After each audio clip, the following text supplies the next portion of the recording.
Be careful.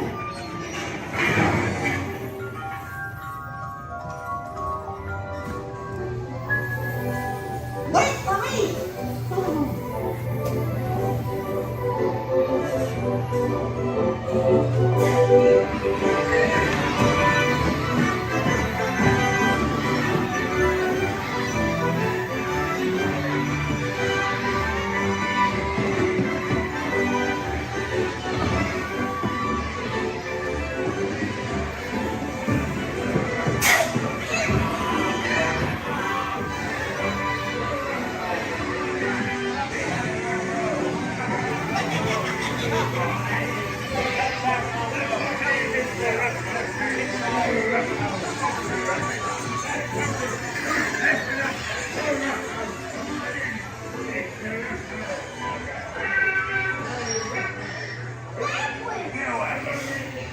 Jackass Alex.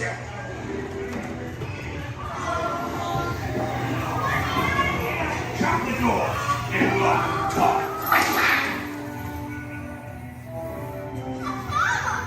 Please let me go. Please. Quick, hurry up. You blokes going somewheres?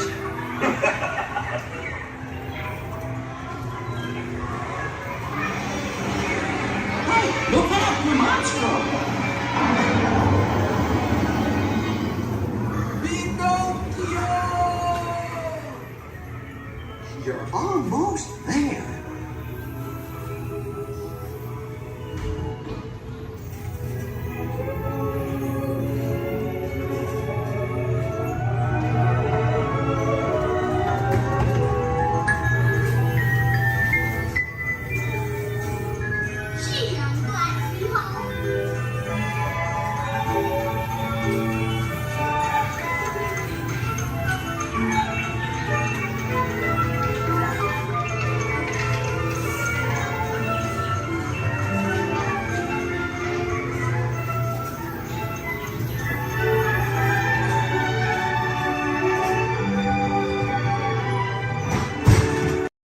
Automated driving technology activated. Welcome to the Sim Track.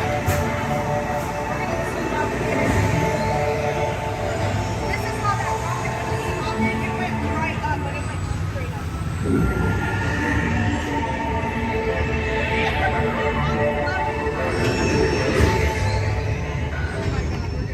We'll begin with the capability test to see how your vehicle designs perform under challenging weather and surface conditions.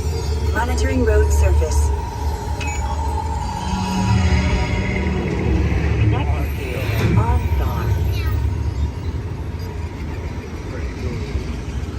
SIM car performance data acquired.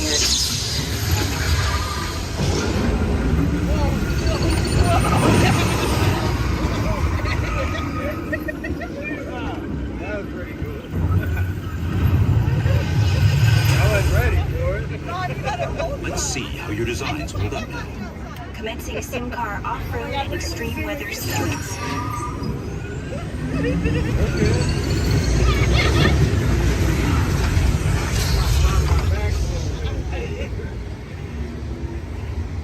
Capability test results displayed and verified. Now let's see how your vehicles compare when it comes to their efficiency. Scanning SIM card for optimal eco efficiency.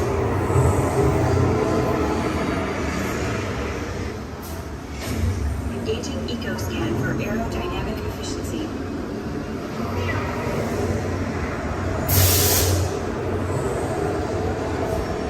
Drive systems analysis. Hyperspectral imaging in progress.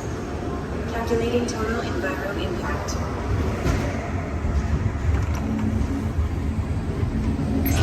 Commencing responsiveness test. Okay, the responsiveness data is now being synchronized.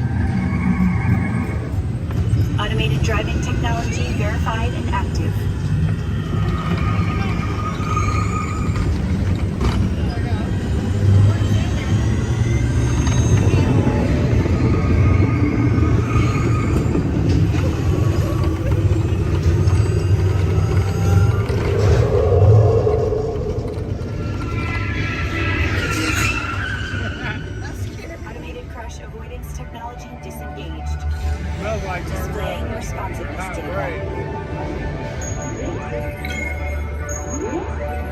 Here comes the final test.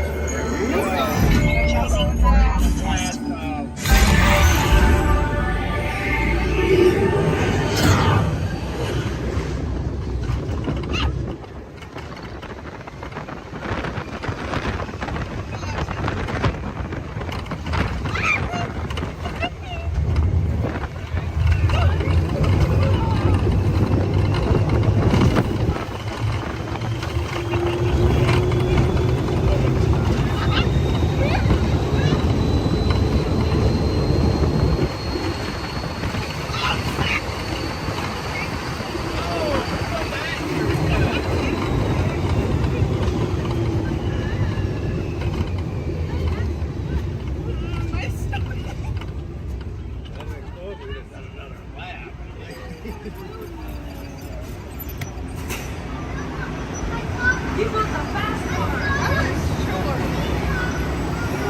Displaying power test results.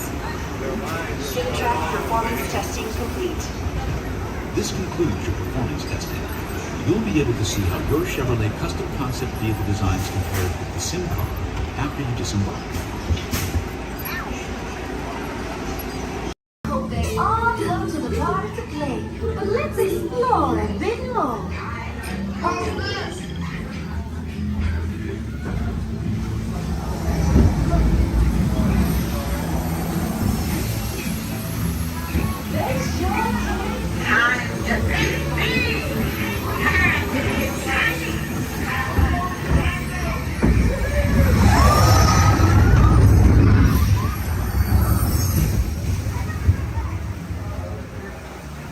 Where did our friends go? They're vanished. We have to find them.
Hey, what are you doing here, William?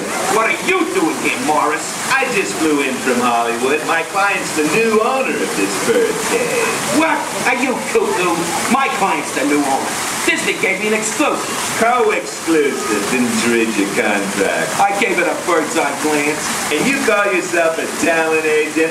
I negotiated my tail feathers off for this deal. Well, my client does not share credit. He's a very big bird. Your client is Big Bird? Not Big Bird, a big bird, you bird brain. Well, your dim little star is now half owner of the Enchanted Tiki Room with my superstar. Think again, chickie babe. Stop grousing.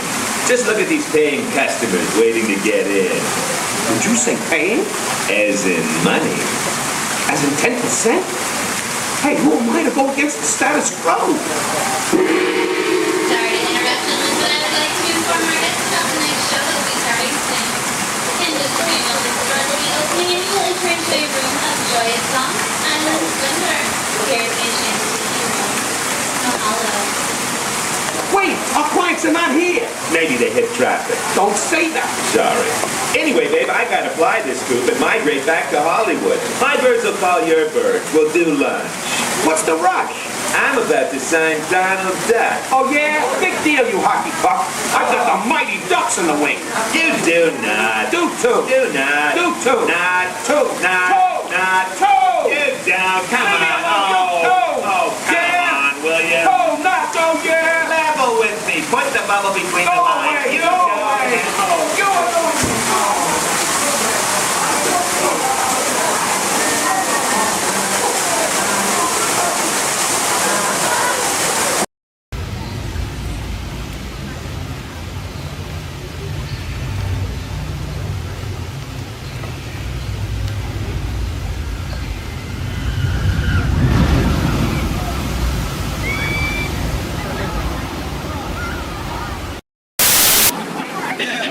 Just kidding, you'll never see them again. Yeah, but chances are you probably never saw them before, so who cares? Ladies and gentlemen, welcome aboard the world-famous Jungle Cruise, world-famous for being world-famous. My name is David, and I'll be your skipper, your tour guide, your social director, your dance instructor, and if you don't laugh at my jokes, your swimming instructor for the next 2 weeks. Alright, the first river we're entering is the Amazon River, where everything is larger than life. You can tell to the left and to the right of the boats by these butterflies coming up over here. Now, these butterflies, just to let you know, have a wingspan ranging between a mild and tiny 12 inches to a whopping and amazing 1 foot. And over here to the right is Inspiration Falls. Now, people usually ask me in unison, why do you call it Inspiration Falls? How odd of you guys to ask. Well, the longer you stare at it,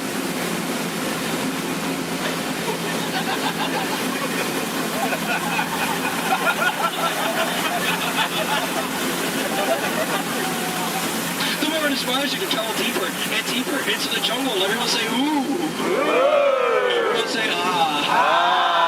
That is an inspiration that I don't know what is. So let's keep going.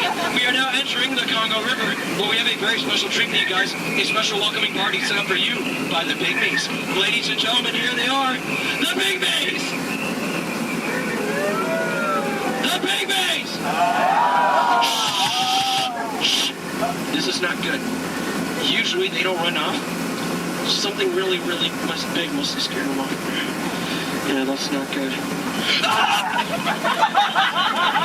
Okay, folks, no need to worry. That is a giant python. It spreads up to 24 feet, and it's actually quite friendly. So friendly, it might develop a crush on you. Now, let's see if we can scare off that bad boy by getting something over here from my cat. Oh, no. Folks, please do me a favor. For any of you wearing yellow, please do not make us sound like a banana. I find it very appealing. Don't laugh, that's not cool. It'll bitch and everything. Okay. Alright, folks, we are now entering the Nile River, where it goes on for Niles and Niles and Niles and Niles and Niles and Niles and Niles. And if you don't believe me, well, you're in the Nile! Disbelief, but nice try though. Alright, coming up over here is an African elephant. Now, this elephant is special because I taught it a really cool trick. Watch. Alright, Bertha! Speak! In Spanish! I'm just kidding. I haven't taught him that yet. Over here to the right, you'll see a sandstone formation. Now, I like to point this out because most people take it for granted. Oh, come on! That joke rocks! Alright, we're now entering the African belt, where you'll find all sorts of animals such as wildebeest, impalas, zebras, giraffes, and lions. These lions over here are demonstrating the first law of the jungle, survival of the fittest. You're demonstrating it by protecting that sleeping zebra. Yeah, that zebra looks dead. Tired. Alright. And folks, it's a very special treat. The second law of the jungle, survival of the best, is just up ahead. You know, I told these guys over here on the pole, you know, African rhinos, they're just as fast as horses, but they didn't believe me, and it looks like now they're about to get the point. In the end. Oh dear. That is one hurt in the morning. Alright, we are now entering crocodile country, where danger lurks every corner. So please do me a favor, if you have any family members that you want to get rid of, now's the time to do it.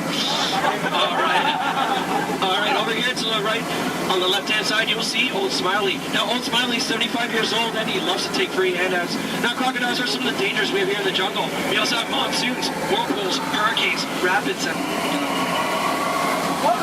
waterfall, that's right. Ah! Okay, let's see if we can make this really tight turn over here, folks. Alright, just in case any odds, lead to the right! Lead to the right!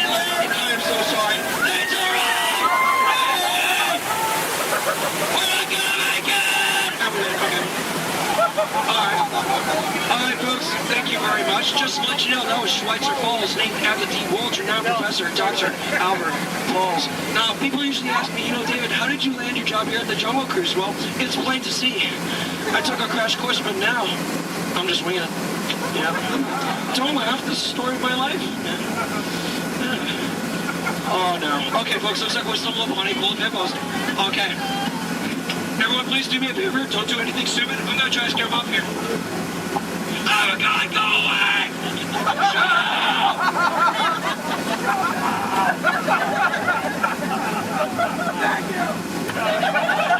All right. Oh, no. Oh, no, folks. Looks like we're now heading into headhunter territory. This is not a good place to be headed. You can ask my last crew over there. Yeah, they were just yelling the entire time. All right, from my years of experience, I know when the natives are dancing like that, that means they're going to attack the boat. Usually they attack this side, so there's nothing to worry about if you're on this side of the boat. So, keep your eyes peeled and see if we can avoid the attack here. Establish your attack! Don't worry about it, stupid, because I'm doing that for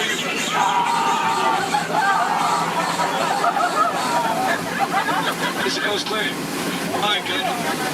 Ladies and gentlemen, here's something you don't see every day. What you've all been waiting for, the amazing, the stupendous, the colossal, the eighth wonder of the world.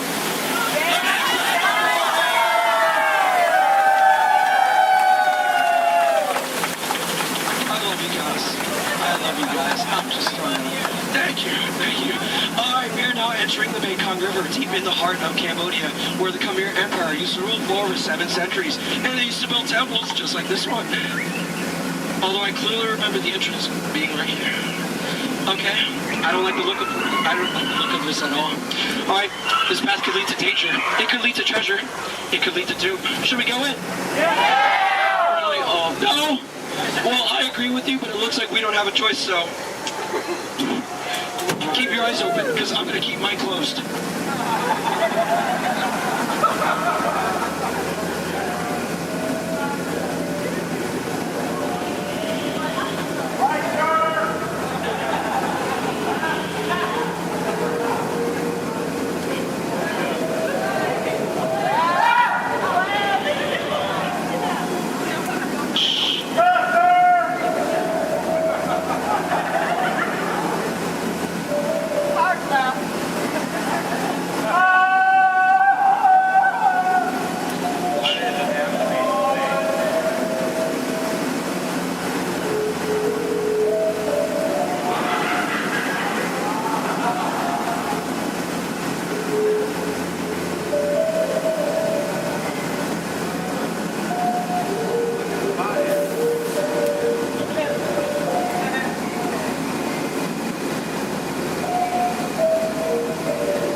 Looks like we made it. Is there anybody missing?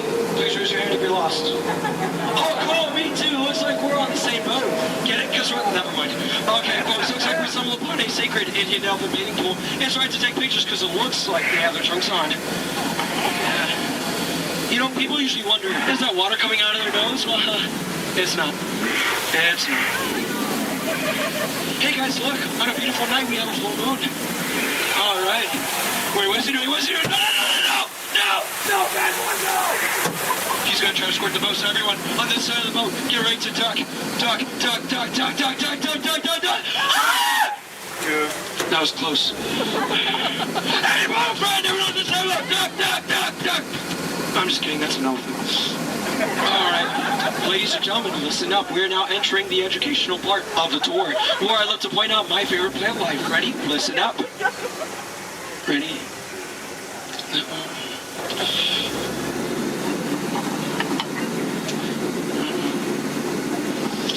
No, and that one. Any questions? No? Which one's over here? The green one. All right, now over here is Trader Sam. Now, Trader Sam's a close friend of mine, and he has just been promoted to head salesman. Now, lately his sales have been shrinking, so he has a very special deal for you guys. 2 of his heads for one of yours. Any takers? No? Well, either way you slice it or dice it, you always come out ahead of the deal. All right, folks, now returning to the sad part of our journey, the return to civilization. So, I know, trust me. I feel your pain. All right. You want to go one more? I'm sorry. All right. Now, please listen up. This is very important. When exiting the boat, please exit the way you entered. Please do not cross these center crates over here. Trust me, it is a tripping hazard. You will trip, you will fall, and that would be 2 bad trips in one boat, and I'm only responsible for the first. And please remain seated at all times. Okay? Everyone, thank you so much for joining me. Now get out. I'm so sorry. Thank you so much. Standing ovation. Oh my goodness. Standing ovation, clap. Oh my goodness, you guys made my night. Like really, you guys did. All right. Hope you guys enjoyed your time here at the world famous Jungle Cruise. My name is Skipper David, and if you didn't enjoy your time, well, my name is Tito, and I have no idea what I'm doing here. So, all right. Please watch your head and watch your step. That's right, let me show you how it's going to work. Behind me is our window to the Pacific. It allows us to see all of the undersea life that swim by. Up there in the corner is our hydrophone. That allows us to communicate with all the undersea life. So it's going to be very conversational, meaning Crush will talk to you. You'll be able to talk to Crush. He's got questions for you, and hopefully you all have some questions for him. You can ask him anything you want. You can ask him what he likes to eat, what he does in his free time, what's the meaning of life, anything like that. He'll be happy to try to answer. If you do need to leave at any time during the show, it's okay. Just use the doors on the opposite side of where you enter, back there. Again, if you need to exit during the show, use those doors back there. Back there is my pal Rachel. Everyone say, hey, Rachel! Hey, Rachel! She'll be back there to assist you if you should need any assistance during the show.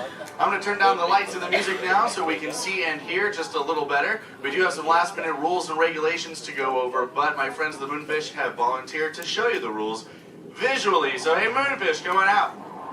All right, first rule inside, please no eating during the show. And no drinking, no smoking. And the last one, take all the pictures and video you like, just please no flash photography or video lighting. Round of applause for the Moonfish! All right, Crush is up there serving. He said when you're ready, just call him down. So on the count of 3, yell, hey Crush. Ready, 1, 2, 3. Hey Crush!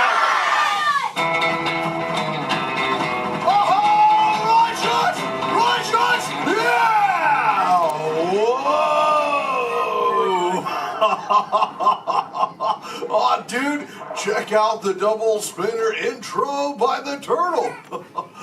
Whoa. Hey, check out all the human dudes in the human tank, too. Well, hello, human dudes. I said hello, human dudes. There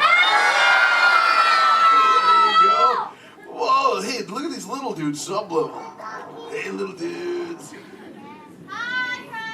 Focus, little dudes. Oh, man, let's totally make contact with some of the humans. Oh, hey, John, dude, come over here to the seafloor, dude. At the back of the seafloor, there's totally a Meaty Man by the aisle with a blue lid and sparklies on it, dude. Oh, I see, dude. Chaw. Hey, what's your name, little dude? I just met the old dude. Oh, totally sweet, dude. Let's see, how old is he? Hola. Oh, hola, little dude. Dude, me amo Crush. 6. Oh, he's nice. Cool, dude. I'm 150, dude.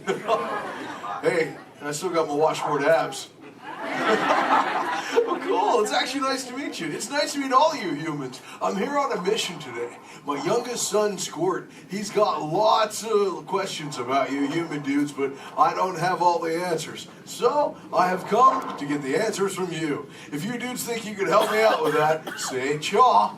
Oh, you so totally rock! Oh, dude, hey, for those of you that don't know, when a turtle says, you so totally rock, respond by saying, dude, nice and loud. Try one for practice, human dudes. You so totally rock! Awesome. Okay, Squirt wants to know how many of you know how to swim. Hey, raise your fin if you know how to swim, dudes. Wow, we got lots of swimmers out there. Hey, let's stay up in the seats, dude, over on this side. Last row, dude, like second noggin in, there's a dude with a white shell, kind of like lots of colors on the front, Totally. dude. Chaw, what's your name? Tyler? Oh, nice to meet you, Tubular Tyler. Hey, dude, when you go swimming, do you like to swim fast or take it nice and easy? I like taking it nice and easy. I'm Oh, pretty Joe. relaxed. Yeah, dude, just kind of like kick back on the shell and be like, dude. Totally, dude. Hey, I like to swim fast though too. Dude, you want to see me shred some biscuits? Say chaw. Chaw. Okay, dude, let me get my motor revved up. Human dudes, I want you to time me, okay? Start counting when I say go. Ready, set, go. Back, dudes. Totally just swam all the way around the world. Twice. Ah, dude, I can't swim that fast. Only about what you call 20 miles per hour. Hey, but check it out, dude. If I get a tiger shark on my tail, I can go way faster, dude. Hey, but I'm doing all the talking here. Humans, if you got a question for me, like totally raise your fin, dude. Talk to the dudette right there, waving me down from the second row. Hey, what's your name, dudette? Morgan, Aw, cool, it's Mondo Morgan. What's your question? do you know any twins? Turtles? Oh, I know, yeah, dude, I got lots of twins of my own, dude. There's my twins, Bill and Ted. I got my twins, Cheech and Chong. I got my triplets, Mary, Kate, and Ashley. That's really cool. What about you? Do you have lots of twins, too? Yeah, well, I'm a twin. Oh, you're totally a twin. Wait, that dude in front of you looks just like you. Is that your twin? Yeah. I would hope so. That'd be an odd coincidence. That's cool. Where are you dudes from? Castro Valley. Oh, where's that? By the Bay Area. Oh, okay. That's cool. That's cool area up there, dude. Way too many sharks, though. That's totally sweet. Well, thanks for your question. Who else has a question, dude? Let's see. Let's go. Hey, back to the seafloor. Let's go right over here, John, dude. There's totally a mini man up front. He's got a blue shell. He's got it near the outside, dude. Blue short sleevey shell. Hey, little dude, what's your name? Dominic, Nice to meet you, Deep Sea Dominic. What's your question, dude? have you ever been married or divorced?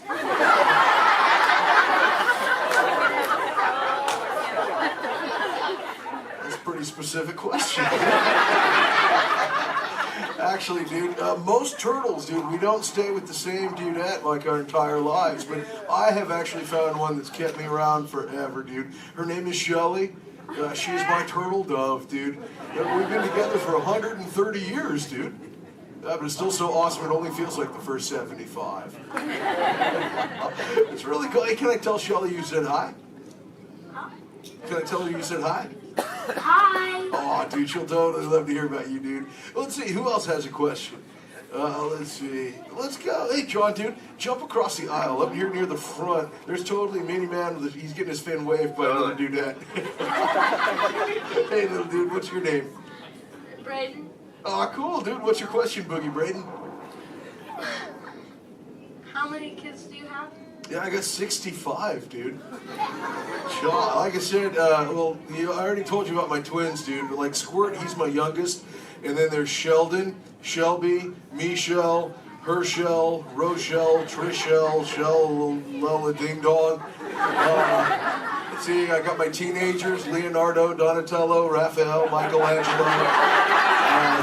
Zach, Kelly, Slater, Screech, Jesse, Lacey, Chris Jr. Let's see, there's John, Paul, George, and Ringo. John's going through a really weird phase right now, though, dude. He thinks he's a walrus. So there's Michael, Janet, Tito, Jermaine, LaToya, Randy, Marlon, Chris Jr., Chris Jr., Chris Jr., Chris Jr., Chris... Well, there's lots of Chris Jr.'s, dude. All the way up to my oldest son. His name is Keanu. Keanu's not very bright, but we still love him anyway. My What's that? sister's name is Trishelle too. Oh, Trishelle, dude, that's a totally sweet name. She must be part turtle. That's Actually, hey, maybe you can help me out with something, dude. I got a question for you. I found a thingy on the beach the other day. Not really sure what you human dudes call it. Where did I put that? There it is. Hey, dude, what's this? That's a bikini. Oh, cool, a bikini, dude. Do you use a bikini when you go swimming? Oh, why not? Because I'm not a girl.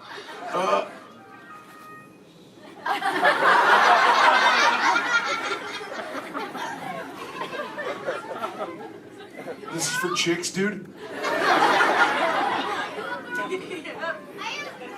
Does it make me look fat? Anyway, dude. Oh, let's see, dude. Hey, John. Up in the seats, dude, over on the other side. First row on the outside, second noggin over. That dudette with like the specs on the noggin, she had her fin raised too. Where, dude? From the two noggins to the outside. Oh, totally. Hi, dudette. What's your name? Cassandra. Oh, nice to meet you, Kahuna Cassandra. Hey, oh, did you have a question too? Yes. Do What you speak a second language? Yeah, I speak a little bit of whale, some orca, and some dolphin. That's pretty cool. I'm learning, like I said, like I speak human pretty well too. But you know, my friend Little Blue, she's like the best at it, dude. Hey, do you human dudes want to meet Little Blue? I think she's around here somewhere, dude. Call her out, dude. Say, "Hey, Little Blue."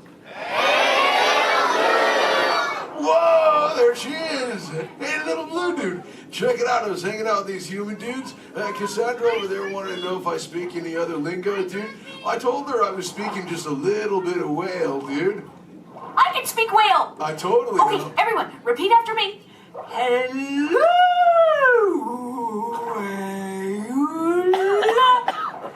Okay, try that one all together, human dudes. Go.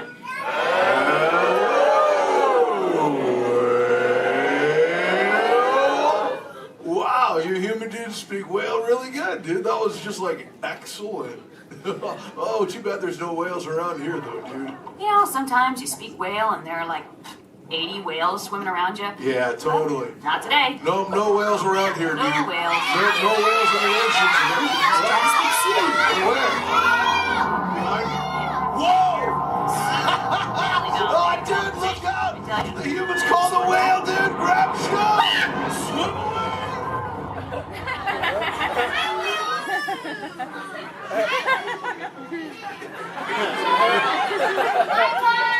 Dude, Little Blue, you're totally a squishy fishy. What should we do? Tell the whale to go away. Okay, humans, tell the whale to go away.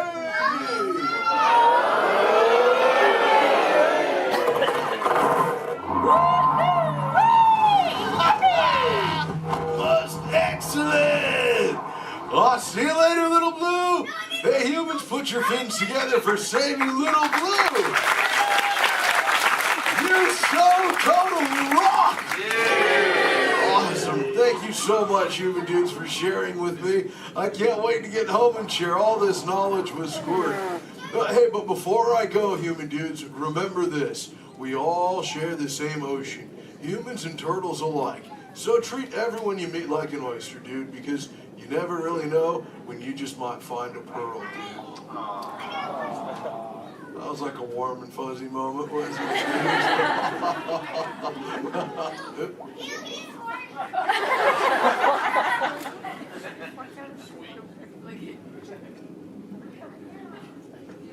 That wasn't me, dude.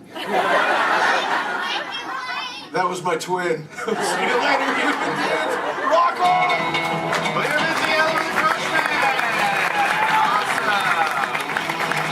All right, you dudes, find your extra buddy and discover it into the doors in the back. Thanks for swimming by.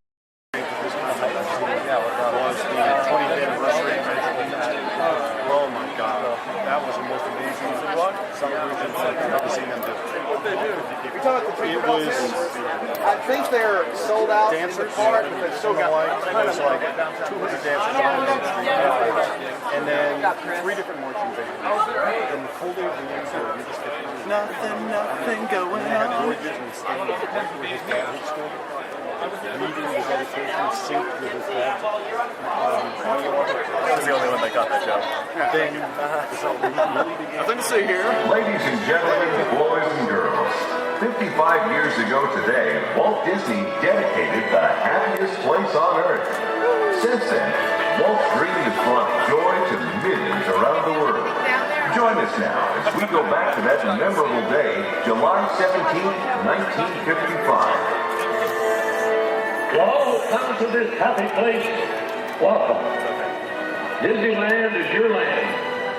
Here age relives fond memories of the past. and hear youth may savor the challenge and promise of the future. Disneyland is dedicated to the ideals, the dreams, and the hard facts that have created America, with the hope that it will be a source of joy and inspiration to all the world.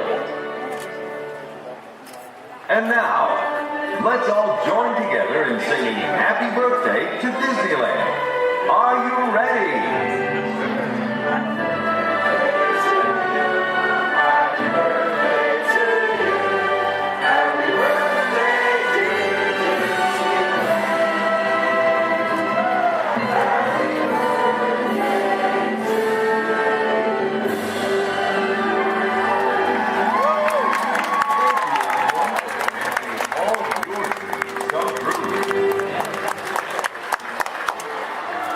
That's it. All right.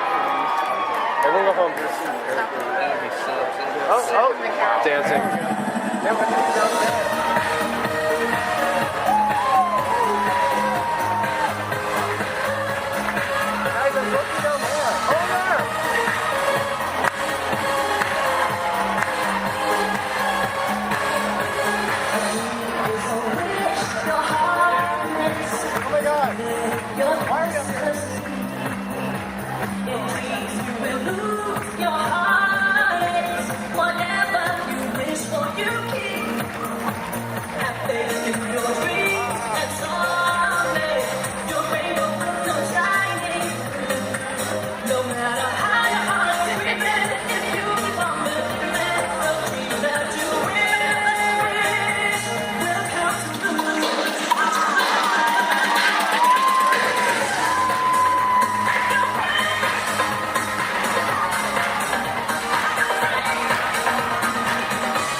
Right there. Behind the light post. They keep doing this like cool Oh, Pluto. We should go say hi to Pluto.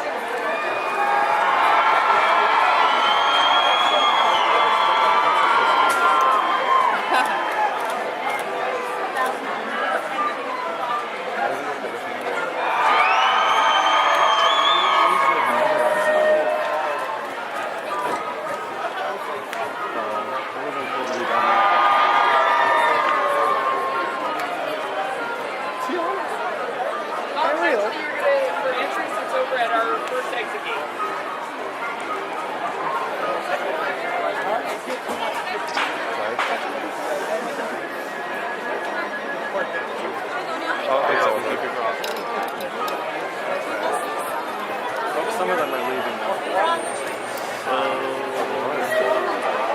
It's over. Everyone go home.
Is the fattest one of all.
Alright, folks, we'll be on our way out to Sleeping Beauty's Castle Center Park. Please remain seated. You're in.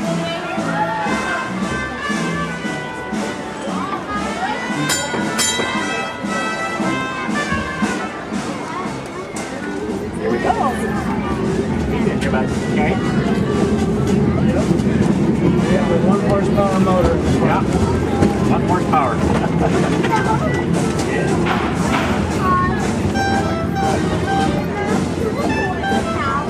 Well, because this one only has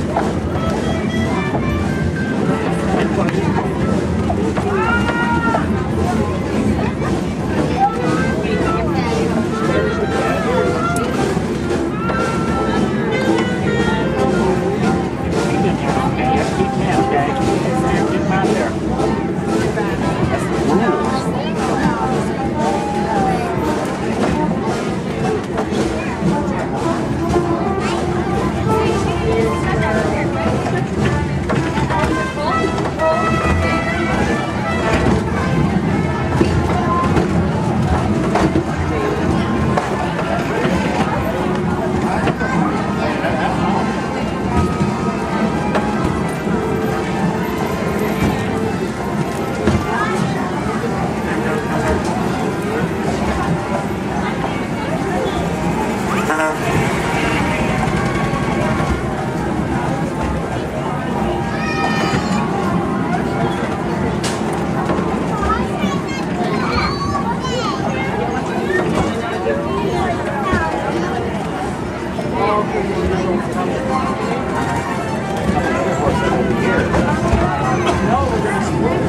workers here.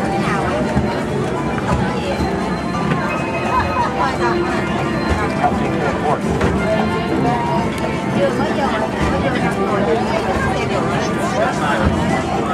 I know.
Good luck to you all. You might need it. Today's flight takes you to the planet Corellia. You will be intercepting a first-order train shipment of coaxium. Gunners, you clear the path. Pilots, line up behind the train. And engineers, you harpoon that precious cargo. Now get a move on and know that I have complete faith in you. But I am coming along with you just in case.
Enjoy your trip aboard the Metroliner.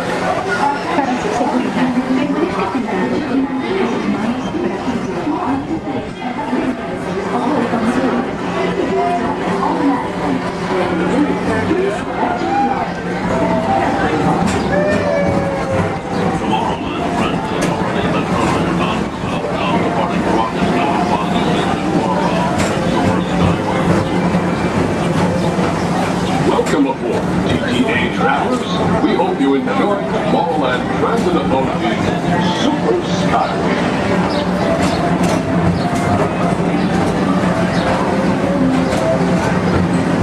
Now approaching Tomorrowland Interplanetary Convention Center.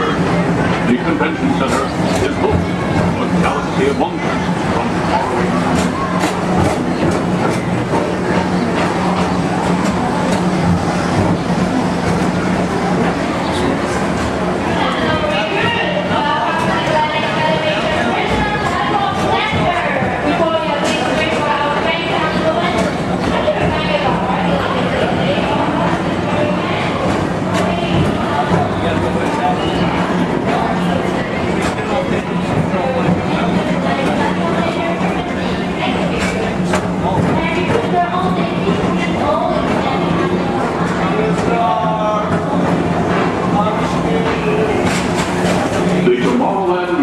Metro Historical Society presents Walt Disney's 20th century vision for the future.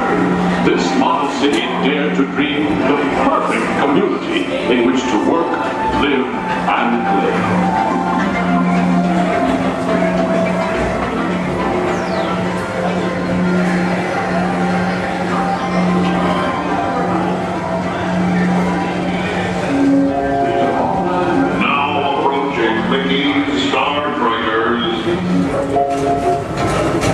For your convenience, the ground crew and Mickey Star Triggers will be glad to rocket ship to any planet in the galaxy.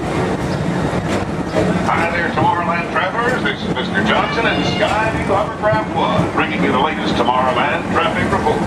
As usual, everything is perfect on Tomorrowland Superhighway. Back to you at DTA.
travel and adventure.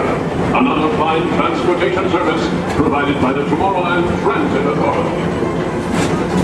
Attention, all visitors from Galaxy M31. Please keep forward-facing tentacles clear of oncoming Metroliner vehicles. Thank you.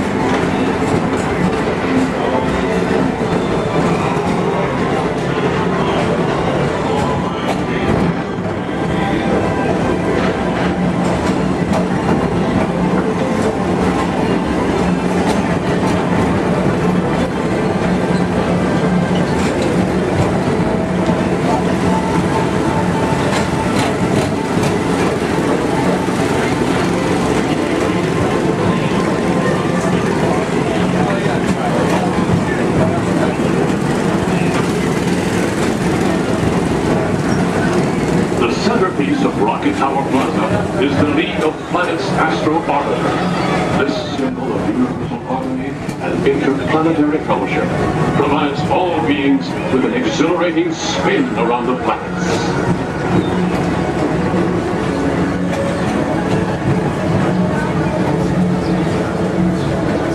Blue Line passengers, for all your future travel needs, the TTA services all of Tomorrowland's outlying areas, including the personal rocket ship docking lot, and of course, perfect park acres. Paging Mr. Morrow, Mr. Tom Morrow. Your party for the Saturn has arrived. Please give them a ring. Now approaching Walt Disney's Carousel of Progress.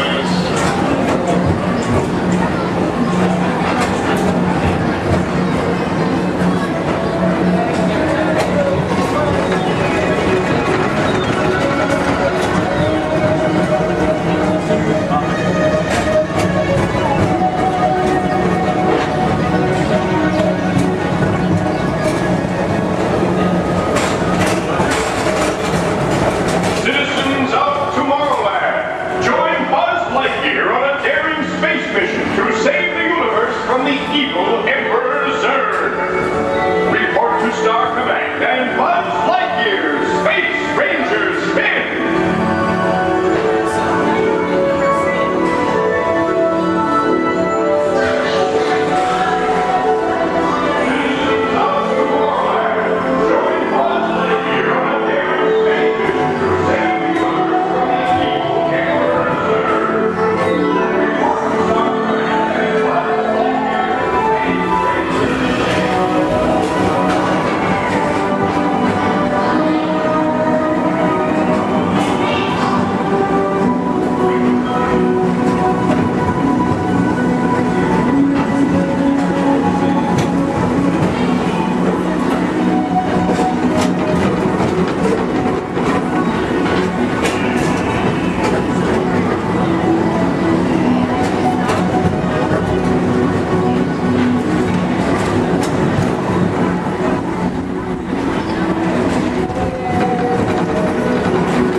Tower Plaza at the heart of Tomorrowland.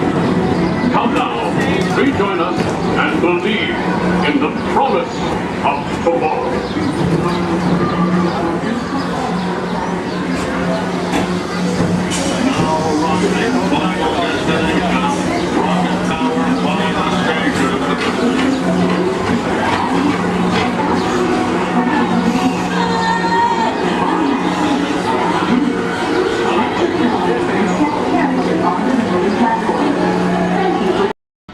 Y mantenga sus manos, brazos, pies y piernas dentro del tren. Cuide a sus pequeños. Muchas gracias. Howdy, partners. For your safety, remain seated with your hands, arms, feet, and legs inside the train, and be sure to watch your kids. If any of you folks are wearing hats or glasses, best remove them, because this here's the wildest ride in the wilderness.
Welcome to the magical Friendship Fair.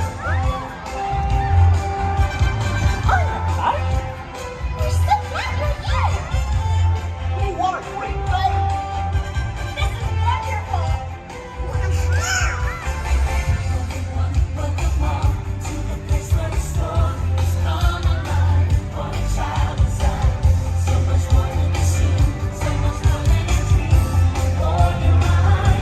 Tomorrow is brighter than you can imagine. Come on, take my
Happy is waiting for you.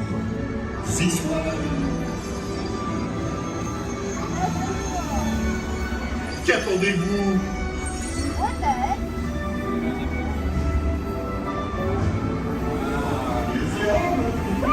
Invité pour le dîner. Vous l'aurez pas idéal. En commun? Non. A simple moment. Too simple. What? Mais oui, that's it!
What are you doing?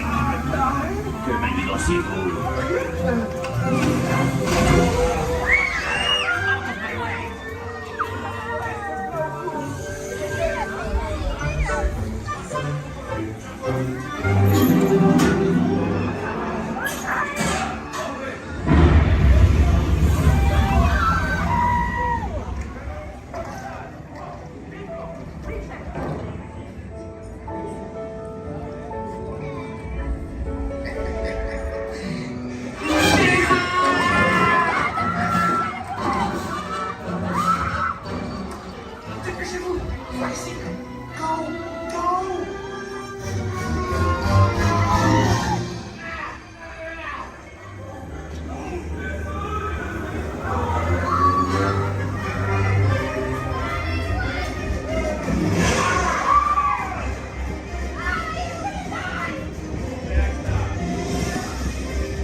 terrans that also upgrade fantastic that our planets and Mars orbit three suns. But did you know that your scientists discovered a planet with three suns in your own galaxy? Your scientists name this planet HD 1319918, which Peter Quinn said is a terrible name for a planet. He said that you Terrans should have called it something like I am still trying to decipher exactly how a name makes a planet's temperature clear. You may wonder what it is like to live on a planet with three suns. Observe. For much of the year, our suns appear close together in the sky, giving it a familiar Terran night and day cycle, yet with a unique triple sunset and sunrise each day. As our planet continues along its orbit, the suns grow further apart until they reach a point where the setting of one coincides with the rising of another. At this point, Xandar is in near constant daytime. Is that not wonderful? There are so many wonders in our universe. You will discover more of them as you continue your visit here in the wonders of Xandar. We welcome you, Terrans. Okay, so he was.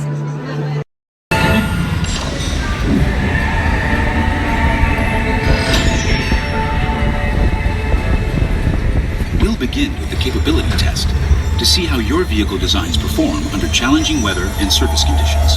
Monitoring road surface. Connecting to OnStar.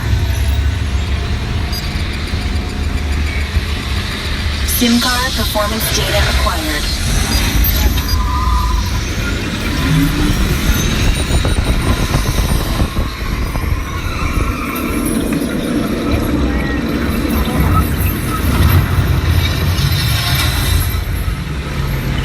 Let's see how your designs hold up now. Commencing SIM car off-road and extreme weather sequence.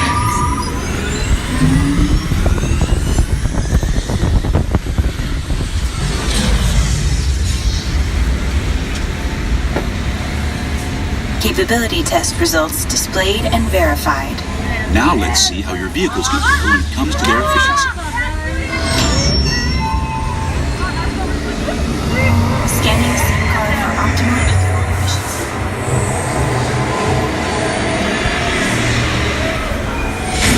Engaging EcoScan for aerodynamic efficiency.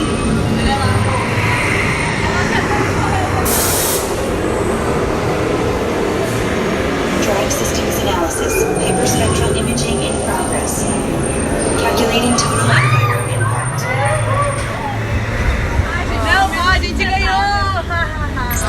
Commencing responsiveness test. Okay, the responsiveness data is now being synchronized. Automated driving technology verified and active.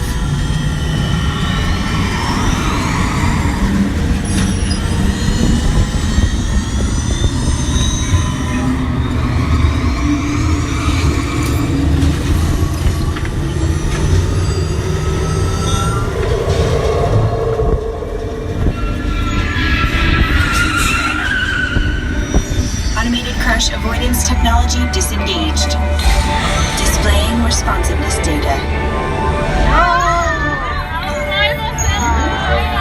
Here comes the final test.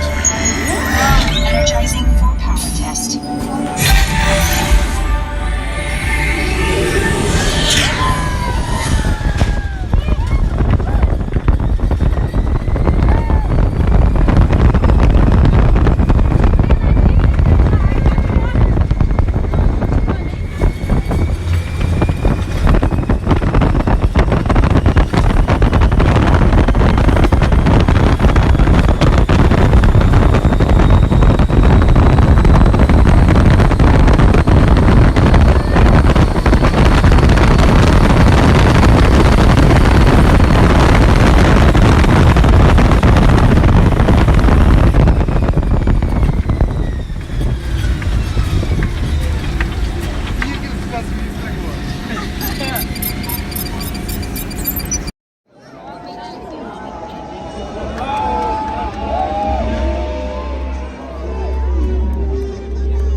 called Neverland, there lived a sparkling spirit named Tinkerbell.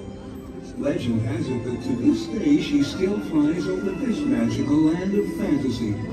And the story is told for children of all ages that if you wish hard enough and believe strong enough, Tinkerbell will soar high above the magic kingdom and light our fantasy in the sky.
really say it's time? Come on, should I flip the switch now, Mickey? Not quite yet, pal, but it won't be long now. ¿Cómo? See, just like 2 more minutes till ¿Que no se hasta enfrente? Oh gosh, I can hardly wait. No, es el que es en el castillo, ahí tampoco van a empezar a subir los monos.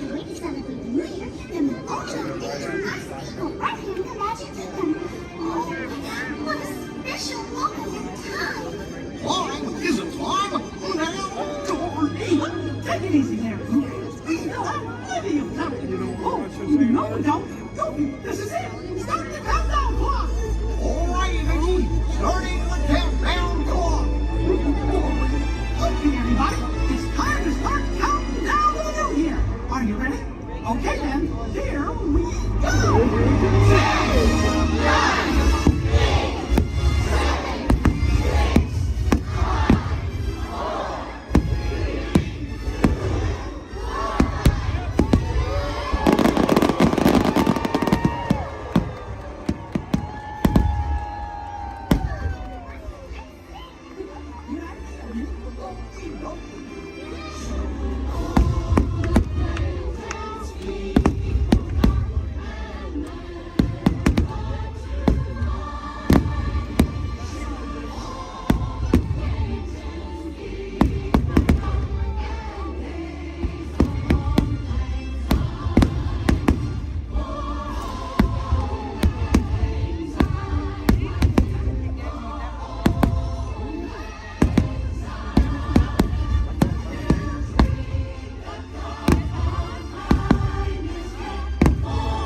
10, 9,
To those who just joined us, welcome aboard the Disneyland Railroad.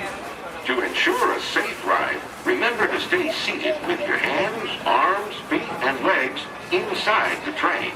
And please, watch your kids. Para su seguridad, permanezca sentado y mantenga las manos, brazos, pies y piernas dentro del tren. Y cuide a los pequeños. Gracias. We're now entering Splash Mountain, where every day is a zippity-doo-dah day. If you look real hard, you might just find your lap in the place.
High-speed roller coaster test ride that includes sharp turns, upside down maneuvers, Okay, come on, guys. Please, get in the car.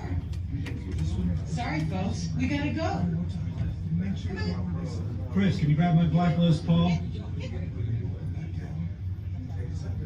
Hey, wait a minute. We can't leave these people here like this. We can't? No. Come on, you know how we feel about our fans. Yeah, that's right. Well, guys, what do you expect me to do? Is send them all with you? Yeah. Wait a minute. I love that idea. How about some backstage passes? Yeah, come on. Make it happen. Come on. Okay, I'll make it happen. Now get out of here. I hate all of you. Have a nice ride. Hi, Sal, it's me. Listen, I'm gonna need a bigger car. Make it a stretch. In fact, make it a super stretch. Right. Okay, folks, the show is all the way across town, but I got you a really fast car. Okay, wait, it's out in the alley. Congratulations on those backstage passes. Now please, walk this way out of the alley, keeping up with that party in front of you. As a reminder, masks must fully cover your nose and mouth and be worn as you exit the building after our kickoff.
Welcome to a voyage of discovery and awareness of the richness, the diversity, and the often surprising nature of living with the land. Our journey begins as dramatic and sudden changes are sweeping over the land. The approaching storm may seem violent and destructive to us, but to nature, it's a new beginning in the cycle of life.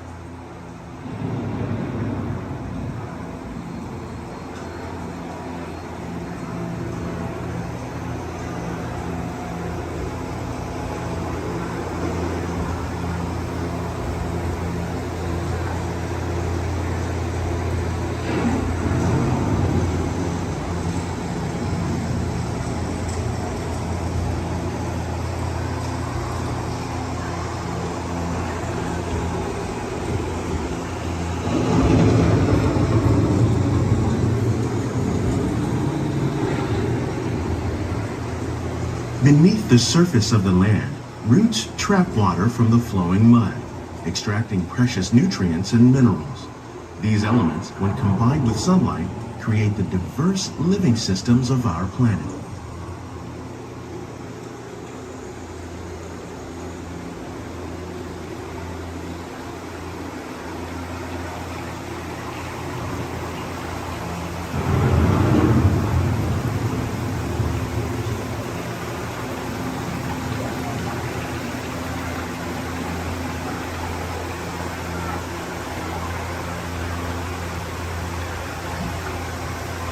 One of those living systems is the rainforest, home to the most amazing concentration of life on our planet.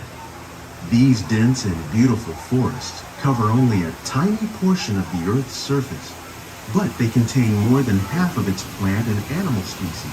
Rainforests are also extremely rich in productive living systems, providing us with oxygen, food, medicines, and other elements essential to our lives.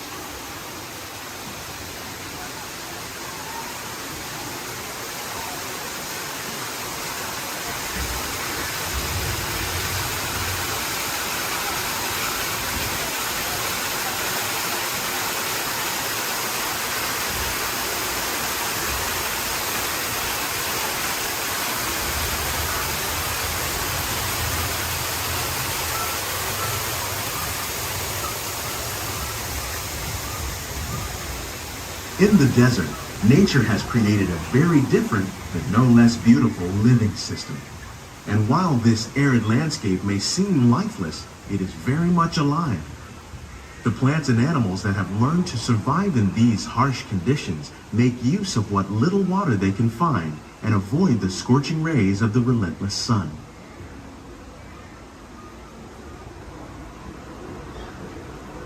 The American prairie once appeared as desolate as the desert, but over time, rainwater and nutrients gradually penetrated the hard surface of this land. Even the hooves of the mighty buffalo helped create the rich soil that would one day become home to the American farm.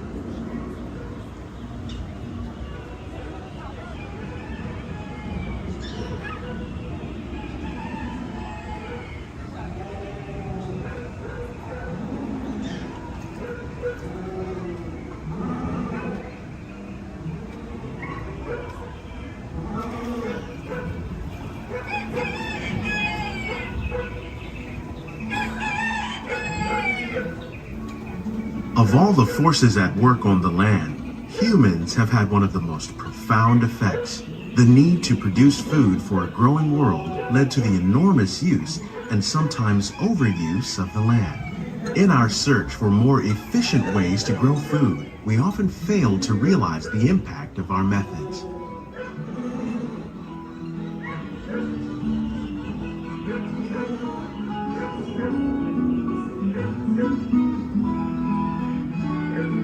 Today, we're learning to live with the land, discovering better ways to grow food that will assure both human and environmental well-being.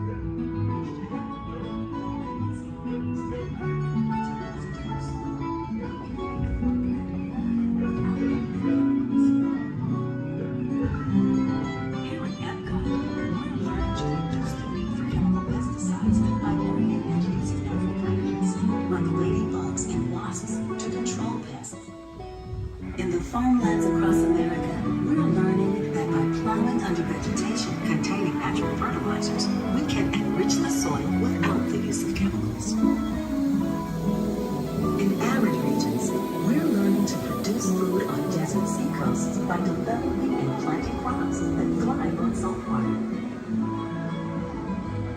In Japan, we're learning that by mixing leaves and other living materials into our soil, we can make farmland more fertile without the need for chemicals. How will we meet tomorrow's growing needs for food production, yet still respect the needs of the land? Some of the answers are being discovered just ahead. To help us maintain these carefully controlled ecosystems, and for your safety, please remain seated in your boat at all times.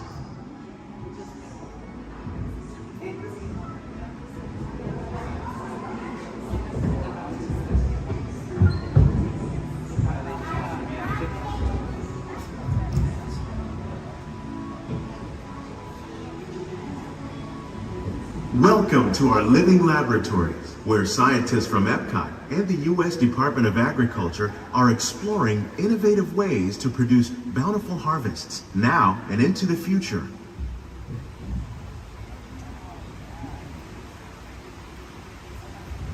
The tropics are home to the greatest diversity of plants on the planet.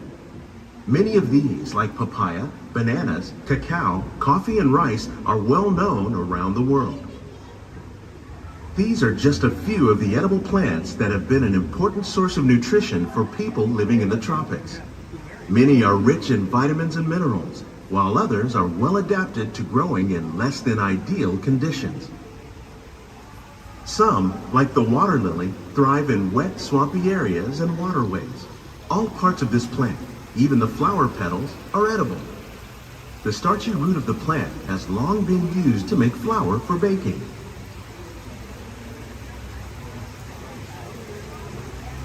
One day, many of these lesser-known tropical plants may be as important as the bananas growing on both sides of the boat. More than 28 million tons of bananas are eaten annually, making it the most popular fruit in the world.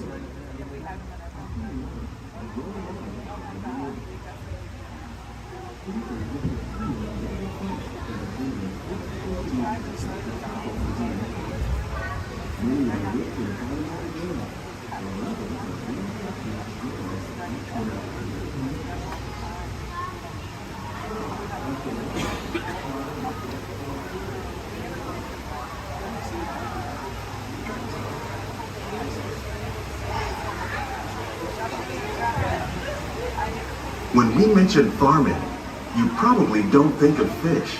But fish farming, or aquaculture, accounts for nearly half of all the seafood consumed globally. Tilapia, bass, and catfish, like the ones you see here, are three of the more popular crops raised by fish farmers. The sustainable system we're using here recycles the water in the tanks. As a result, we're able to save millions of gallons each year.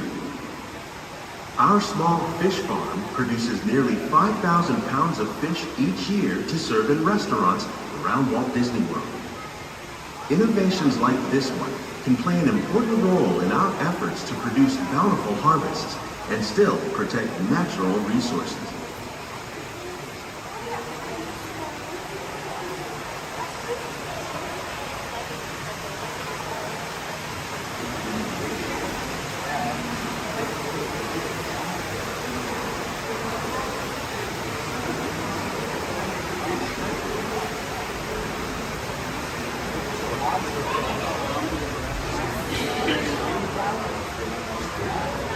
While there are more than 50,000 edible plant species in the world, most of us are only familiar with the handful that make up our everyday diet.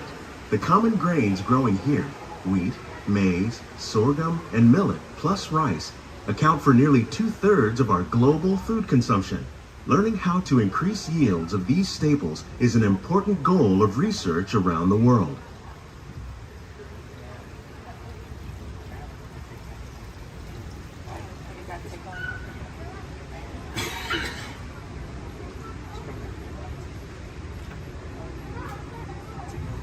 These plants are definitely on their way up. Innovative growing techniques like these increase yields while more efficiently using resources like water, fertilizer, and pesticides. Another innovation at work here is our integrated pest management program.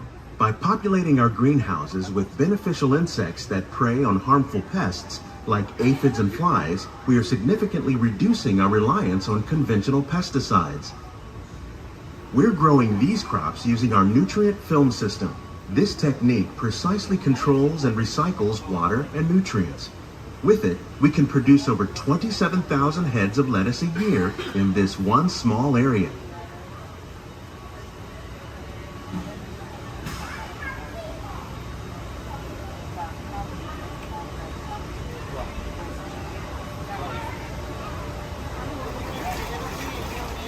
Some of our best ideas have been inspired by nature, like these fruit and vegetable trees. By growing these ground plants vertically, we can increase yields and better control diseases. These crops taste as good as they look. In fact, we serve more than 15 tons of produce from our greenhouses in restaurants here at the land every year.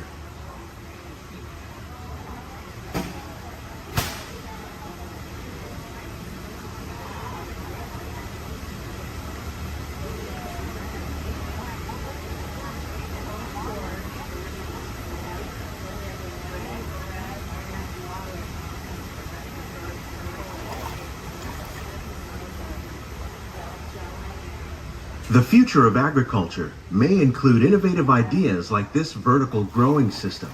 Plants grown in this way use a fraction of the space required by traditional growing methods. That saves water and increases production. The aquaponics system on your left combines hydroponics with aquaculture. The fish provide a natural source of fertilizer for the plants, and the plants help keep the water clean for the fish. It's another great way to produce more while using less. In our lab, Epcot scientists are working with the U.S. Department of Agriculture on a number of innovative projects. The goal of these efforts is to produce higher yielding and better quality plants.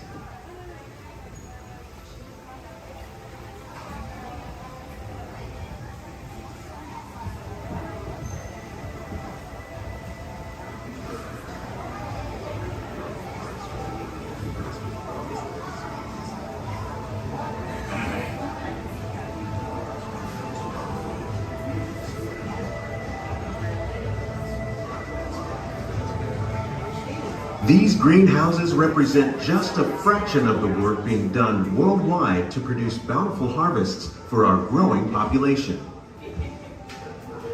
Scientists, farmers, and even backyard gardeners are doing their part to improve the quantity and quality of foods that we all rely upon. Together, we can continue to find more ways to increase food production and protect our precious natural environment. Only then will we truly be living with the land.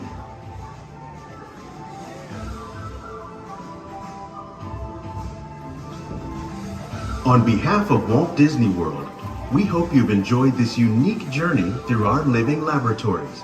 If you'd like a closer look, then check out the Behind the Seeds walking tour. It's a chance for the whole family to get up close and personal with the plants and growing techniques in our laboratories. Please keep your hands and feet inside the boat and remain seated until the boat comes to a complete stop.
To those joining us, welcome aboard.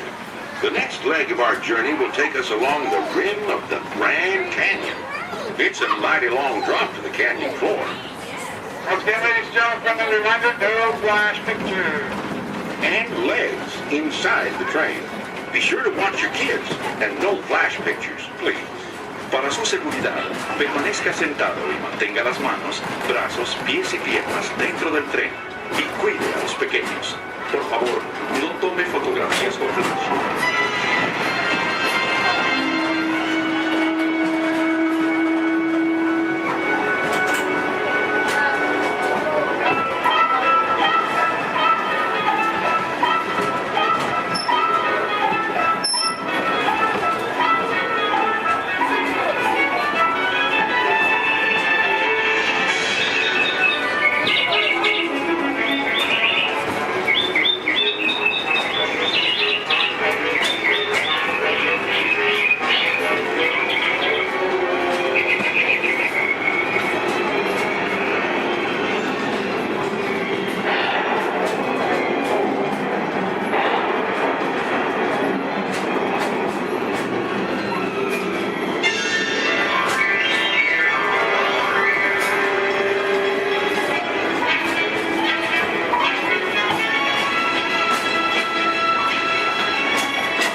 travel back in time. Back to the fantastic private world, land of the dinosaurs.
We're now steaming back to our own time and to Main Street Station, gateway to Disneyland. If you'll be leaving us here, stay in your seat till we come to a full stop. And remember to gather all your personal belongings, including the guns if you got any, and step carefully from the train. I'd especially like to thank those of you who've been with me for the Grand Circle Tour of Disneyland. We surely hope you enjoyed your travels with us and that you'll come back and see us again real soon. For those of you traveling on, we'll be on our way again in just a few minutes. This is Main Street Station, Main Street, USA. My name is Christina, and here at Seabase I do have a few reminders. There's no eating, no drinking, no smoking, and absolutely no flash photography. Thanks, guys. The equipment you see here hanging in the water is called a hydrophone. Hydrophones help us to hear things beneath the sea. Today this is going to help us hear a very special guest. Does everybody know who that guest may be? Shout it out. That's right. Crush is going to come out and ask us a few questions about the human world, and we may have a few questions for him about the turtle world. So please think about the questions you may want to ask Crush. I do know Crush is out catching a wave, and he asks, on the count of 3, as part of a year of a million dreams, we are going to have Joseph count out from South Carolina. 1, 2, 3, and everybody else, scream out, "Hey Crush." Ready? Joseph? Hey Crush. Hey Righteous, dude! Oh, dude, I totally heard my name while I was catching that totally tasty wave, and I was just totally, whoa.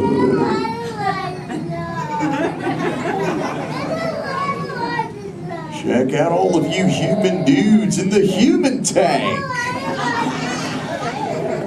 Hello, dudes! Oh, they live. Hey, dudes! Whoa, there's a little Brahmin sub-level. Awesome! You know, where there's little dudes and dudettes, I bet there's some fellow moms and pops. Let's hear it from all of the moms and pops! Yeah! Awesome! Let's meet some humans up close. Hey, there's a dude here with a light lid and a gray shell. Hey, dude. What's your name, man? Mitchell. Mitchell. Mighty Mitchell, dude. Where are you from, dude? Kansas. Whoa. Never heard of it. That's cool, though, Mitchell. Do you think any of your friends back home knew you would be talking to a turtle? Not really, no. Yeah. Well, dude, if you told me earlier I'd be talking to a human, I'd have been like, no way. Hey, Mitchell, dude, it's really nice to meet you. I'll just assume the feeling is mutual, dude. Totally, dude. Hey, there's more humans on this side. There's someone with a blue lid and an orange shell, I think, right in the front here. What's your name, dude?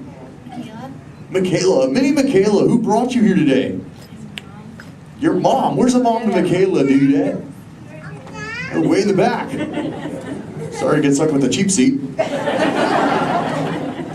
Standing room only, dude. Sorry. Hi, name's Crush. What's your name? Shelly. Shelly. Oh, that's the name of my wife. Shelly. Yes. That's your little offspring, Michaela. Do you have multiple offspring? Yes, I have 3. Awesome, dude. Did they ever ask you questions? Yes, I do. They never stop, do they? No. I bet some days you're like, am I right, dude? You are very right. Sure. You know what, Shelly? What? From one parent to another, we just shared a moment. Totally did do that, Jaw. Because my offspring Squirt, he always asks me questions about all of you humans. So if you dudes can answer some of his questions, everybody here really loud say Chaw! Awesome, dudes! Now, dudes, before we can answer any of his questions, we gotta make sure we're all on the same page, lingo-wise. Do you dudes know what the most important word, dude, in the turtle language is, dudes?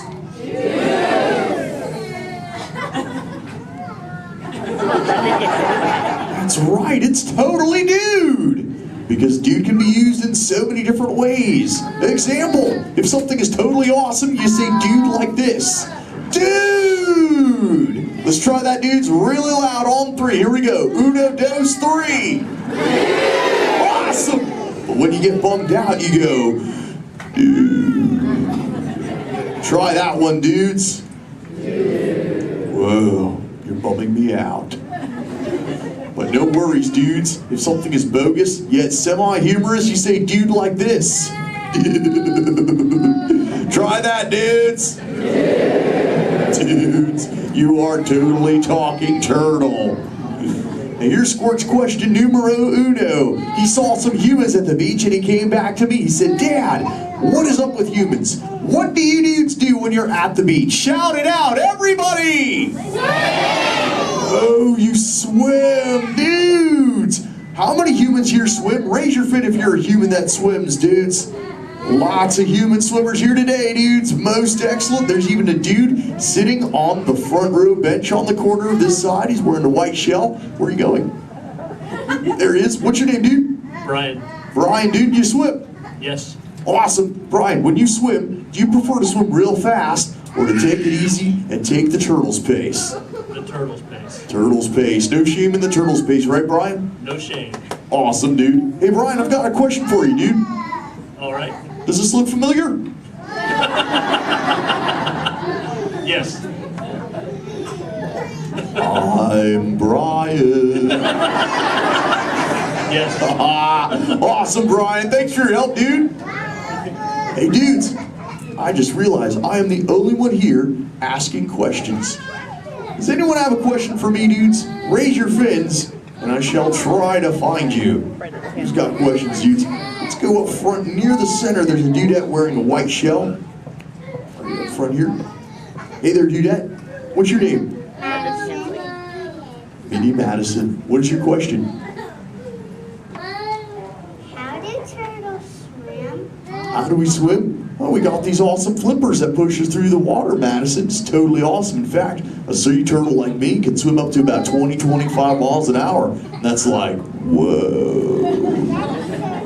Totally, dude, chaw. Hey, if you dudes want to see how fast that is, say chaw! Awesome, dudes. I'm going to swim so fast, you'll be like, no way. And I'll be like, oh, way. All right, dudes. I'm building up the speed now. Here we go, dudes. Check it out. Right. Dude. Whoa, dudes, that was bogus. Yet semi-humorous. What do we say, dudes? Totally. But you know what, dudes? I've got other questions. Who else wants to ask me a question, dudes? Oh, let's go back to the center. Right in that second row, she's got the red shell here. She's got a question for me. there in the center with the red shell. What's your name, Dudette? Cameron, what is your question? What do you like to eat? Oh, I love to eat green sea grass and green sea kelp. Cameron, what do you like to eat? Chicken. Chicken. Does chicken ever give you bubbles, Cameron? Because sometimes green seagrass gives me bubbles, dude. It's kind of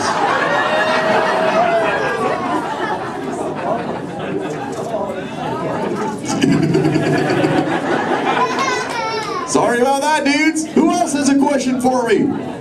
Whoa. Let's go over towards this side near the center. He's got the dark shell in that second row. Really dark shell in the second row, sub-level. What's your name, dude? Cameron. Another Cameron?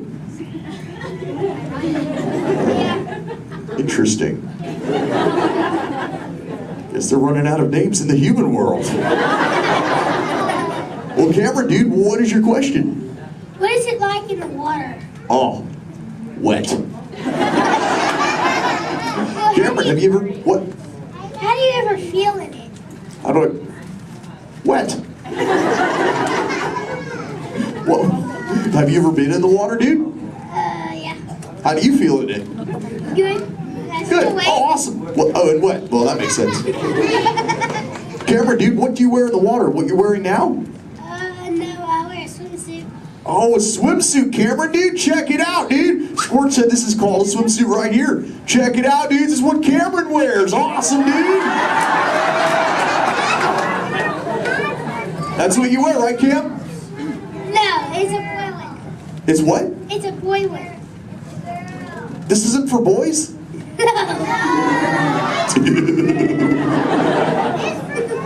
I didn't know that, dude. Cameron, dude, can I ask you a personal question, dude?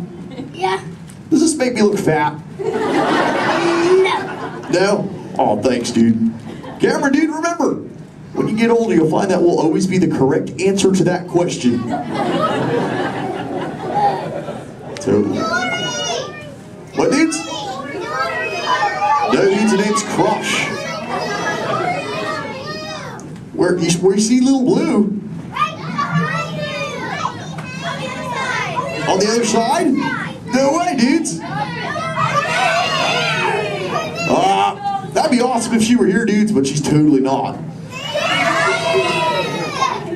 Hey. Whoa, Little Blue. I know you. Jaw. Hi, I'm Dory. Totally. I remember you. You're Mush. Little Blue, the name's Crush.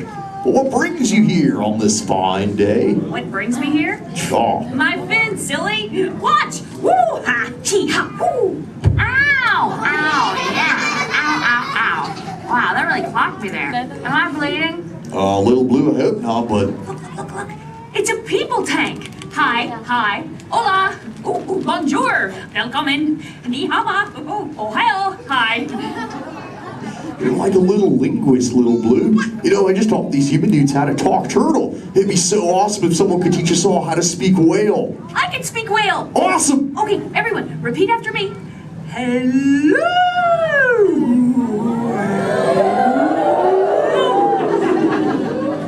That sounded pretty good, dudes, but let's try it all together real loud. Hello, whale.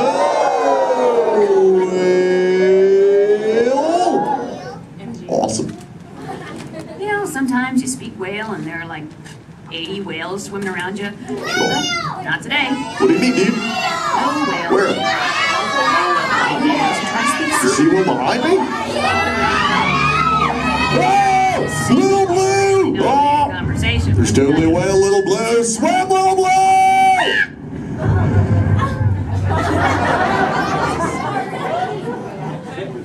Tell the whale to go away. Help her out, dudes, and say, go away, whale!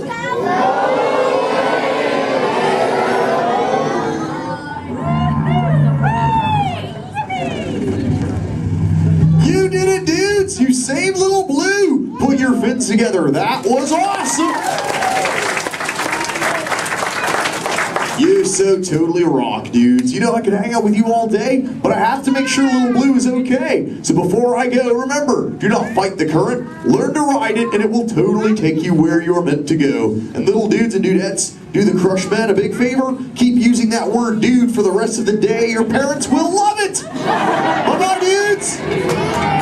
Let's give it up for Crush!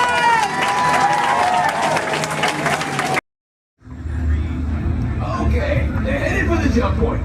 This way is never gonna work. Rock it. Well, okay, I'm locked onto your vehicle. We'll be right behind you. Nothing to worry about. Unless we do not stop this unusually large man. You're likely doomed. Good luck. You're gonna need it.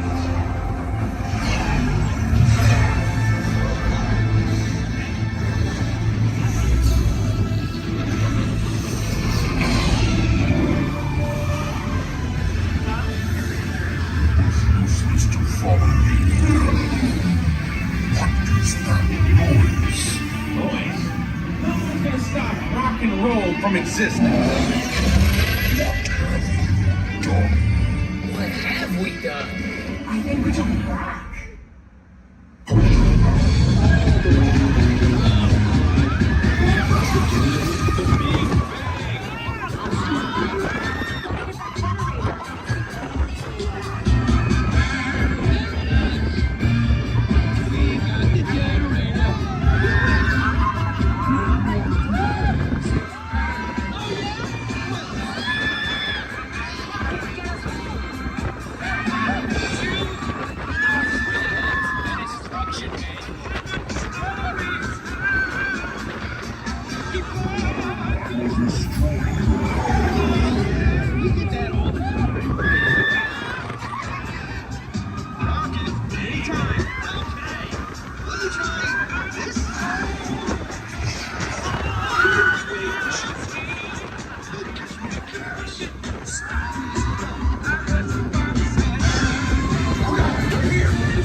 Heroes. Do you really think they deserve to be called heroes? Do you see how they dress? It's just a figure of speech, Drax. You are lying to them. Now I understand. Welcome to the Guardians of the Galaxy.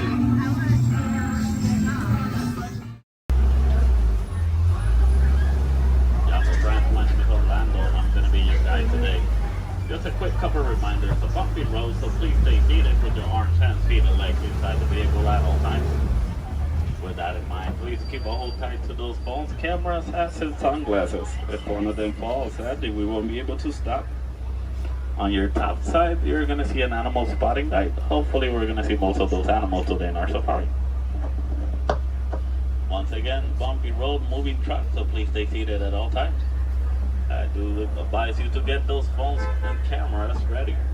This is a photo area, but we might not be able to stop for every animal. I'm gonna make sure I stop for most of them. But sometimes they won't stop for us. Just be ready. And 20. So we're gonna start off our journey here in the Little Ituri Forest. The forest animals are kind of exclusive and they depend a lot of camouflaging to stay safe. So sometimes they're kind of hard to see. So here on the right side, we're going to see an okapi. Even though the okapis have zebra-like pants, they're actually related to giraffes. It wasn't until 1901 that okapis were discovered. Before that, they used to be thought as a myth. And much like the giraffes, okapis also have those long tongues that are going to help them reach tall places. And only the male okapi is going to have ossicones. Ossicones are basically the same type of horns that giraffes have, but it's made out of their own skin, so it doesn't count as a horn.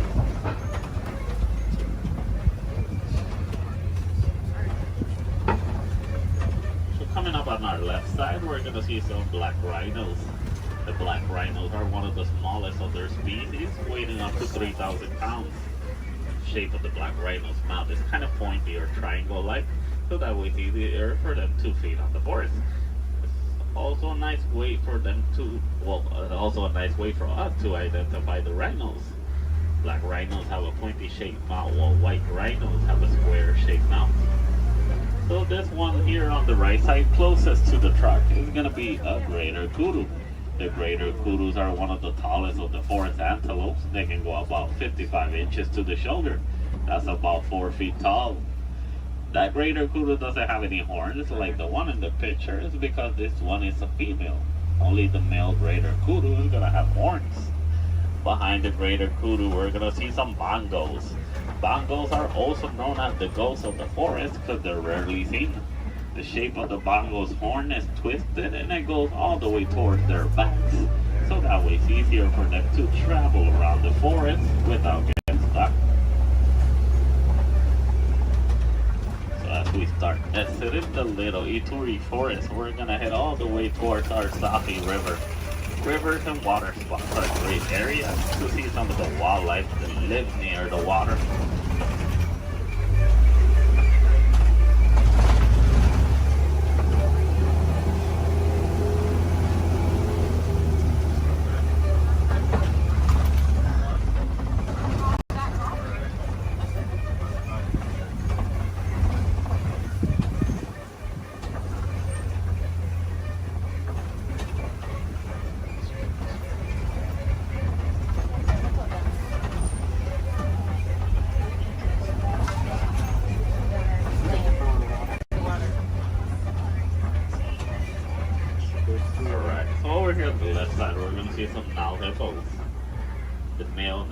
Can weigh up to 5,500 pounds.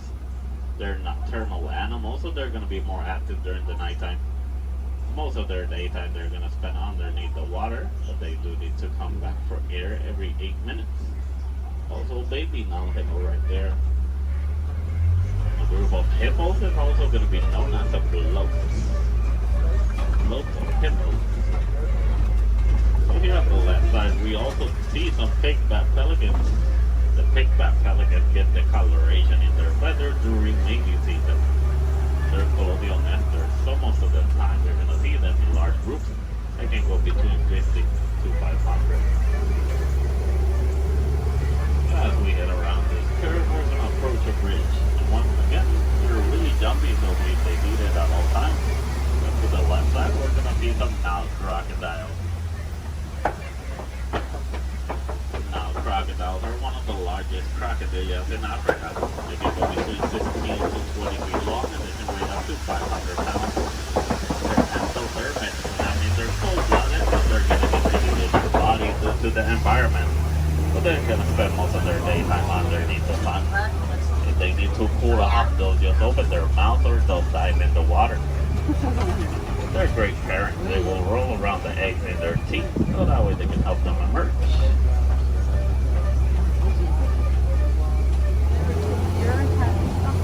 As we enter the Safi River, we're going to head all of the way towards our savanna. Savanna is going to be a large plain and a great area to see most of the animals in Africa.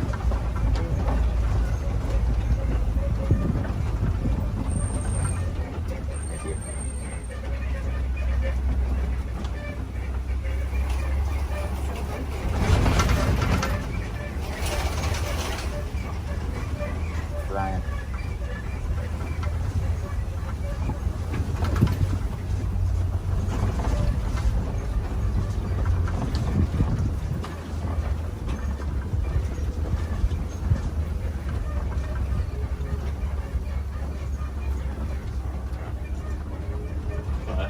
the savanna ecosystem is going to be a large plain of grass with tall trees and a lot of termite mountains. Each ecosystem is going to be unique and shaped by the animals that live on them. Between savanna, deserts, rivers, mountains. Most of the animals will actually use the termite mountains as fast crashers. Some of the smaller species like springboks will stand on top of them so that way they can have a better view. Here on the left side we do see a pack of African wild dogs. The African wild dogs are also known as painted dogs. They're part of the canine family. A difference they share with wolves and dogs is that they only have 4 toes. But they're a great pack of successful hunters, hunting up to 90% of the food they eat. But verbalizing, the African wild dog won't bark or howl. They'll actually make a squeaky sound that sounds similar to squeaky toys. Here on the left side, some Ankole cattle. Ankole cattle are also known as the Watusi cattle, named after the clan that domesticated them. They're a sign of Walt in Africa, where both male and female will have those huge, majestic horns that can go up to 6 feet long. Even though those horns are big and they look kind of heavy, they're actually honeycomb inside. They use the inside of those horns to move blood up and down, so that way they can keep themselves cooled off. Over here on the left side, we also see a sable antelope. Sable meaning brown, they're also the emblem of the Harambe Wildlife Reserve. They're the only type of antelope that in a fight or flight situation they'll stand their ground and they will fight. As you can see, the shape of their horns goes all the way towards their backs, so that way it's harder for predators to jump on them.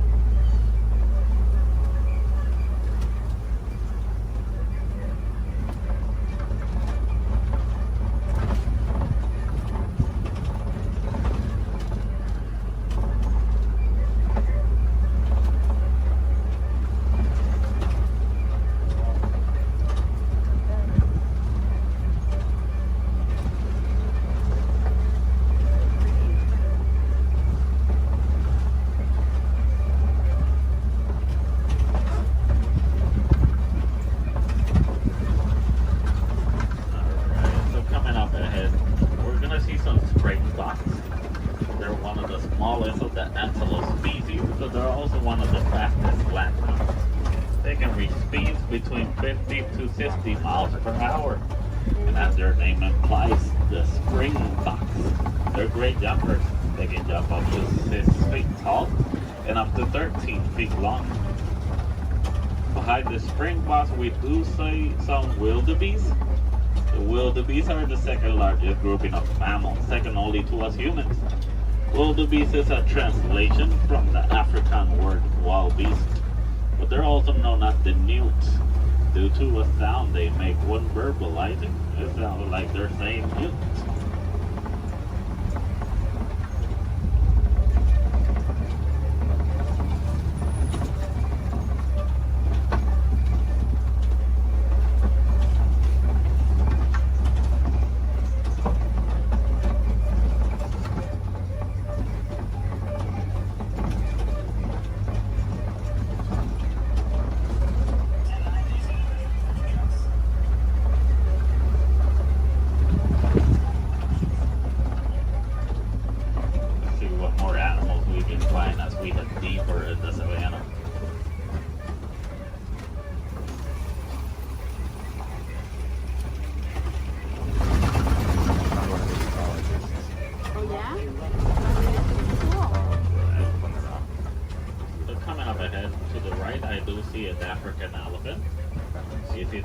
Due to their huge size.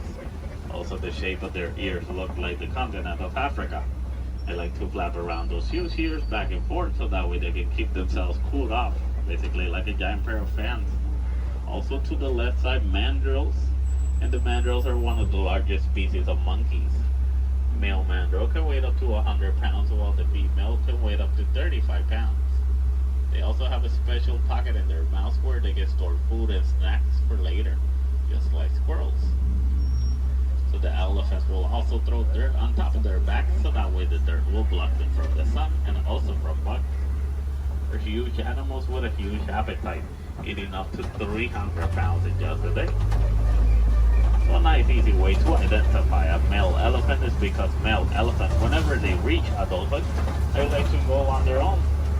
And sometimes they'll join other elephants and they'll form a group known as a bachelor.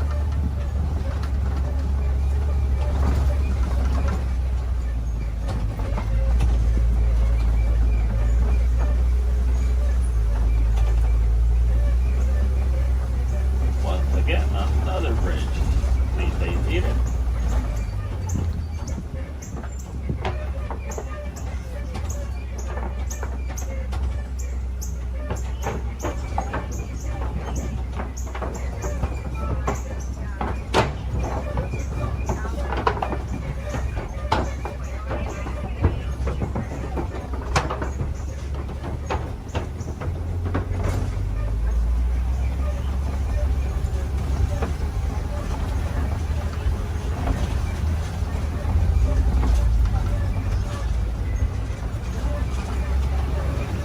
Here on the right side, we're going to see some markings on those red places. Those are elephant tusk marks. Elephants will stick their tongues in those red places, so that way they can get some of the minerals they don't get in their regular diet. Basically like a natural vitamin for them.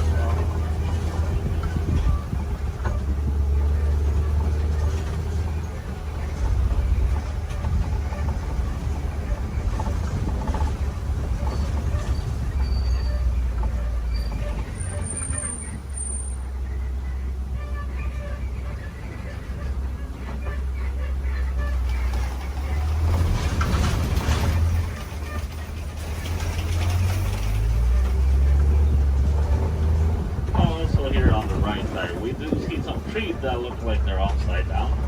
They're known as upside down trees, but they're also known as the tree of life. The real name is the baobab trees. And baobab trees can go leafless up to 9 months of the year, so that way they can store inside of them thousands of gallons of water. Some of the animals will actually try and reach that water, like elephants will stick their tongues in them.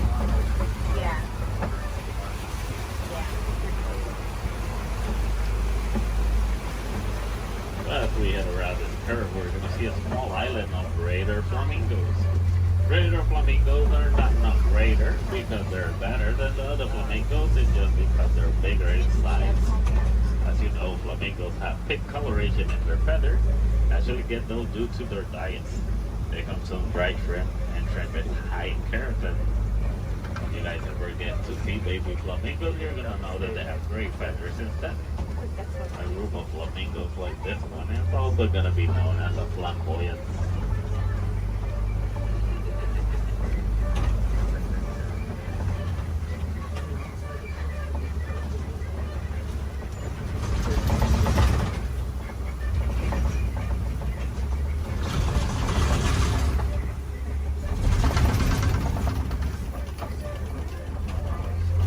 Coming up ahead, we do see some white rhinos. And the white rhinos are one of the largest of their species, weighing up to 5,000 pounds. That doesn't make them slow, because they can actually run up to 30 miles per hour. As you can see, the shape of their mouth is kind of squared, so that way it's easier for them to feed on the grass on the floor. And you'll usually find them in the savannah around mud pits.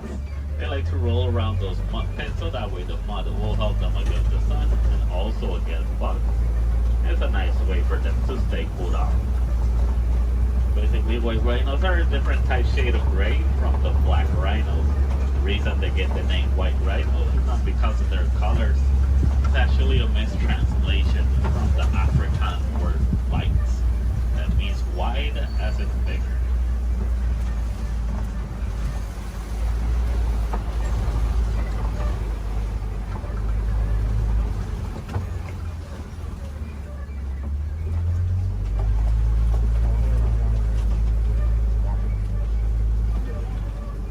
All the way in the back on the left side, I do see a cheetah walking around. Cheetahs are one of the fastest land mammals. They can reach a speed from 0 to 60 in about 3 seconds. There's also another one laying on the grass all the way in the back. But with that in mind, the cheetahs are built for speed, not power. So after running so fast, in such a short amount of time, they're gonna need a couple of hours to rest their energies. And cheetahs are also diurnal big cat predators, so that means they're more active during the daytime.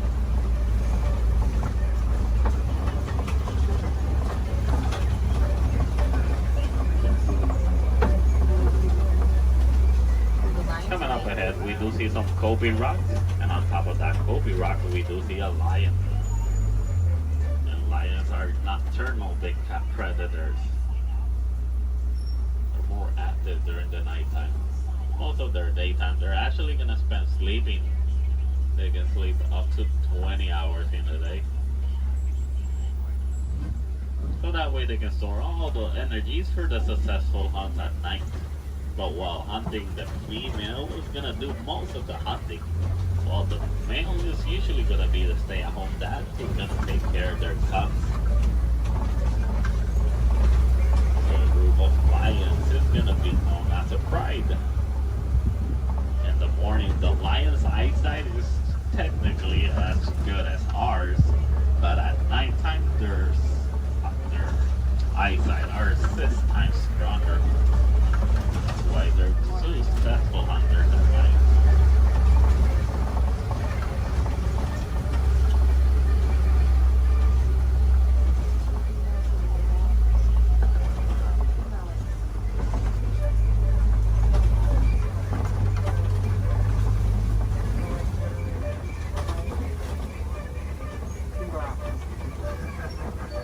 So coming up ahead, we're gonna see some warhogs. Behind that tree, we're gonna, there it is. And warhogs are one of the largest burrowing mammals. They like to make burrows like those in which they will sleep on facing outwards, so that way they can see anything that's coming towards them. They're super close relatives to domesticated pigs, and they can run up to 35 miles per hour.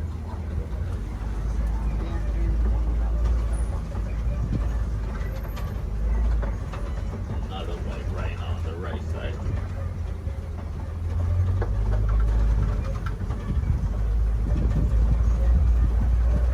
As we start exiting our savannah, we're gonna head all the way towards the Warden's Post.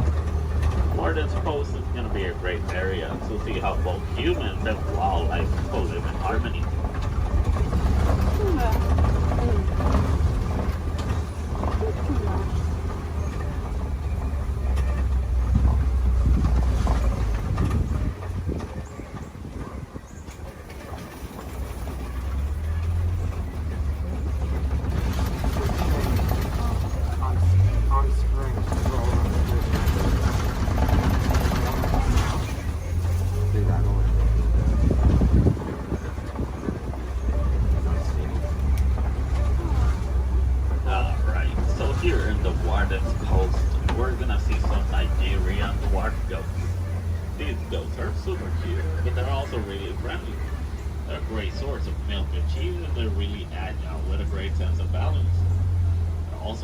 Domesticated wildlife that we have here in our reserve.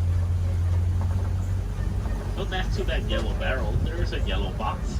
The farmers found out that elephants are afraid of bee sounds.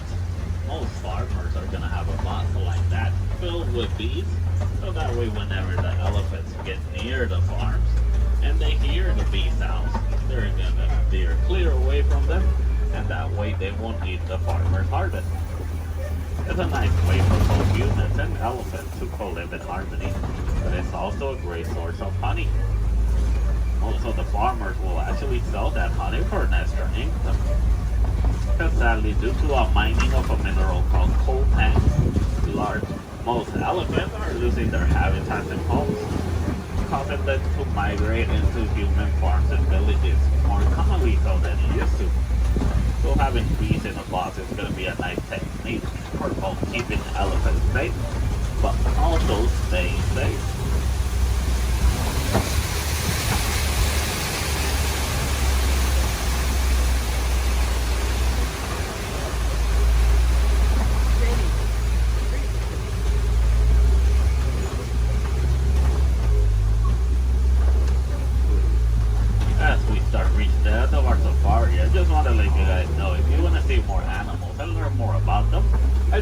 To It's a nice 20-minute pathway that will take you all the way to meet a family of gorillas, while meeting more animals, learning more about them, and also more about conservation. If you're really lucky, you might even get a better close-up view of the hippo through a glass.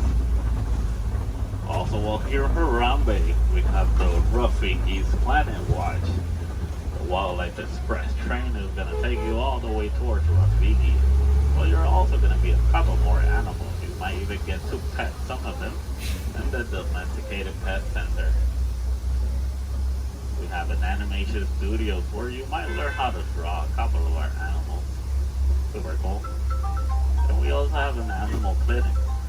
Any chance we need to take care of one of our animals, you guys can actually see the process through a glass. It's super cool journey. It's got nice AC, but it takes about a whole hour to complete. So you gotta plan ahead. The last Wildlife Express leaves at 4:30. From Desana Ward. Right into the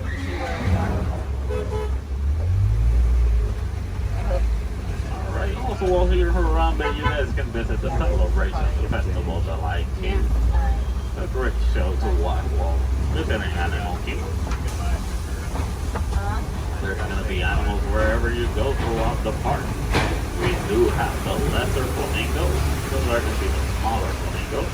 In some area of the park, I believe, it's one of the pathways that leads you to the Tree of Life.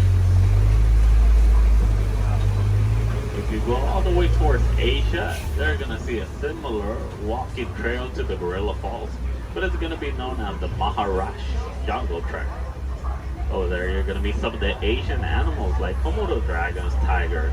Also super cool to visit while you're in Animal Kingdom. So for the Gorilla Falls, once you head out of the truck and you head down the ramp, if you go to the left side, you're already on the Gorilla Falls trail. Keep going around, enjoy your time, see more animals. If you go to the right, you're going to go back to the village, where you can see the entrance towards Rafiki.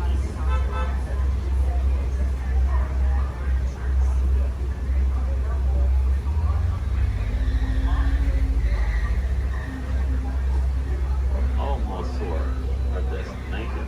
Just gonna wait a little bit.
We don't like to say goodbye because goodbyes are always sad and final. We instead say kwaherini. And kwaherini does mean to go well. So kwaherini guys, go well, go wild, go make a difference out there.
Anytime, watch your step, welcome aboard. All right, thank you. You're welcome. I'll see you on the other side. All right.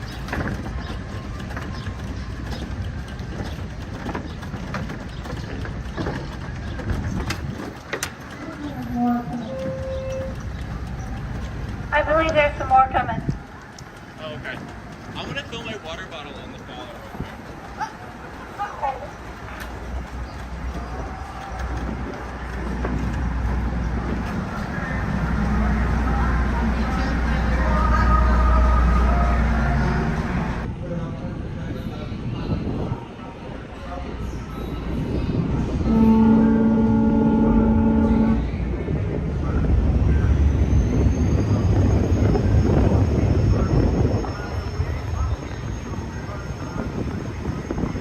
Ahoy, mates, and welcome aboard the Devil Joe Potter. We will be arriving at our destination in just a few moments. On our way, we travel 1 mile on the Van 7 Season 2, which took over 3 years to activate.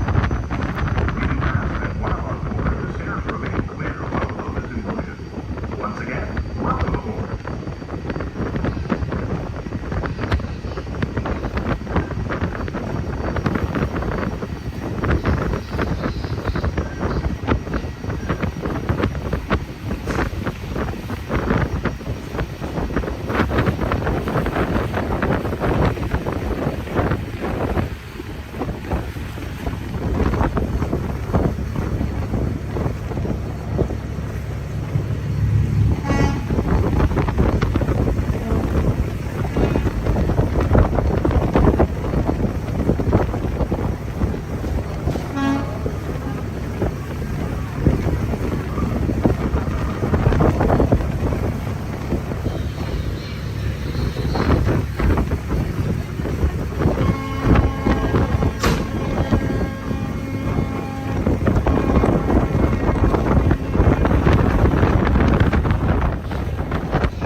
Please stay where you are until we are safely done and the captain has given the all clear. Because this is a free floating vessel, we do have a tendency to bounce around a bit during docking. If you are standing or sitting on the stairs, we ask that you please clear the stairway. Everyone else, please remain where you are until we have completed our docking. Once again, please clear the stairway. You'll be given an all clear when you stay to crown stairs and doors. Por favor, manténganse alejados de las escaleras.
Welcome aboard. At this time, I'd like to ask everyone to please remain seated throughout our show, and please keep your arms and hands inside the vehicle at all times.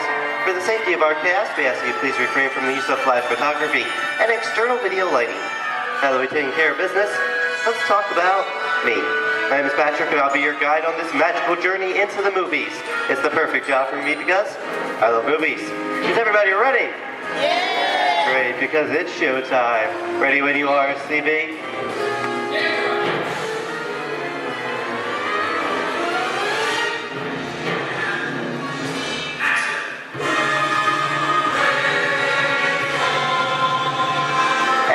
We are rolling.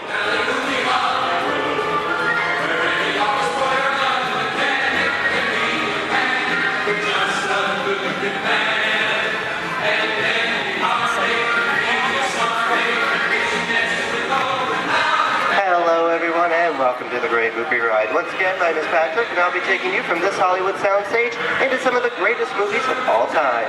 All on one tour. But between you and me, this is no ordinary tour because the Great Movie Ride brings these movies to life and puts you right in the middle of the action.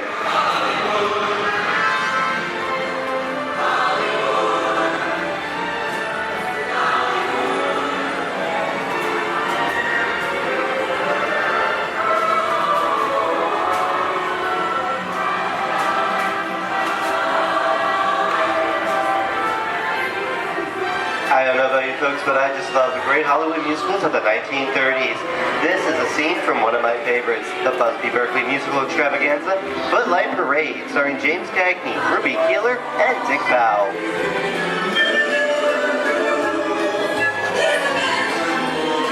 In 1952, Gene Kelly was Singing in the Rain with Debbie Reynolds and Donald O'Connor. Did you know that Gene Kelly co-directed this movie? Who can tell me what movie this is? That's right, it's Walt Disney's Academy Award-winning film from 1964, Mary Poppins, starring Julie Andrews and Dick Van Dyke. Julie Andrews won an Oscar for her portrayal of the nanny, who was practically perfect in every way.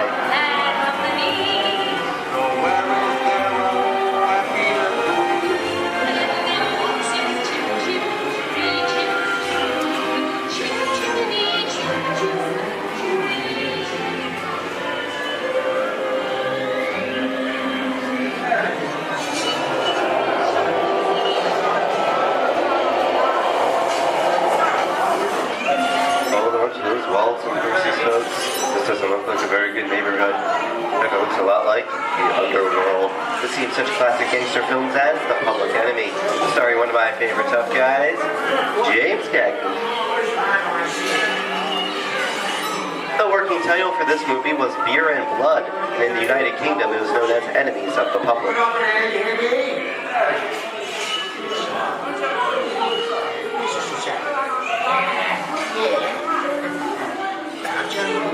Very nice time. Judge comes around, he's going to leave you some beer. You're going to check it. And you're going to kick in with the dog. If you don't, somebody's going to drop by here and kick the teeth out one at a time. With me? I get you. Get down. Is it good? Just a bunch of motherfucking push. Sorry about the delay, folks, but I don't want to run a red light, even if it is just a movie. You talking to me? You talking to me? That's okay, I'm talking to the demon of putting it out for the day. I'm talking to me. I'm not supposed to leave my vehicle. I said get away. Oh, okay, Moxie, whatever you say. Hey, you should know my name anyway. I've seen this movie before. Oh. Sad scene, fancy cats like thinking out of your face. You're making a mistake about this. Out of here, you gotta get out of here. You gotta know the movie.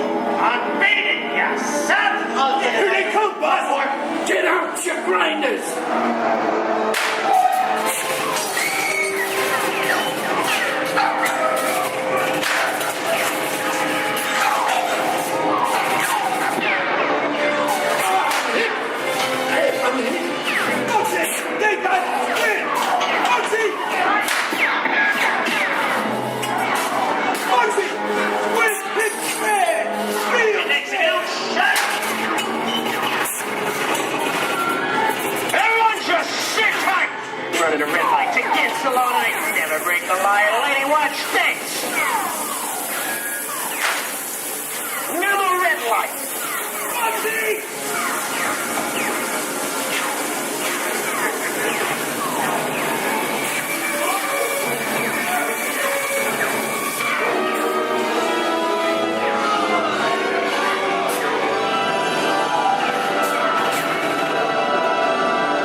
mind your P's and Q's, and maybe you won't get hurt.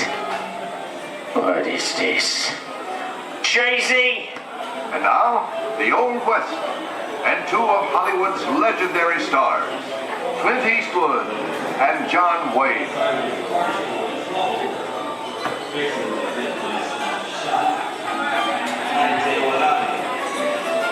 Go right ahead if that's what you're going to do. A long time ago, I made me a rule. Let people do what they want. Sleepy little bird. That's some mighty tough territory you're heading into, Pilgrim. I'd think about turning back if I was you. That is, if you want my opinion. Now to be clear, it's a perfect time for me to collect up all your valuables. Starting with the jewelry, going on to the cold hard cash. Perhaps work... Hey! It's the bank robber! Don't let him get... I don't work this neighborhood, Kappa! This is nuts. Nuts! Tell us I'm getting out of here. What are you doing, old man? Get yourself up! Looking at this one. Can't get any worse!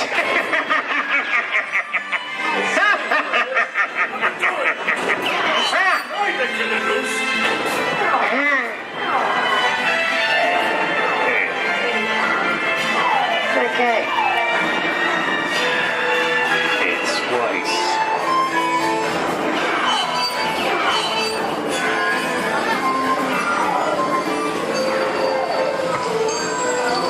I don't know about you guys.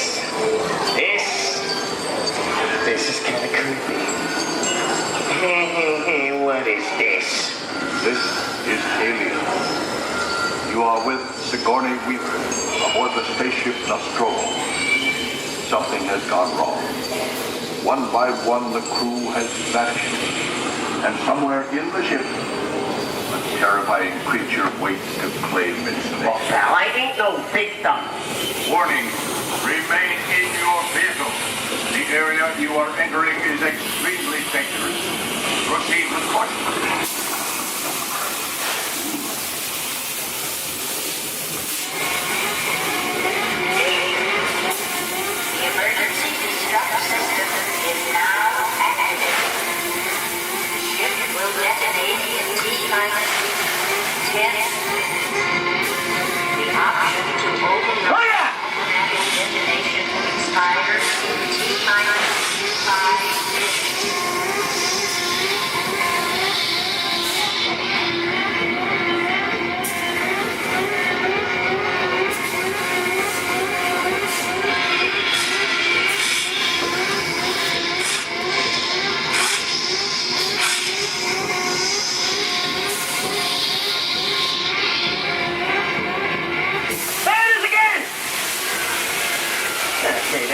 Creepy crawly things for Hyundai, right? Hey, stop! Wrong! Here in Raiders of the Lost Ark, amid 1,000 deadly snakes, Indiana Jones unearthed a great treasure. Will Harrison Ford escape with his discovery? And what will be your fate? Beware. Snakes. Why did they have to be snakes?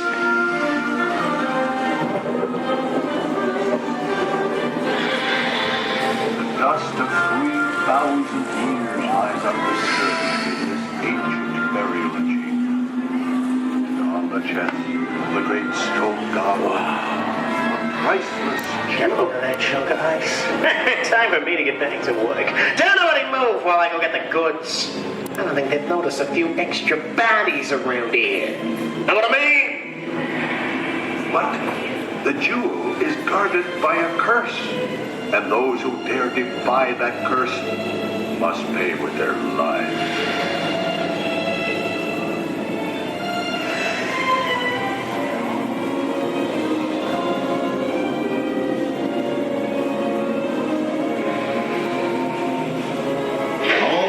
Unbeliever, disturb the treasure of the gods, and you shall all pay with your lives.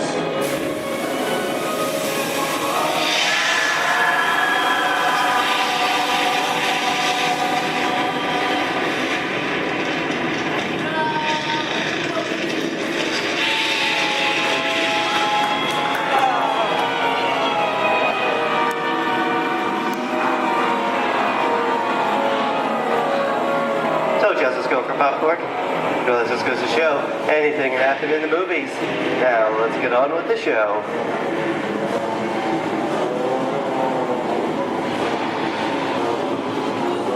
Ooh, I see dead people. The horror movie is my all-time favorite genre. Some of the best horror films were made back in the 1930s and 40s, but monsters, mutants, and maniacs are still audience favorite and continue to haunt us today. And that's what I call a wrap.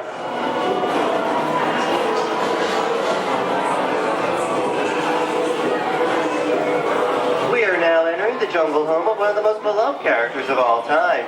Now it's not George of the Jungle. Actually, it's Tarzan, portrayed here by Johnny Weissmuller. Over here, we have Maureen O'Sullivan as Jane, and the lovely and talented Cheetah as herself.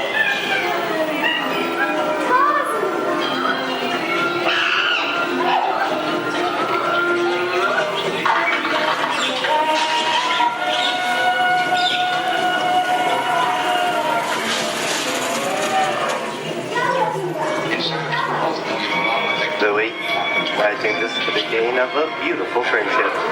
Best last line of a movie ever. Humphrey Bogart and Ingrid Bergman in the classic romance, Casablanca. Always have passed. You didn't have me. You lost me until you came to Casablanca. You got it back last night.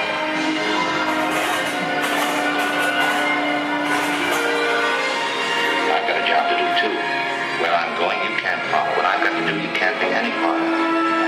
Hilton, I'm not good at being noble, but it doesn't take much to see that the problems of three little people don't amount to a hill of beans in this crazy world. Someday you'll understand that.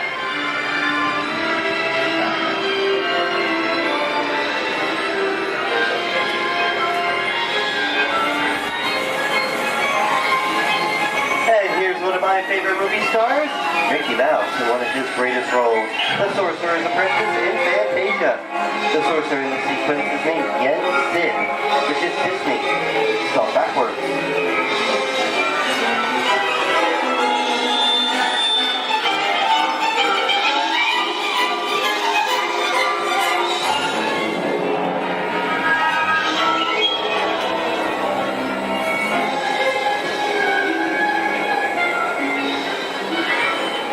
Toto, I have a feeling we're not in Kansas anymore.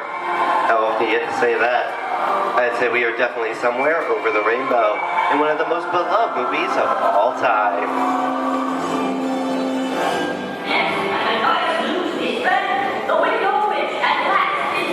The Wizard of Oz.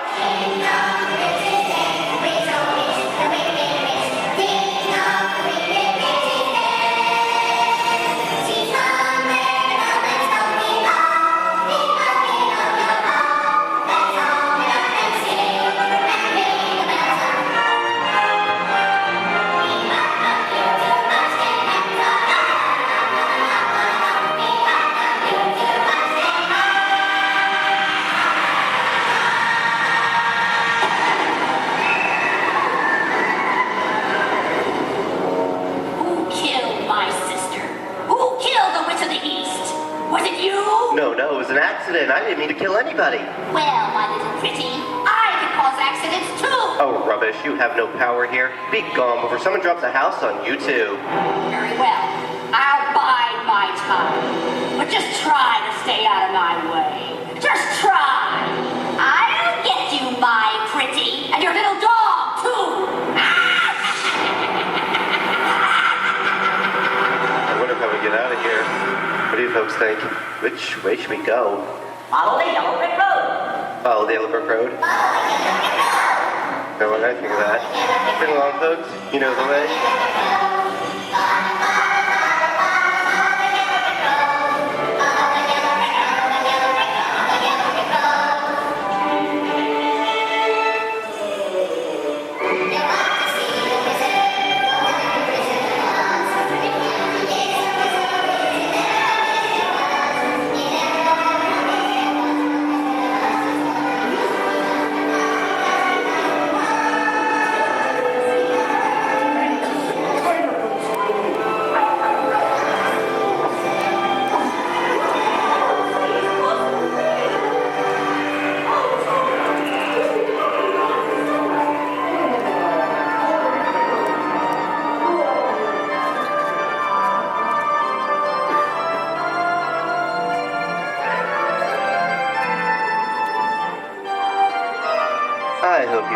our tour of these great moments at the movies, but we've only scratched the surface of what Hollywood has to offer.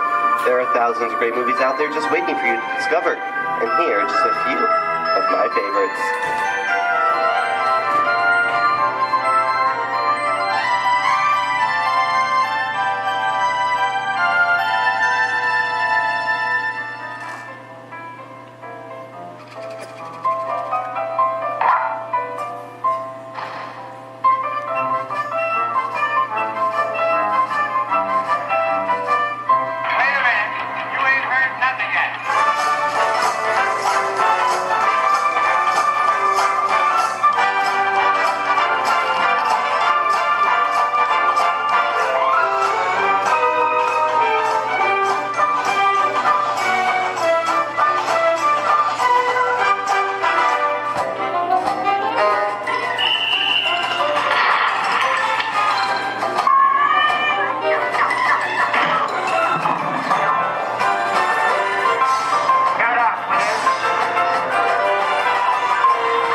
Disney's Hollywood Studios, I'd like to thank you for joining us on the great movie ride. But before we wrap this production, there is still one more scene to do. It's called The Exit. The action begins with three main scenes until we come to a complete stop. Then gather all your personal belongings and take small children by the hand. When these doors open, rush dramatically to your feet and make a grand exit directly to the rear of your vehicle.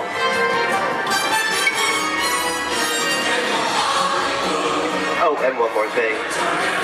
When I yell action, don't forget the thunderous applause for yours truly. All right, places, everybody, and action! Thank you, thank you. Have a wonderful day here at Disney Hollywood Studios, and we'll see you at the movies. This stuff dreams are made of. Goodbye, everyone.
bots explode. If we intentionally hit those green bots, maybe we'll trigger a chain reaction. I think you're right. That should stop it.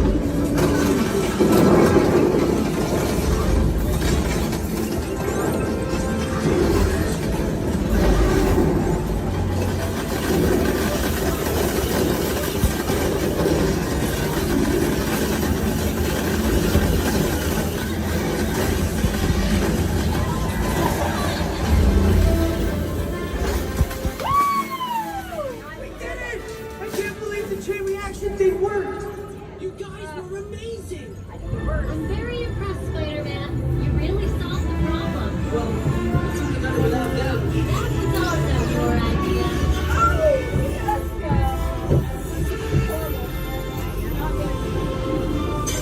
Dang it!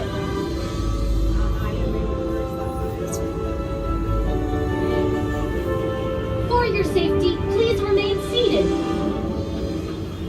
We failed. I did better this morning. Jackson did so good.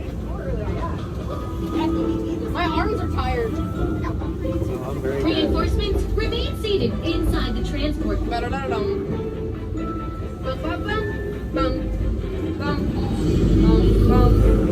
Hey, thanks for attending our open house presentation and preventing the destruction of the world as we know it. Please collect your wits and any personal belongings as you exit the vehicle. See you later.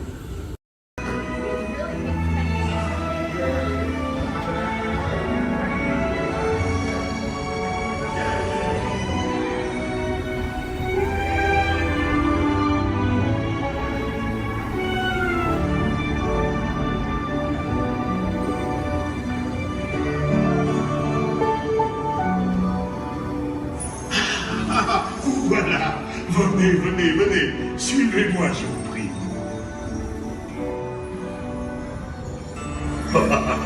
Chef Rally is waiting for you. This way. Gardez-vous.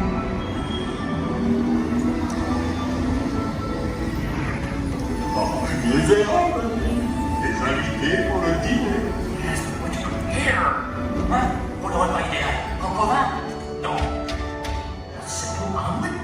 Too simple. What? Mais oui, that's it!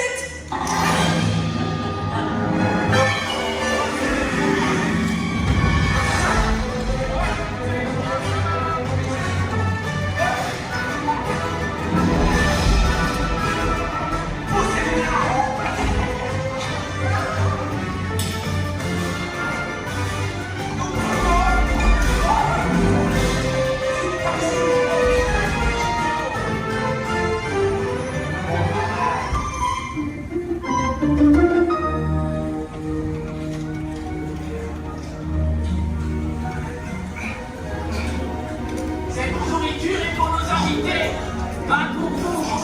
Hey guys, the food is for them, not you.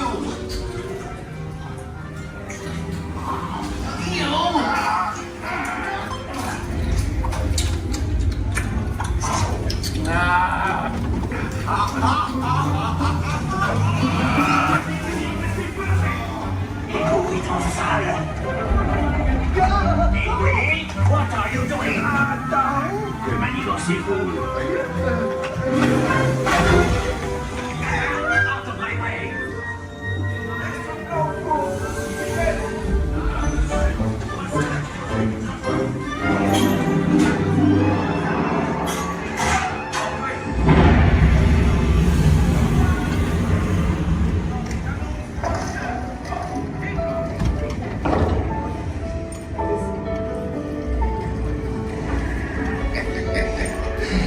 Hey!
morning, everyone. Vous serez toujours les bienvenus chez Amy. À bientôt et bon appétit. Amigo.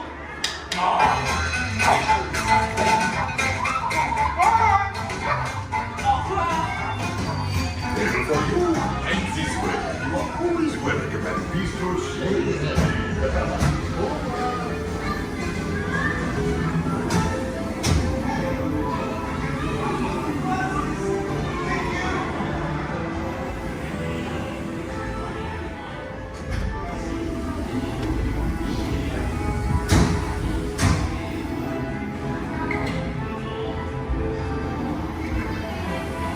Okay, be sure to pack all your stuff and lock the step as you exit. Goodbye. All right, everyone. For your safety, please do me a favor. Leave this center aisle clear and all side aisles clear as well. If for any reason you need to leave the theater, you can do so through these two right rear exit doors. That's if you're looking to leave. Please do so through these two right rear exit doors. They're a little bit heavy. Just give them a big old push and they'll open right up for you.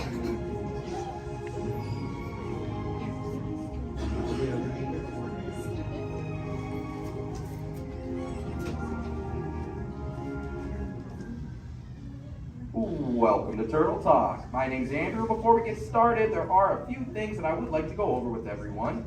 Now, here at Seabase, there is absolutely no eating, no drinking, no smoking or vaping, and no flash photography.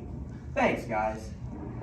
Now, this piece of equipment here is known as a hydrophone. It allows us to hear sounds from beneath the sea, and it's also going to allow us to hear from our very special guest today. Does everybody know who our special guest is? Please shout it out.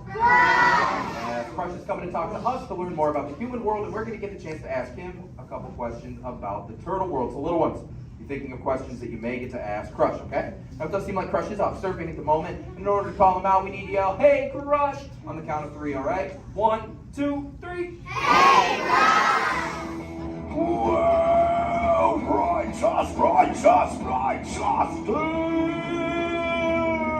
well, awesome. Check it out, man. Hey, dude, look. Double barrel, 360, totally tubular. Whoa, look at the humans in the human tank. Hello, humans. Righteous, man. Oh, dude, speaking of most righteous, look at this, bro. Hatchlings, grommets, offspring, totally chillin' sub-level. Look at this, right next to you, you got a little dudette, blue shell, brown noggin, goggles, and extra ears. Yeah, right there on the coral. Hey, bud, what's your name down there, dudette?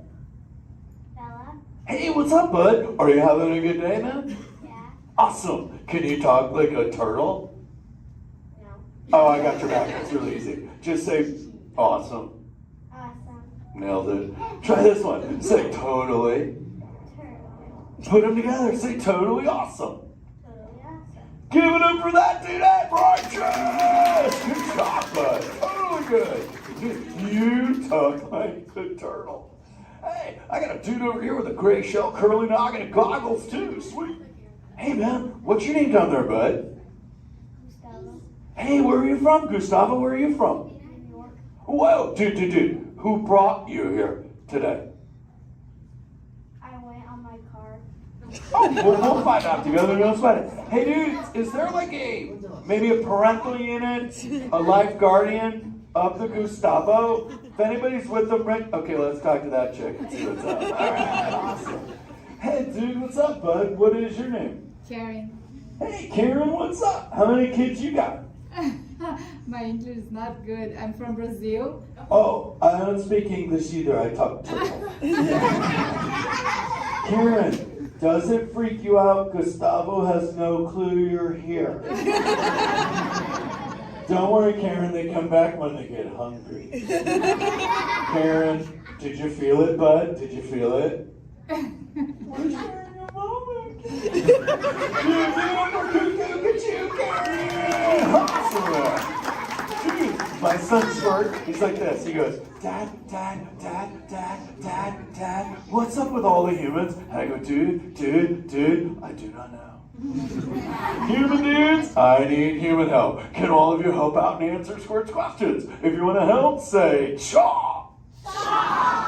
righteous. You so totally rock, dude. Oh, wait a minute. Sorry, dude, my bad. Check this out. When a turtle says, you so totally rock, everyone says, dude. Here we go. You so totally rock. Dude. You so totally rock. Dude. Now all of you totally talk turtle. So, on to Squirt's question. Numero uno. He goes, Dad, if humans go to a beach, what do? I said, bro, I do not know. Humans, do you go to the beach? Yeah. Awesomeness. Okay, answer it for the Squirt dude. What does a human do at a beach? Shout it out. Swim. No way. Who likes to swim? Wave some fin if you love to swim, man. Oh, man, I got waivers. Look, even on the bench. What's up, waivers? Nice. Dude, want to see me swim? Say go crush. Go crush. Let's rock. Everyone yell. Rip it. Rip it. Roll it. Roll it. Punch it. Punch it. Rip it.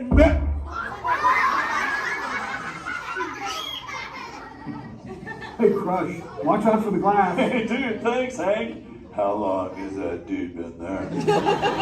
Oh, no, man. My bad, bro, my bad. Where are the manners? I've been asking the questions. Dudes, do any humans have a question about being a turtle? Raise a fin.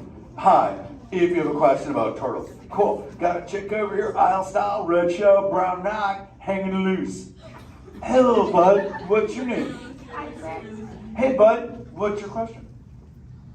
What turtles eat? Oh, dude, we're chowing green seagrass and green sea kelp. Big dudes, you're sitting on green seagrass benches. But check it out, Harper. We only eat green stuff, and so it actually turned us green. So, like, I'm green, and my kids are green, and my parents are green. Oh, and my wife's green, and my favorite color ever, purple. He's pulling your fin. It's green. Hey, there's a purple chick over here with like a jellyfish lid. Let's talk to this one on this side. Hey, bud, what's your name down low? Scarlet. Hey, cool name, Scarlet. What's your question? My name's not Scarlet. Oh, wait, what's your name? It's Charlotte.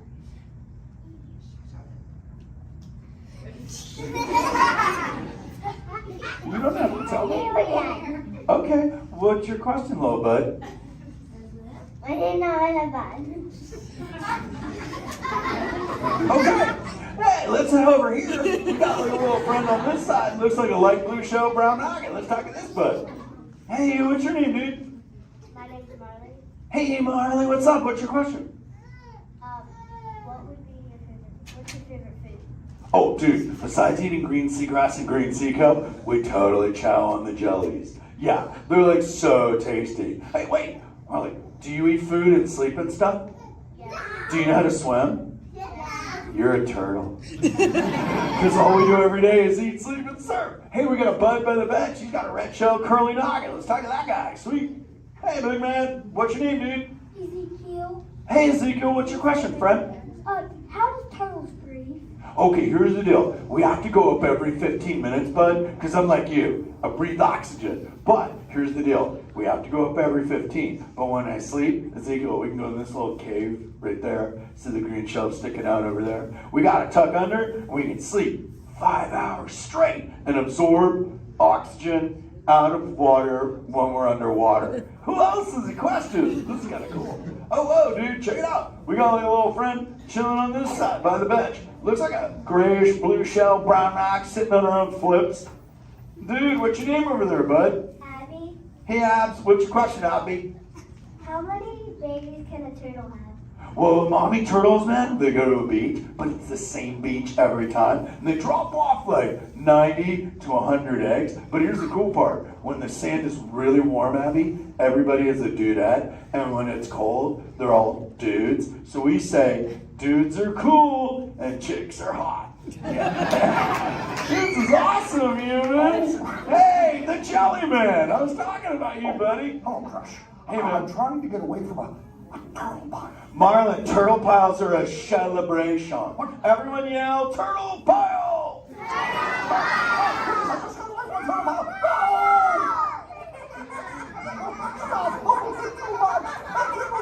Oh, cool. Hey, boys, surf's up, dudes.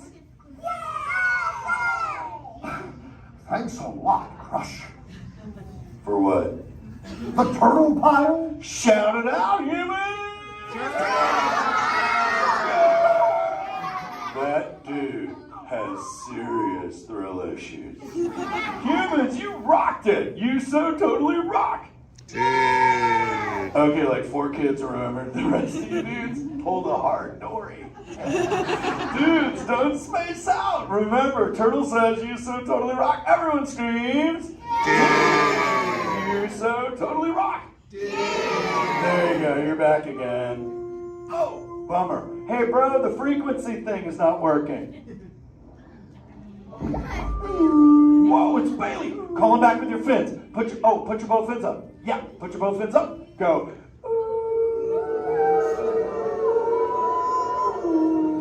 Crush! Hey! Bailey, look at my friends, they're humans. Oh my goodness, funny looking humans, huh? Hey dude, stop. That's not cool, those are my friends that can hear you. No, they can't. Watch this. Hi, humans. Oh, okay. Why didn't you tell me? Dude, I tried, man. You got stoked out. Wait. Ooh. Yeah, that thing. I'm getting something. Ooh. Wow. Some of you have 4 ears. Weird. I'm not judging. Humans. Later, Crush. Later, Bailey. Everyone say, later, Bailey, dude. Bailey's echolocation's awesome. We're gonna do it. Everyone, both fins up. Go. Okay, sub-level. Really good. Back bench. Solid. Grandma, in the corner. This is where we put our fins up. Good job, Grandma. Good job. Fins up. Eyes closed. Go. How many fins am I holding up now? No, you gotta go. Yeah, you so totally rock. Squirt, come here. Squirt, look at this. Squirt, I just taught humans your ultimate favorite. Sweet. Dude, go for it. They'll blast you. You so totally rock. Yeah. Rock on, human dude. Rock on, Squirt. That's my son. I'm in a jam. Oh, wait. Remember this thing. You gotta be good to the oceans. And the oceans will be good to you. And slap the fins together for my man Andrew. Rockin' the mic, man. Oh, righteous. Little dude. Use the word dude all day long. Because your parents will love you. Hey, Karen. You're welcome, Karen. Let's go! You so totally rock! Let's give it up for Crush. If you would like to learn more about Crush and his friends like green sea turtles, manatees, or sharks, you can do so up on the second floor of Sea Base. Now, little ones, don't move until your adult comes to get you. Adults, please collect your belongings, collect your children, head on up to those 2 right rear exit doors. Or if you're taking, please don't stand up.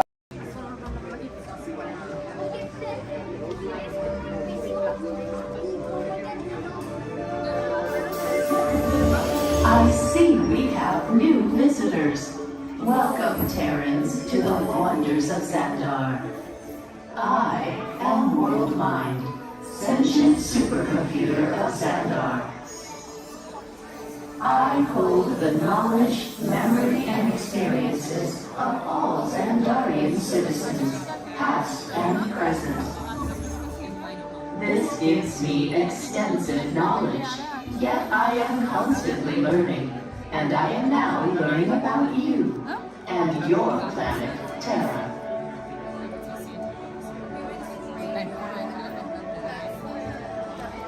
Much of my knowledge of your world came from your great scholar, Peter Quill. However, many of his facts have yet to be confirmed, such as the incredible importance of a legend called Footloose. Through my fellow Xandarians working here at the wonders of Xandar, I am discovering more about you Terrans. Such as your fascination with eating the turkey leg. Why only the leg? What about the rest of this creature? We are eager to learn the answers to these questions and so much more about your world. In return, we Xandarians hope to share with you more about ours. Although Xandar is 2.537 million light years away from your planet Terra, our worlds are actually quite similar and began at precisely the same moment. We refer to this as time zero, before the existence of anything. Our worlds were born of a single point of matter and energy that blasted outward in what you Terrans refer to as the Big Bang. And from nothing came the beginning of everything.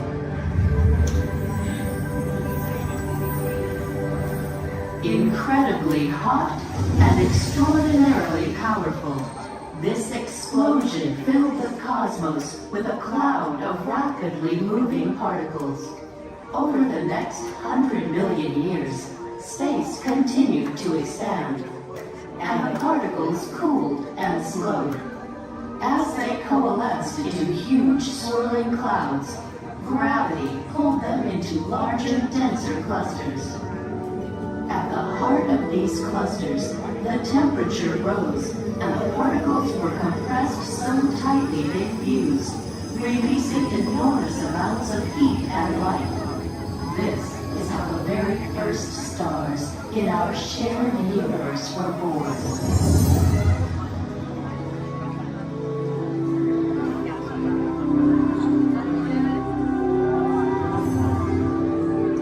The singularity is just one of the commonalities between our two worlds that we will explore today. Welcome, Terrans, to the wonders of Xandar.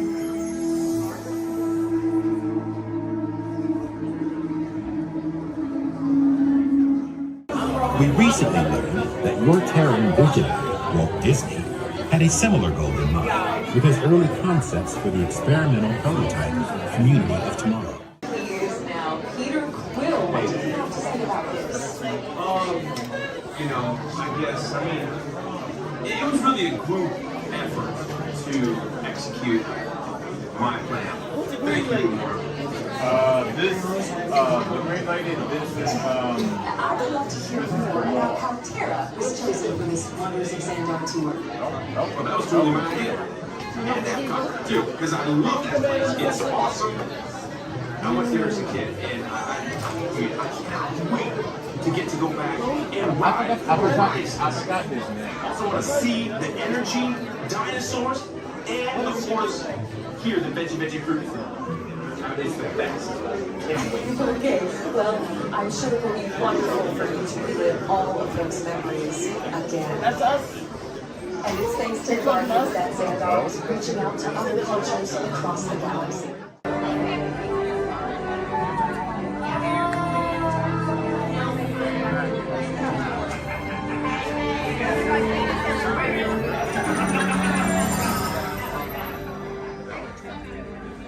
Greetings, Terrans. I am Nova Prime Irani Rayal, Commander of the Nova Corps. On behalf of all Xandarians, I hope you have enjoyed exploring the wonders of Xandar. As you have seen, your world and ours were born of the same moment, one which you refer to as the Big Bang. As such, we are all galactic neighbors in a vast universe which we and countless others share. For you to travel to Xandar would take 2.5 million years, assuming you had a ship that could fly at the speed of light. So we decided to come to you. But even we could not have reached you so easily were it not for the Cosmic Generator, an advanced piece of Xandarian technology that creates jump points, artificial tunnels that act as shortcuts, linking distant points in space. It is our desire to share this wondrous technology with your people, so that together we might explore new worlds and create a brighter tomorrow. And now, as the culmination of the wonders of Xandar, You will be teleported to a Nova ship above your planet for a demonstration of the cosmic generator. I trust you will find it an unforgettable experience.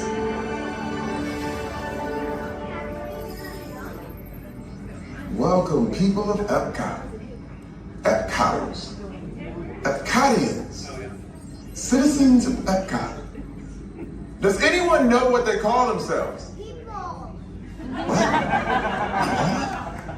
Someone needs to tell me when I'm on. Welcome, Epcot-tarians. I am Centurion Tal Merrick, and we're just about ready to teleport you up to the ship for the demonstration. As you're about to enter a secure Nova area, I must ask you to put away your Terran communication devices at this time. Recording of any type is strictly prohibited. I am very serious about this. Now, please step forward into the chamber. You're gonna love this. You're on! That was the best. That was like probably highlight. You're on! Someone get that I should warn you that we have never teleported Terrans before. But since your molecular structure is very similar to Xandarian's, it should work. It'll work. So long as you are standing inside the lighted ring. You do not want to know what happened last time someone did not stand where I told them to, okay? Stand by the teleportation. Here we go.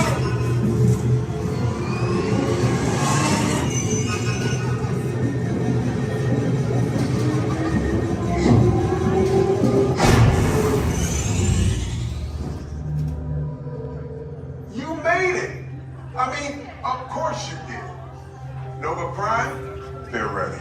Excellent.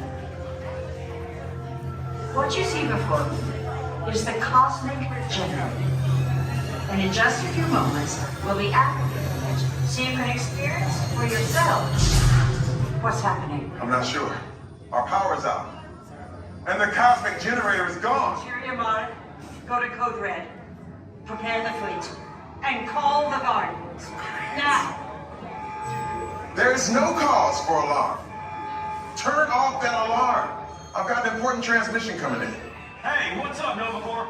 Our cosmic generator has been stolen. What? How? Why didn't we think of that? That thing's gotta be worth a fortune. I am Groot. Good question. Yeah, who do you think took it? Perhaps that really big man outside your ship. Oh, that is a big man.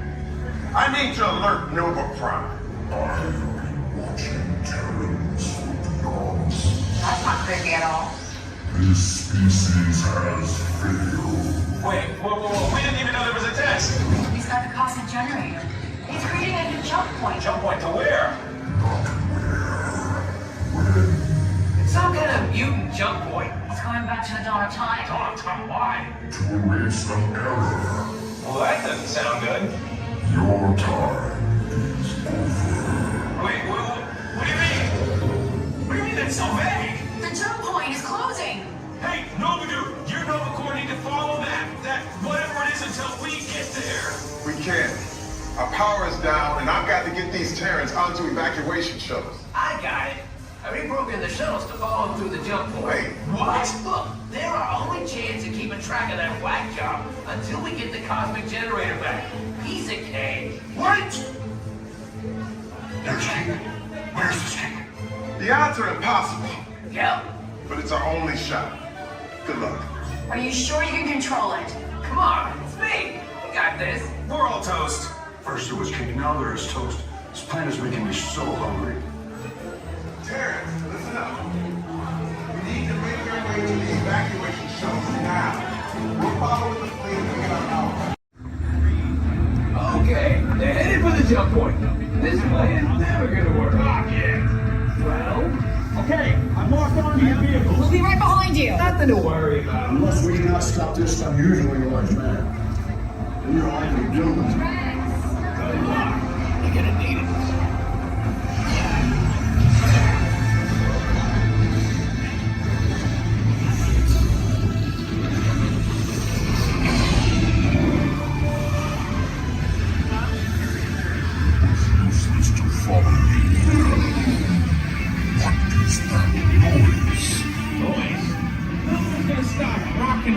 from existence.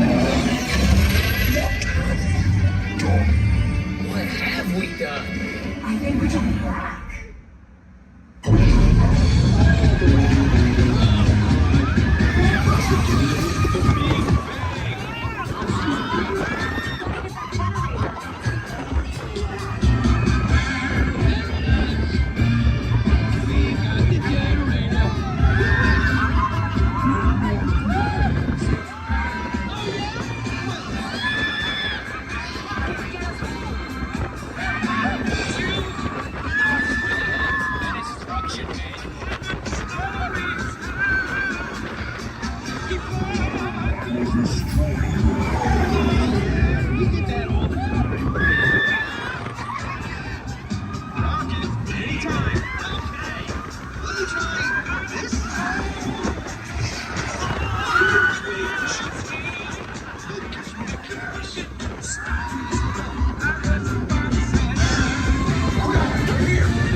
Heroes. Do you really think they deserve to be called heroes?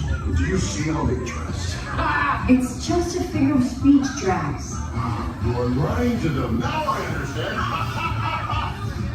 Welcome to the Guardians of the Galaxy.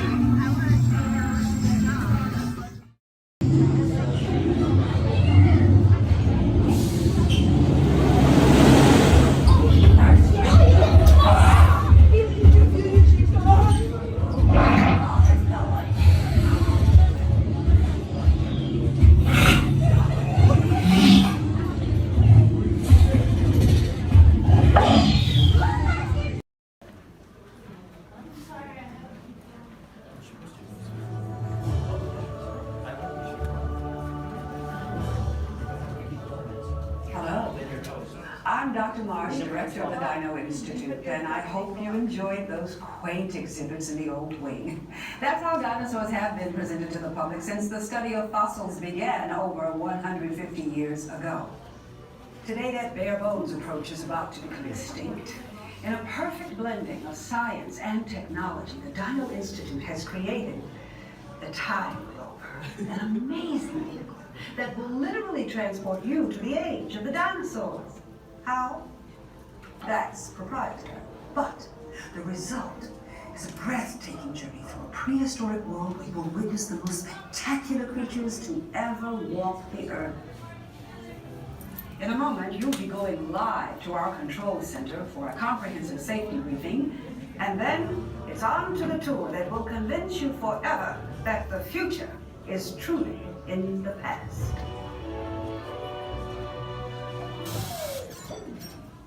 Hello there. Welcome to our little trans-dimensional joyride, folks. I'm Dr. Seeker, your friendly controller, and a heck of a paleontologist, if I do say so myself. But let's not talk about me. Let's talk about you, and how you can help me make history today with the Time Rover. It's like this. If I can bring you back from the Cretaceous period, it stands to reason that I can bring back a live dinosaur with you. And not just any dinosaur. Take a look at this guy. He's an iguanodon, and I'm certain that he is the key to understanding these magnificent creatures. I tagged him with a locator during an unauthorized field trip. Otherwise, I'd be traveling with you. Right now, our dino should be about here, at the very end of the Cretaceous period. That's where you're going today. I've arrived, it seems, just in time to correct a little misstatement. Dr. Marsh. That is impossibly close to the giant asteroid impact that destroyed most life forms on Earth. Our tools are designed to take you to the early Cretaceous period. And I can assure you that all Time Rovers have been securely locked on those coordinates. That's right. See?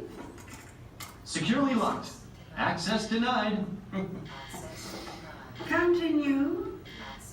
Of course. We were just talking about seatbelts. Plug them in, use them. It can get kind of choppy out there, so keep your hands and arms inside the vehicle at all times.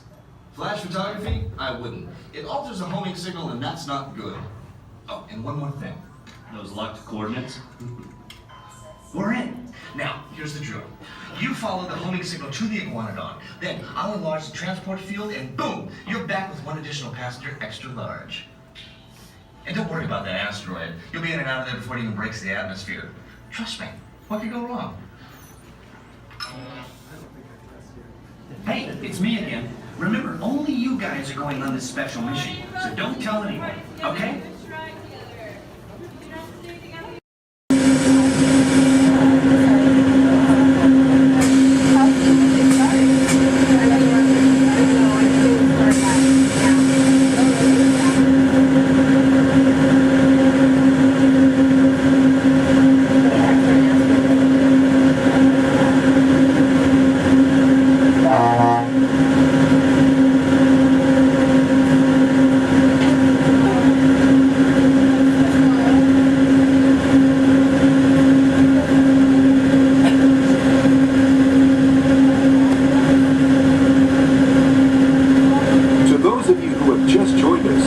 Welcome aboard the Disneyland monorail. For your safety, please remain seated, keeping your hands, arms, feet, and legs inside the train. Watch your children, and no smoking, please. Bienvenidos a bordo. Para su seguridad, permanezca sentado y mantenga las manos, brazos, pies y piernas dentro del tren y cuide a los niños. Por favor, se dirija Gracias. We're now en route to our final stop, the Tomorrowland monorail station. Along the way, you can get a bird's-eye look at the downtown Disney district, Disney's Grand Californian Hotel and Spa, and Disney's California Adventure. To the left of the monorail is the main entrance of Disneyland, the happiest place on earth. Disneyland is truly an American original.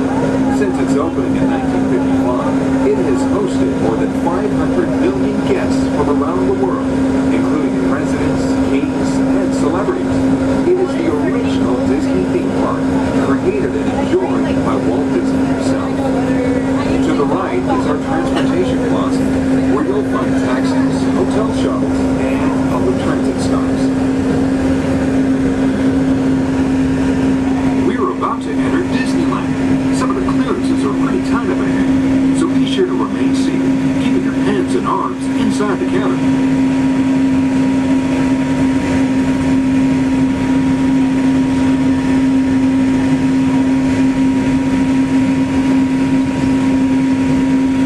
This is Tomorrowland, a land inspired by science fact and fantasy.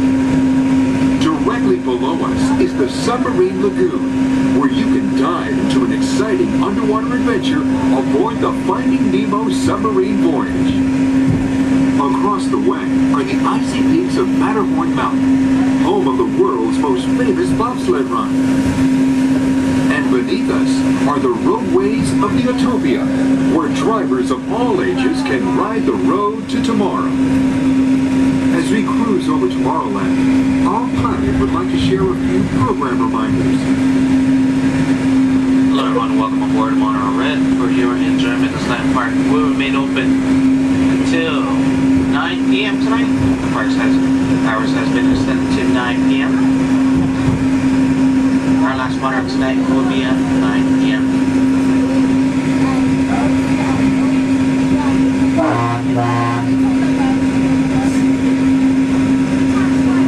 Later today we have Celebrate H Street Party stepping off at 5:30, coming from Main Street, USA, back up to It's a Small World. And later tonight we have Halloween screens at 8 p.m. in front of Sleeping Beauty Castle. Hope you enjoy the rest of your stay here at Disneyland Resort. Thanks for watching us on that fabulous guy.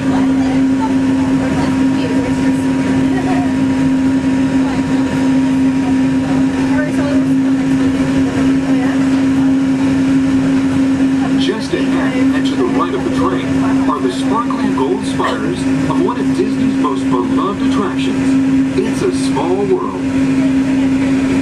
Beyond it is the wacky world of Disney's classic cartoon characters, Mickey's Toontown.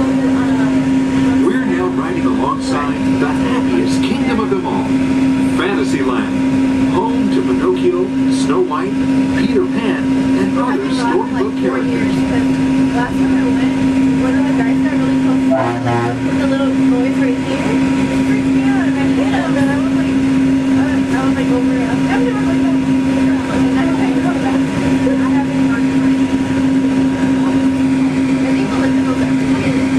We're now approaching the Tomorrowland monorail station, our final destination. Please remain seated until the monorail comes to a complete stop. Then, collect your belongings, watch your head, and step carefully from the train.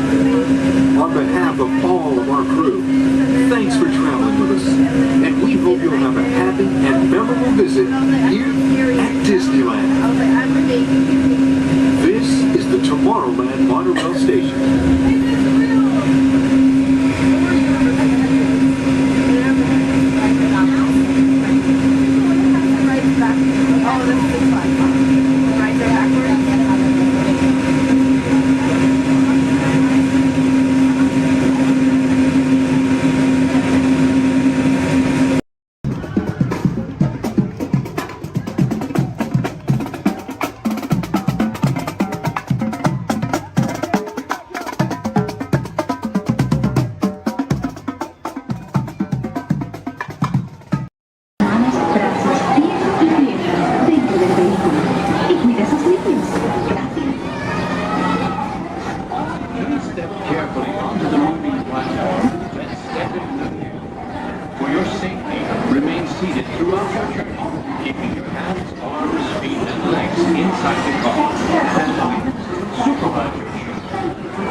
Enjoy your trip aboard the Metroliner.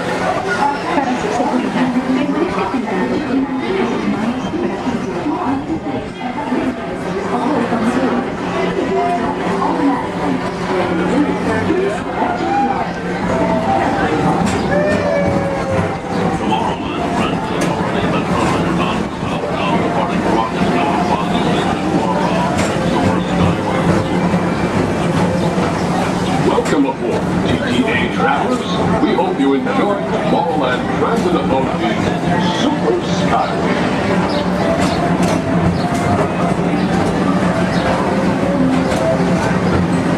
Now approaching Tomorrowland Interplanetary Convention Center.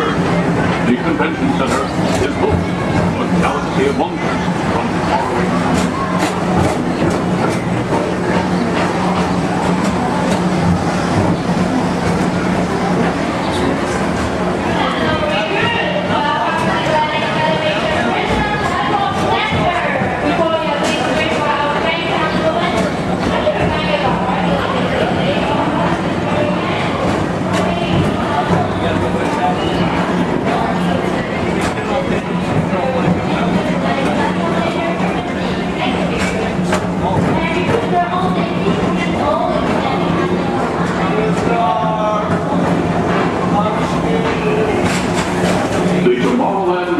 Metro Historical Society presents Walt Disney's 20th century vision for the future. This model city dared to dream the perfect community in which to work, live, and play.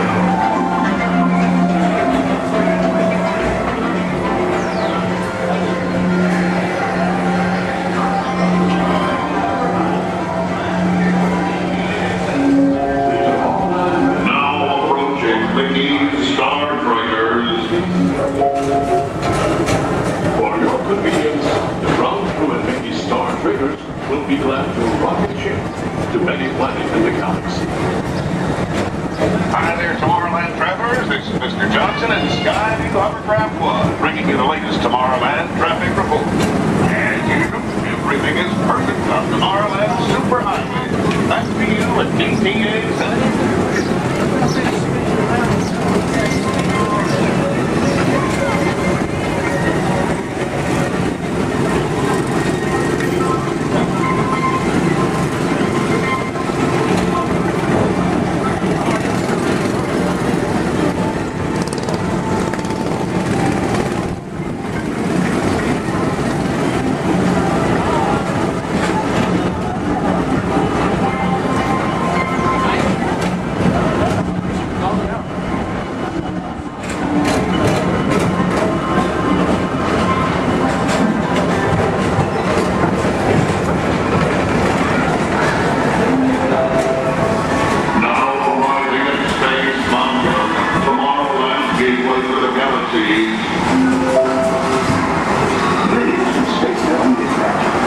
We brought you to the outlook of the blast off from all intergalactic destinations.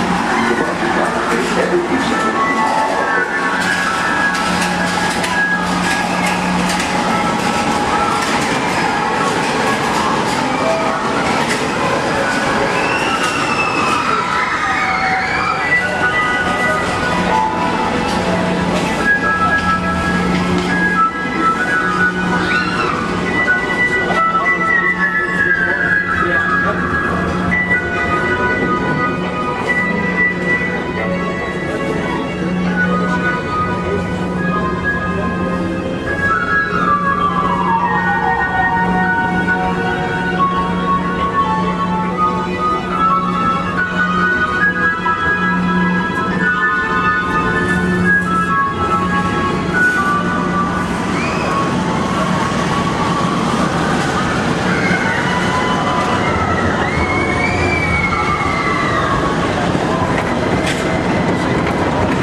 Another fine transportation service provided by the Tomorrowland Transit Authority.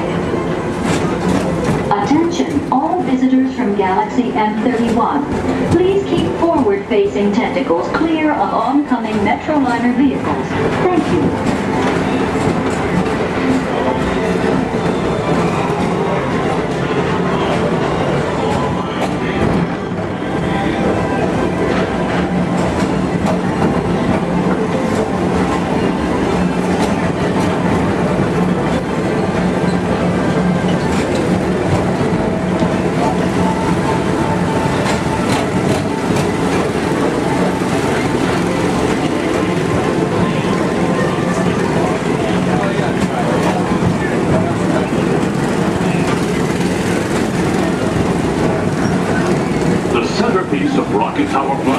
Is the League of Planets Astro Orbiter. This symbol of universal harmony and interplanetary fellowship provides all beings with an exhilarating spin around the planets.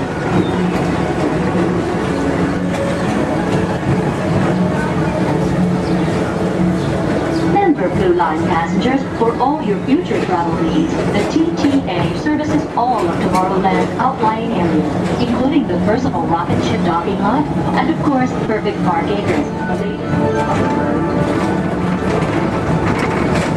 Paging Mr. Morrow, Mr. Tom Morrow. Your party for the Saturn has arrived. Please give them a ring. Now approaching Walt Disney's Carousel of Progress.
over there.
Spot, so let me ask, how's everyone doing today? Sweet, welcome everyone to the Aquatorium and welcome to Turtle Talk. My name's John, I'll be your host. You're all here to have a conversation with the coolest sea turtle in the entire ocean. Do you know his name? That's right, it's Crush, so let me show you how it's going to work. Right here is our window to the Pacific. It allows us to see all of the undersea life that swim by. Up there in the corner is our hydrophone that allows us to communicate with all the undersea life. So it's going to be very conversational, meaning Crush will talk to you, you'll be able to talk to Crush, he's got questions for you, and hopefully you all have some questions for him. You can ask him anything you want. You can ask him what he likes to eat, what he does in his free time, what's the meaning of life, anything like that, and he'll be happy to try to answer. If you do need to leave at any time, it's okay. Just use the doors on the opposite side of where you entered, or right back here. Back there's my pal Brian. Everyone say hi, Brian! Hi! Brian will be back there to assist you if you should need any assistance during the show. I'm going to lower the lights and lower the music here so we can see and hear just a little better. My friends the Moonfish are going to be coming out here and showing you some rules. First rule inside, please no eating during the show. And no drinking. No smoking. And the last one, take all the pictures and video you like, just please no flash photography or video lighting. Round of applause for the Moonfish! Excellent. All right, Crush is up there surfing. He said when you're ready, just call him down. So on the count of three, yell, hey Crush. Ready? 1, 2, 3!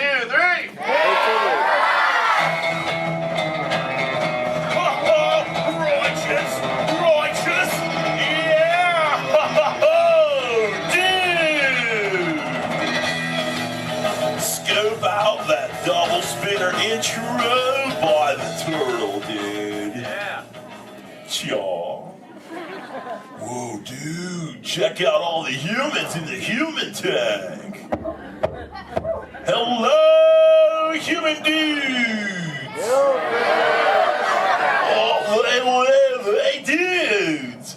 Oh, dude, there's even little grommet dudes, sub level. Hello, little dudes. Focus, little dudes. Awesome. Dude, it's John. What's going on, dude? Hey, dude. Hey, do you think you can help me talk to a grommet right over here? Right down front, kind of middle, wearing like a greeny color shell, dude. Brown moss on the noggin. Hey, what's your name, dude? Rudy. Nice to meet you, Rockin' Rudy, dude. Hey, do you know how to talk like a turtle? No. Oh, no worries. I'll teach you. Can you say totally? No, I can't. Okay, then. Let's go over here, John, dude. Yeah, let's talk to the dudette right here in the pinky shell, dude. Let's see if she can say totally. Hey, what's your name, dude? Gabby. Nice to meet you, Groovy Gabby, dude. So can you say totally? Totally. Whoa, you're good. Okay, now can you say sweet? Sweet. Okay, put both those words together, Groovy Gabby, and say totally sweet. Totally sweet. Whoa, dude, human dude, put your fins together for Groovy Gabby for totally talking turtle, dude. Dude, you're like bilingual. Hey, so like, where do you come from, Gabby, dude? Where do you live? Canada. Ooh, dude, you come from Canada, dude. That's excellent. I have no idea where that is. So how's the surf in the Canada, dude? Why are we whispering? Well, no worries, dude. Hey, so like, who brought you here on this fine day from the Canada, dude? Who'd you come with? With my family? Oh, excellent, dude. You brought the whole familia. Wouldn't it be cool if I talked to, like, your parental units? Totally say, chaw. Chaw. Awesome. Okay, let's find out where they are. Parental units of Groovy Gabby, where are you at? Raise your fin. I want to talk to you. Over here, dude. Oh, dude, excellent, dude. They're, like, way over there. They're, like, taking a mini vacay from the little one over there, dude. Hey, what's your name, dude? Walt. Nice to meet you. What relationship are you to the Groovy Gabby, dude? Father. Oh, you're the Papa Bear. Excellent. Hey, so how many little ones do you have? 2. Oh, you're just getting started. Excellent. Dude, the Crush Man's got 65. You should totally try that. Well, hey, I was wondering, do your little ones ask you a lot of questions? Oh, yeah. Do you always have the answers right? Oh, dude, I'm totally the same way, dude. My youngest son, Squirt, dude, he asks me questions all the time, and I'm like, I do not know. In fact, human dudes, that's totally why I'm here today, to answer all those questions Squirt has about you human dudes. So if you can help me, and so I can take it back to him, totally say chaw. Oh, dude, you so totally rock! Dude! Whoa, dude, we got some advanced turtle talkers out there. Excellent! For the rest of you dudes, whenever a green sea turtle says you so totally rock, you reply by saying, dude, really loud. So, you so totally rock! Dude! Excellent, now you're all talking turtle. Let's move on to Squirt's first question. Numero uno.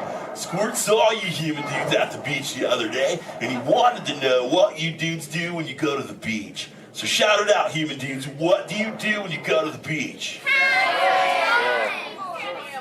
Dude, kill the motor, dude. I heard some surfers, swimming, tanning. One little dude over here was like, boogie board. That was awesome. Well, let's see you swimmers out there. Raise your fin if you know how to swim. Oh, not many adults know how to swim. Okay, this is muy importante, human dudes. Raise your fin if you've ever swam or swummed or swam it in your entire life, dude. Oh, that's more like it. Hey, John, dude, let's go to this side of the tank in the first row, fourth noggin. That dude, that looks like a most excellent swimmer. Hey, dudette, what's your name? Me? Sandra. Nice to meet you, Surfing Sandra, dude. You should have seen your face when I first called on you. You were like... It was totally awesome. Oh, go ahead, Sandra, dude, what's up? Are there any sea creatures you're actually afraid of? Oh, dude. Those tiger sharks got some serious thrill issues. They're real jerks. Dude, but I'm a pretty fast swimmer, so I can get away from them pretty good, dude. But I do have 2 very good friends, Chum and Bruce. Oh, and Anchor, too, don't forget about him. Well, Bruce and them started this 12-step program called Fish Your Friends, Not Food. Oh, you know it, dude. You took it, too. That's excellent. It's spreading onto the land. Very cool. Well, hey, I was wondering, dude, do you ever go swimming? Do you like to go fast or slow?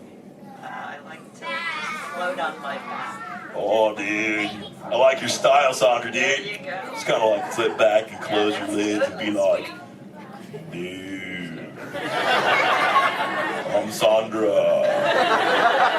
I hope there's no tiger sharks around. Dude, that's excellent. But you know what? I am a green sea turtle, and because of those tiger sharks and my love for the thrill of speed, I totally love to go fast. Hey, human dudes, you want to see how fast I can swim? Totally sexual. Excellent. I'm going to go get my motor running, and human dudes, I need you to time me. So start counting when I say go, and count nice and loud so I can hear you, okay, dudes? Ready, set, go! 1, 2. Back, dudes! Dude, I just swam all the way around the world. I did, dude. Right through Canada.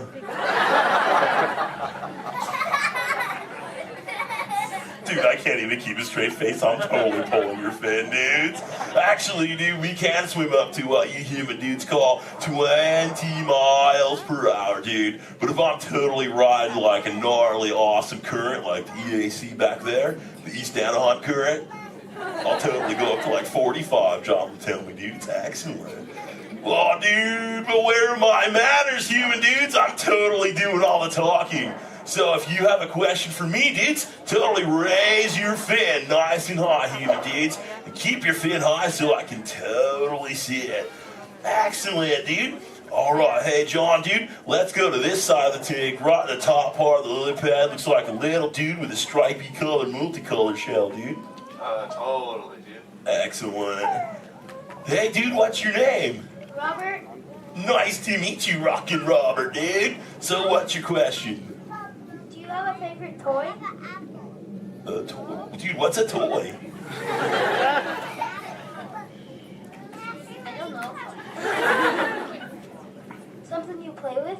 Oh, dude. Yeah, dude, when I first got into the ocean from the beach, dude, I totally loved to play with this sea star, dude. It was excellent. We used to, like, totally have fun together. Do you have a favorite toy, dude? Yeah. What is it, dude? A stuffed animal?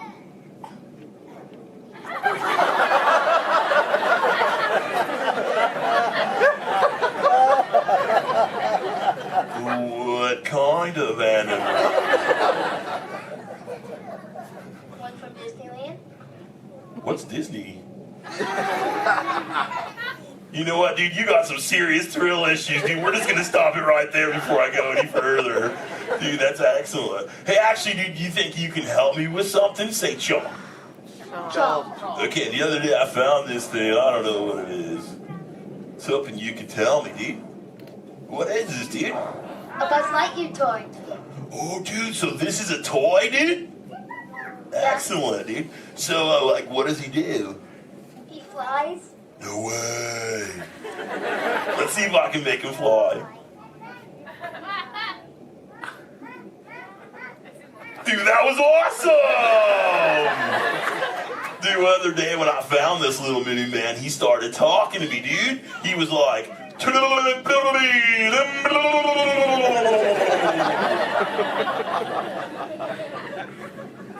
what that means, and he doesn't say it anymore. So do you think Squirt will like this for his next hatch day, dude? Say chaw. Chaw. Excellent, I'll totally give it to him. And thanks for your help, dude. You so totally rock. Dude. Does anyone else have a question for the Crush Man? Raise your fin, dude. Oh, dude, let's just go right to the other side, right down front. Looks like a little dudette in a white shell right here, dude. Totally. Hey, what's your name, dude? Mallory. Nice to meet you, Mallory, dude. So what would you like to know? Well, if I could breathe into water, would you let me ride on your back? Dude, totally, dude. That'd be the most excellent ride ever, dude. I've always wanted to know what it's like to ride on my shell. If I'm always riding in my shell. Dude, I bet so too. Well, if you ever learn the superpower of breathing under the water, dude, totally find me in the Pacific Ocean. I'll be waiting. I'll try. Excellent, dude. You're awesome. Hey, it was totally nice meeting you, dude. And for the rest of you humans, this has been excellent. I've learned so much. But I gotta give all this Mondo knowledge back to Squirt. But before I leave you, let me give you some of my ancient turtle wisdom. Remember, human dudes, in the big ocean of life, Never make an enemy out of a sea anemone. A sea anemone.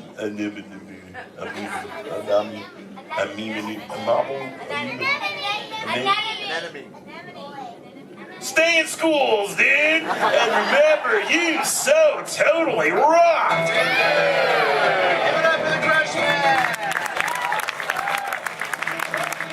Alright, give it to on your exit ready. Escape, the doors in the bags. This is Starport 75, or as we locals call it, Space Mountain. Our high-speed rocket port to distant deep space destinations.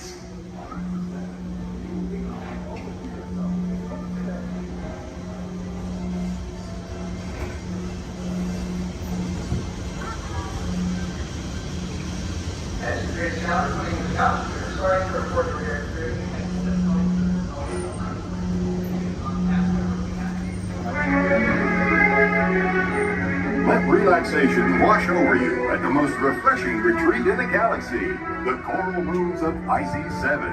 You H2 owe it to yourself. Book today.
Yes, Walt has some of the brightest minds in the world, but I keep things around here pretty chill, so the kids can create the next big idea that will give you the tools to become the next generation of heroes.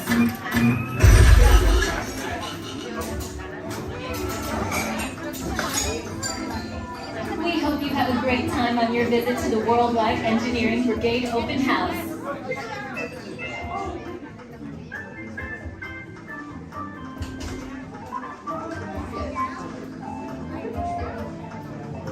And now, our project lead, the brilliant, Peter Parker.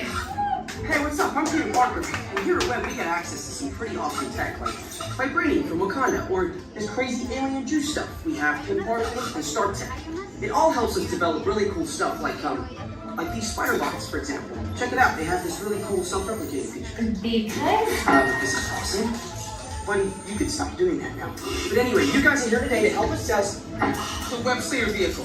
Using onboard tech, you will be able to sling webs just like my buddy Spider-Man. Peter, your presentation is getting away from you. Yeah, I'm aware of that, Sharon. If you could just initiate the safety protocols, it'd be great. Problem with that, So Peter. anyway, if you want to sling a web, all you gotta do is sling your arm in the direction you want to shoot the web, and that's it. It's awesome. Peter, your spider bots are continuing to replicate and are consuming everything in their path. They seem to be stuck in self-recognition mode. If you could just handle that for me, please. On it. Contacting Mr. Stark. Don't call Mr. Stark! Don't call Mr. Stark. Sorry, Shout. Just call someone else. Ask them to do it. Okay. Contacting Spider-Man. Here. I'm gonna go find Spider-Man first off, because he's around here somewhere. Okay, goodbye. Spider-Man! As you may have noticed, the spider bots are locked in that awesome self-replication mode. In spite of what you see, they were created to be robotic helpers that can break down raw material and create all kinds of useful tech. But because they are stuck in self-replication mode, the spider bots are currently consuming everything in sight and multiplying at an alarming rate. If left unchecked, my calculations predict this will lead to the devastation of the entire Avengers campus. That should be safe until Spider-Man gets here, as long as they don't get into the alien fluid. This is now a bigger problem. Activating threat level protocols. Hey guys, what's up? I hear you have a problem. I'm here to help. You made it. Great. Threat level is at exponential danger. You might need somehow. Perhaps I'll call the Avengers? Don't worry, everyone. I got this. Okay, everybody. Open house is canceled. Wise idea. And I could use some help. Yes, you could. Sharon, prep the Slinger vehicle. Already on. Everyone head to the Slingers and we'll team up to stop the spiral bots before they destroy the campus. It's easy. Okay, we have a plan. Please move quickly through the doors and down the hall to the Slinger vehicle bay. Your open house demo has been upgraded to a high-stakes mission to save the... Good evening, friends. Look around you. There is a special magic that flows through this land. A magic of fantasy, swirling with pixie dust, made more brilliant by the light that lives within you. It inspires us to wish upon stars, follow our hearts, and find our happily ever afters. Tonight, as we gather together under the spires of this majestic castle, our dreams ignite the magic to create a beacon shining out and celebrating 50 years of the most magical place on earth.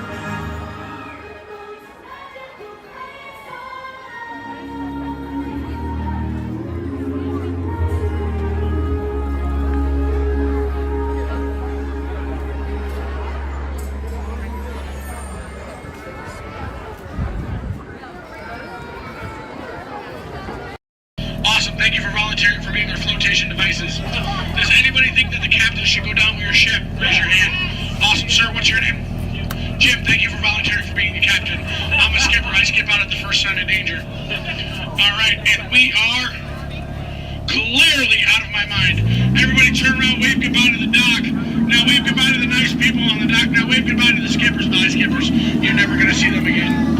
Alright, ladies and gentlemen, my name is Skipper Jason. For your safety and mine, please remain fully and completely seated, keeping all hands, arms, legs, feet, small children inside the boat at all times. Now, not only am I your Jungle Cruise skipper, I am also your dancing instructor, your cruise director, your lion tamer, your alligator wrestler, and if you don't laugh at my jokes, swimming instructor. Alright guys, we're starting off right here in the Amazon rainforest where it rains 365 days a year. That's almost every single day. That's what makes these bugs larger than life.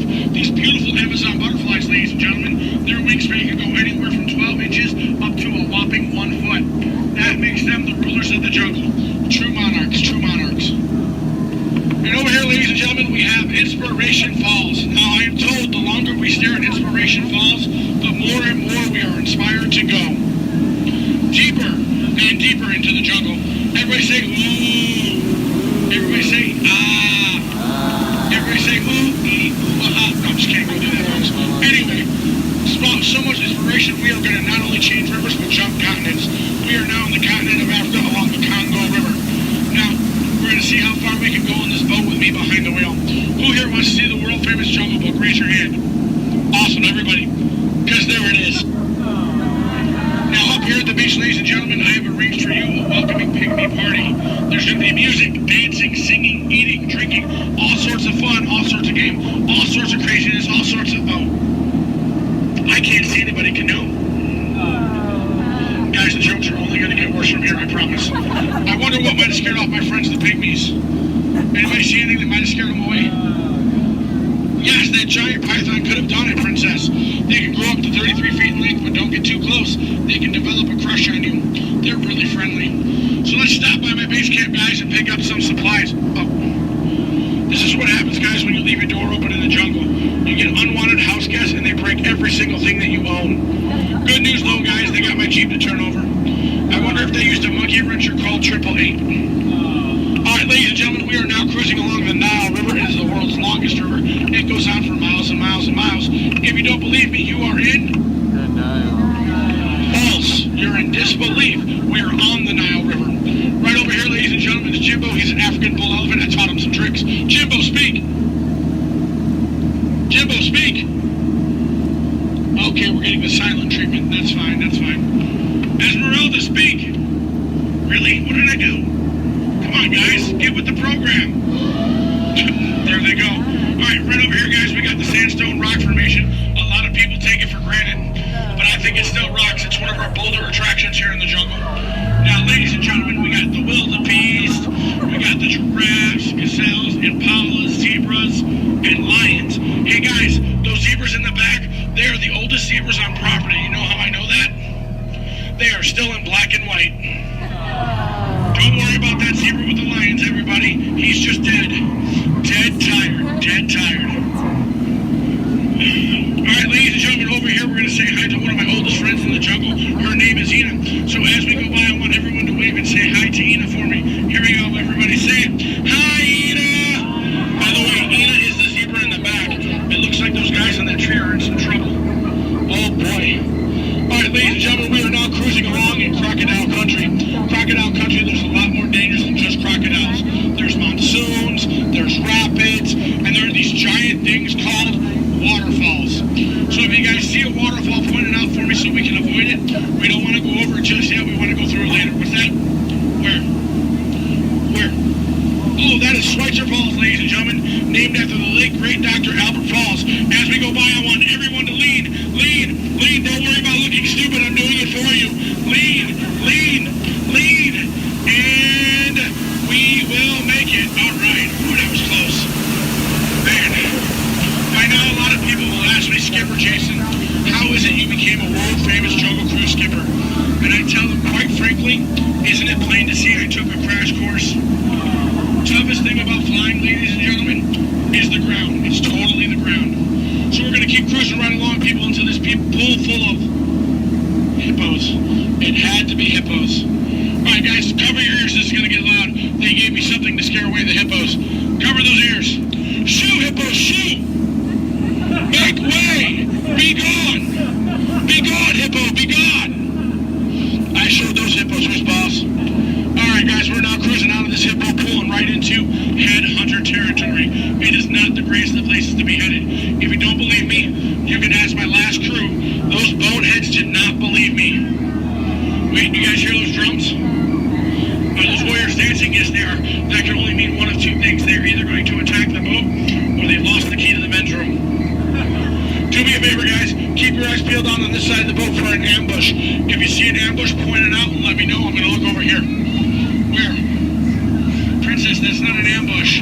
That's an ambush. You can tell by its leaves.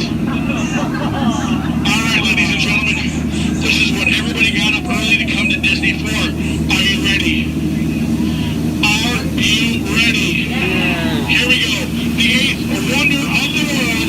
The backside of water. Kids, do not try this at home. You'll hit your head on the faucet and that hurts. Don't ask me how I know. Alright guys, we're now in the Mekong River here in Southeast Asia. There's this really cool temple I want to show you guys. It's awesome. It's amazing. The entrance is just up over here. Oh. It looks like there's been an earthquake since the last time I've been through. What do you guys say? Do we go in? Yeah. There could be danger. There could be adventure. There could be treasure. Or worst of all, it could be another Disney gift shop. Alright guys, stay seated, keep your eyes open. I'm gonna stay seated and keep mine closed. Oh wait, it's just a root canal.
underneath a full moon. Isn't that sweet? Aww.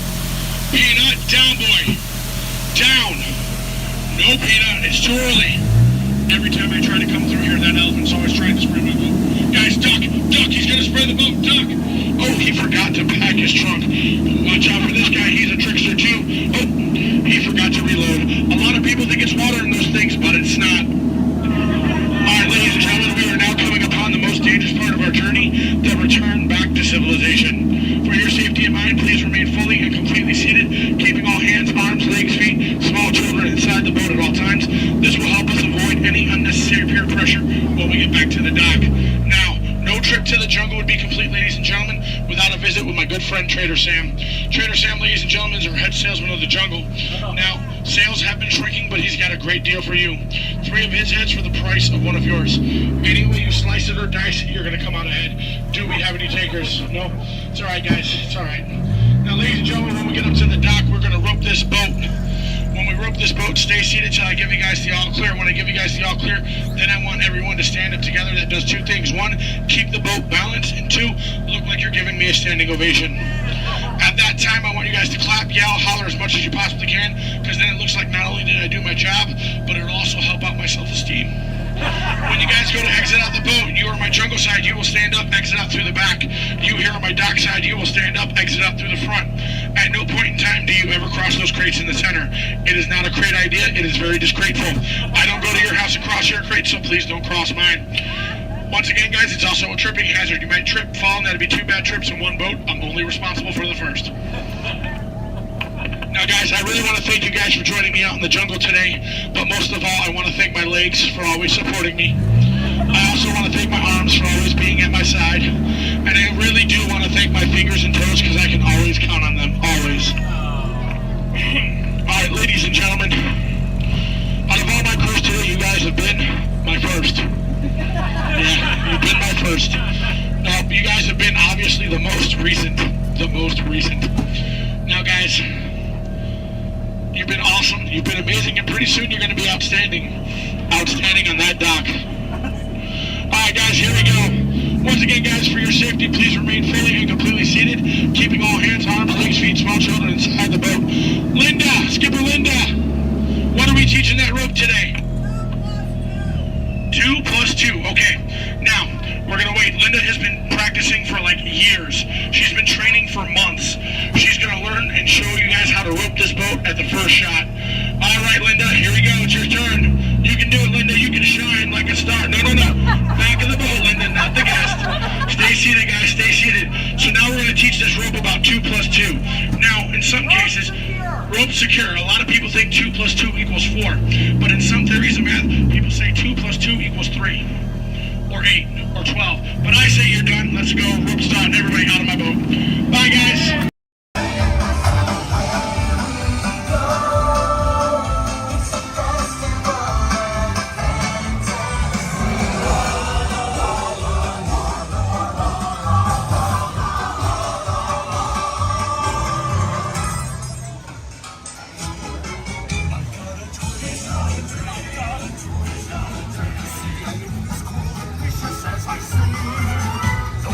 Like breaking fingers, you can jump.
down and not sitting on feet or anything else? All right. Well, here we go. Everyone say bye. Bye. Bye. Bye. Everyone say hi. Hi. Hi. Now say bye. Bye. Bye. Now say hi. Hi. Don't say bye. We're stuck together. 3 months. Yes, 3 months together. Yes, my name is Erin. I'm going to be your skipper, your guide, your social director, and your dance instructor for all 3 of these months. Now, make sure you stay seated. Keep your hands and arms inside, and be sure you watch your kids, because the crocodiles, be sure they will. Now, we begin our adventure here in the Amazon rainforest. On the left and on the right, you see those beautiful butterflies. Now, they can grow to have a wingspan anywhere from 12 inches all the way up to a whopping 1 foot. Yes, we call them the rulers of the jungle. Over here, we have Inspiration Falls. If you're wondering why it's called Inspiration Falls, it's because if you stare into it long enough, it'll inspire you. Yeah, watch this. Everybody say, ooh. Everybody say, ah. Congratulations, you have now been inspired. Now, if you look right over here on the left, then you'll see nothing on the right. Yep, made you look. We are now in the Congo River in the deepest, darkest part of Africa. Guys, I have a very special treat for you. A pygmy welcoming party to welcome us here to the jungle. Take a look right over here on this beach, and they're gone.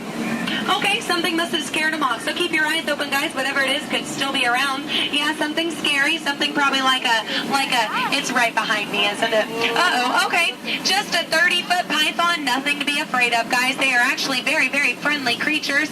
Yeah, but they can develop a crush on you. So we're going to stop here by my camp and pick, oh no. Uninvited house guests. That is the worst. But you know what? On the flip side, couldn't get that Jeep started this morning. Looks like they got it to turn over. Oh. Yeah. Well, we are now on the longest river in the world, the Nile River. It is over 4,000 miles long. Yes, if you don't believe me, well, then you are obviously in denial. Up ahead on the left, we have a beautiful African elephant. You can tell that he's an African elephant because his ears are shaped like Africa. Yeah. He actually knows oh, he's not going to show off? What about this one over here? Do you feel like showing off? This one over here knows a great trick. We'll see if he decides to take attention. Speak. There we go. Louder. Stay. Good elephant. I want to point out this sandstone here. You know, many people just take it for granted. Yeah. But I definitely think it's one of our bolder attractions. This is the belt, yes, the African belt where all the animals come down for water. They won't all return to their herd, yeah, thanks to that pride of lions. Now, up here, this demonstrates a basic law of the jungle. Never, ever be a zebra. Now, another basic jungle law states that a safari on foot cannot outrun a charging rhinoceros. Yeah, I tried to warn them, but they didn't listen. But you know what? I feel like they got the point. In the end, you know, when you hate to be the low man on that totem pole. Now, danger lurks around every bend in the jungle. As we come around this next corner, we are entering crocodile country. The big croc on the left, that's Old Smiley. Old Smiley is 75 years old. He just lays there all day looking for a handout. Yeah, I had an English teacher on my boat. Try to give him one time. Now she's teaching shorthand. Up ahead is Schweitzer Falls. Now, Schweitzer Falls is named for Dr. Albert Falls. Those of you in the back, you might want to lean in. Lean in, guys. Lean in, lean in. It's going to be close. Lean in. Or don't move a single muscle. That works too. Paralyzes fear, sir, I understand. Now, people ask me all the time how I landed my job here at the world-famous Jungle Cruise. I think it's plain to see. I took a crash course. Because when you've been here as long as I have, you just start to smell. Smell danger, that is. Like up ahead, this full of hippos. Guys, I know they look cute, but they can actually capsize the boat. I'm going to use my gun to scare them off. Cover your ears, guys. This is going to be loud. Shoot! Shoot! Shoot! Shoot! Shoot! Shoot! There we go. Yeah, it's actually a little known fact about hippos. They are terrified of shoes. Now, up ahead, headhunters. This is bad. This is bad. This is a very bad place. place to be headed. All right, stay calm, guys. Don't lose your heads. Yeah, there's my last crew in that boat over there. Bunch of numbskulls. Now, that dance that they're doing, that does mean they are going to attack. But they only attack from the right-hand side. Stay focused on the right, and they can't ambush us. Over the top of the hill. They're on the left. Get down. Get down. Get down. Get down, sir. Don't worry about looking stupid. I'm doing it for you. Get down.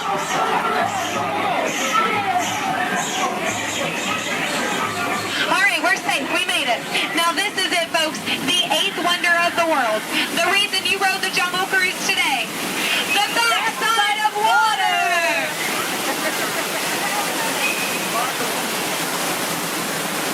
Woo! Yeah, you feel that mist? Kind of nice, kind of cool. That is the largest concentration of bacteria in the jungle. You're welcome.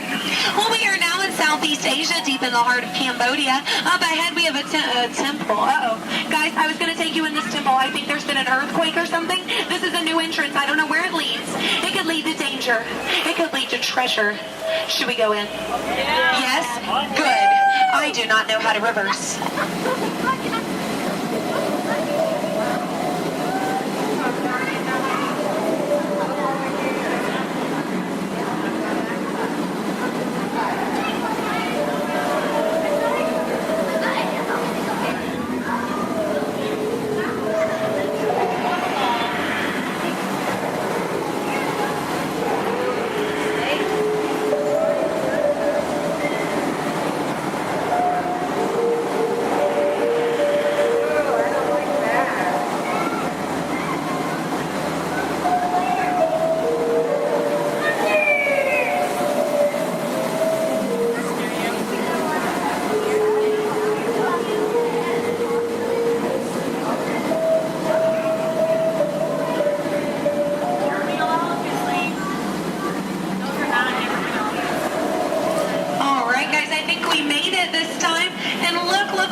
Bathing pool.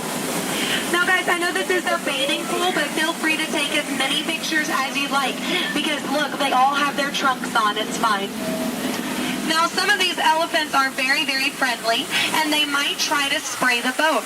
So we are just going to scoot on through. Oh no, up ahead. Up ahead. Get down. Duck, duck, duck. Goose. All right. No, oh no. Oh no. Both sides. Oh no. Get down. You fell for it twice. Yeah.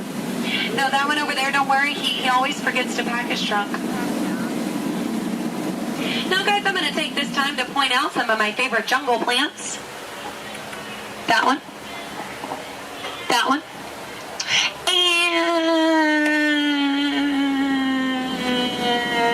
And that one. There we go. Those are my favorites. Any questions? No? Good.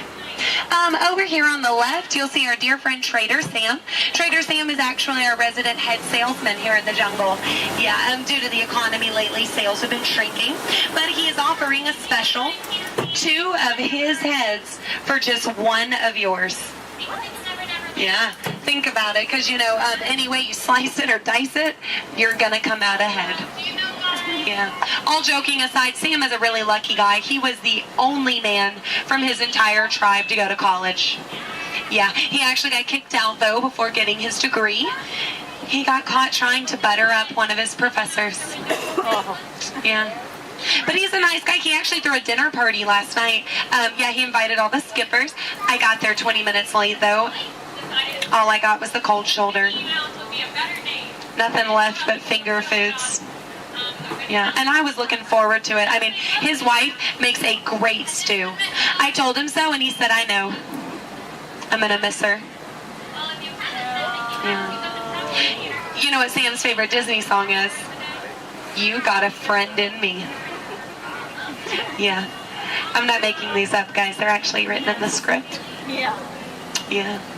Now we are approaching the dock, yes, which means it's the most dangerous part of our journey, my attempt to dock the boat. So make sure you stay seated. Watch your elbows over here on this side. We don't want unnecessary peer pressure up ahead. Now, when the boat and the dock reach the same speed, you'll exit out the same way you came in. Everybody over here will use the back door. Everybody over here and in the center will use the front door. Just remember not to cross the crates. Yes, don't cross over the boxes. I don't want you to trip and fall. You'll have 2 bad trips on the same boat. I thought one was enough. Now guys, we've really been through a lot. I have to tell you, out of all the crews I've had today, you guys have been the most recent. There we go. That is an honor only a few thousand people get a day. So you should feel very, very special. No, really guys, if you find yourself passing by the Jungle Cruise later, I understand. Yeah. But if you want to stop and say hi, I'll be around. And around. And around. Stay in school. No, I'm kidding, guys. I'm kidding. 4 years of college. Yeah. My mom is so proud of my brother. He's a doctor. I tried to be a doctor. I really did. But I don't have the patience. Yeah. Now is that... Those are raindrops I hear hitting the top of the boat. So, yeah, it looks like we're going to get a little wet. Just a reminder, our dock is made out of pure hickory. Yes, so as you exit, you will be stepping out onto a slippery hickory dock. Make sure that you watch your step on the way out. Yes, watch your step, but don't step on your watch. That is just a waste of time. Yeah. Now guys, if you did enjoy your cruise today, my name is Skipper Aaron. If you did not, the name's not important. No, it's not. Now we are, here we go. Oh, here we don't go. But I'm out of jokes. Ooh, why is Cinderella so bad at soccer? She keeps running away from the ball. Yeah, but I mean, can you blame her? She had a pumpkin for a coach. Yeah. Oh, why does Peter Pan fly everywhere he goes? Because he can never land. Yeah. Why does Tigger bounce everywhere? He would really hate to step in poo. Yeah. What was Aladdin doing in the Haunted Mansion? He was looking for a boo. Yes. Well, I guess if we're still here, I could leave you with a few words from our sponsors. Yes, today's cruise has been brought to you by the Miracle Boat Engine Company. Yes, if this boat made it all the way around the river, well, it must have been a miracle. Yes, and Animal Crackers of the World, teaching children everywhere that all animals taste exactly the same. Delicious. And, the Cannibal Cafe, finding new and interesting ways to serve you every day. Now serving shish kebabs, shish freds, and shish teds. Yes. Now guys, if you are planning on catching the fireworks tonight, just make sure you let them go. Okay? They're going to be very hot. They can explode in your hands. Yes. All right, here we go. Now guys, there's a dock on the left and a dock on the right. It is a paradox. Don't let it confuse you. Yeah, but the skipper on the left and the skipper on the right, we just call that a paradorx. Look, they can't even deny it. It's true. Guys, I really don't want to say goodbye to you today, so I won't say goodbye, but I will say this. I mean it from the very bottom of my heart. Get out.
and gentlemen, the voices of liberty.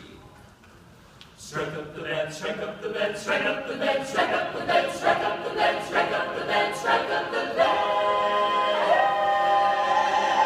Let the drums roll out, let the trumpets call, while the people shout, strike up the band. Hear the cymbals ring, calling one and all to the martial swing. Strike up the band. There's a prize to be won. Come, you son of a gun. Take your stand. Come on and take your stand. On the nightingale boy, come along, let's go. Hey, leader, strike up the band. Strike up the band. Come on and hear. Come on and hear. Alexander's ragtime band. Come on and hear, come on and hear. It's the best band in the land. They can play bugle call like you've never heard before. So natural that you want to go to war.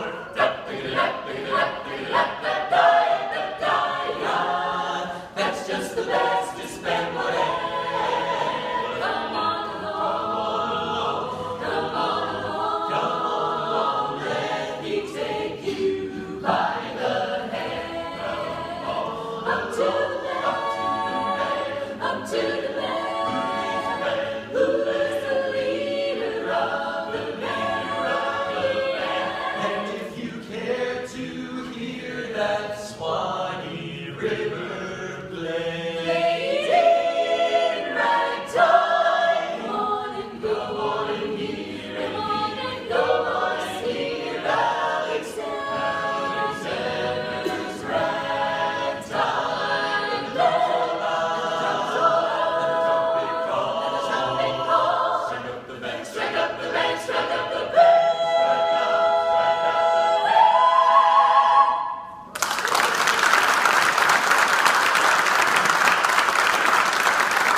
Hopefully in the next few moments we'll be singing some of your favorite Americana music, but I promise you'll enjoy that music so much more if you'll listen to it under the dome. The acoustics are incredible up close, so while our singers take a step back to give you lots of room, come on up to the edge of this red circle all the way up here. You guys can just scoot in a little closer.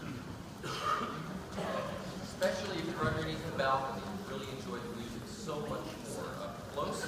Have a seat on the floor so those folks behind you in wheelchairs or sitting on benches can enjoy the show.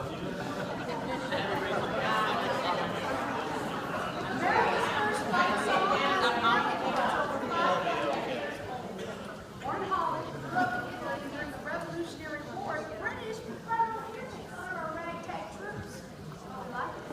We liked it so much we sang it in every camp and battle, and we turned it into a song that the British later regretted. In fact, during the war, one British general was quoted saying, "I hope I never hear that song again."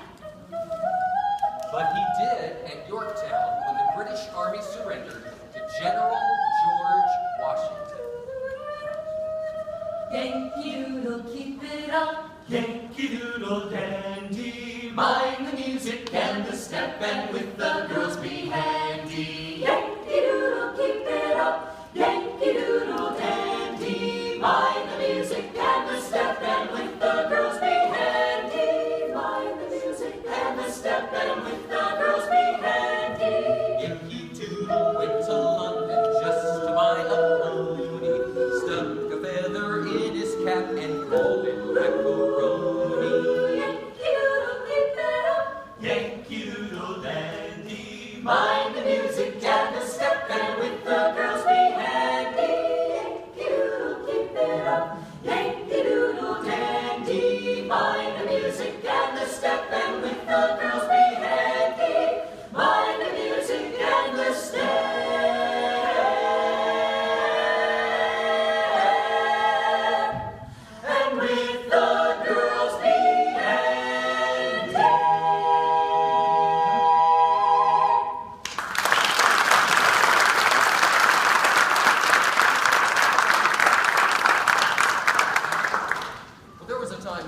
too long ago when many in our country knew full well the meaning of the word oppression.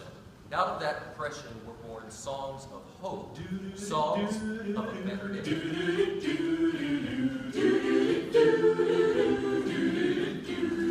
In that great get no morning, fare thee well, fare thee well. In that great get no morning, fare thee well, fare thee well. In that great get no morning, fare thee well, fare thee well. In that great get no morning, fare thee well, fare thee well. Sometimes I feel like a motherless child. Sometimes I feel like a motherless child. Sometimes I feel like a motherless child.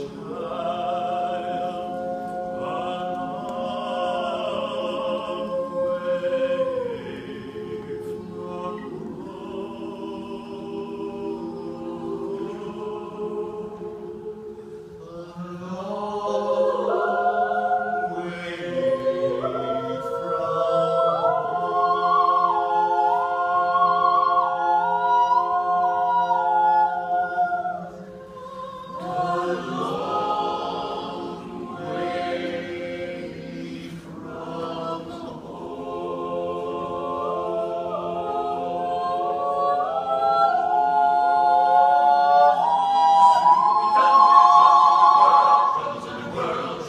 from soon we'll be done with the troubles of the world. Going to live with God. No more reaping and away. No more reaping and away. No more reaping and away. I'm going to live with God. Soon we'll be done with the troubles of the world. Troubles of the world. Troubles of the world. Soon we'll be done with the troubles of the world. I'm going to live with God.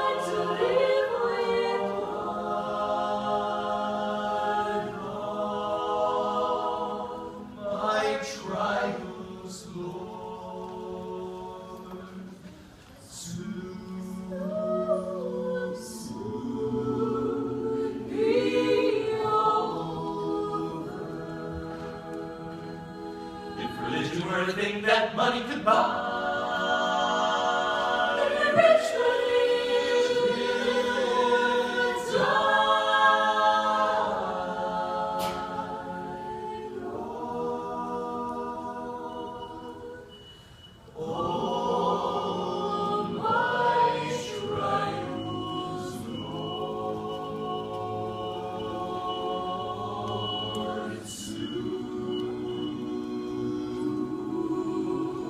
Be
heading into the back lot of Disney's Hollywood Studios. This production area was built in 1988 as a Florida counterpart to the Walt Disney Studios in Burbank, California. We included sound stages, recording studios, high-tech editing rooms, all the tools needed to create movies, TV shows, and radio broadcasts. We've even got our very own water tower, too. It's up ahead on the left side of our shuttle. We call it the Earful Tower. It's inspired by the water tower Walt Disney had built for his Burbank studio in 1939. Our Florida tower stands a lucky 13 stories high, and we added our own creative touch, a giant set of Mickey Mouse ears. If you wanted to wear those ears, you'd have to have a hat size of 342 3/8. Up ahead, after the next bend in the road, you'll have a perfect opportunity to take a picture of this famous icon. In the world of entertainment, every project starts with a screenplay and a lot of creative ideas. A production studio is where the ideas of writers, producers, and directors are transformed into an on-screen reality. Within these huge spaces, filmmakers can literally create their own worlds. Our Florida sound stages are soundproof, weatherproof, and most importantly, air-conditioned, all vitally important for the cast, crew, and equipment. Many of the crafts needed for filmmaking are located right here on the lot. On the left, we have our own greens department. It grows flowers, trees, shrubs, and topiaries. A few well-placed plants can cover up empty spots in the set and add a touch of natural beauty to a scene. On the right are two of the aircraft from the 2001 blockbuster hit Pearl Harbor. These exact full-scale replicas of P-40 fighters were used in the special effect fight sequences. Of course, many of the planes you saw flying through the aerial battles or sitting on the ground weren't real at all. They were created entirely within a computer. Oh, keep your cameras focused to the right. We're coming up on that perfect angle of the Earful Tower I told you about. It's a true masterpiece.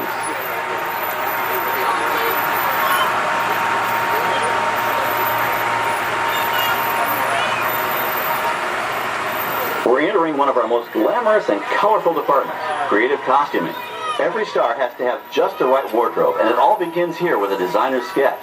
Our team of designers, seamstresses, and tailors can turn 1.5 million yards of fabric into over 25,000 costumes every year. Many of these costumes will become part of the shows and attractions of the Walt Disney World Resort. In fact, here in Florida, we have the largest working wardrobe department in the world. Why, Mickey Mouse alone has over 175 different outfits to choose from, while Minnie Mouse keeps more than 200 unique costumes in her wardrobe. On the left are costumes worn by the stars in recent studio productions. You'll probably recognize some of those costumes from the big screen. Every story needs a setting, and our design staff can create just about any place a script calls for, from an urban city street to a remote desert canyon. On the left is our scenic shop where large-scale sets and props are built. Our team of set designers, carpenters, artists, and engineers has created caves and caverns, game show sets, even replicas of the U.S. Supreme Court and NASA's Mission Control, all on our sound stages. The shop also provides sets and props for our shows and parades here at Walt Disney World. The same skill and craftsmanship that goes into a movie set can also be used to create magic for our parks. Either way, it's all about making dreams come true.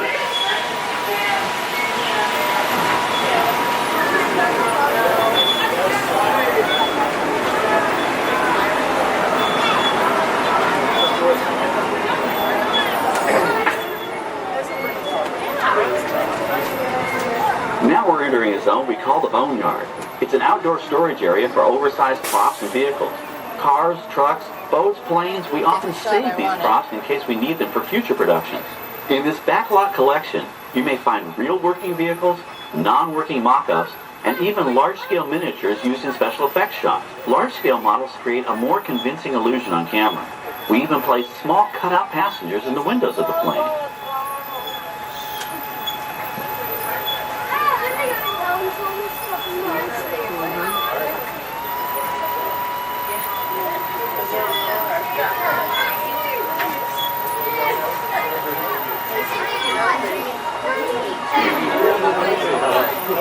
We're now passing by the sets for our Lights, Motors, Action, Extreme Stunt Show. On the left, you may catch a glimpse of the Mediterranean fishing village that sets the stage for this thrilling attraction. We'll get a closer look at it soon, but for now, we're approaching one of the largest standing sets on our back lot. It's over on the right. It may not look like much from this angle, but it's pretty spectacular on the other side.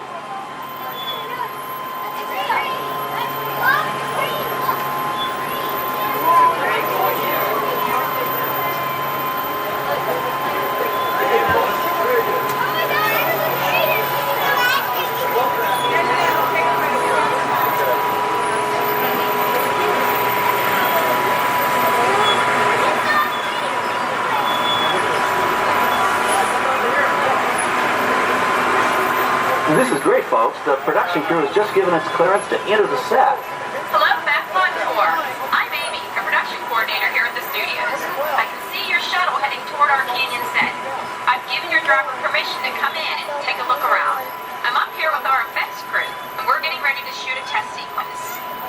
Oh, on the way in, you're going to be crossing a wooden bridge, and things may get a little bumpy, so please, hold on to your belongings, especially hats, cameras, and glasses, and keep an eye on any small children in your party.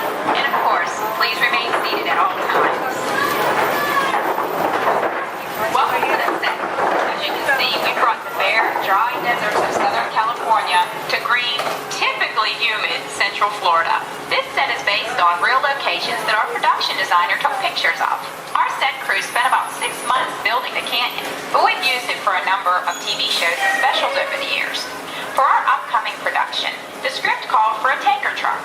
We found this one in our boneyard, but it was too big to drive into place. So we picked it up with a crane and set it down here. We're up on the overhead platforms, and I see our director has arrived. As soon as the rain effect is ready, we'll begin the sequence. This set and shower is really just a special effect. We rigged up a series of water nozzles just above your tram. The water sprays in a crisscross pattern to create a sense of depth. But this storm only covers the first few feet.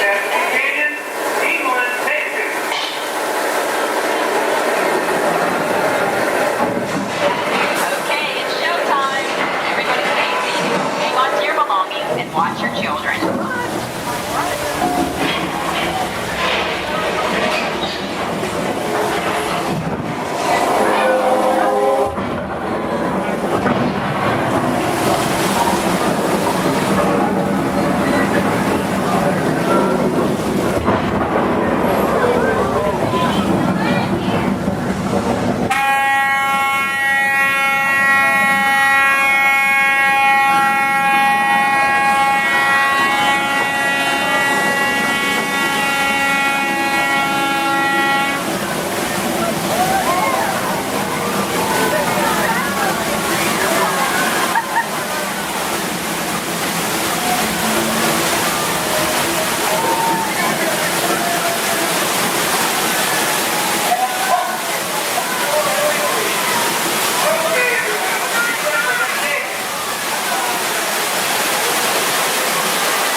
Now, let's go behind the scenes to find out how the spectacular sequence was created. The canyon itself is a facade, a steel structure covered with wire mesh and layers of concrete, sculpted and painted to look like natural rock formations. Narrow yellow pipes carry propane gas, fueling flow tubes and fire pits.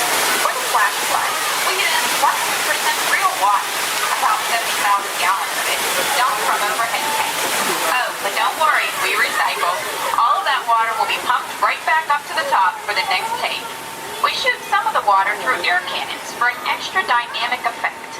Those air cannons are powerful enough to shoot a basketball over the top of a skyscraper the size of the Empire State Building. To top it off, our shuttle was sitting on hydraulic shaker tables. They provided the shaking, rattling, and rolling sensations for the scene. The entire sequence can be reset in 3.5 minutes. That's just enough time to bring in the next shuttle. Well, I've got to get ready for our next take. Thank you all for being part of the action. Hey, I'm needing back on the set, so enjoy the rest of your tour. Okay, well, thanks, Amy, for giving us access to the set.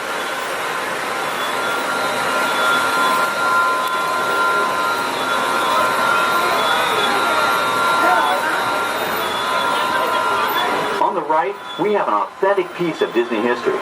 That Gulfstream 1 was known at airports across the country as November 234 Mickey Mouse, but we just call it the Mouse.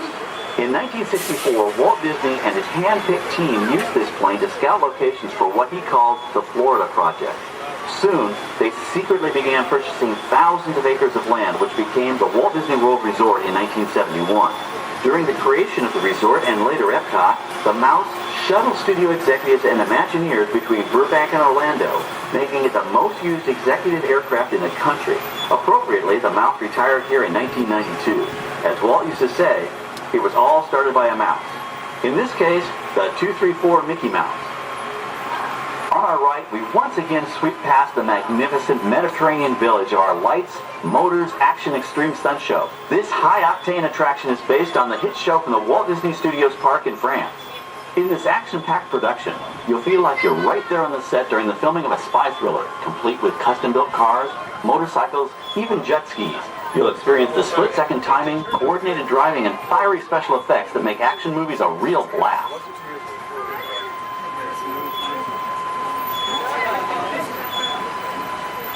The staging area to our right is known as Acceleration Alley.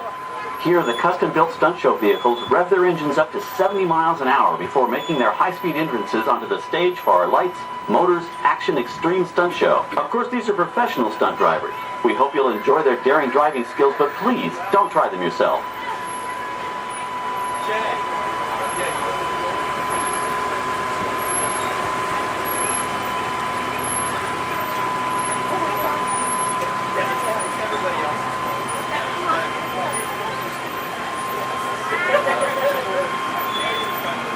On the left, we've reached our second boneyard with more historic props and vehicles. When we reuse older props in a new production, they're often refitted with custom parts and given a whole new color scheme. You might not even recognize them the next time you see them on screen. For instance, coming up is our friend Herbie the Love Bug. He went through a special demolition derby makeover. Those dents and dings were added on purpose, but he can be polished up as good as new for his next starring role.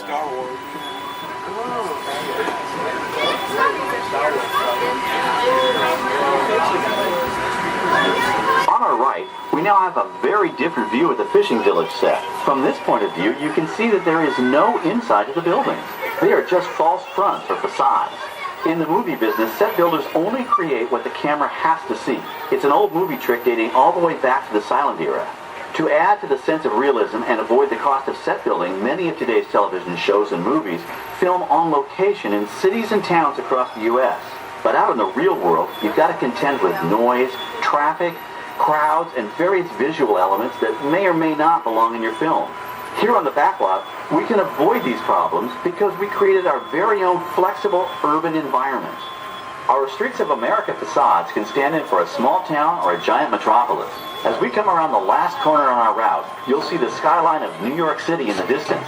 It's really a series of painted flats, expertly designed to fool the eye and the camera. We can dress and decorate these streets to look like any city we want, from Chicago to San Francisco. Depending on the choice of vehicles, props, and costumes, we can even turn back the clock and set our story in a different time. And what's more, these sets are built with Florida weather in mind. They're made to withstand 100-mile-an-hour winds. You're welcome to visit our Streets of America anytime during your visit today and get an up-close look at the skills of our set designers and builders. We've just about reached the end of our tour. Our final stop is the American Film Institute Showcase, where you can see the actual costumes and movie props used in some of Hollywood's most famous films. There are some pretty amazing items in there, so feel free to take all the time you like. Please stay seated until our tram comes to a complete stop and check around you for any personal items that may have fallen during our trip. Well, as they say in Hollywood, that's a wrap. Thanks for joining our backlot tour, and we hope you'll come back to visit us again soon. Alright, we're going to stop up here in just a moment. I'll open these doors. And when I exit out through those blue automatic doors into the AFI Showcase tour.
adventure for sure.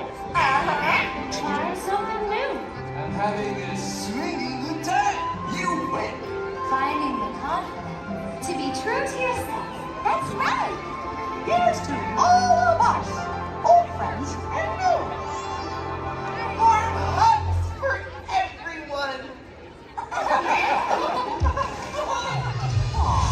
Oh, this is what I love about the friendship fair.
Thanks to all of you, old friends and new, for celebrating with us today. See y'all real soon.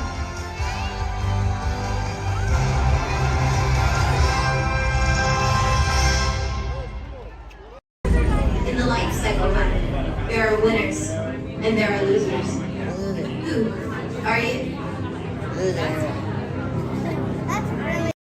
Beginning a 2.5-mile journey to downtown Disney Station and back. For a safe trip, remain seated, keeping your hands, arms, feet, and legs inside the cabin. Be sure to watch your children, and no smoking, please. Bienvenidos. Para su seguridad, permanezca sentado y mantenga las manos, brazos, pies y piernas dentro del tren y cuide a los niños. Por favor, se ruega no fumar. You're riding aboard a Mark 7 monorail, the latest generation of Disneyland monorails. When Walt Disney introduced this attraction in 1939, it was the first daily operating monorail system in the Western Hemisphere.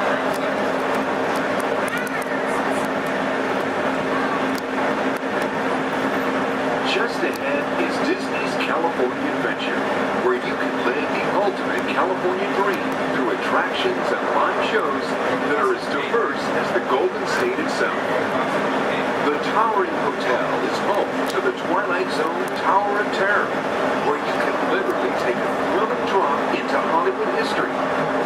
The bear-shaped rock formation is part of the Grizzly Peak Recreation Area, a haven for outdoor adventures. Beyond it, you'll find the high-energy fun of Paradise Pier. Coming into view on the left are the villas at Disney's Grand California Hotel and Spa. It's the first Disney Vacation Club resort on the West Coast and shares the same arts and crafts style as the famous hotel, which we are now entering.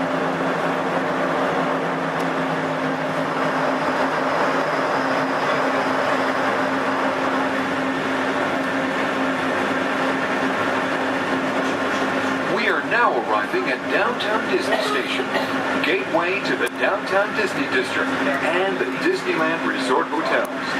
If you will be leaving us here and returning later today. Please hold on to your park ticket and have your hand stamped as you leave the station. You may reboard the monorail for a return trip to Tomorrowland up until 1/2 hour prior to Disneyland closing. Please remain seated until the monorail comes to a complete stop and the doors have opened. Then gather your belongings, lower your head, watch your step, and exit to the left of the monorail. Thanks for traveling with us today, and we hope you enjoy your visit to the Disneyland Resort. For those of you continuing with us, we'll begin our return trip to Tomorrowland in just a few minutes. Thank you.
For those of you just joining us, welcome aboard Excursion 3 on the Disneyland Railroad. For your safety, please remain seated at all times, keeping your hands, feet, and legs inside the train.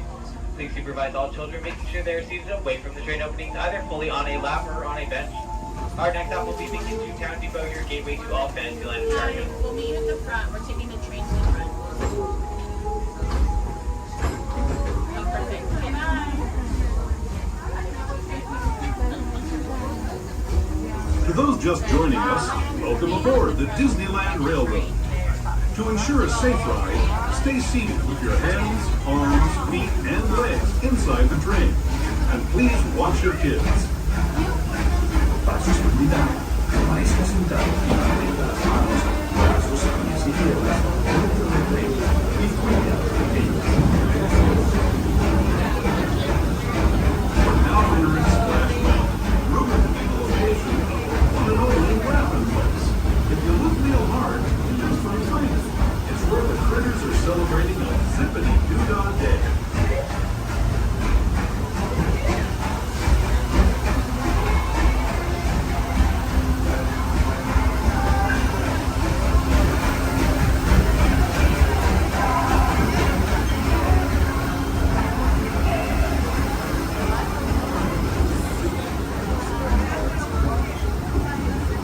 Speaking of critters, this place we're passing over is home to a whole bunch of them.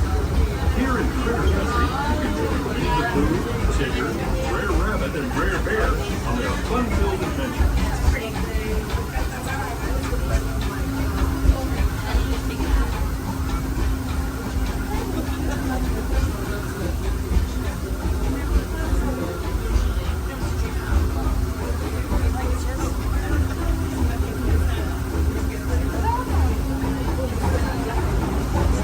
As we steam past Hungry Bear Restaurant, the last outpost in these parts, we're now joining up with the rivers of America and entering the frontiers that looked more than a century and a half ago. This is my favorite part of the journey. Around every bend, there's natural beauty as far as the eye can see.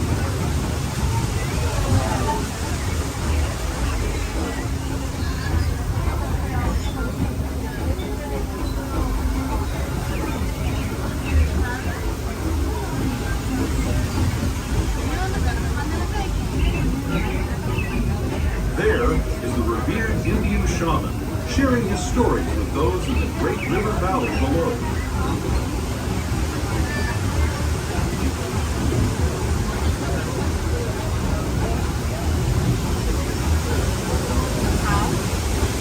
People like me have been riding these rails since the 1800s, traveling through nature's wonderland in a matter of days, rather than the months it used to take by mule or stagecoach. Steam power not only fueled these iron horses, but the dreams of a whole new generation as it moved west into this great frontier. Of course, some of those dreams and the stories that went with them were pretty darn wild and downright unbelievable, like on Big Thunder Mountain, where I hear that mysterious spirits have grabbed hold of those mining trains and turned them into the wildest ride in the wilderness.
Toontown Depot is also the gateway to Fantasyland, where you'll find many of your favorite Disney animated characters and As we make our way to Mickey's Toontown Depot, we do ask that you please remain fully seated until the train has come to vehicle and until we stop. Some of your stops are all Fantasyland attractions, including Into Small World, Alice in Wonderland, Peter Pan's Flight, and our other favorite little train, Casey Jr. Once again, please remain fully seated until we have come to a full and complete stop. Toontown Depot, Mickey's Toontown.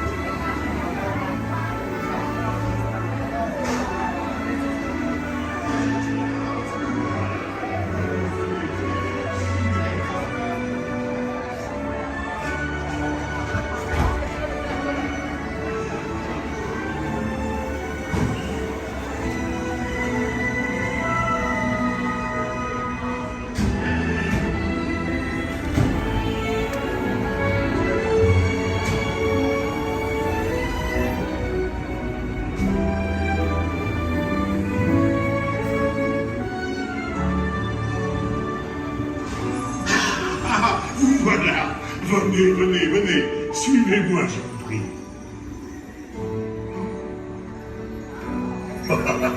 Chef Daddy is waiting for you. This way.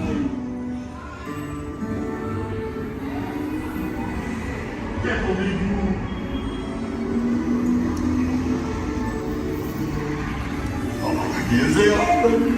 Des invités pour le dîner. On n'aurait pas idée en commun? Non. C'est pour quand même. Tout ça pour. Voilà. Mais oui, that's it.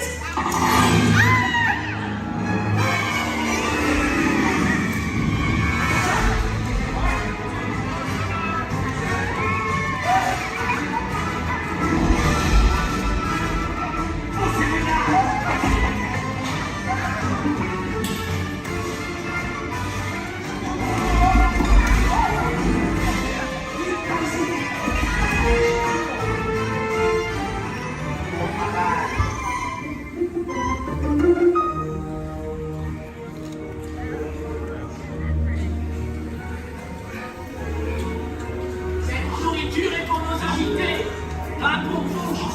Hey guys, the food is for them, not you.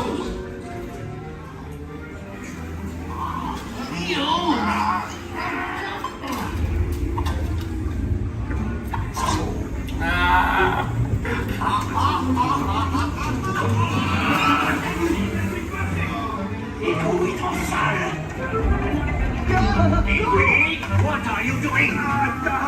Que manigancez-vous? Out of my way!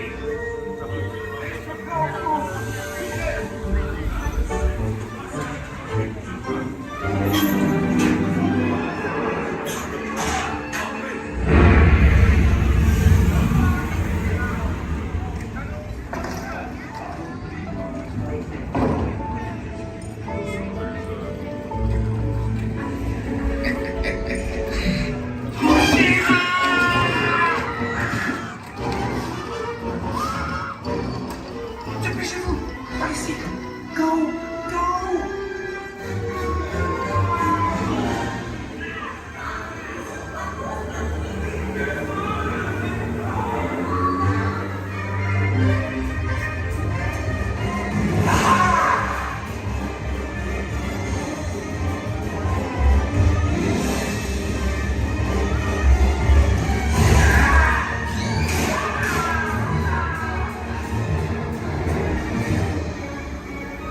Come on! Rimmy's kitchen's just around the corner! Oui, oui! On est presque arrivé à la cuisine de Rémi!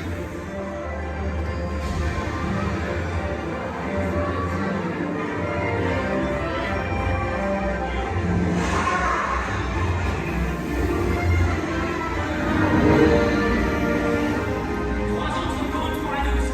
Une à trois, une bleue et une saignante. Il va aussi me falloir rapidement 4 ratatouilles pour la table.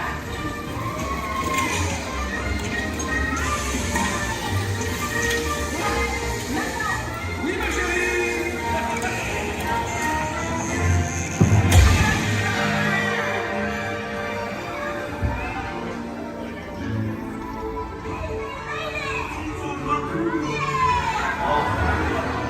Hey, thanks for coming, everyone. Vous serez toujours les bienvenus chez Rémi. À bientôt et bon appétit. Mino. Oh. Au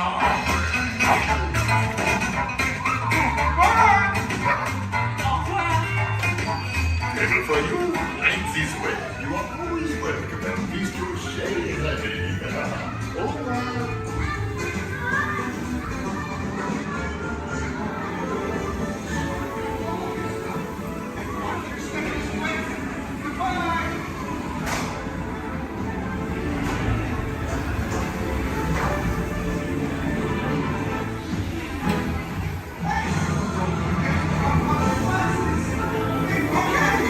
Be sure to grab all your stuff and watch your step as you exit. Goodbye! The first order, excellent. We're not authorized to pick up the cargo. Picking up the cargo, good, good. They've accused us of stealing. Well, see, now you're breaking up. I cannot hear you. What? Don't you dare. I don't. Oh, unfortunately, take a look at what a conversation anyway. Aha! Another group of flight candidates. Welcome, my friends. Welcome, welcome. What a fine-looking group of flight professionals.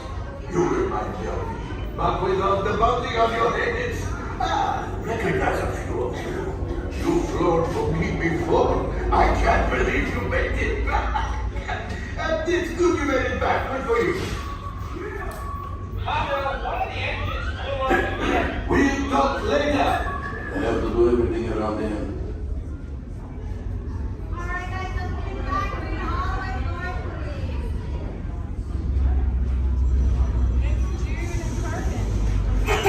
Yes. Hello, my friends. I am Hondo Onaka, and this is Onaka Transport Solutions. Today, I am offering the opportunity of a lifetime. I need flight crews to transport this valuable merchandise across the galaxy. Pilots to navigate, engineers to operate the ship, and gunners to defend the shipments. And that is where you come in. The Millennium Falcon. No, for some very fast and very profitable expeditions. Chewbacca, my fine furry friend. Yes. As we agreed, you let us use the ship. We'll get you the supplies you need. It's a win-win. You help the resistance, and I get all the profits. Well, no, the First Order will never know we were there. Okay, time to go, so, bye-bye. We better go before he changes his mind. Hold on, my friends. Listen carefully and remember, the battling world together.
possible without the combined efforts of all of these talented stunt performers and the very best crew in Hollywood, all working together as a team to create what we like to call here on the Indiana Jones set, a little movie magic.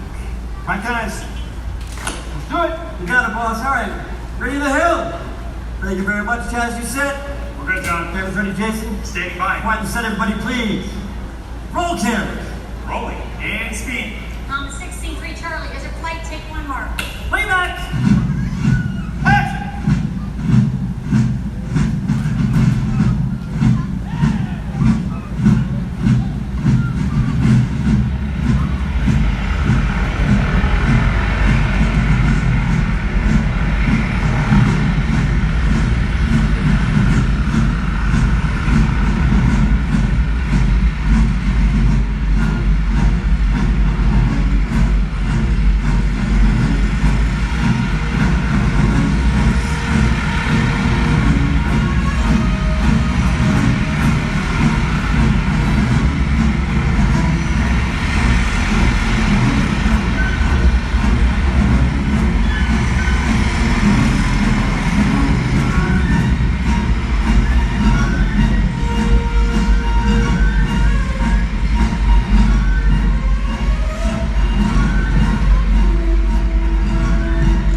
Pirates get to make it to Space Mountain.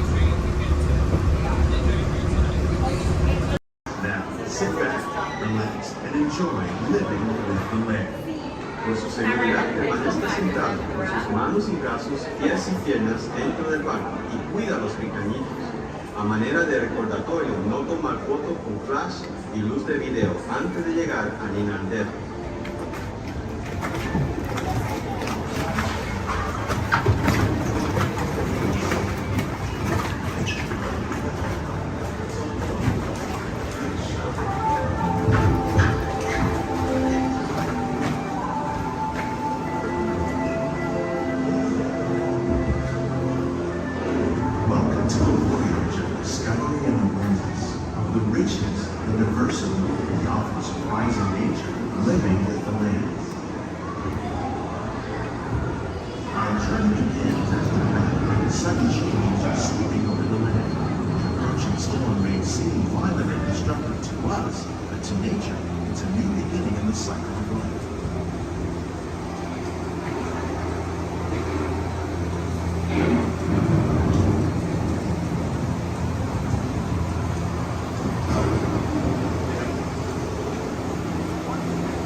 Systems is the rainforest, home to the most amazing concentration of life on our planet. These dense and beautiful forests cover only a tiny portion of the Earth's surface, but they contain more than half of its plant and animal species. Rainforests are also extremely rich in productive living systems, providing us with oxygen, food, medicines, and other elements essential to our lives.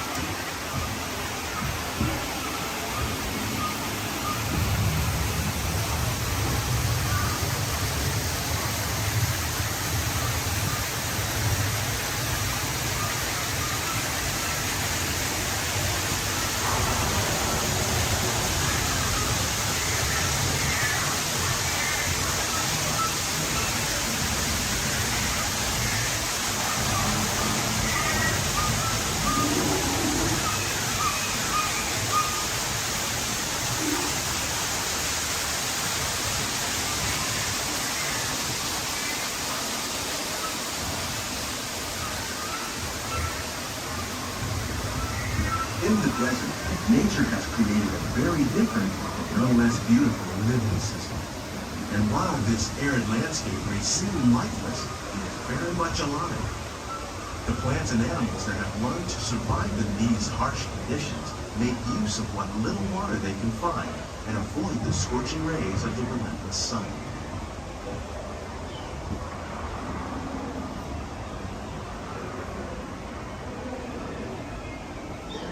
The American prairie once appeared as desolate as the desert, but over time, rainwater and nutrients gradually penetrated the hard surface of this land. Even the hooves of the mighty buffalo helped create the rich soil that will one day become home to the American farm.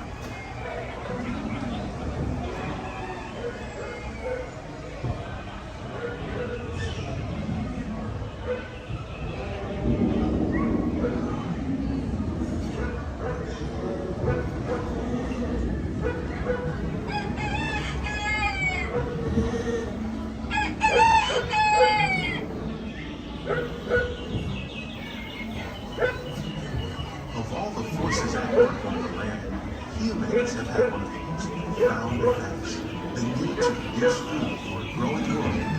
the animal misuse and sometimes overuse of the land. In our search for more efficient ways to grow food, we often fail to realize the impact of our methods.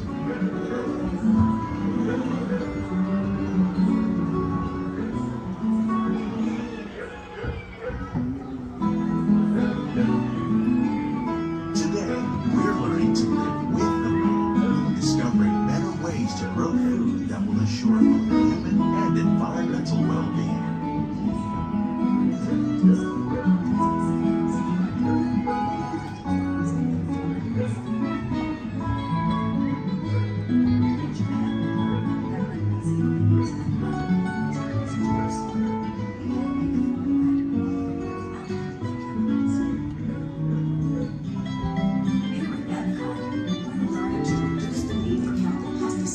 By breeding and using natural predators like ladybugs and wasps to control pests. In the farmlands across America, we're learning that by plowing under vegetation containing natural fertilizers, we can enrich the soil without the use of chemicals. In arid regions, we're learning to produce food on desert seacoasts by developing and planting crops that thrive on salt water. In Japan, we're learning that by mixing leaves and other living materials into our soil, we can make farmland more fertile without the need for chemicals. Here at Epcot, we're learning to reduce the need for chemicals. How will we meet tomorrow's growing needs for food production, yet still respect the needs of the land? Some of the answers are being discovered just ahead. To help us maintain these carefully controlled ecosystems, and for your safety, please remain seated in your boat at all times.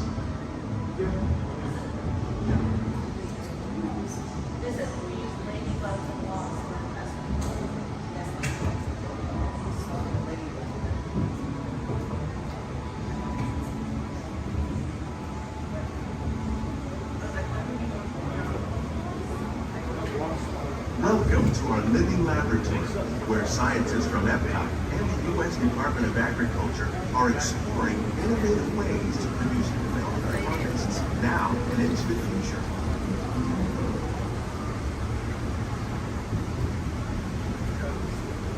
The tropics are home to the greatest diversity of plants on the planet. Many of these, like papaya, bananas, cacao, coffee, and rice, are well known around the world. These are just a few of the edible plants that have been an important source of nutrition for people living in the tropics. Many are rich in vitamins and minerals, while others are well adapted to growing in less than ideal conditions. Some, like the water lily, thrive in wet, swampy areas and waterways. All parts of this plant, even the flower petal, are edible. The starchy fruit of the plant has long been used to make flour for baking.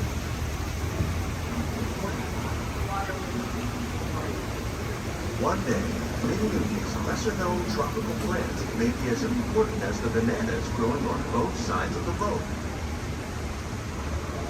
More than 28 million tons of bananas are eaten annually, making it the most popular fruit in the world.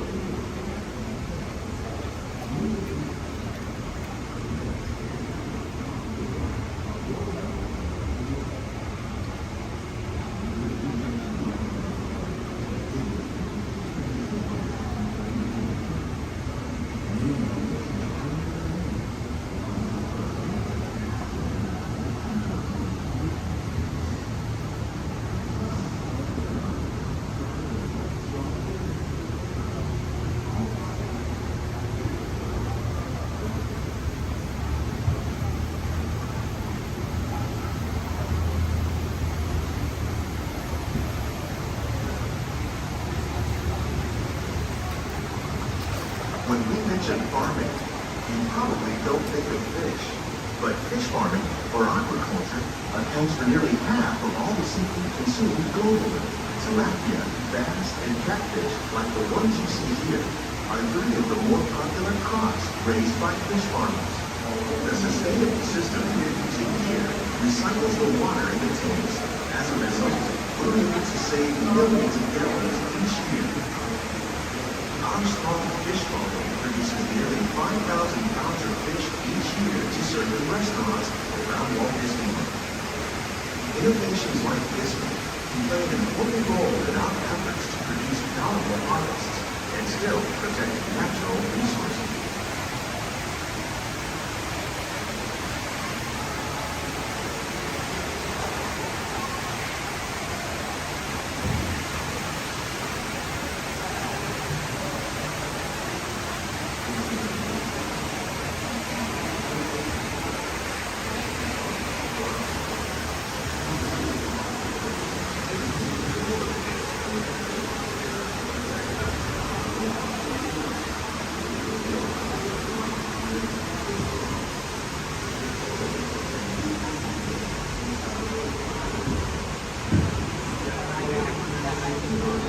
While there are more than 50,000 edible plant species in the world, most of us are only familiar with the handful that make up our everyday diet.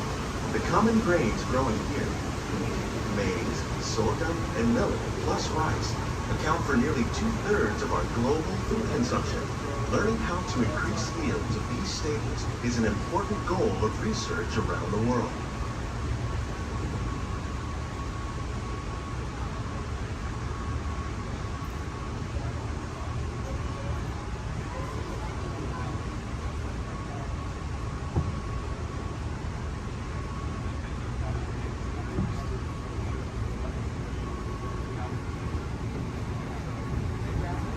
These plants are definitely on their way up. Innovative growing techniques like these increase yields while more efficiently using resources like water, fertilizer, and pesticides. Another innovation at work here is our integrated pest management program. By populating our greenhouses with beneficial insects that prey on harmful pests like aphids and flies, we are significantly reducing our reliance on conventional pesticides. We're growing these crops using our nutrient film system. This technique precisely controls and recycles water and nutrients. With it, we can produce over 27,000 heads of lettuce a year in this one small area.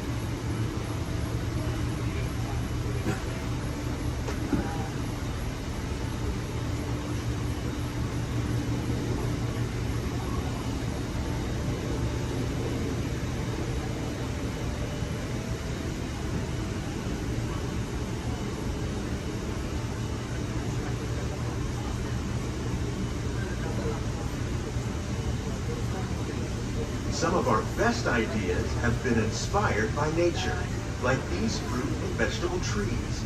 By growing these ground plants vertically, we can increase yields and better control diseases. These crops taste as good as they look. In fact, we serve more than 15 tons of produce from our greenhouses in restaurants here at the land every year.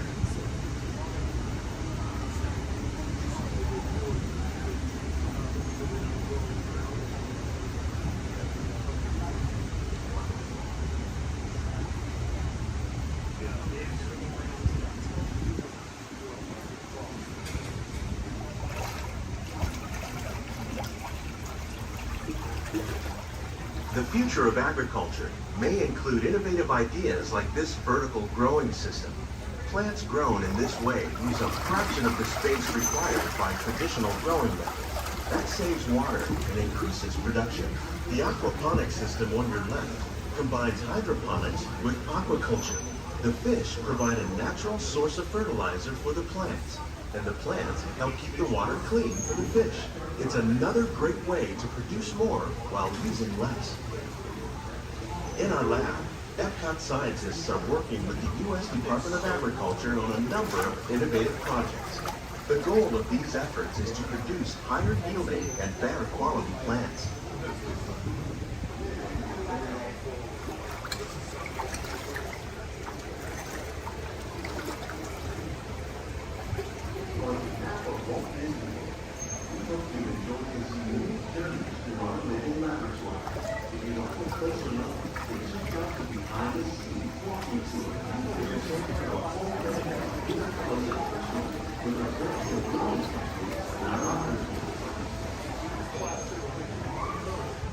Please keep your hands and feet inside the boat and remain seated until the boat comes in on the side.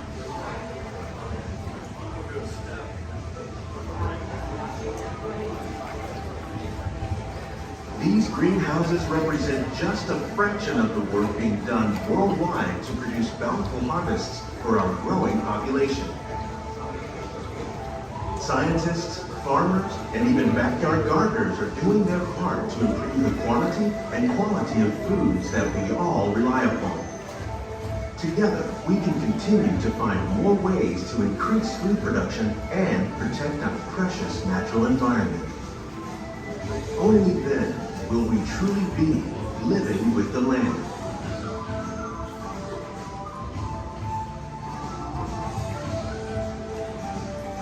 On behalf of Walt Disney World, we hope you've enjoyed this unique journey through our living laboratory. If you'd like a closer look, then check out the behind-the-scenes walking tour. It's a chance for the whole family to get up close and personal with the plants and growing techniques in our laboratories. Please keep your hands and feet inside the boat and remain seated until the boat comes to a complete stop.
Sorry, I thought we were talking about.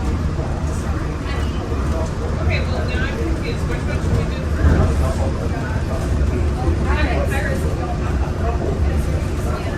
Well, like, as soon as we do Pirates Kids, we do get to Space Mountain to make sure you can get to it.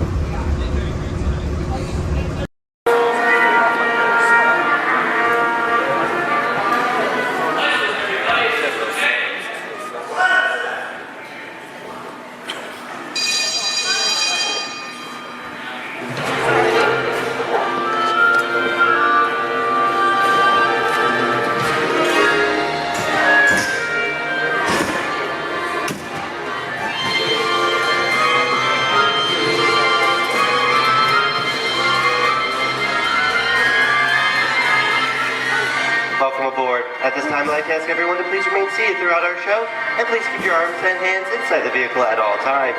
For the safety of our cast, we ask you please refrain from the use of flash photography and external video lighting. Now that we've taken care of business, let's talk about me. My name is Patrick, and I'll be your guide on this magical journey into the movies. It's the perfect job for me because I love movies.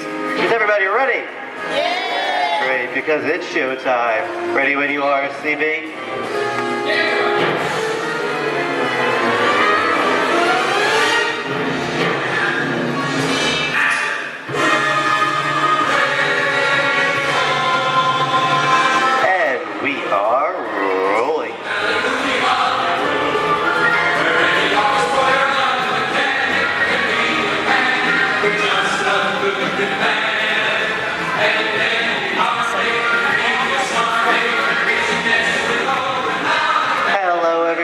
Welcome to the Great Movie Ride. Once again, my name is Patrick, and I'll be taking you from this Hollywood soundstage into some of the greatest movies of all time, all on one tour. But between you and me, this is no ordinary tour, because the Great Movie Ride brings these movies to life and puts you right in the middle of the action.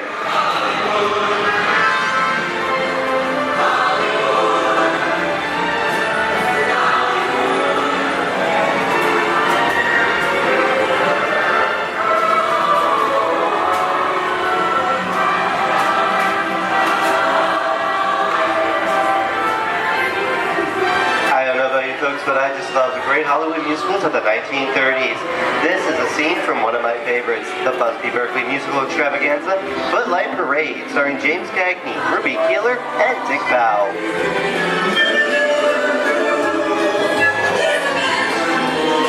In 1952, Gene Kelly was Singing in the Rain with Debbie Reynolds and Donald O'Connor. Did you know that Gene Kelly co-directed this movie? Who can tell me what movie this is? That's right, it's Walt Disney's Academy Award-winning film from 1964, Mary Poppins, starring Julie Andrews and Dick Van Dyke. Julie Andrews won an Oscar for her portrayal of the nanny, who is practically perfect in every way.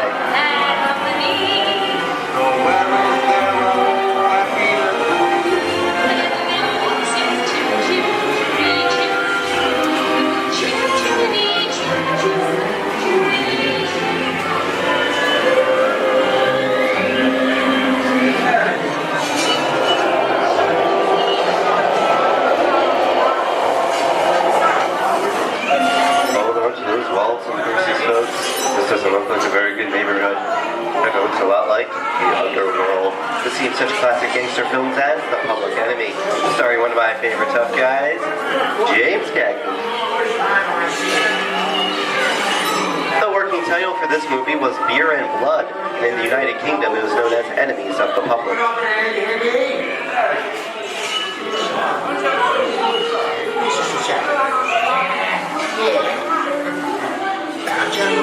Very nice time. Dutch comes around, he's going to leave you some beer. You're going to check it. And you're going to kick in with the dog. If you don't, somebody's going to drop by you and kick your teeth out one at a time. With me? I get you.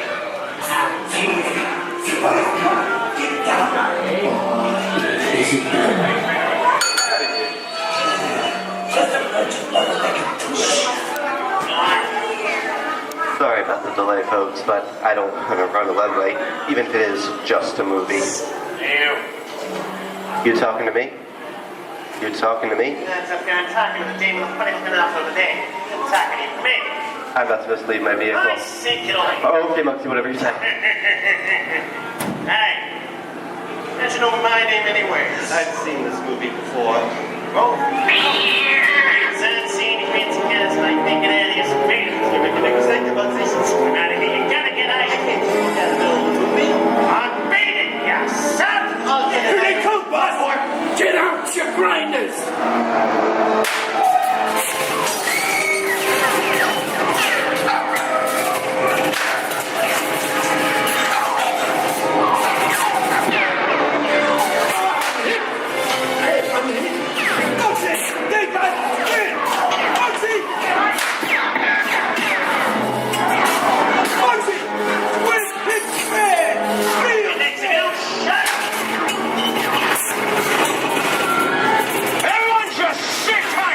Running a red light against the law, I never break the law. Lady, watch this. No more red lights.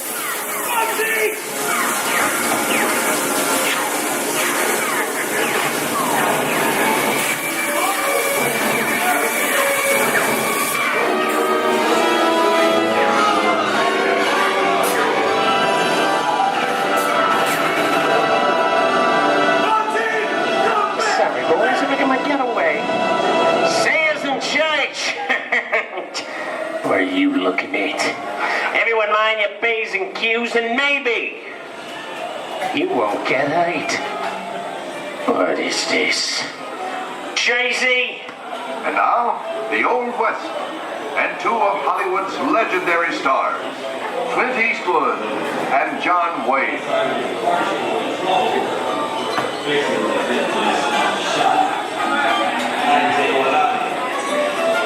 Go right ahead, if that's what you're going to do. A long time ago, I made me a rule. Let people do what they want. Sleepy little bug.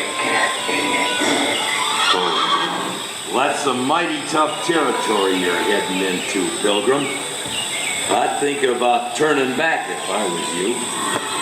That is, if you want my opinion. In other words, clear. It's a perfect time for me to collect up all your valuables. Starting with the jewelry, going on with the cold hard cash. Perhaps work. Hey!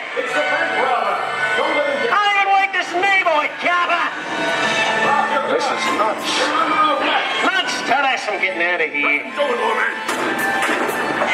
Get yourself up. Looking at this one. Can't get any worse.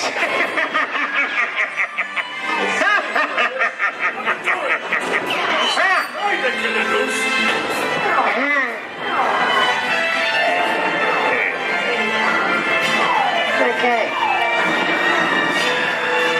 It's twice.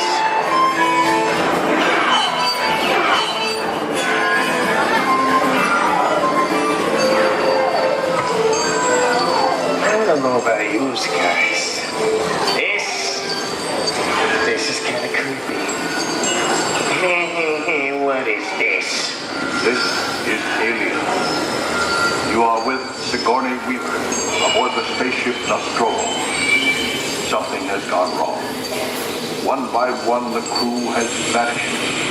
And somewhere in the ship, a terrifying creature waits to claim its name. Well, I ain't no victim. Warning, remain in your vehicle. The area you are entering is extremely dangerous. Proceed with caution.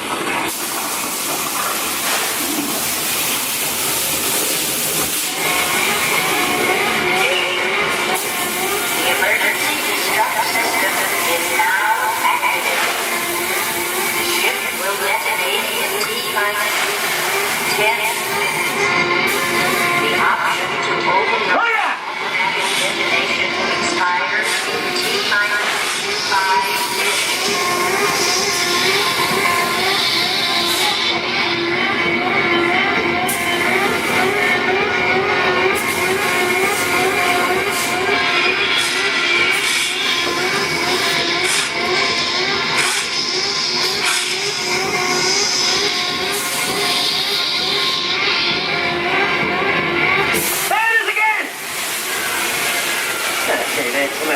swirly things for one day, huh?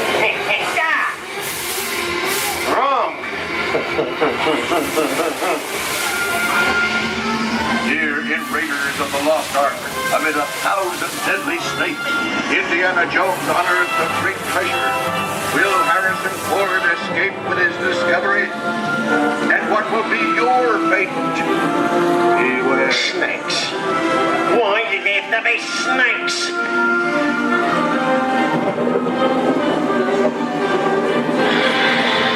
The dust of 3,000 years lies undisturbed in this ancient burial chamber. On the chest of the great stone goblet, a priceless Get over that chunk of ice. Time for me to get back to work. Don't nobody move while I go get the goods. I don't think they'd notice a few extra bodies around here. Know what I mean? But the jewel is guarded by a curse, and those who dare defy that curse must pay with their lives.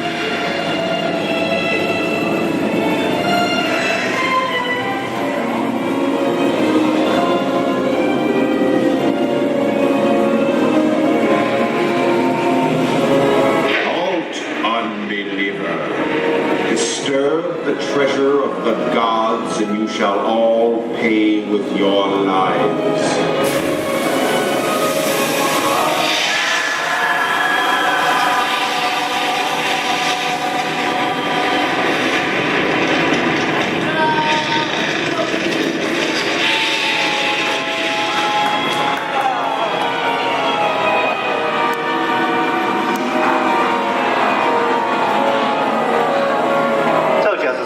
Well, this just goes to show anything can happen in the movies. Now, let's get on with the show.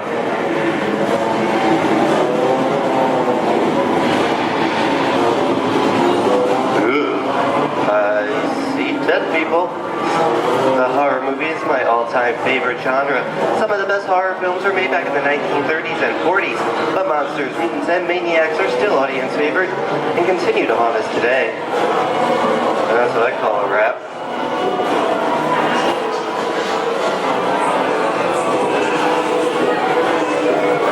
We are now entering the jungle home of one of the most beloved characters of all time.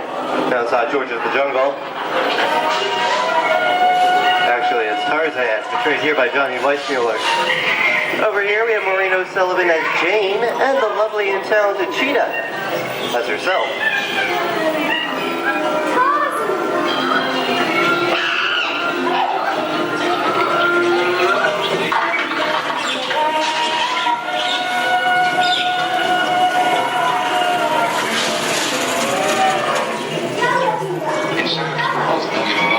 Zoe, I think this is the beginning of a beautiful friendship. Best last line of a movie ever. Humphrey Bogart and Ingrid Bergman in the classic romance, Casablanca.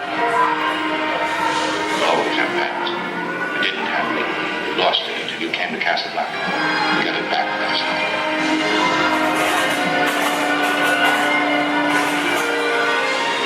I've got a job to do too. Where I'm going, you can't follow. What I've got to do, you can't be any part of. Listen, I'm no good at being noble, but it doesn't take much to see that the problems of three little people don't amount to a hill of beans in this crazy world. Someday you'll understand that.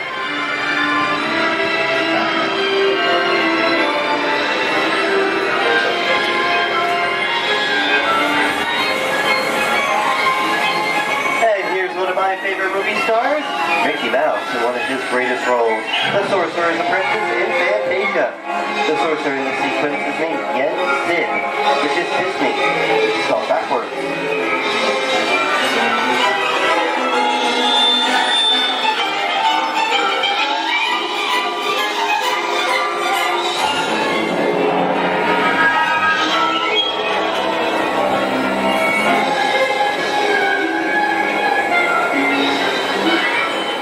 Toto, I have a feeling we're not in Kansas anymore.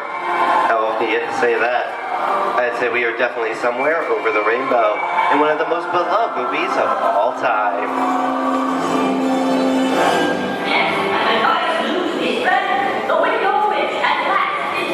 The Wizard of Oz.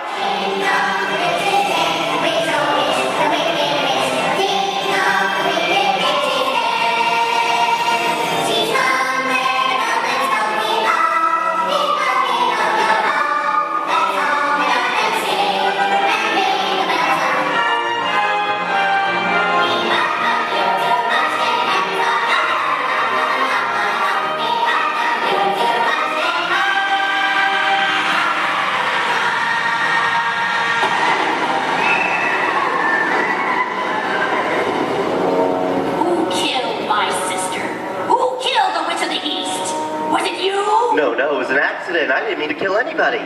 Well, my little pretty, I can cause accidents too. Oh, rubbish. You have no power here. Be gone before someone drops a house on you, too. Very well. I'll bide my time. But just try to stay out of my way. Just try. I'll get you, my pretty, and your little dog, too. I wonder how we get out of here. What do you folks think? Which way should we go? Follow the yellow brick road. Follow the Yellow Brick Road? No, what did I think of that? Bring along, folks. You know the way.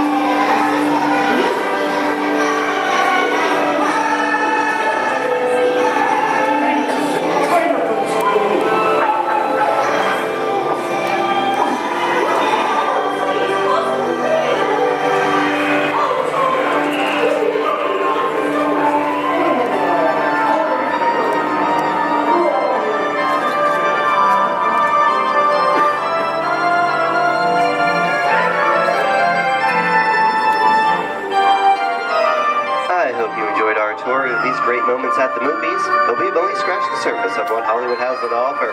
There are thousands of great movies out there just waiting for you to discover, and here are just a few of my favorites.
Disney's Hollywood Studios, I'd like to thank you for joining us on the great movie ride. But before we wrap this production, there is still one more scene to do. It's called The Exit. The action begins with you remain seated till we come to a complete stop. Then gather all your personal belongings and take small children by the hand. When these doors open, rush dramatically to your feet and make a grand exit directly to the rear of your vehicle.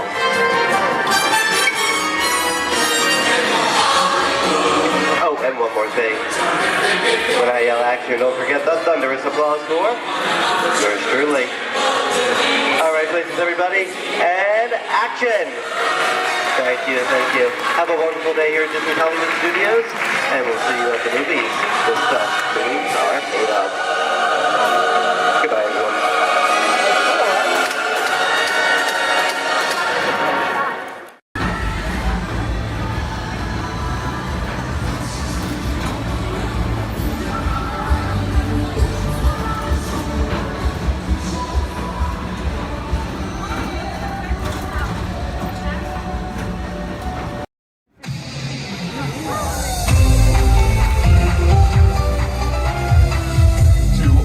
Welcome to this happy place. Welcome and good morning, everyone.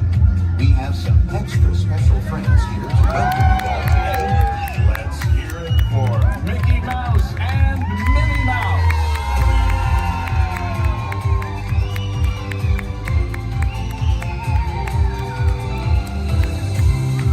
Well, hi, everybody. Good morning. Gosh, it sure is great to see so many amazing friends. Certainly is. Oh, I have a feeling today is going to be the best day ever. You said it, Minnie. And now that we're all together, we've got a surprise for you. When everybody heard that you were going to be here, they just had to come and give you a great big Magic Kingdom welcome.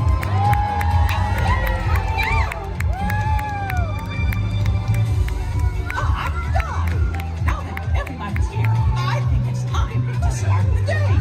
And that means we're going to need just a little bit of magic. I bet these folks can help with that. Oh, I know they can. On the count of 3, everybody shout, "Let the magic begin." Are you ready? 1, 2, 3. Let the magic begin.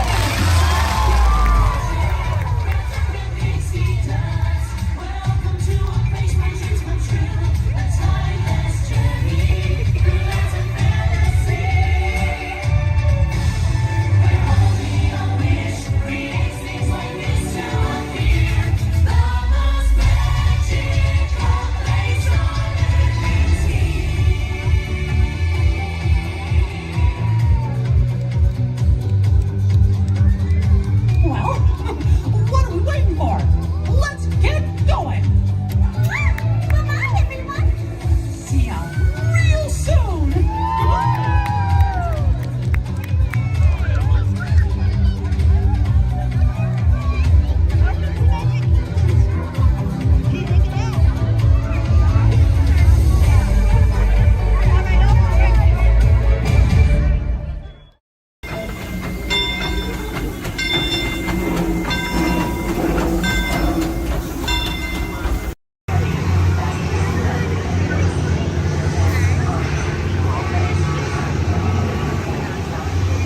Time travel commencing in T-minus 10 seconds and counting. This is Seeker. Listen up. We've got to get in, grab the Iguanodon, and get out before that asteroid hits. Let's roll!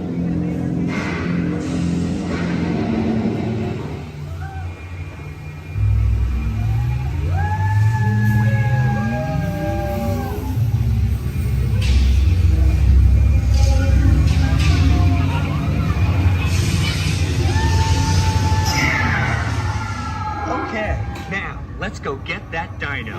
Computer, what are you tracking? Styracosaurus. Not our dino. Warning, meteor shower in range. Just little one. Oleoramus. Hadrosaur. Raptor. Time to get serious. Locking autopilot on homing signal now! Hang on! We're tracking a big dino on the scope. Could be ours. Computer, full stop. Identified. Carnotaurus. Definitely not our dino. Go, go, go!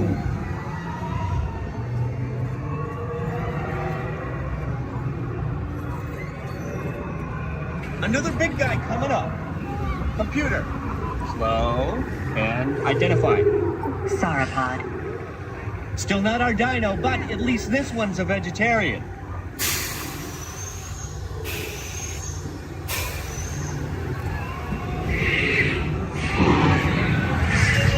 Asteroid impact in 90 seconds. We better move it.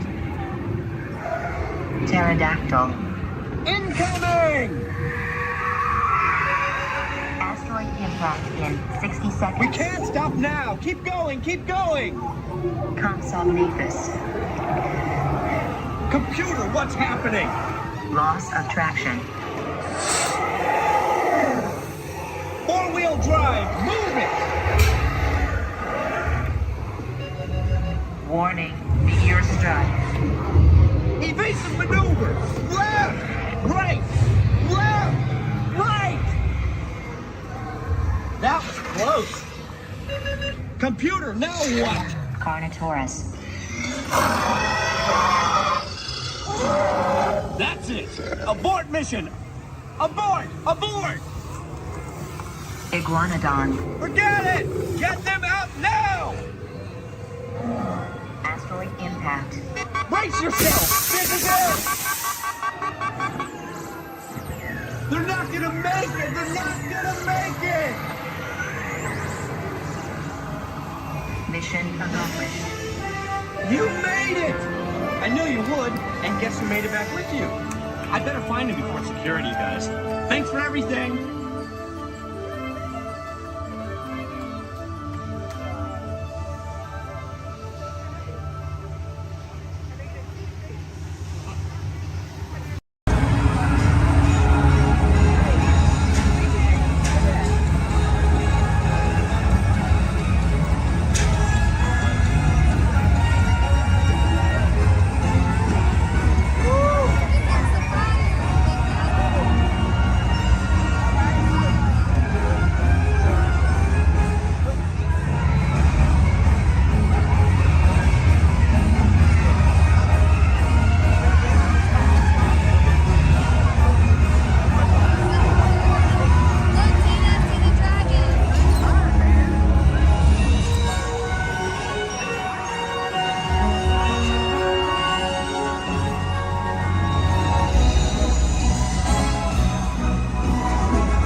Passengers will stand by to board.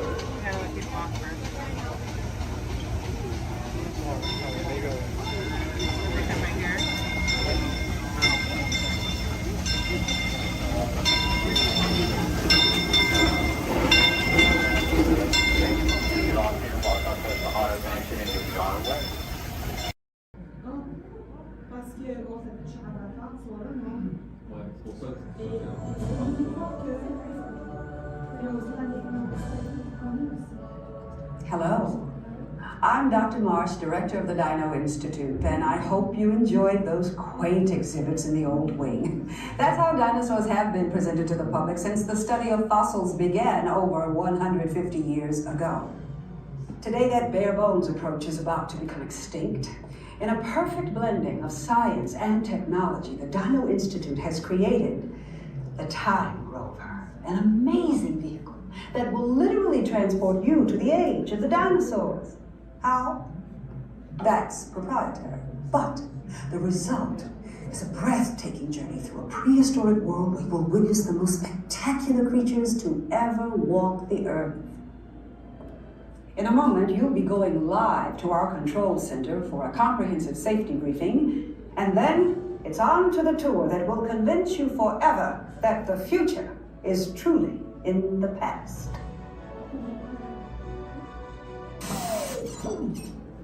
Hello there. Welcome to our little trans-dimensional joyride, folks. I'm Dr. Seeker, your friendly controller, and a heck of a paleontologist, if I do say so myself.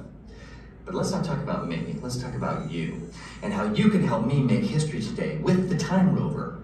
It's like this. If I can bring you back from the Cretaceous period, it stands to reason that I can bring back a live dinosaur with you. And not just any dinosaur. Take a look at this guy.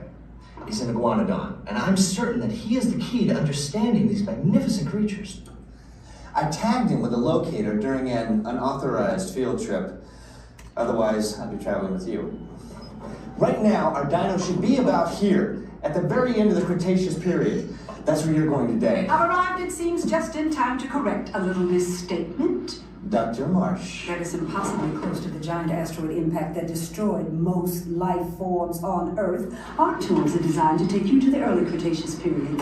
And I can assure you that all time rovers have been securely locked on those coordinates. That's right. See? Securely locked. Access denied. Continue. Of course. We were just talking about seatbelts. Plug them in, use them. It can get kind of choppy out there, so keep your hands and arms inside the vehicle at all times. Flash photography? I wouldn't. It alters the homing signal, and that's not good. Oh, and one more thing. Those locked coordinates? We're in. Now, here's the drill.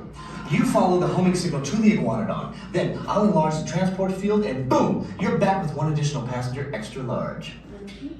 And don't worry about that asteroid. You'll be in and out of there before it even breaks the atmosphere. Trust me, what could go wrong? Hey, it's me again. Remember, only you guys are going on this special mission, so don't tell anyone, okay?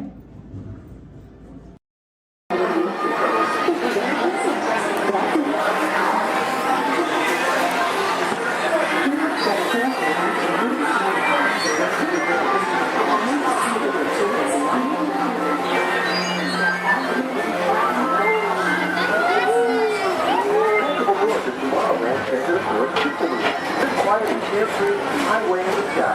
We invite you to sit back, relax, and enjoy your grand tour tomorrow. Along the way, you can preview many of the exciting places you want to be sure to enjoy today while visiting this land of tomorrow.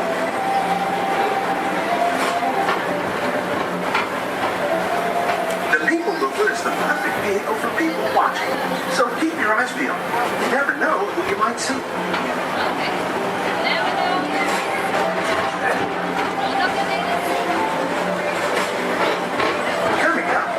Escape, where you can report your duty as a security agent to the Galactic Federation.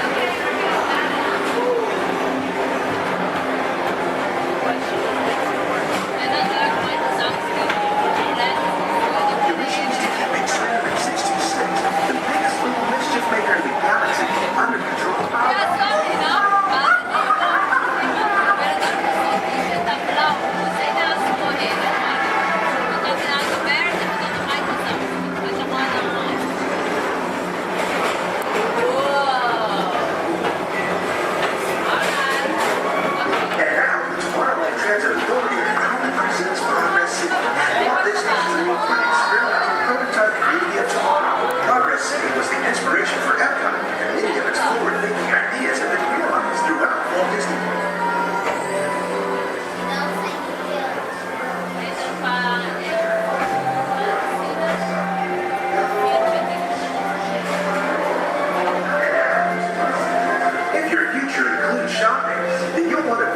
Star Traders, where you'll find the greatest goods from around the galaxy. That's right! It's out of this world! Come on!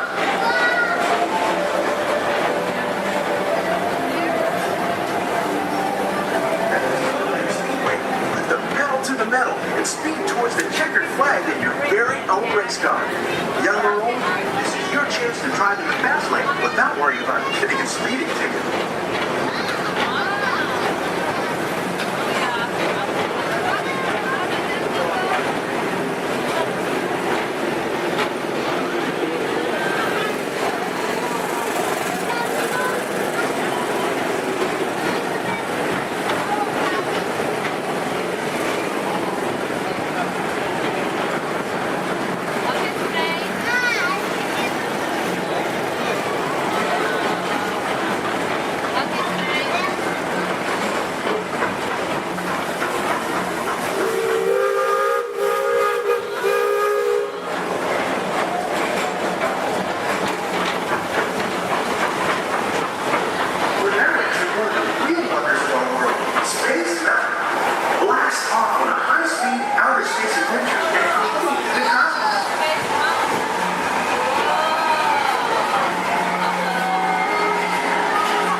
Mr. Tom Morrow.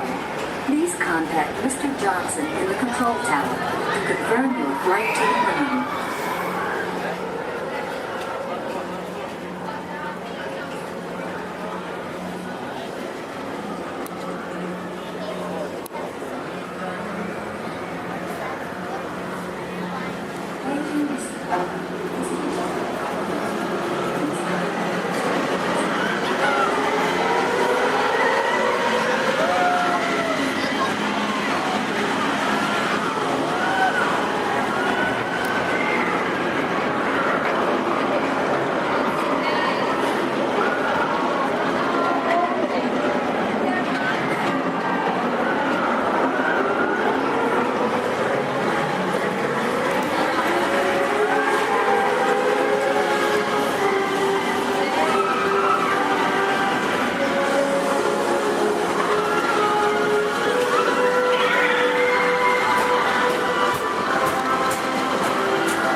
Walt Disney's Carousel Progress. Inside this rotating theater, Walt families welcome you into their homes of yesterday and today, starting way back at the turn of the 20th century.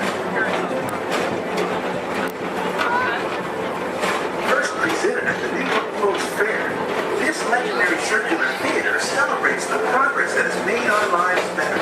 It's a perfect reminder that there's always a great, big, beautiful tomorrow shining at the end of every day.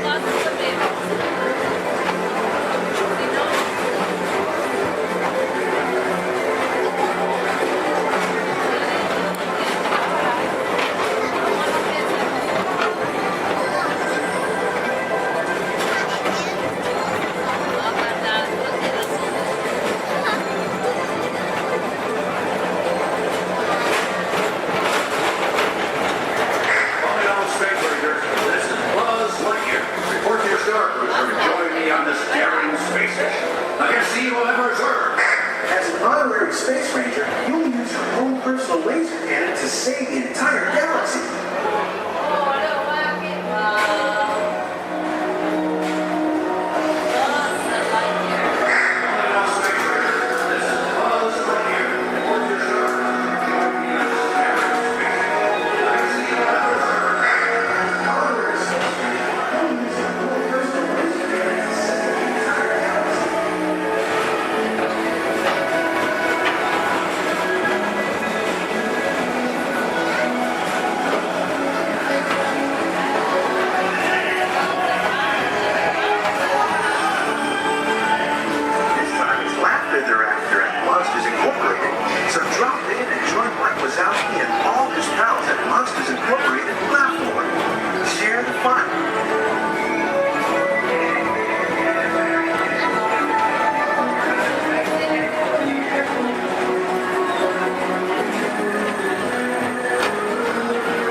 rest of your day and have a great big meal tomorrow.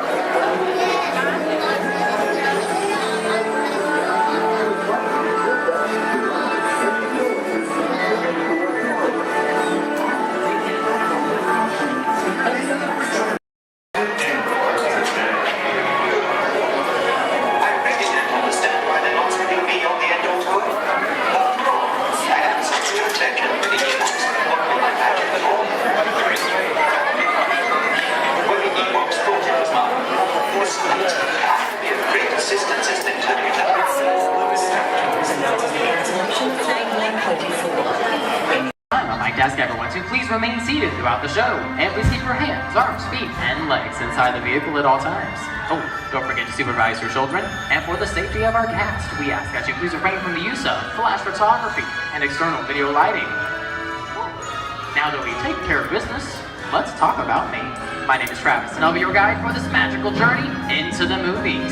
It's the perfect job for me because, well, I love movies. Is everybody ready? Great, the cameras are ready to roll. Ready when you are, CB.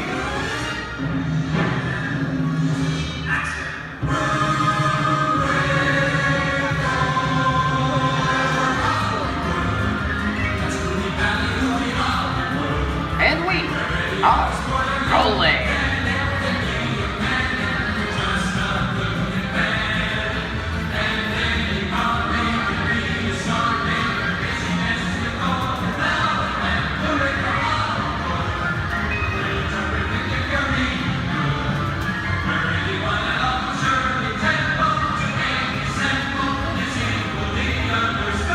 Hello everyone and welcome to the Great Movie Ride. Once again, my name is Travis, and on behalf of Disney's Hollywood Studios and Turner Classic Movies, please welcome our host for this one of a night tour, Robert Osborne. Thank you. We're ready for Hollywood indeed. What better way to start our journey? From the Old West to the rooftops of London and along the yellow brick road, there really is no place like the movies. One of Hollywood's significant contributions to the world of film were great musicals. This scene is from one of my favorites, the 1933 Busby Berkeley spectacular, Footlight Parade.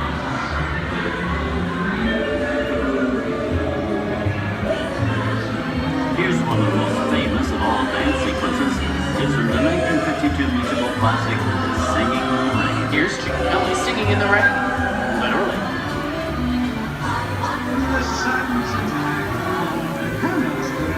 Here's one of the quintessential Disney musicals, Mary Poppins, starring Julie Andrews and Dick Van Dyke. This classic earned 13 Academy Award nominations. I love this song. Sing along.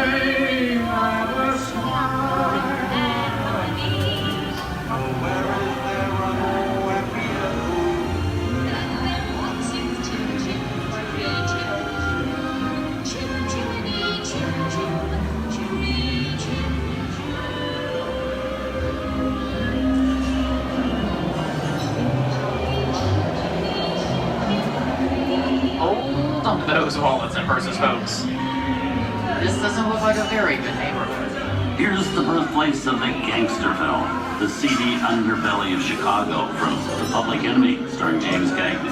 Released in 1931 before strict censorship rules were enforced, The Public Enemy is a gritty, realistic, and violent look at the world of gangsters of the Depression era. I love this movie. In one famous scene, James Cagney shoves a grapefruit in May Clark's face.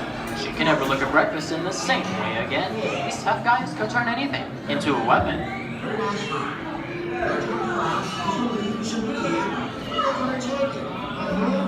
going to kick in with the dog. If you don't, somebody's going to drop by here and take your teeth out one at a time. You me? I get you. Now beat it. Tough guy,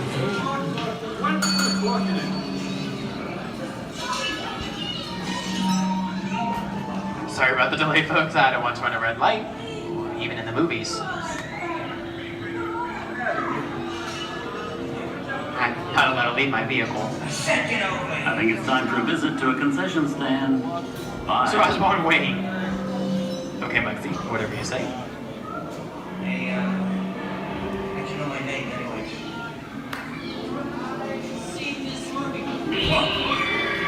I hear someone singing your fancy cars. Why don't you get out of here? So wait it. I said square out of here. on, boss! Get out your grinders!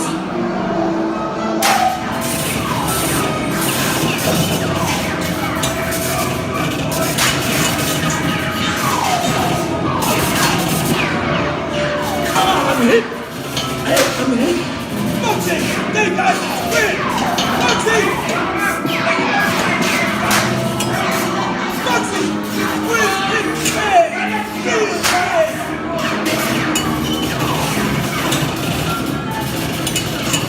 Everybody just sit tight. Running red lights against the law.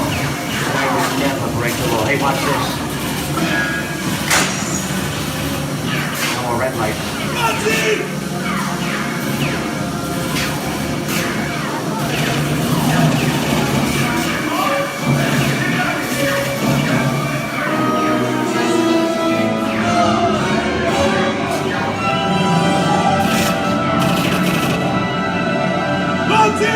Come back, you rat! Sorry, boys, I'm making my getaway. Give my regards to the warden. Suckers. What are you looking at? Everybody just mind your P's and Q's and, maybe you won't get hurt. Oh. This must be the west side of town, huh? Western films depict the legendary American wild frontier, where cowboys and their loyal steeds maintain order in towns against the untamable wilderness. John Wayne and Clint Eastwood are two of the iconic stars who epitomize this ideal of the stoic gunslinger.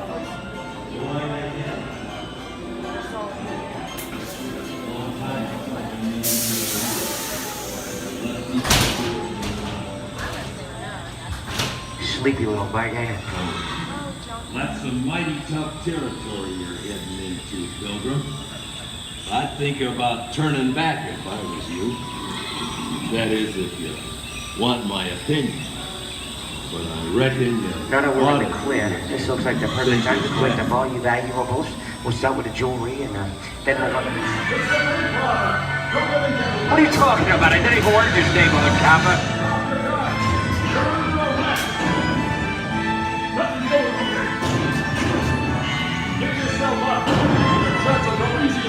This is nuts.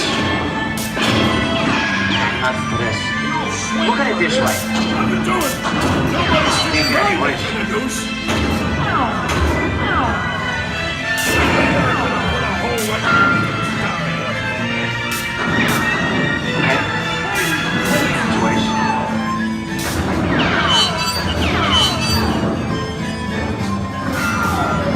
I don't know about you guys, but this is starting to get kind of creepy.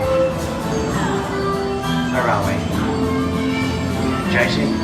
Science fiction has been a staple of classic movies, from George Méliès's Trip to the Moon to George Lucas's Star Wars. In 1979, director Ridley Scott and Sigourney Weaver made audiences believe that in space, no one can hear you scream. This is Alien. Hey, you down face.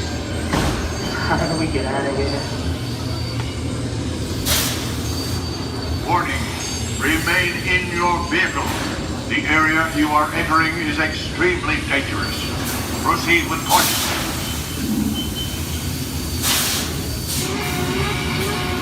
Danger. The emergency disrupt system is now activated. The ship will detonate T-minus 10 seconds. The option to override automatic detonation expires T-minus 5 seconds. What is that thing?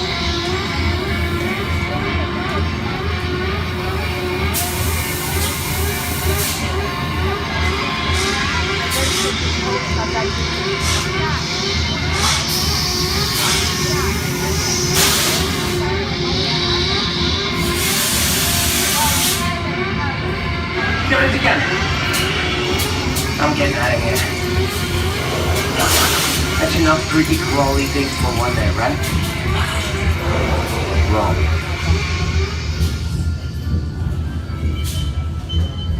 Steven Spielberg and George Lucas cemented their status as the blockbuster boys with their first partnership.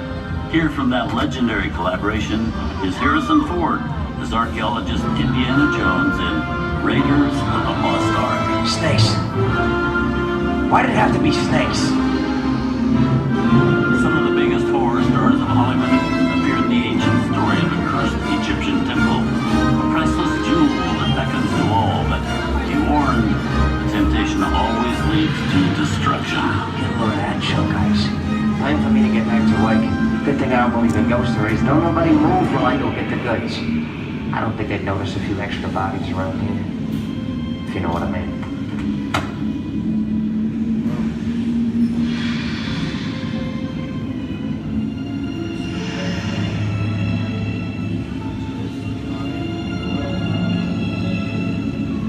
I've seen enough movies to know that you really shouldn't even think about trying to steal that jewel.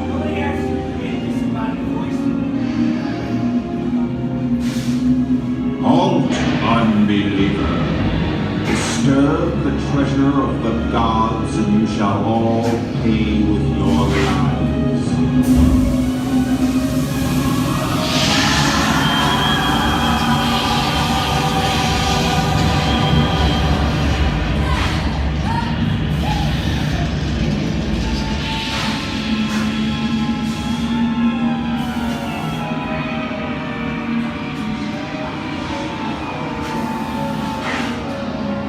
Not bad for my first movie, huh? The twist ending. That just goes to show you anything can happen in the movies. Now, let's get on with the show. I see dead people. Things that go bump in the night have always been a staple of movies. One of the first horror films was a silent short featuring a dancing skeleton, written by the Lumiere brothers in 1897. Both audiences and filmmakers felt really interested in the cop, but there was no horror was used to describe a film until the 1930s. Wow, there's really a jungle out there. Where are we? This is the jungle home of one of the most famous movie characters of them all, Tarzan. The movie's most popular Tarzan is undoubtedly Johnny Weissmuller, who's run through 12 films as the King of the Jungle. Over there is Reno Sullivan as Jay, and Tarzan sidekick Cheetah, who was portrayed by over a dozen chimpanzee actors over the years.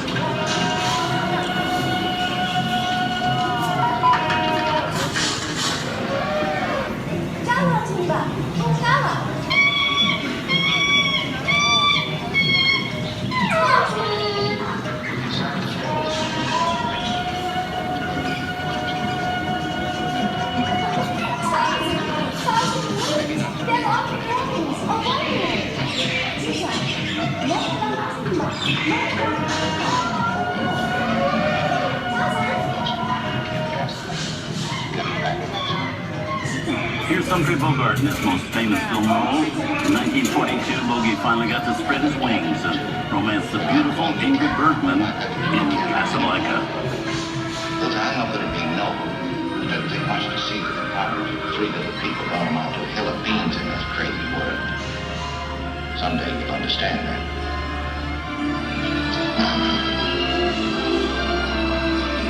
He's looking at you, kid.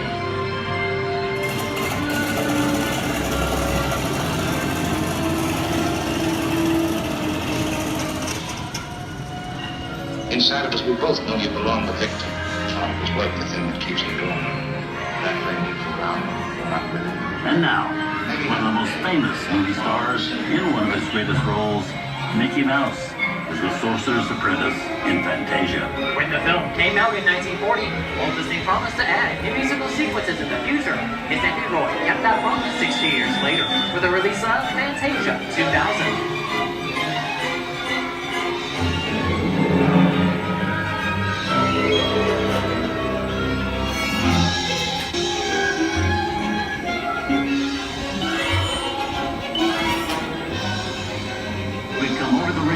And into one of the most beloved and most watched films in movie history, The Wizard of Oz. Toto, I have a feeling we're not in Kansas anymore.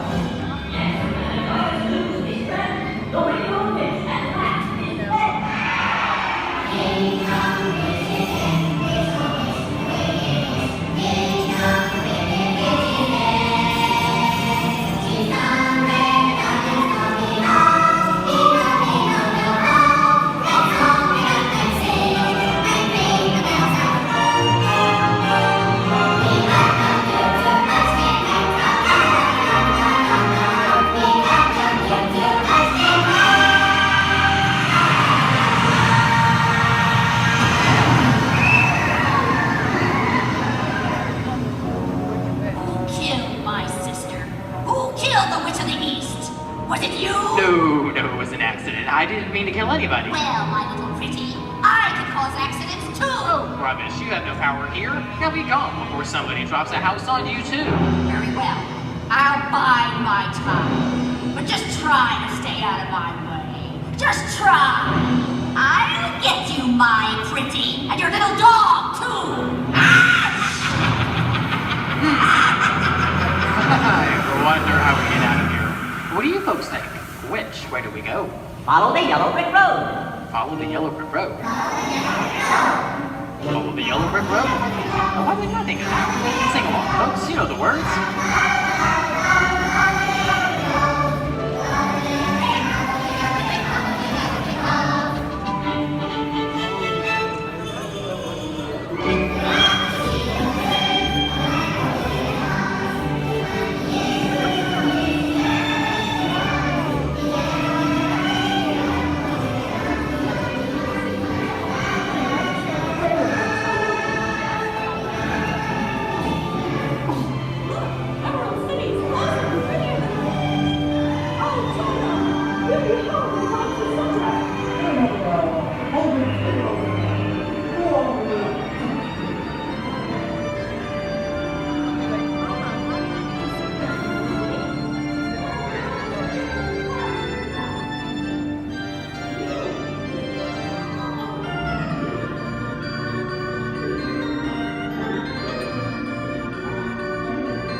From all of us here at Disney's Hollywood Studios and Turner Classic Movies, we hope you've enjoyed our tour through some of my favorite films. But remember, there are many more adventures waiting for you every day on TCM.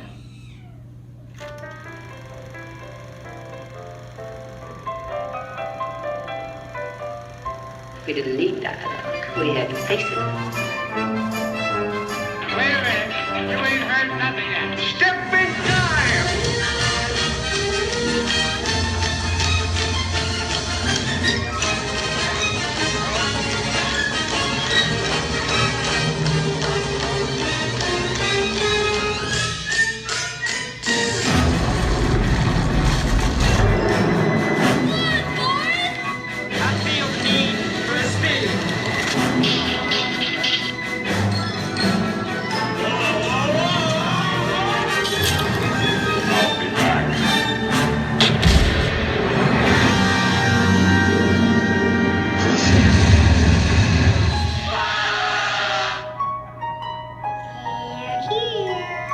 You best start believing in ghost stories, Miss Turner. Is it safe? No, you're not! I have a feeling we're not in Kansas anymore. I'm a man. Well, nobody's perfect.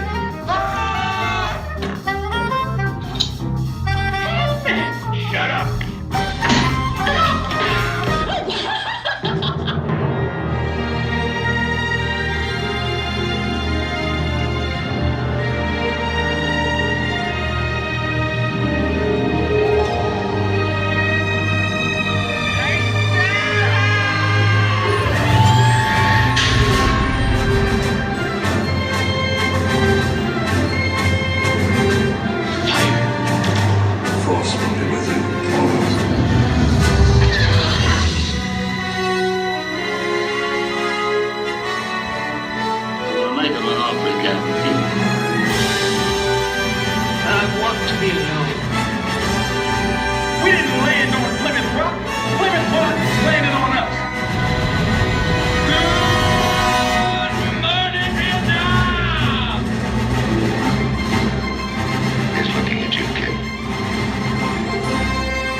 enjoyed our ultimate celebration of classic movies, and remember, you can find many more beloved stories and legendary stars on Turner Classic Movies. On behalf of Disney's Hollywood Studios and Turner Classic Movies, we'd like to thank you for joining us on The Great Movie Ride.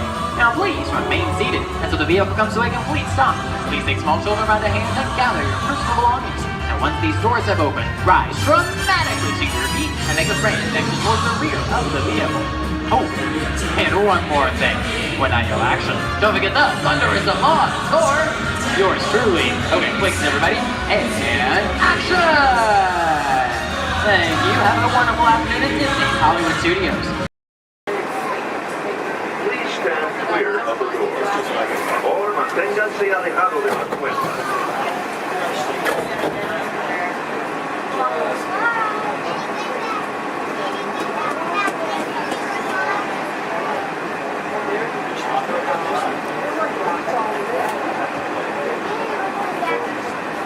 Welcome aboard the Walt Disney World.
That's what they call it now, the Incredibles.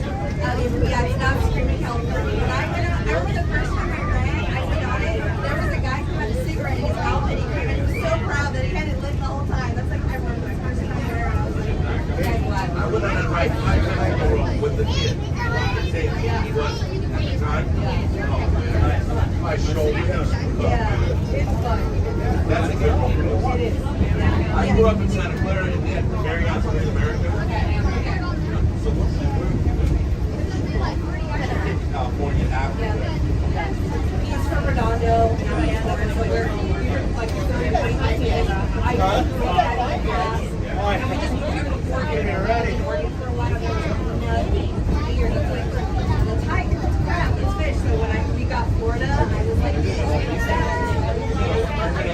You're gonna get I have.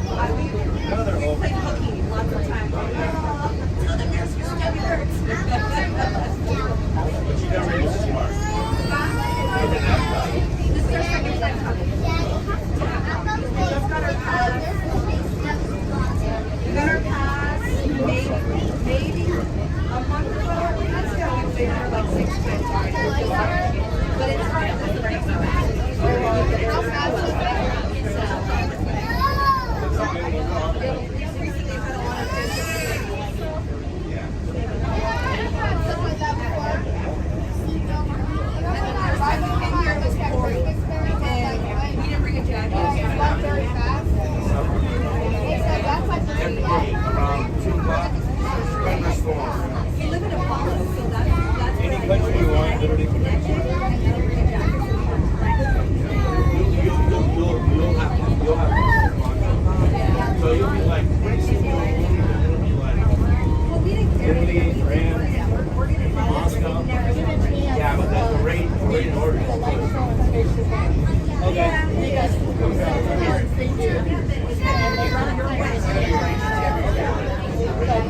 Shanghai Disney kind of Living with the land. Por su seguridad, permanezca sentado con sus manos y brazos, pies y piernas dentro del parque y cuídalos pequeñitos. A manera de recordatorio, no tomar fotos con flash y luz de video antes de llegar a un hotel.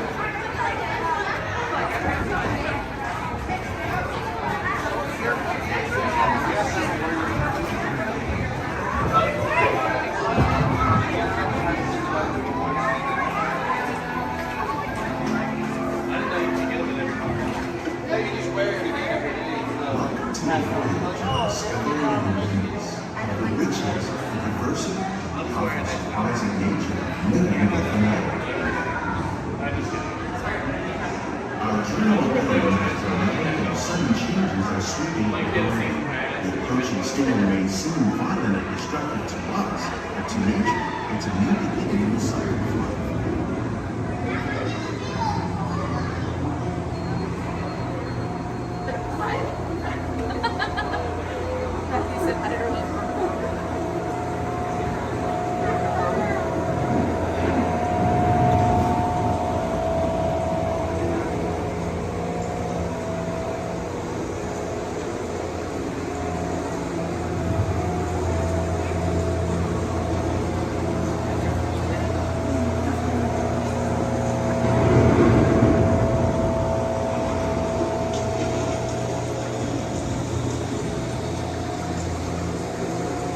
Beneath the surface of the lake, roots trap water from the flowing mud, extracting precious nutrients and minerals.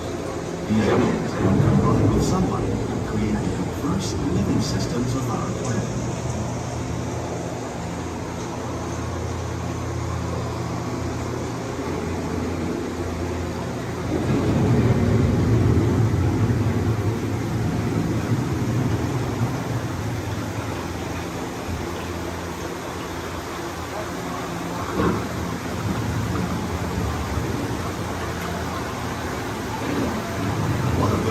Systems is the rainforest, home to the most amazing concentration of life on our planet.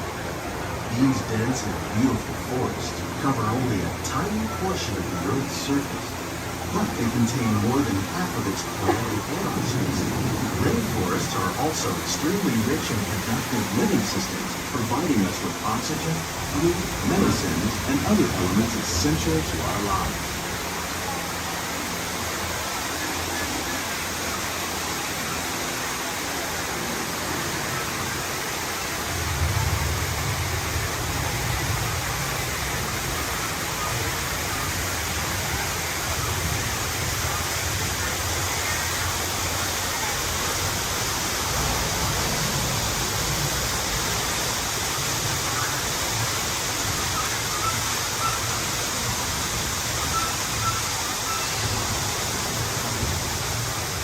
In the desert, nature has created a very different, but no less beautiful living system.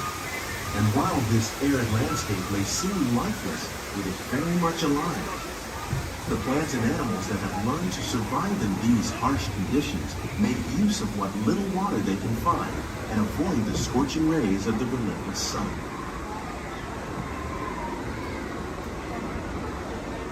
The American prairie once appeared as desolate as the desert. But over time, rainwater and nutrients gradually penetrated the hard surface of this land. Even the hooves of the mighty buffalo helped create the rich soil, one day become home to the American farm.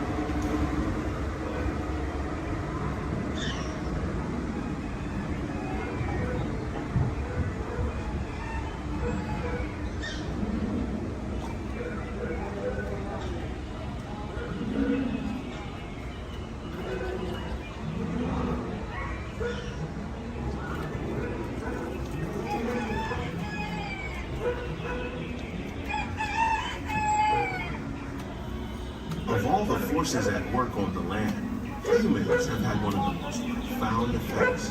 The need to produce food for a growing world led to the enormous use and sometimes overuse of the land. In our search for more efficient ways to grow food, we often fail to realize the impact of our methods.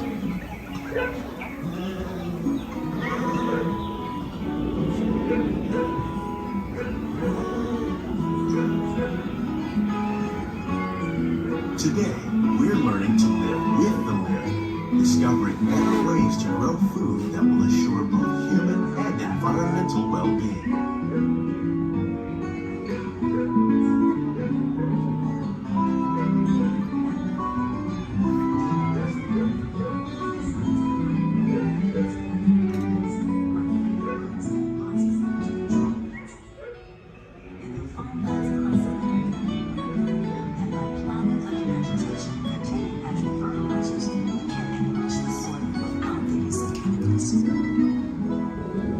In arid regions, we are learning to produce food on desert seacoasts by developing and planting crops that thrive on salt water.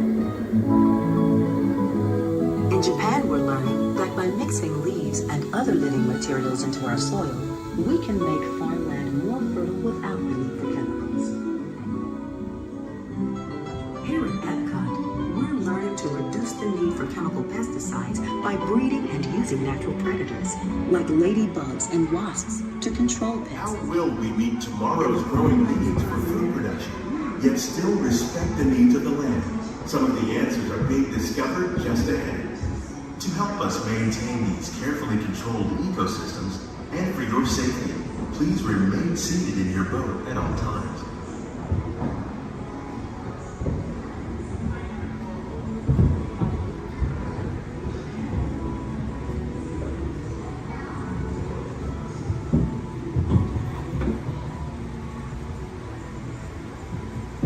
Welcome to our living laboratory, where scientists from Epcot and the U.S. Department of Agriculture are exploring innovative ways to produce bountiful harvests now and into the future.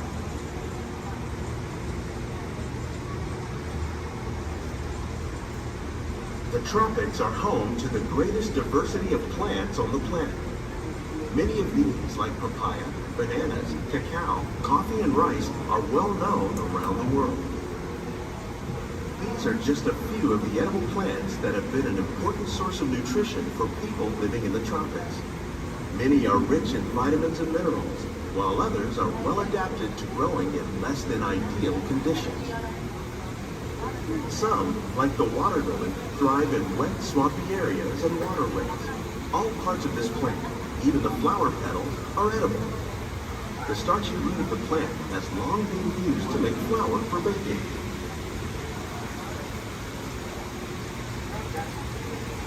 One day, many of these lesser-known tropical plants may be as important as the bananas growing on both sides of the boat.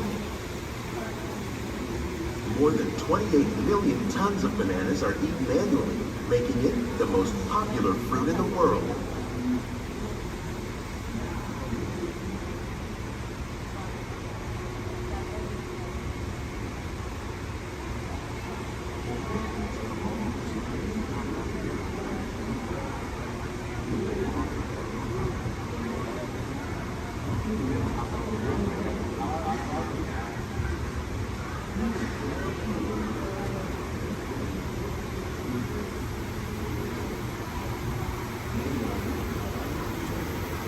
When we mention farming, you probably don't think of fish.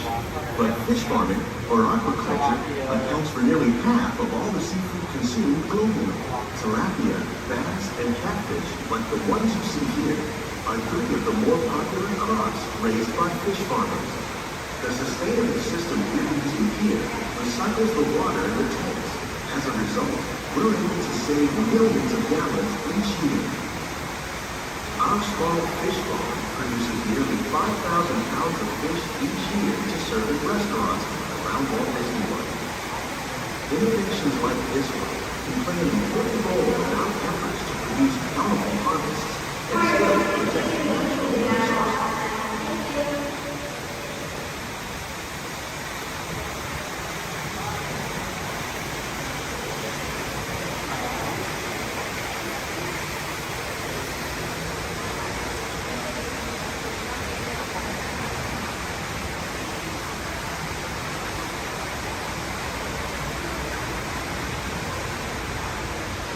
While there are more than 50,000 edible plant species in the world, most of us are only familiar with the handful that make up our everyday diet.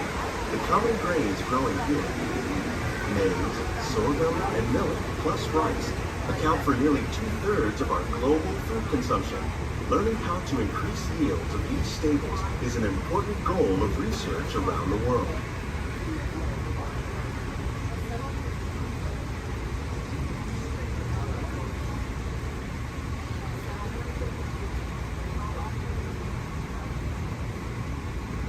These plants are definitely on their way up.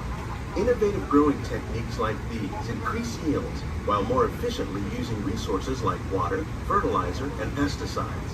Another innovation at work here is our integrated pest management program. By populating our greenhouses with beneficial insects that prey on harmful pests like aphids and flies, we are significantly reducing our reliance on conventional pesticides. We're growing these crops using our nutrient film system. This technique precisely controls and recycles water and nutrients. With it, we can produce over 27,000 heads of lettuce a year in this one small area.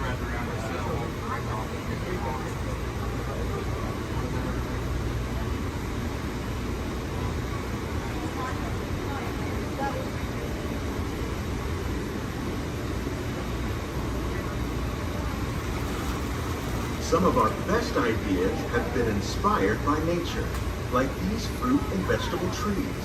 By growing these ground plants vertically, we can increase yields and better control diseases.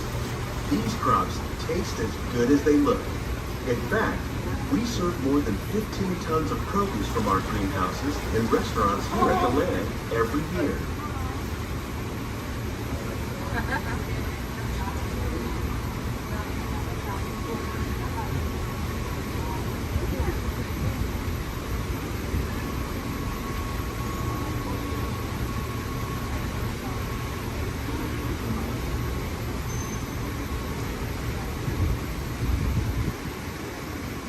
The future of agriculture may include innovative ideas like this vertical growing system.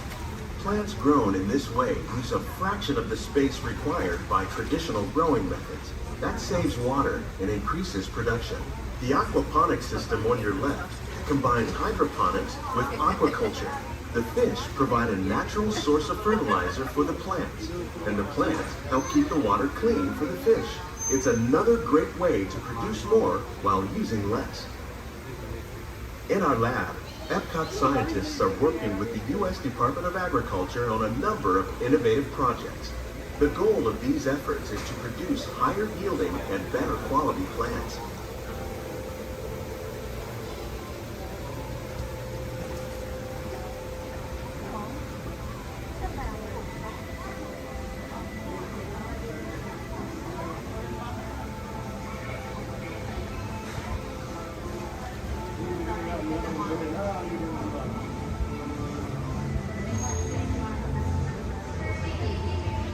These greenhouses represent just a fraction of the work being done worldwide to produce bountiful harvests for our growing population. Scientists, farmers, and even backyard gardeners are doing their part to improve the quantity and quality of foods that we all rely upon. Together, we can continue to find more ways to increase food production and protect our precious natural environment. Only then will we truly be living with the land.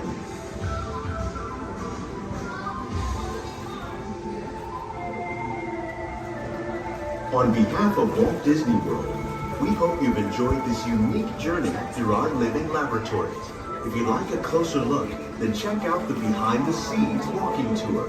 It's a chance for the whole family to get up close and personal with the plants and growing techniques in our laboratory. Please keep your hands and feet inside the boat and remain seated until the boat comes to a complete stop.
Incoming transmission from Ray.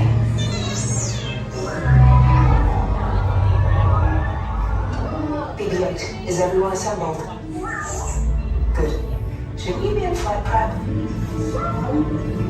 Recruits, thank you for joining the cause. A covert resistance team led by my friend Finn has infiltrated a First Order Star Destroyer that is now headed to this system.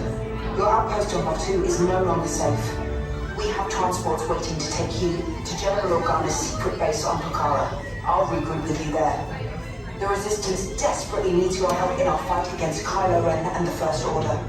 Remember, it is vital that you keep the location of the Pucara base secret. Lieutenant Beck, one of our top commanders, will lead you.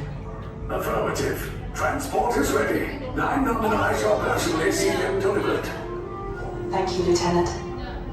Welcome to the Crawlers. May the Force be with us. Commander Poltam and a squadron of X-Wings shall escort us to the rendezvous point on Pucara. Roger, this is Black Leader. I hear you're a fine-looking group of recruits.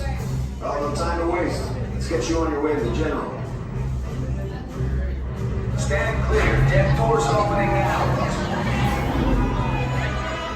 Hurry, all recruits to transport. No need for safety gear, it'll be a smooth ride. Ground crews, deck is in motion. Recruits crossing to transport. Initiate pre-flight sequence on Deck 3 for Pucara.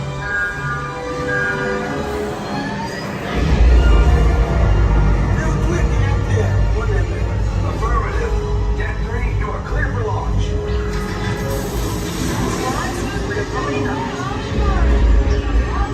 Pucara personnel, this is your final call on board. Transport away from the blast doors. All the way forward.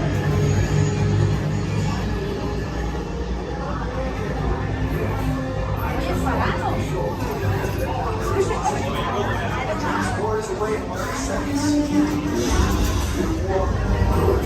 You'll run out of hyperdrive. Yes, check the hyperdrive also. Transport take off in 20 seconds. Good. Airspeed sensor. Thank you, 9. Black Leader, are you and your team ready? Affirmative. Engines are hot. Red 2, blue 5, reporting. Red 2, check. Blue 5 standing by. Engage repulsors and hold on, recruits. All ships, launch.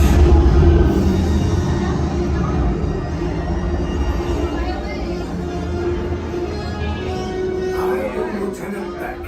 As you heard from Ray, I have been tasked with getting you to Pucara. Red 2, Blue 5, keep tight now. Let's get ready to make that jump to light speed on mark. Black Leader, we're picking up an unusual signal. Are you spotting anything? Yeah, I see it. We'll check it out. BB-8, what do you got? There appear to be a number of small craft heading our way. Raise the shields. We got company. First Order TIE fighters. Reroute. Reroute. Red 2, Blue 5, we got a clear path so transport can make the jump. They're all over us. I'm hit. We lost Red 2, more incoming. Blue 5 taking evasive action. Try to shake him, Blue. I'm trying. We lost Blue 5. I'm gonna try to draw him away. Copy that. Get us clear so we can make the jump. Be ready. You won't have much time. Where are all those TIE fighters coming from? Star Destroyers. Get out of there. We can't. We're caught in a tractor beam. It's pulling us in. Our knights and friends will make this a fair fight. Don't worry, I'll come back for you. Stay strong. Cargo vessel TR-141, identify yourselves. Prepare to be boarded. This is TR-141. We are a civilian vessel. By whose authority are we being detained? By the authority of the First Order, resistance scum. Now bring down your shields and prepare to be boarded. They'll want the location of our secret base. Tell them nothing. The future of the Resistance is at stake. I have a bad feeling about this. Stand back from those doors. Attention, passengers of the TR-141. You have been identified as enemies of the First Order. You will disembark immediately and prepare yourself for interrogation. Proceed forward, now. You're gonna hold your right for interrogation. Keep your...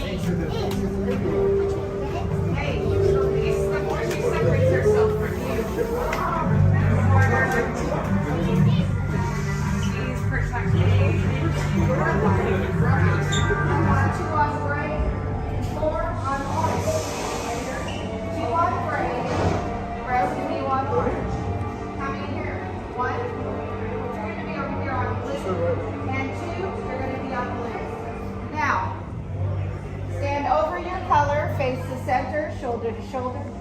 Now remember the color you've been assigned: blue, red, gray, and orange. It'll be an important part of your interrogation process. You're going to need to know that color at the end of your interrogation and possible long-term motive. How many? You'll be assigned blue. Yeah. Quickly to the end of the hallway. How many? 4. You'll be assigned red. How many? Yeah. This cell door opens and we'll call you in by your assignment. And you will tell us everything. No, oh, you're going to have a tough time in interrogation. Get on your color. There you go. Scoot over, Blue. Make a look for it. Get on your color. Not the lights, on your color. Ready to go.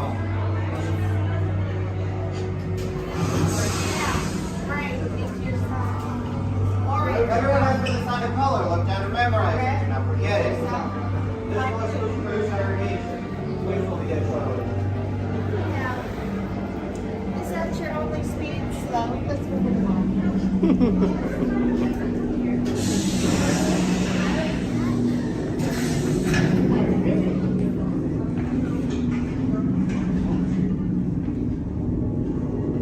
Leave us. Yes, General. Enemies of the First Order, we will soon snuff out your meager resistance. You chose the wrong side, and now you will pay. The Resistance prisoners. You have what I want. You know the location of the secret base, and I will take it from you. We're needed on the bridge. Keep the prisoners here. I will return to finish this personally.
To return you to Batu.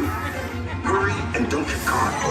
Lieutenant Beck will guide you. Recruits, for your safety, stay seated with seatbelts securely fastened. Keep hands, arms, feet, and legs inside the transport and supervise your children. Tell them it's a prisoner transfer.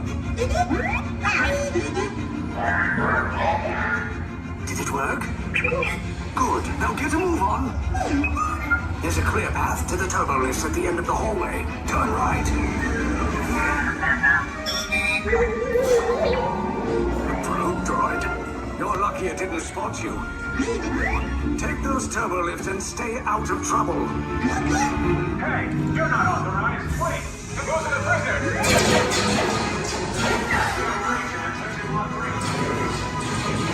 Cover is blown. Find an alternate route. Who picked these two droids anyway? Detection approach. Users not seen identity. Animal, fire!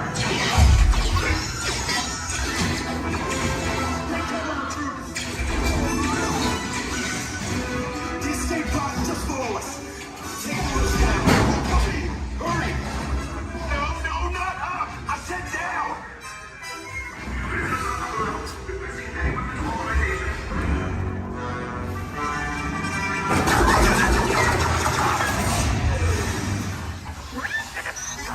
This does not look good. Try to find another way down to the escape pods. The Resistance will attempt to rescue the prisoners. They have neither the resources nor the courage to engage us. You underestimate their conviction. Raise the shields! Shields? I see no evidence. Now! Sound the alarm! All personnel to their stations! Sir, the prisoners have escaped. How brave, but ultimately hopeless. There's nowhere to run.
Came in a little off target. Ground crews will meet you outside the wreck. All right, nice job, recruits. Not what you signed on for, but hey, you're Resistance now. I think I have that authority. Right, Beck? Where's the lieutenant? I need eyes on Beck. I know, Stafford's copy. More escape pods down in Sector 4. Verification pending from key command personnel. Where's the lieutenant? I need eyes on Beck. Lieutenant Beck here. Beck! You're alive! I should hope so. Great job, recruits. Thanks to your heroism, the location of the Resistance base is secure. Bravo! Yes, R5, you too.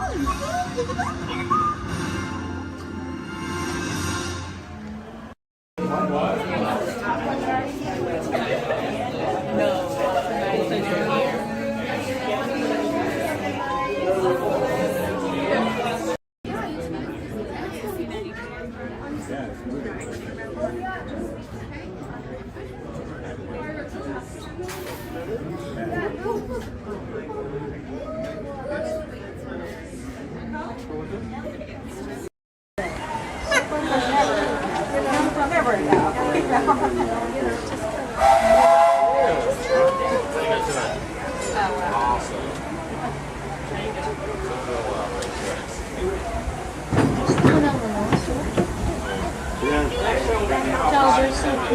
no sweeteners on food. Yeah. Burgers, chickens, and salad. Barbecue. Hello, folks. Welcome aboard the Disneyland Railroad. We're now embarking on a grand circle tour of the Magic Kingdom, with stops at New Orleans Square, Mickey's Toontown, and Tomorrowland, followed by a visit to the Grand Canyon and Primeval Room. We got a lot of travel ahead of us, so remember, for a safe trip, you need to stay seated, keeping your hands, arms, feet, and legs inside the train. And please, watch your children. Bienvenidos a bordo del Disneyland Railroad. Para su seguridad, permanezcan sentados, tengan las manos, sus pies y piernas dentro del tren y no dejen caer. Gracias.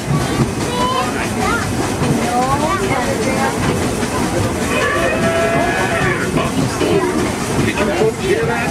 Sounds to me like we've reached the wilds of Adventureland. You just might run into a lot of savage critters out there, including lions and tigers and tiki birds. Everybody best be on the lookout. You never know just what could show up. We're approaching our first stop.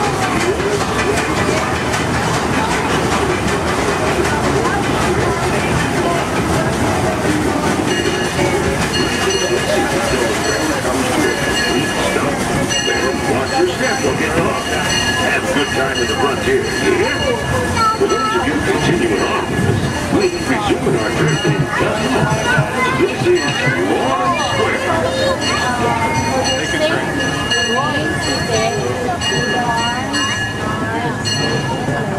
Your attention, please.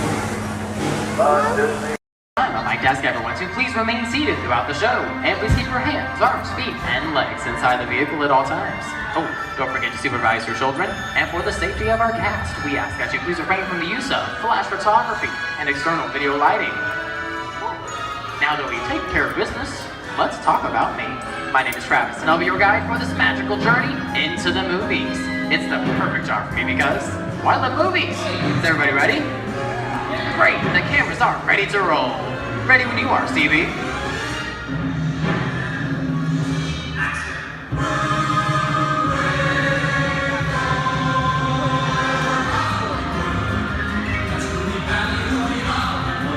And we are rolling.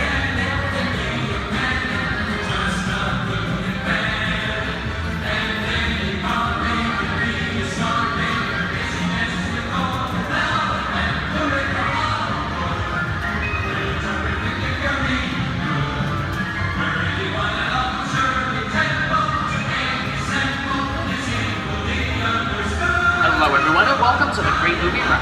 Once again, my name is Travis, and on behalf of Disney's Hollywood Studios and Turner Classic Movies, please welcome our host for this one-of-a-kind tour, Robert Osborne. Thank you. Hooray for Hollywood indeed. What better way to start our journey? From the Old West to the rooftops of London and along the yellow brick road, there really is no place like the movies. One of Hollywood's significant contributions to the world of film were great musicals. This scene is from one of my favorites, the 1933 Busby Berkeley spectacular, Footlight Parade.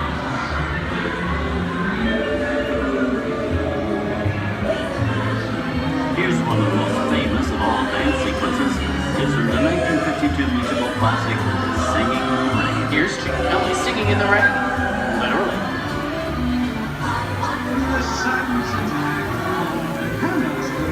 Here's one of the quintessential Disney musicals, Mary Poppins, starring Julie Andrews and Dick Van Dyke.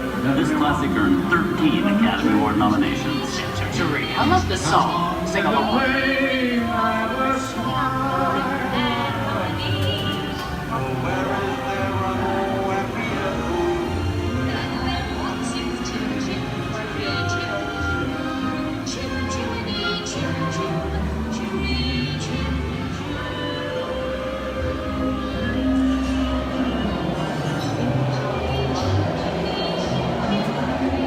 Hold on those wallets and purses, folks. This doesn't look like a very good neighborhood. Here's the birthplace of the gangster film. the seedy underbelly of Chicago from The Public Enemy, starring James Cagney. Released in 1931 before strict censorship rules were enforced, Public Enemy is a gritty, realistic, and violent look at the world of gangsters of the Depression era. I've loved this movie. In one famous scene, James Cagney shoves a grapefruit in May Clark's face. She can never look at breakfast in the same way again. These tough guys could turn anything into a weapon.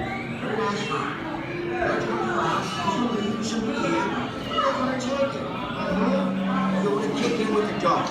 If you don't, somebody's going to drop by here and kick your teeth out one at a time. And me.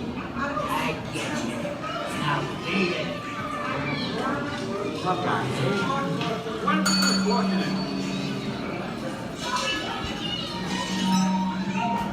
Sorry about the delay, folks. I don't want to run a red light, even in the movies. I don't let her leave my vehicle. I think it's time for a visit to a concession stand. Bye. So I was born waiting. Okay, Lexi, whatever you say. Hey, how'd you know my name anyways?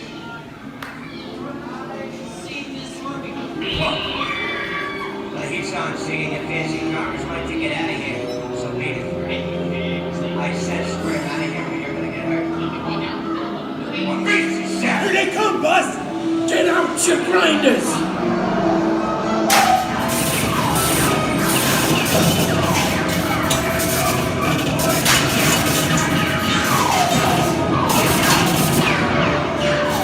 I'm hit! Hey, I'm hit! Foxy! They got spin! Foxy! Foxy! Where's his head? Get his head!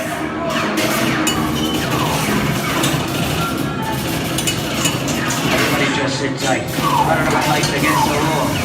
I will never break the law. Hey, watch this. No more red light. Foxy!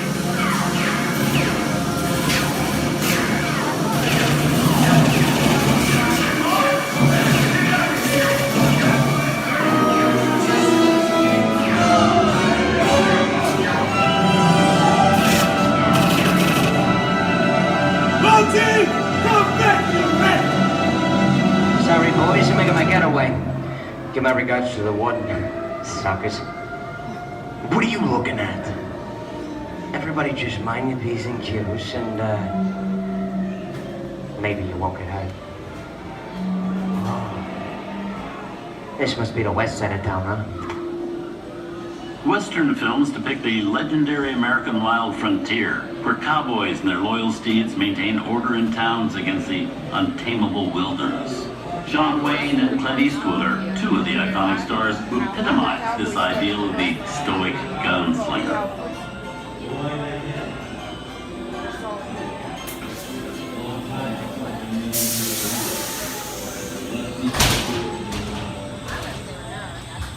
Sleepy little bag, eh?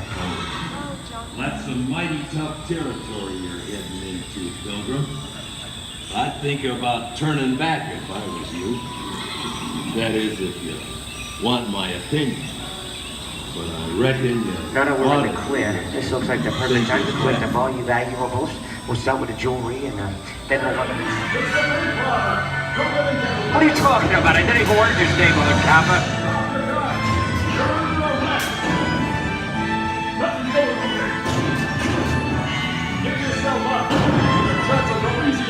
This is nuts.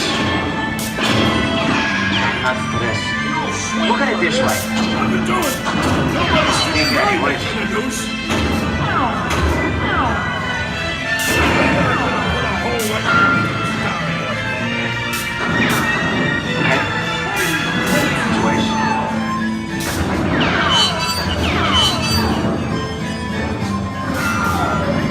don't know about you guys, but this is starting to get kind of creepy. Where are we? Jason?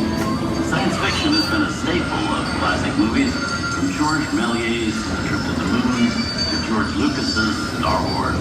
In 1979, director Ridley Scott and Sigourney Weaver made audiences believe that in space, no one can hear you scream. This is Alien. Hey, you get down, face. How do we get out of here? Remain in your vehicle. The area you are entering is extremely dangerous. Proceed with caution.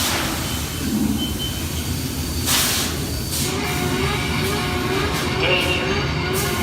The emergency disrupt system is now activated. The ship will detonate in T-minus 10 seconds. The option to override automatic detonation expires in T-minus 5 minutes.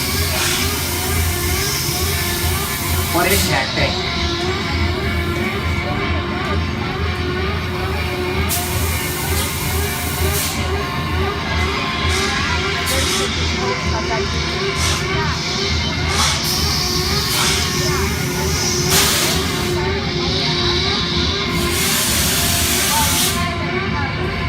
Get it together.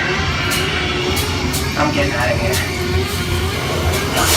That's enough creepy crawly things for one day, right? Wrong.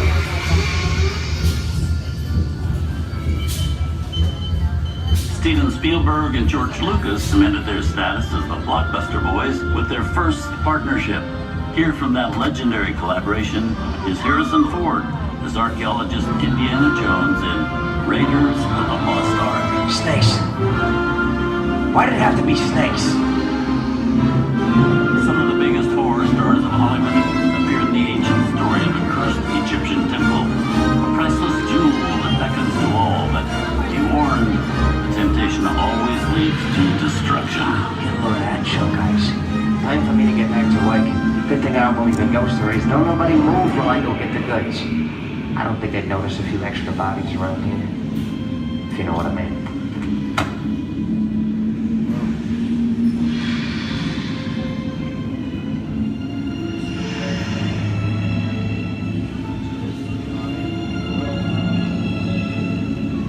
I've seen enough movies to know that you really shouldn't even think about trying to steal a jewel.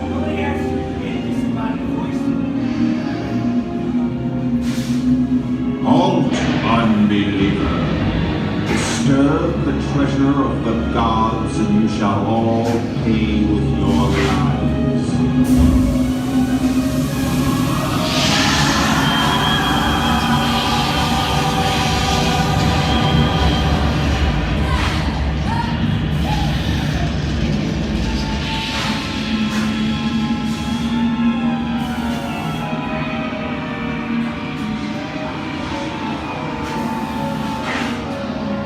Not bad for my first movie, huh? The twist ending.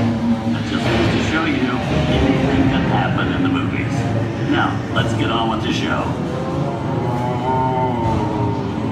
I see, Things that go bump in the night have always been a staple of movies. One of the first horror films was a silent short featuring a dancing skeleton, written by the Lumiere brothers in 1897. Both audiences and filmmakers were really interested in the accomplishment of the horror was used to describe a film until the 1930s. Wow, really a jungle out there. Where are we? This is the jungle home of one of the most famous movie characters of them all, Tarzan. The movie's most popular Tarzan is undoubtedly Johnny Weissmuller, who's run through 12 films as the King of the Jungle. Over there is Reno Sullivan as Jay, and Tarzan sidekick Cheetah, who was portrayed by over a dozen chimpanzee actors over the years.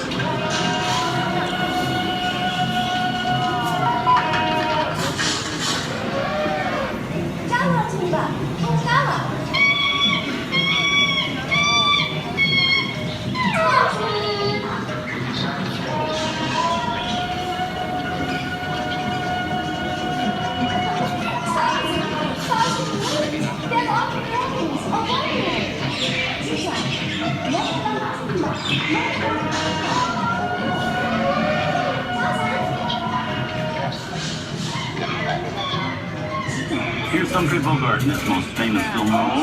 In 1942, Logie finally got to spread his wings and romance the beautiful Ingrid Bergman in Casablanca. Look, I know that it'd be noble. It doesn't take much to see that the power of 3 little people don't amount to a hill of beans in this crazy world. Someday you'll understand that.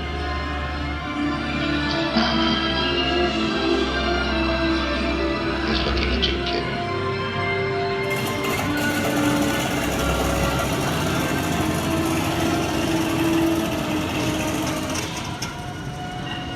side of us, we both know you belong the victim. It was work, the thing that keeps you going. That thing moves around, not with it. And now, one of the most famous movie stars in one of his greatest roles, Mickey Mouse, is the Sorcerer's Apprentice in Fantasia. When the film came out in 1940, Walt Disney promised to add new musical sequences in the future. His nephew Roy kept that promise 60 years later with the release of Fantasia 2000.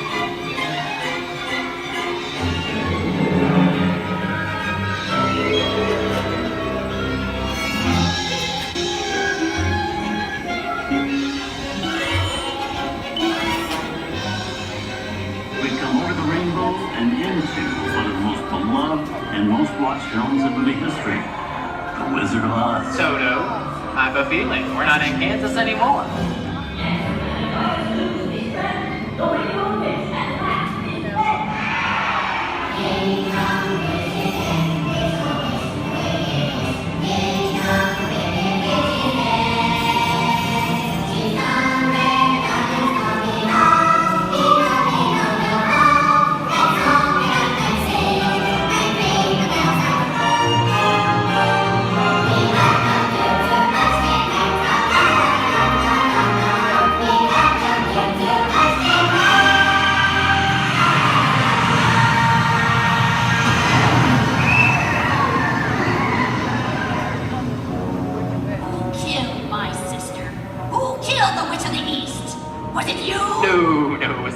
I didn't mean to kill anybody. Well, my little pretty, I can cause accidents too. Oh, rubbish. You have no power here. You'll be gone before somebody drops a house on you, too. Very well. I'll bide my time. But just try to stay out of my way. Just try. I'll get you, my pretty, and your little dog, too. I wonder how we get out of here. What do you folks think? Which way do we go? Follow the yellow brick road. Follow the yellow brick road. Follow the yellow brick road. Oh, why didn't I think of that? Sing along, folks. You know the words.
From all of us here at Disney's Hollywood Studios and Turner Classic Movies, we hope you've enjoyed our tour through some of my favorite films. But remember, there are many more adventures waiting for you every day on TCM.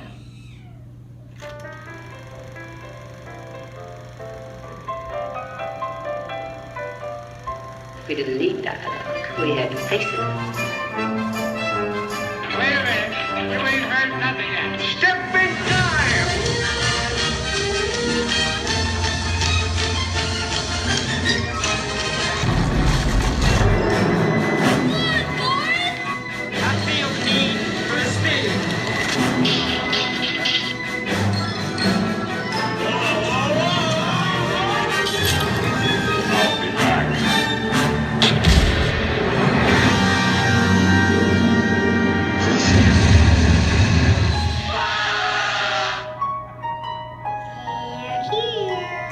You best start believing in ghost stories, Miss Turner. Is it safe? No, you're not! I have a feeling we're not in Kansas anymore. I'm a man. Well, nobody's perfect.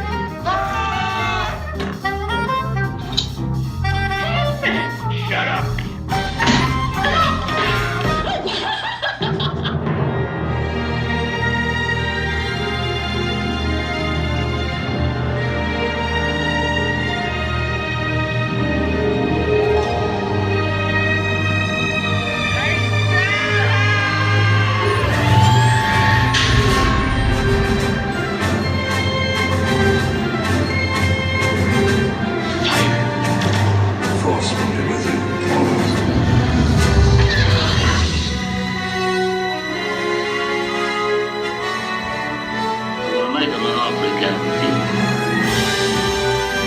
I want to be alone. We didn't land on Plymouth Rock. Plymouth Rock landed on us. Good morning, Vietnam! He's looking at you, kid.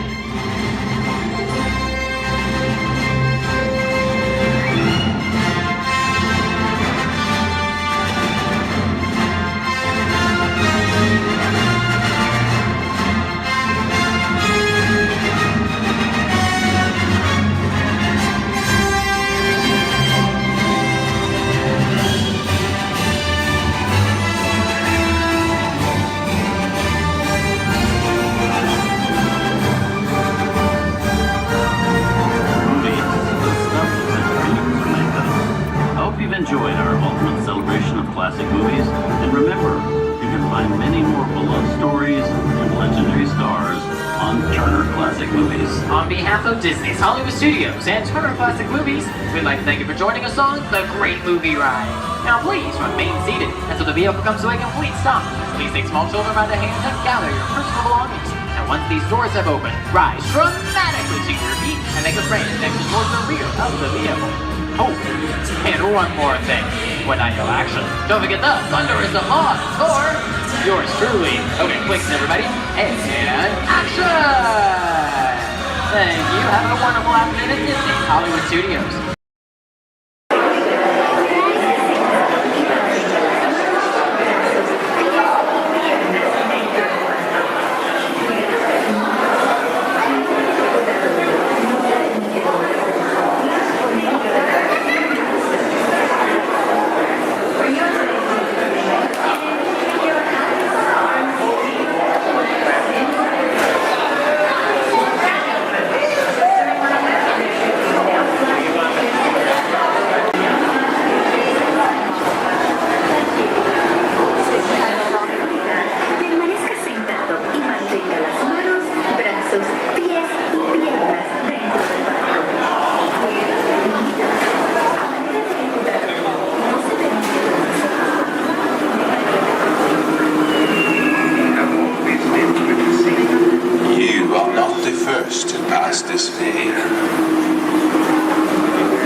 The last. Those who seek the spirit of Norway face peril and adventure, but more often find beauty and charm.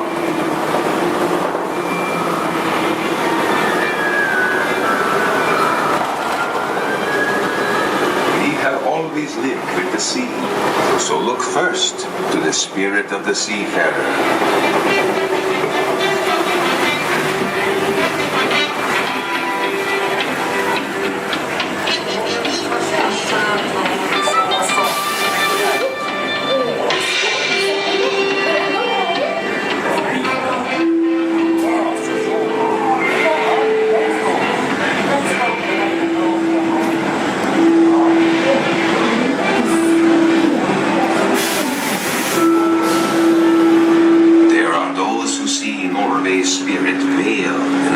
Forests and mystery, where trolls still prowl the water's edge. What is? How dare you come here? Invaders! Stop! This is troll country! The ghost be gone! I'll cast a spell. Yes! Yes! You'll disappear! Disappear! Disappear! Back! Back! Over the farm!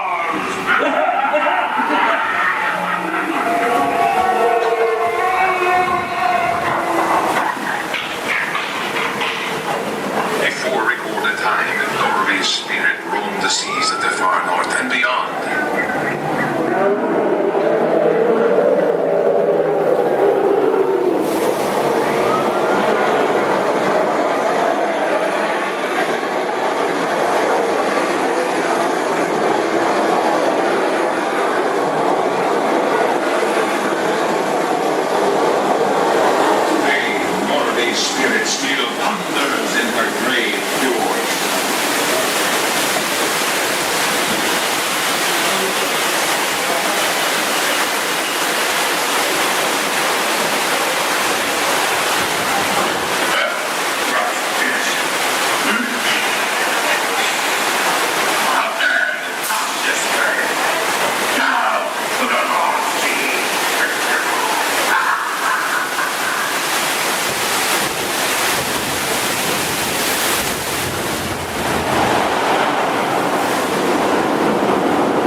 speed adventure.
Para parar su auto, quiten el pie del pedal. Gracias.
Welcome aboard the Disneyland Railroad. We're now embarking on a grand circle tour of the Magic Kingdom, with stops at New Orleans Square, Mickey's Toontown, and Tomorrowland. Follow followed by a visit to the Grand Canyon and the primeval world. We got a lot of traveling ahead of us, so remember, for a safe trip, you need to stay seated, keeping your hands, arms, feet, and legs inside the train. And please, watch your children. Bienvenidos a bordo del Disneyland Railroad. Para su seguridad, permanezca sentado y mantenga las manos, brazos, pies y piernas dentro del tren. Y cuide a los pequeños. Gracias.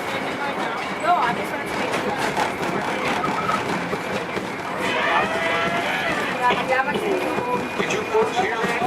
Sounds to me like we've reached the wilds of Adventureland.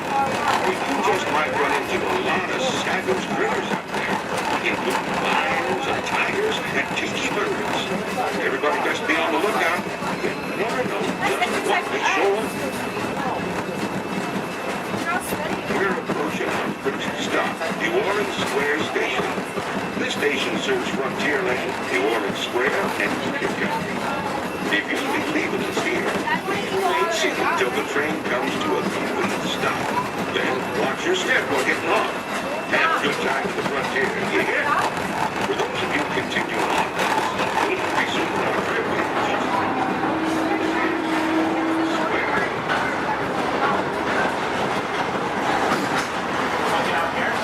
Mom, you want to get off here?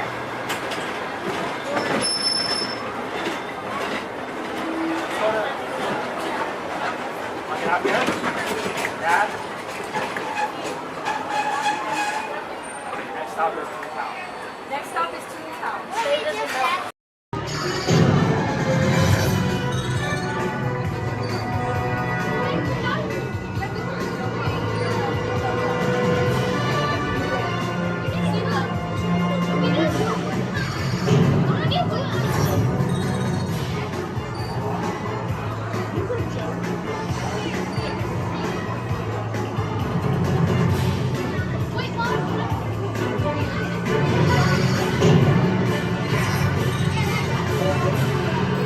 Prison transport launch in 12 Archelian weeks.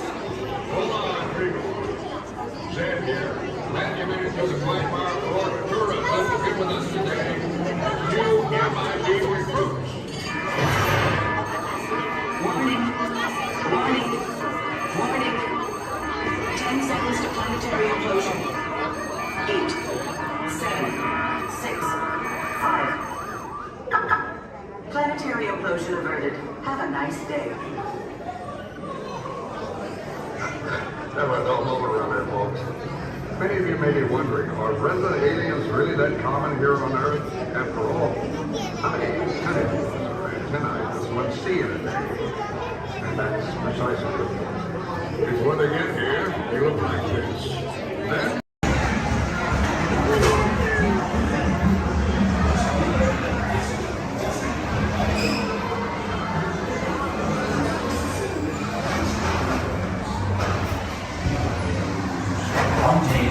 Hungry Acre Wood, the East Wind traded Pacific.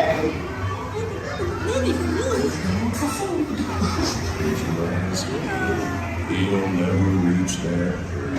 Barney! Barney! Oh dear! Hang on tight there, Mom. Look, Mama, look!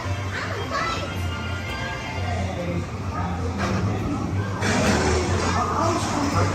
So unrolled by our refrigerator, cigarette, fun, state fun.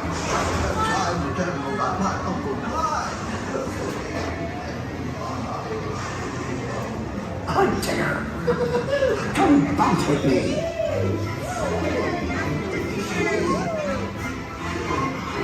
Music makes you feel just great, doesn't it?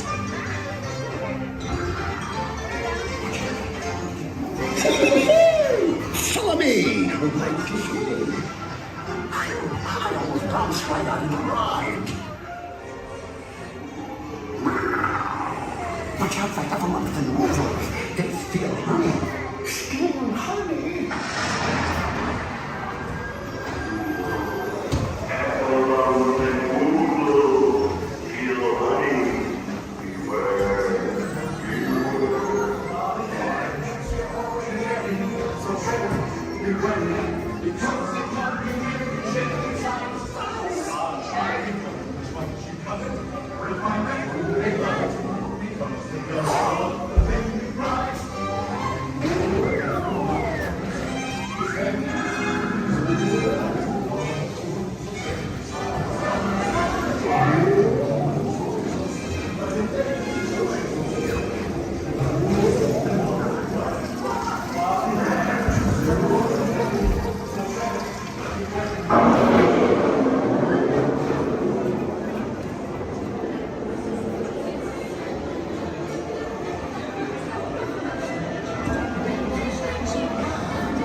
Very big waterfall.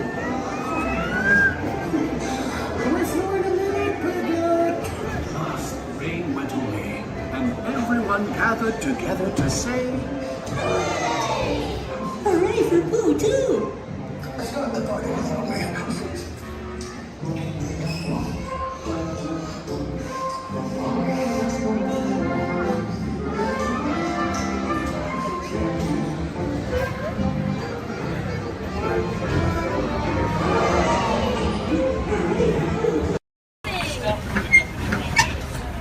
Look up above your heads, you'll see an animal identification guide. It's going to help you spot some of the different species we may see on our safari. We won't see all of them, but we usually have pretty good luck.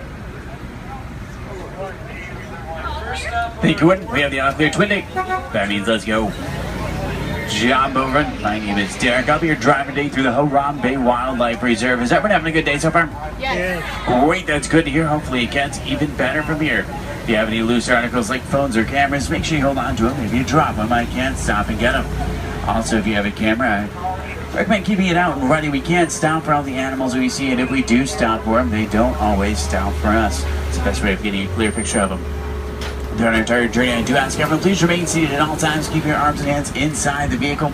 This includes children. They can sit on your lap, but they can't stand out or anywhere else, just for everyone's safety. Our first stop here today will be the Little Ituri Forest. It's home to some very shy animals. I like to use the vegetation around them as kind of a natural camouflage. When I see animals, I'll point them out and talk about them. If you see any, there's a spotting guide up above you. I'll help you identify what you're looking at.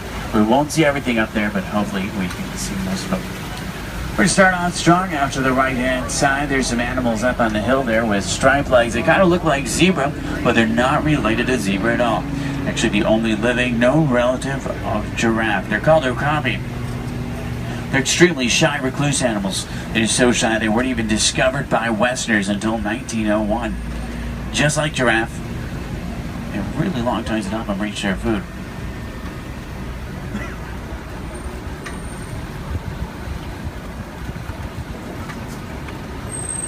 Watering holes like the one out to the left are essential in forests like these. Animals will stay close to them, that way they have a source to drink from. If you look straight across the water up on the ledge up there, you'll see a black rhino. Actually really rare to see. They weigh about 3,000 pounds, charge about 35 miles an hour. They're virtually indestructible animals except in the hands of humans.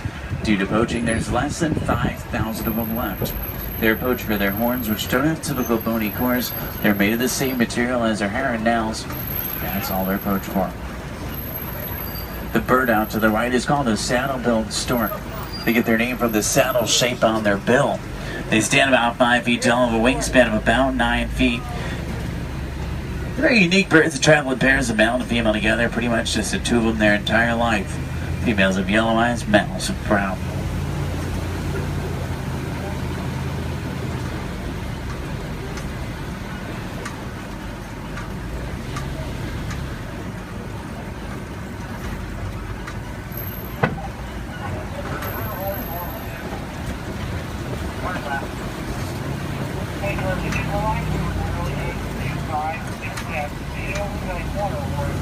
To the left, you'll see some tannish animals. They're called greater kudu. The second largest antelope in Africa. Males have horns, females don't. They're shy nocturnal animals. Next to them are bongo. They're known as the ghosts of the forest because they're so shy and timid. Males and females have very uniquely shaped horns that help them run through the brush without getting tangled. There's even some babies back there. Along the edge of the Ituri Forest runs the Safi River. Sometimes we'll spot hippos there. Do we have any hippo fans? Awesome. Let's see if we can find any Hippopotamus means river horse, but they're actually closely related to whales. They weigh about 5,500 pounds, can run about 30 miles an hour. Hippos are nocturnal. At night, they leave the water searching for food. They'll walk up to 6 miles looking for it, and once they find it, they'll consume about 90 pounds of grass each every single night. They can hold their breath for about 8 minutes, and they walk along the ground under the water, which makes it challenging to spot them. If you see a blob of discoloration or bubbles in the water, it's probably a hippo. Keep in mind, you might not always see them on the surface, but that doesn't always mean they're not there. A group of hippo together is called a bloat. There's 2 in the water out to the right, you can kind of see, and there's quite a bit more in the water out to the left behind that island there.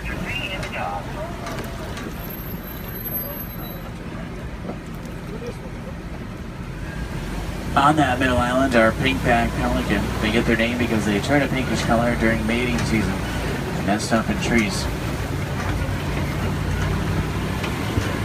Hippos may seem cute, but they're actually one of the most dangerous animals we'll see all day. They're extremely territorial. If you get too close to a hippo or get in the water without realizing they're there, they become very, very aggressive. You don't want to mess with them.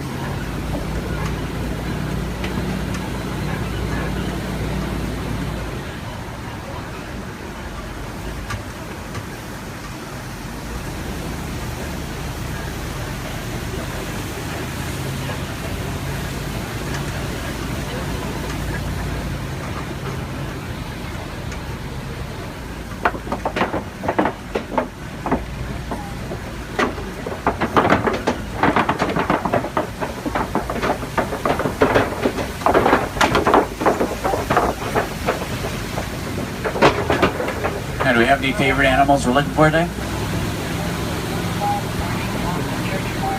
Giraffe fans. Maybe a few. There's babies out in the reserve. What about elephants? Some elephant fans. Any lion fans? Lions are my favorite. Don't tell the other animals, though they get kind of jealous. I'm sure we're looking for some more. Let's head over toward this mountain. It's an entirely different ecosystem, a great place to start looking for some of our favorites. Now on the right up here, we're going to see a baobab tree. We'll see them all throughout the reserve. They're also known as upside-down trees because they look like they're upside down. They do really well in droughts. They store water in their trunks and go about 9 months of the year without leaves, which helps to conserve water. Because of this, they can live to be thousands of years old. We're entering the African savanna we're all working hard to conserve. It serves as a home to millions of animals every year as a roaming grave searching for food. It does work like a big circle here. The elephants, they're the bulldozers. They push down the trees, which helps the grass grow and helps provide food. The giraffe will eat the leaves under the trees, which lets sunlight through to also help the grass grow. The zebra and the antelope will eat the grass, and then smaller animals like warthogs, they do the edge work. Helps create the image we're all looking at today. In a balanced ecosystem, there's food for everyone.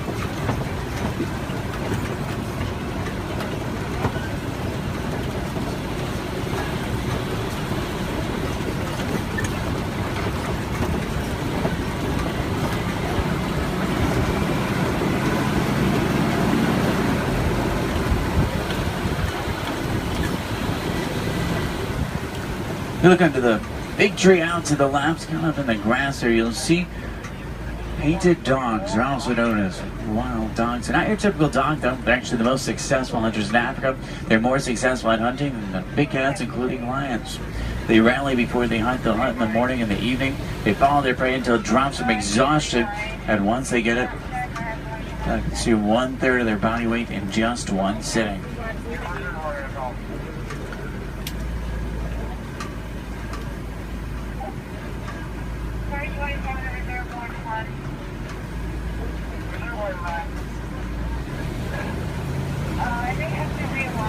On the left, you'll see Patters in Zealand lying down by the trees back there. They're actually the largest antelope in Africa. They'll stand about 5 feet tall. Their shoulder height can weigh up to about 2,000 pounds. They can jump up to about 8 feet in the air. Both males and females have spiral-shaped horns on their head. The orangish mounds we're passing are called termite mounds. They're hard as concrete. Elephants use them as scratching posts. Once they wear them down a little, antelopes stand on top of them. That way they can see predators like lions approaching. Inside each mound are millions of termites. There's also a series of tunnels and canals that help them to move.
See some Maasai giraffe up ahead. We're going to see them out to the left.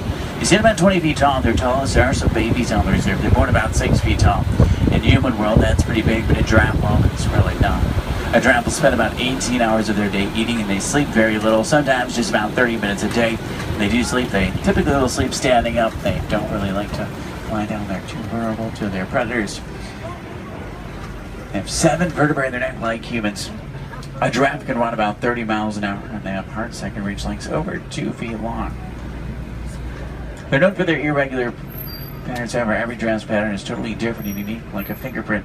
A group of giraffe together is called a tower, as a tower of giraffe. I can't stop for them. There's new animals in the area, so I have to kind of roll by them.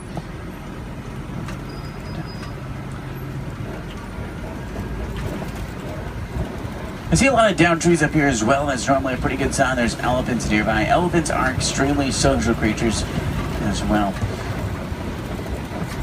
Except for adult males, though. Adult males tend to be very solitary. They really like to be alone or with only other males. They weigh about 12,000 pounds. Adult females weigh about 8,000, and each elephant consumes up to 300 pounds of food every single day. When you think about what they're eating, it's mostly grass and leaves, so that's pretty impressive.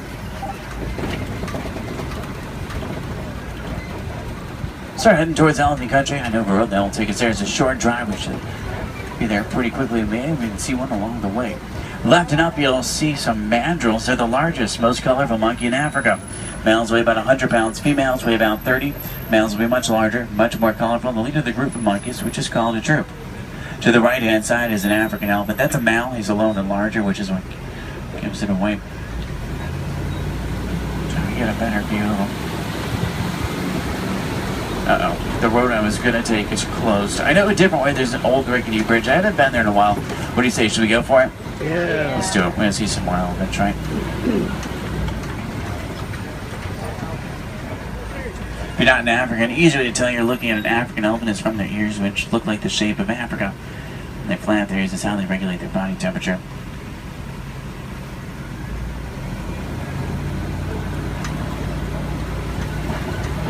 Trying to find some more. I just hope they worked on this bridge. Last time it was pretty bumpy. Almost.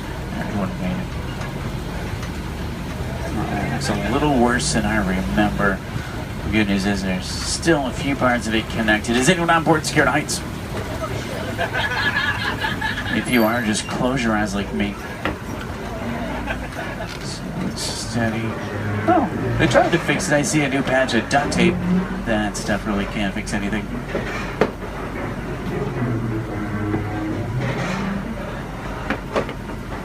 Well, I'm safe. About half of you are. Did everyone make it across with me this time? Yeah. Great, let's try to find some elephants, make it worth the trip. Now you see tusk marks in the clay up here. Elephants will break it off and eat it. It gives them minerals they don't get in their regular diet. It's like a vitamin for them. I think it's pretty cool. For all the moms on board, this fact will be much scarier than that bridge. Female elephants are pregnant for 22 months. I know, that's a long time. Now, young elephants have the second longest childhood to humans, about 15 years. There are young elephants on the reserve. It's really hard to tell how old they are, though. They grow fairly quickly. We're trying to find the best place to see them up ahead. Hopefully we can find some down by the watering hole. I'm still in that area where the new animals are, so I have to keep rolling for the elephants, too. I can't come to a complete stop, but I can slow down quite a bit. So make sure you have your cameras out and ready so you can get a good picture if you want one. In the meantime, I'm going to try and tune into a local Harambe radio station. I can normally get a pretty strong signal here. That way we can listen to some music while we look for elephants.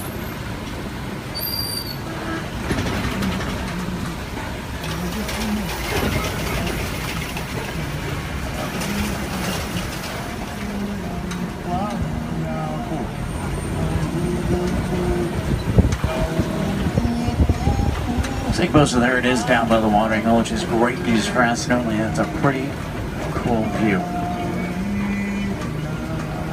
If you see any elephants throwing dirt on their back or rolling in dirt, they can actually get sunburned, and they'll use dirt like a sunblock. Both male and female African elephants have ivory tusks, which are what they're built for.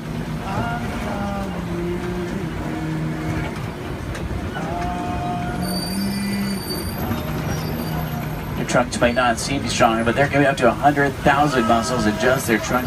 It's actually really powerful.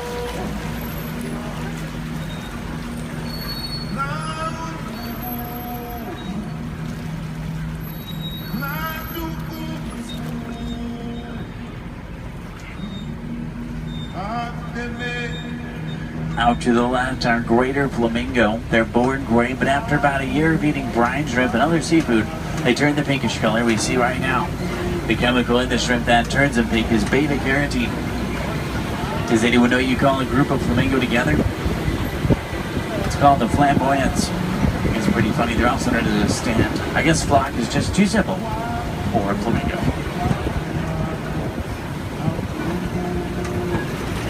Now, I see white rhino markings up ahead here. White rhinos are bigger than black rhino. They weigh about 5,000 pounds compared to 3,000. They're not named after their color. Both white and black rhinos are both actually gray. They're named after the shape of their mouth and their size. Their mouths are wider. They're named after the African word white, which means wide, but it's translated into white. Let's see if we can find any up ahead. Looks like they might be moving around a little bit. In the meantime, out to the left, we do see some zebra. A zebra's skin mirrors the pattern of their fur. Their hind leg is so strong that with one kick it could break a lion's jaw. Zebra are also blind runners, which means if they get scared or spooked and start running, they can't see.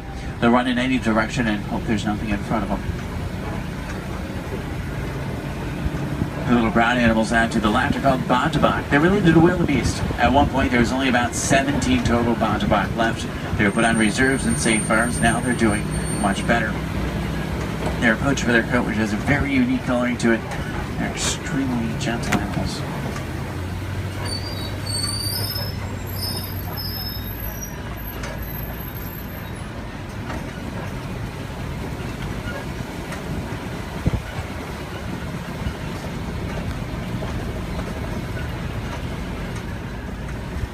See some spots on the side of the hill here. If you look out to the left and backwards, you might be able to see them. It's kind of a tough angle. There's some up ahead as well. These are a little bit easier to see. These are cheetah. Cheetah run an average speed of 60 miles an hour. Their daytime hunters have phenomenal vision. It takes them about 3 seconds to reach that 60-mile-an-hour mark. Once they hit it, they can only run it for a short distance. If you look out to the left, you'll see them lying down. It's really hard to see them. They blend in well with the sun and shade combination. Does anyone see them over there? They're kind of, if you look out to the left and then to the right a little bit, you'll see them out to the bushes. They're in this direction, this way. If you see them? I know, they're really hard to see. They're camouflage. They're not powerful animals, they're speedy animals. If they come across an animal that is powerful, like a lion, they'll turn around and run the other way. Speaking of lions, I see a Kobe rock formation up ahead, which is a good place to look for them. Lions are inactive about 20 hours of the day. That doesn't necessarily mean they sleep all day, it just means they really like to lay around a lot. You can hear lions roar for up to 5 miles. Females are the hunters. Males typically stay back and protect the pride. At night, a lion's vision is 6 times stronger than a human and helps them hunt. They're rabid hunters, so they hunt what they see moving. If there's something standing still, they may not even notice it. In Swahili, lion is Simba. I know, what a coincidence. If there's any wilderness explorers on board, you're on the Simba 1. That's SIMBA1, page 13 of your handbook, Simba 1. There's a crash of rhinos out to the right. You can get a pretty cool view of them. There's even some babies. Babies stay pretty close to mom. Keep in mind, mom weighs 5,000 pounds, can run 35 miles an hour. So if you thought your mom was scary when she's mad, these are a little scarier. Left it up is a pride of lion. There's a male. Look higher, you'll see a female. She's way up on top of the rocks up there. Extremely graceful animals, but they're also very powerful. You get that sense when you're around them.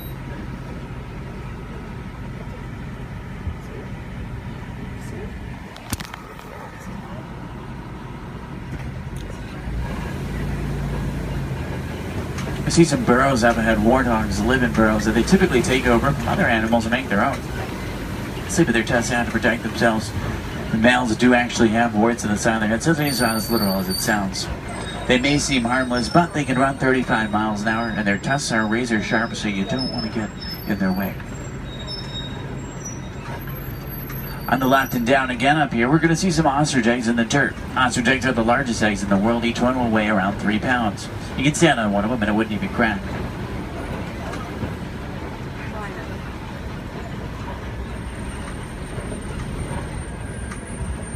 If you're wondering what Disney does or what we can do to protect some of the animals we've seen today, the Disney Conservation Fund has been doing research for a long time. And a good example of something we've learned is elephants in Africa migrate quite a bit. There's a problem though, they're migrating onto farms and taking crops from farmers, and the farmers did not have a non-violent way to stop it. Fences don't work, elephants plow right through them. So Disney went over to try to help their conservation partners find a solution, and they found out that elephants are terrified of bees.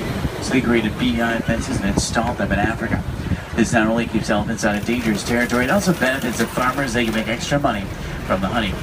What we can do is recycle old technology like cell phones, cameras, and computers. We can also just learn more about these animals, because the more we know, the more we can help, just like elephants and bees. The animals to the left and right are called scimitar horned oryx. They get their name from the scimitar-shaped horns on their head. They're on the critically endangered list. I think their horns are pretty cool.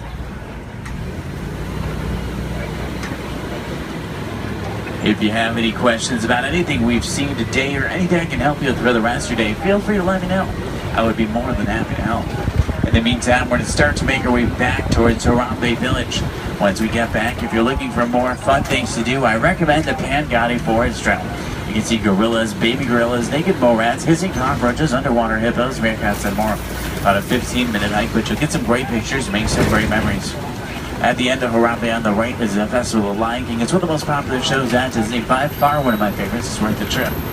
Make sure you drink plenty of water today, otherwise the heat can sneak up on you. Did everyone enjoy the safari? Yeah. Great, that's good to hear. Now the best thing is no two safaris are ever the same. Whether it be a different driver, different animals, or the same animals closer, it's always unique.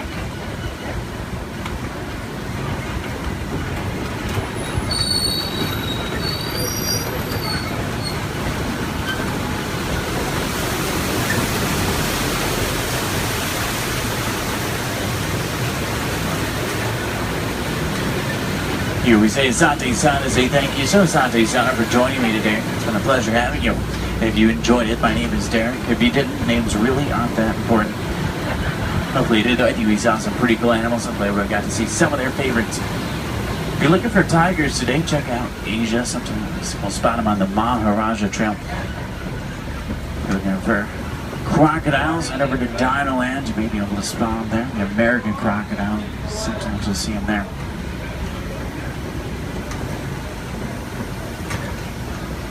I'm going to take you right back to where I picked you up. It's a short drive back. We should be back in just a few minutes.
over on the wrong side of the screen. Oh, yeah, wow. Hey, look!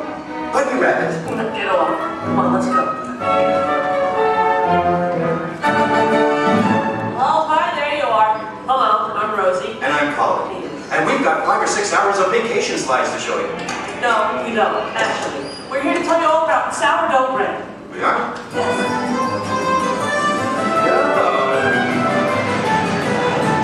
Okay, let's get started. Did you know that the traditional sourdough baking process goes back to the California Gold Rush? You're reading this, aren't you? No, of course not. I did some research. I made a few notes.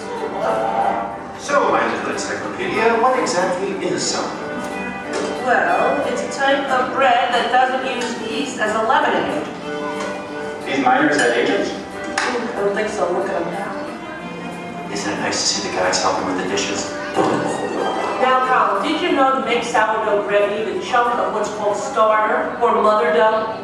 Wouldn't you need mother dough and father dough? No, just mother dough. These guys here used to carry a chunk of it with them in their bedroll to keep it warm. Well, that's an image I'll carry with me through summertime. Well, we're not talking 5-star restaurant here, we're talking grub. They would take the dough, put it on a stick, and cook it over the campfire. Isn't it true they used to strain their coffee grounds through a sock? I hope not. Oh, I love these guys. The Jefferson Airplane. No. This is the Bodine family. And this is Isidore Bodine. He's the one who perfected the sourdough starter. Tastes perfected to me. Yeah. By the way, did you know they are still using the same sourdough starter that Isidore mixed here 150 years ago? Excuse me? Must have made an awful lot of it. You see, you have to save a little bit of the starter dough to mix with the next day's batch of flour and water to keep the fermentation process going. Hey, did you know that the strain of bacteria found in mother dough is Lactobacillus San Francisco? How did you know that? Internet. Hey, can we watch them bake something? Oddly enough, that's what we're here for. Great. You people go on ahead. I'm going to meet you in there. Colin, you stay here and make sure there are no stragglers, okay? Okay. All right, just form kind of a bread line to my right. Good. They're on their way, Rosie. Okay, bye. I'll see you soon.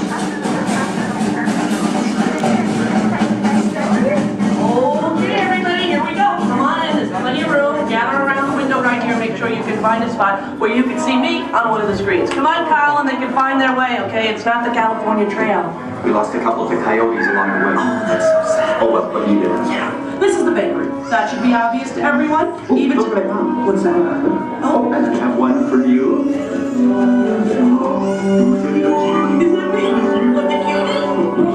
Okay, I'm ready to start baking. What do we do first? Okay, first you get a hunk of the mother dough and mix it with flour, add a little salt and water, and that's it. Voila, the entire list of ingredients. Right. Here's some dough. Let's bake it. Oh, not so fast. From start to finish, it takes bakers about 72 hours to make a loaf of sourdough bread. 72 hours? Yeah. Yeah, what's your hurry? Relax, and all the roses. Okay, so what's next? Well, you know, bakers actually think of dough as a living thing. So after it's been beaten up and kneaded by the mixer, it needs to sort of relax and calm down. Seems pretty relaxed to me. Yeah. In fact, almost catatonic. Right. I internalize all my tension. Well, what happens then? Well, then we drop it into that funnel over there, above the divider. The divider cuts it into nice, even pieces. So for this, it has to be relaxed? Yeah. Okay, fine. Oh, what happens then when it goes down that conveyor belt? Well, it goes into the rounder. Do you know what the rounder does? Oh, makes it into squares? No.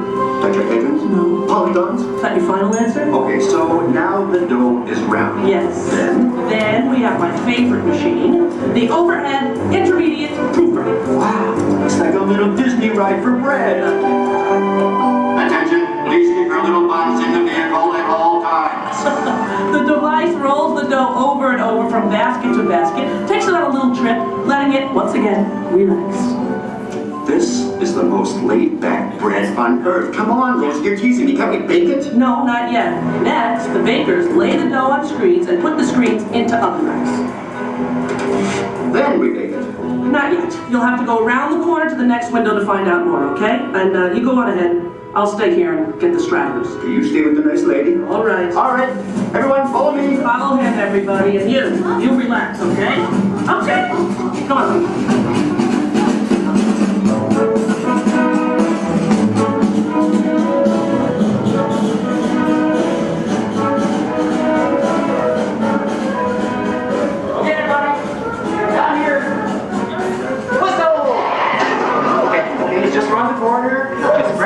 Out along this window. All right. Everyone, can you see me? Oh, nice shirt. All right. All right. Okay. Well, this, I guess, is the oven. If not, I'm having some incredible hot flashes. Slap some garlic butter on me and I'm ready to go. Hey, Colin. Okay, where were we? We were getting ready to bake some bread. No, we weren't. What, are you trying to confuse me? Let me think. I remember the racks of dough. The racks of dough are taken upstairs to a refrigerated fermentation room. Refrigerated? Yes. Look, I know a thing or two about baking bread. Well, actually I don't, but I'm pretty sure you have to have heat to bake something, right? Sounds right to me. For a technical question like that, I'm going to have to call in an expert. I'd like you to meet my friend, Tony, the baker. Tony! Hi! Are you enjoying your visit? Oh, we're having a great time. We really are. But I'm afraid I have reached my limit of baking knowledge. Tony, call it here. Give us the lowdown. Don't you think we've coddled this dough long enough? Isn't it time to turn up the heat on this baby? Well, no. The dough needs time to ferment in a refrigerated, climate-controlled room. Now that gives the bread a better flavor, texture, and color. It takes about 13 to 16 hours. You know, I like a man who can cook. Then what happens? In the proof box, the dough is slowly brought up to about 95 degrees, 90% humidity. Why not just take it to Florida? All right, so it's baking now, right? Because it's rising. No, it's still fermenting. The dough triples in size now due to the expansion of trapped gases. Hey, listen, we all have trapped gas occasionally. Well, now the bread is scored, so it won't split with its base. Oh, so now I'm almost afraid to ask. It's time to bake it, right? Or do we have to take it out to dinner first? Maybe a bit of a rub-down. It's ready to bake. You're kidding. I hear they spin the bread around when they're actually baking. Is that true? That's right. And a mist of steam is sprayed on it from time to time. This gives the crust a beautiful reddish golden color. Oh, so I'm thinking I probably couldn't do this at home in the toaster oven. No, I don't think so. Listen, Tony, thank you so much. Yes. It's been a thrill. Thank you. You were superb. I feel enlightened and rich for men. My pleasure. Bye. Bye-bye. You know what? I'm going to spray you down because I think you could use some of that golden just color. a little on the... Okay, that's enough. All right, the hair. You know what I deep frizz. Ladies and gentlemen, the moment you've been waiting for. A masterpiece of the baker's art.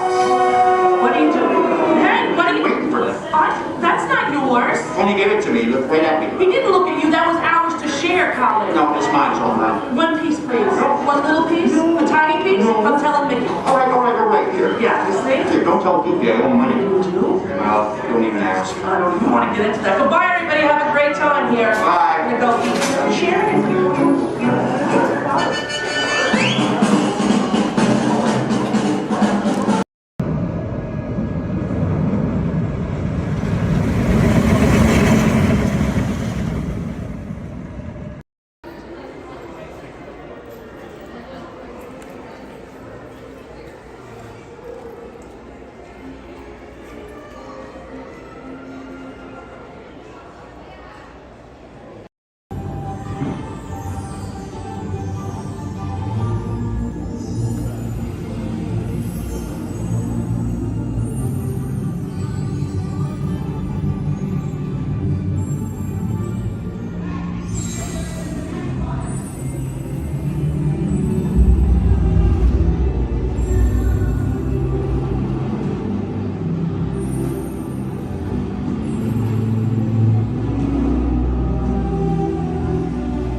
Step into the car. For your safety, remain seated at all times, keeping hands, arms, feet, legs, and other appendages inside your car. And please supervise younger beings. Stay clear of the doors, which will open and close automatically. Enjoy your journey. Para su seguridad, permanezca sentado y mantenga sus manos, brazos, pies y piernas dentro del vehículo. Y cuide a sus niños. Gracias. Please step carefully onto the moving platform, then step into the car. For your safety, remain seated at all times. This is the TTA Blue Line, non-stop service around Tomorrowland.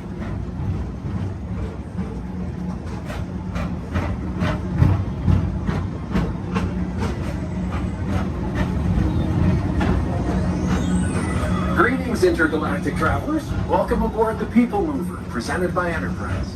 I'm Morak 5, your guide aboard this highway in the sky, the absolute best way to see Tomorrowland. And my stars, is there ever lots to see? From spacecraft to monster labs, there's really nothing like today in Tomorrowland. For your safety, if you have wings, jetpacks, or gravity polarizers, please do not take flight while on board.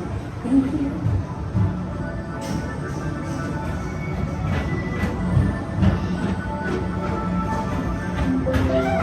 The next station is Tomorrowland Urban Planning and Star Traders. Transfer to the green and red lines. Don't worry, your express train keeps on rolling through the future, right by two of my favorite spots.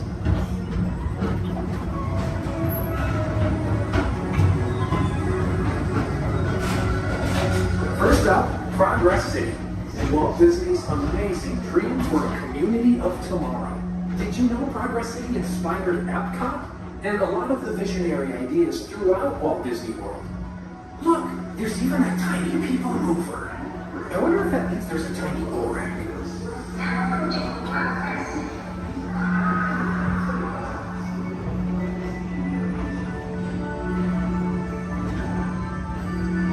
On your right is Star Traders, home to the greatest goods in the galaxy.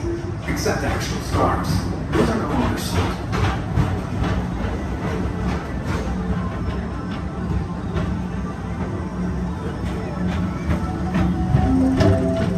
Now approaching Tomorrowland Speedway and Tron Light Cycle Run. I love a good circuit, and these are two of the best tracks in the cosmos for a bit of light, speedy competition.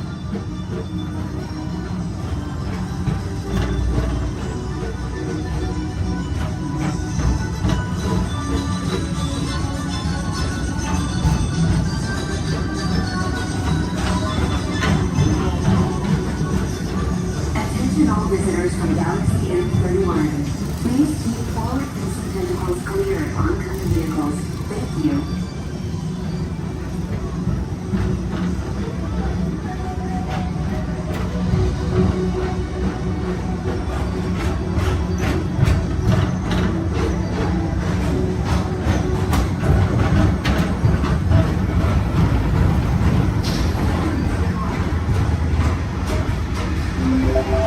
This is Starboard 75. Or as the locals call it, Space Mountain. Our high-speed rocket port to distant deep space destinations.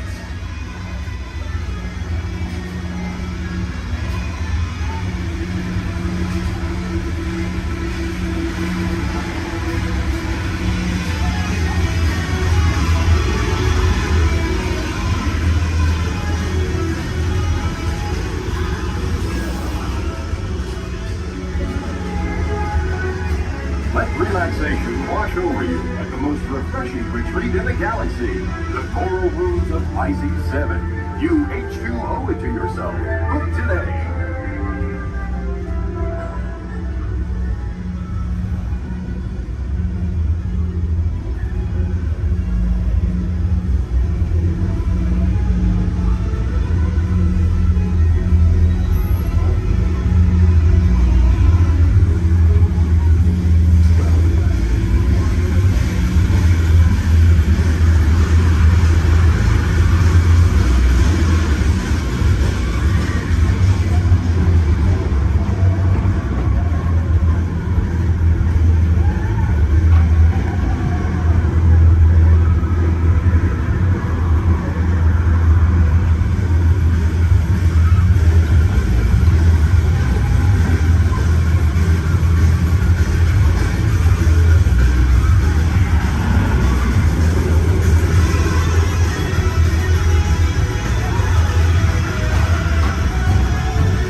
Mr. Tom Morrow, please contact Mr. Johnson in the control tower to confirm your flight to the moon. Thank you.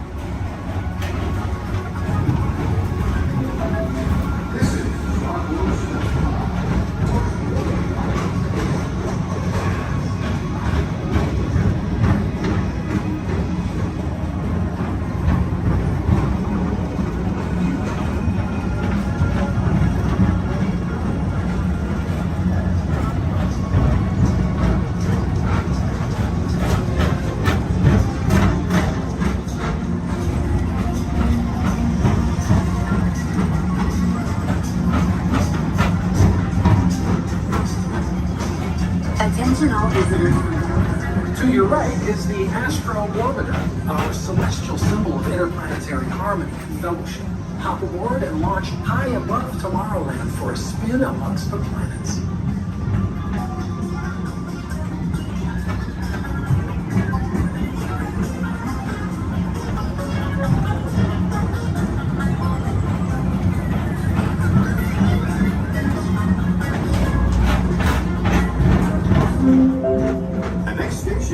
Walt Disney's Carousel of Progress. As usual, we'll keep moving ahead, and so does the carousel. Like progress itself, this theater...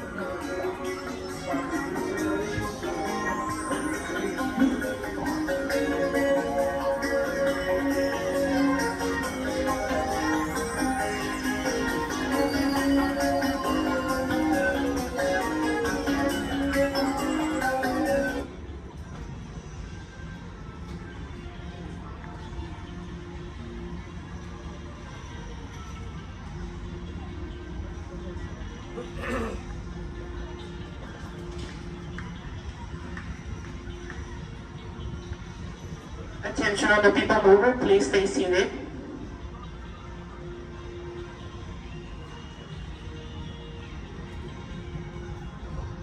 Attention all people mover passengers, for your safety, please remain seated with your hands, arms, feet, and legs inside the vehicle as vehicle bumping may occur. This ride will be in motion immediately. Thank you.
ahead, and so does the carousel. Like progress itself, this theater never stops, inspiring new generations to dream of a great, big, beautiful tomorrow.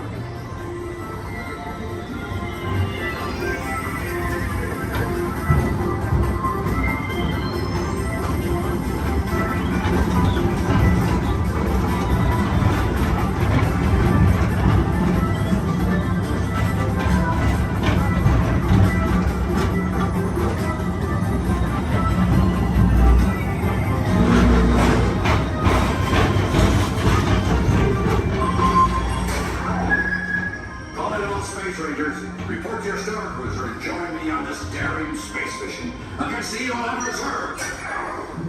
Affirmative. We're on it, Buzz. You can count on us.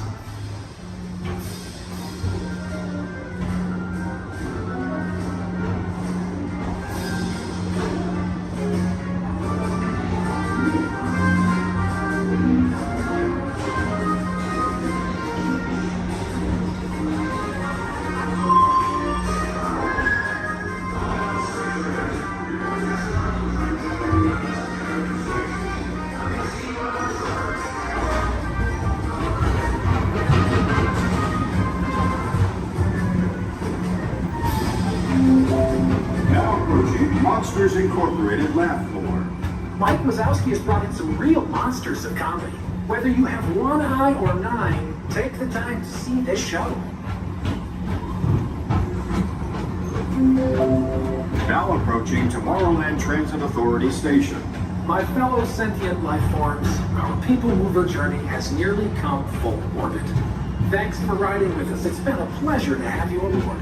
And even though we're concluding, this is always my favorite part. Because now is the time, now is the best time to go out and explore tomorrow, today. See you in the future.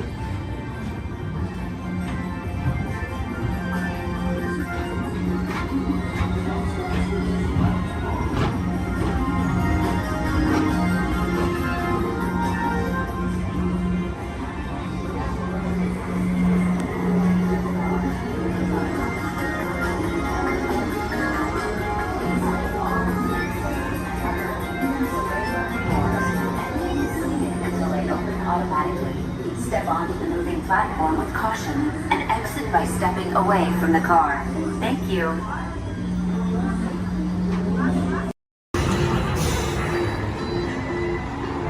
Hang on!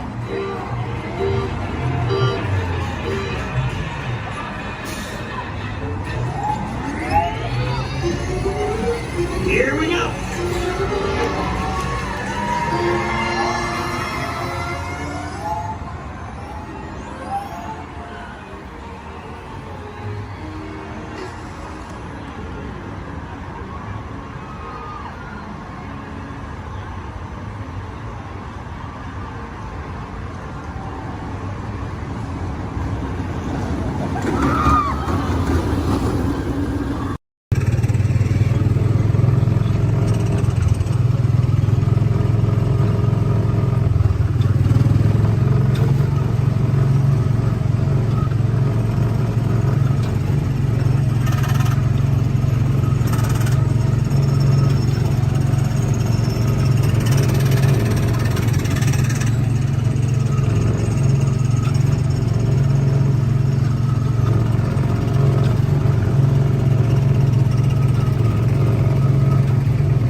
Thank you.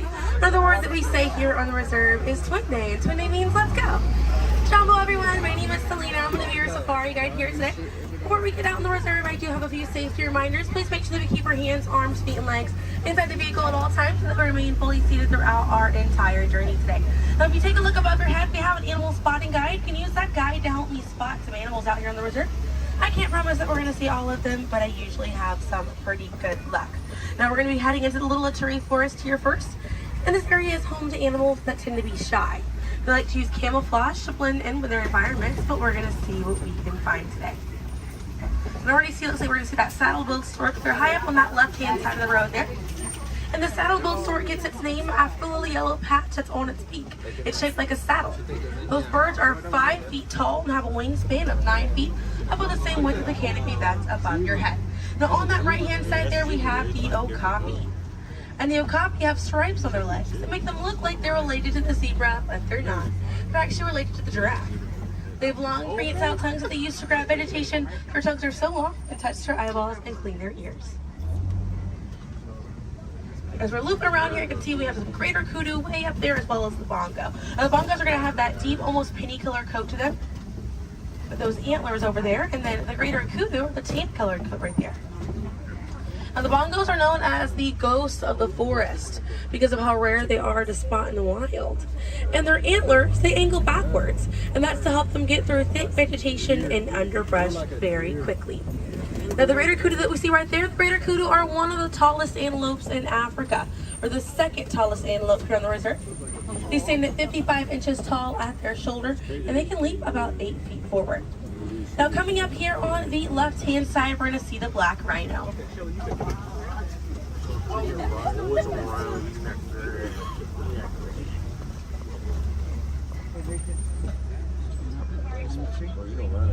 Now, black rhinos are the smallest rhino in Africa. They weigh about 3,000 pounds. Rhinos are poacher hunted for their horns. Some people believe that they have medicinal value, but they do not. Their horns are not valuable at all, made out of keratin. And that's the same thing that our fingernails are made out of. Really good view of that bongo there on the right-hand side as we're passing by here.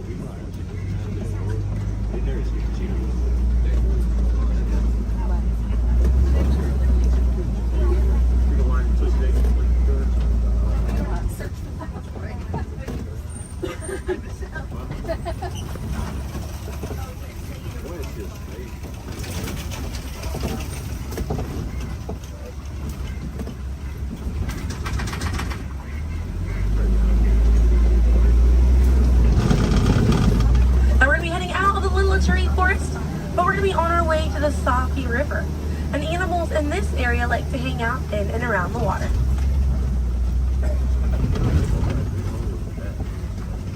Now, coming up on the right hand side, we're going to see some pink-backed pelicans. And the pink-backed pelicans get their name for the pink skin that occurs on their back during mating season. Now, those animals are colonial nesters, so they'll nest between 20 and 500 pairs. That's a group of 40 to 1,000 pink-backed pelicans.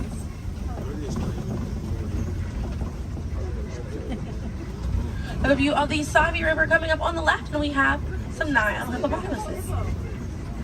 Now, a group of hippos is called a bloat, and they spend most of their time submerged in that water to avoid overheating, but they will come out to graze. And they can stay submerged in that water up to 8 minutes at a time. And instead of swimming through the water, hippos will actually walk or run along the bottom of the riverbank, helps them glide through that water right there. One of the ways you can help out your waterways is by checking your sunscreen to see if it's reef safe. Another way is just being aware of how much water that you use and trying to conserve as much as possible.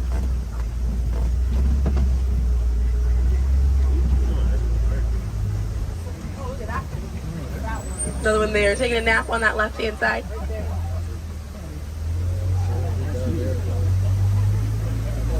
Yeah, coming up on the left, we're going to see the Nile crocodiles.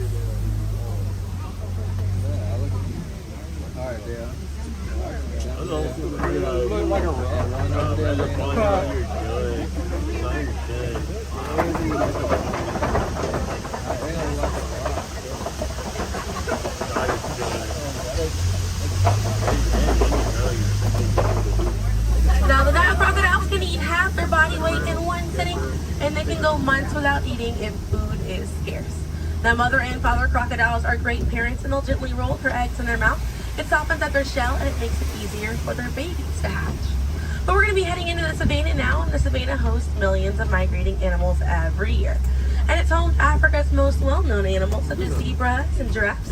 I'm hoping that we'll be able to spot some today, but as we're getting out here, we have a pretty good chance to identify some animals with that animal spotting guide. We have lots of wide open spaces.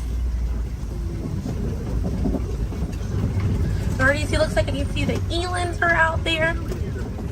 Wondering what other animals. I'm hoping it'll be a pretty busy day out there.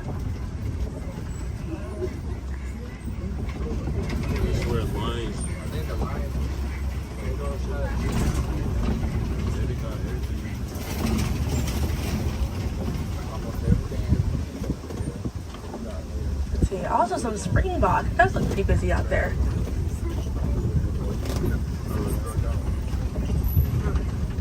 So we're still looking around here. Keep an eye on the right. They're going to be past this kind of rocky area.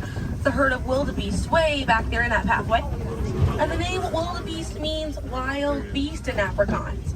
And they'll travel in groups of 1.5 million, and they'll go about 500 to 1,000 miles every year. That's roughly the distance between here and New York.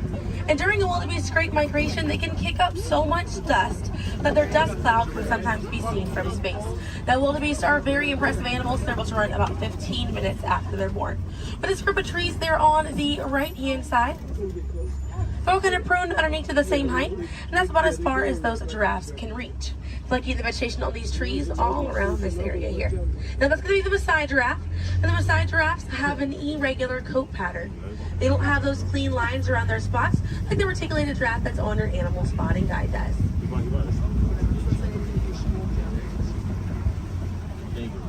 Now on the left-hand side, we do have the African painted dogs. There might be a little bit more people once we're a little bit further up here. Now, African painted dogs get their name after their fur pattern. It kind of looks like they have paint on them. It's unique to each animal, and that's how they identify each other. African painted dogs are Africa's most successful hunters. They have a catch rate of 90%. Now, right here on the left-hand side, we're going to have a really good view of the Ankole cattle. We're going to sneak on by here. The Ankole cattle are the only domestic cattle breed that we have here on the reserve. They're in the bovine family, same family as buffalo and bison. And their horns right there, they grow about 3 to 4 feet in length, and they're filled with a honeycomb-like structure. It allows for blood circulation, and it helps keep them cool on hot days.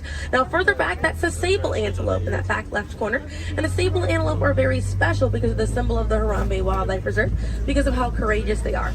So in a choice between fight or flight, the sable antelope will choose to fight, just so we should fight to protect these animals and the environment that they live in.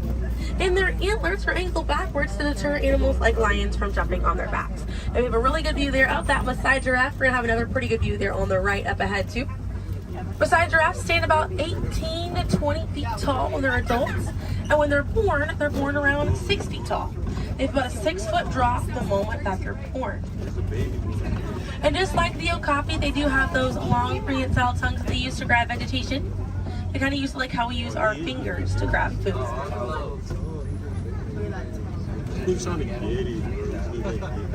Really good view of them right there. They actually have the same number of neck bones or vertebrae in their neck as we do in ours. Theirs is just bigger.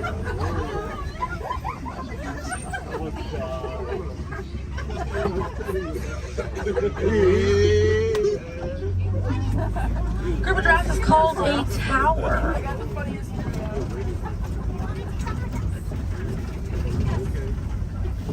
Now we're going to see on the left-hand side we have the elands.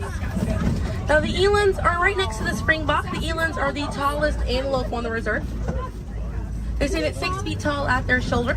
One of my favorite eland facts is they'll make a flower crown with their antlers to impress the females during mating season. Now it's not a perfect flower crown. They'll kind of root up at plants and bushes, but it's the thought that counts. Another eland right there, a couple of elands right there.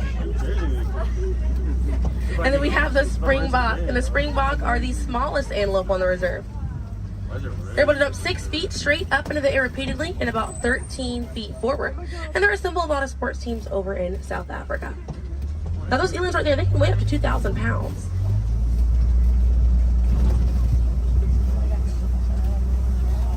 Another view of that Maasai giraffe right there.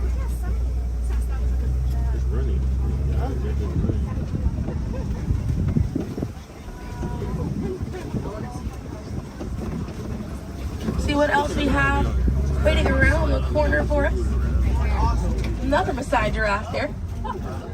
But a bit big, these giraffes.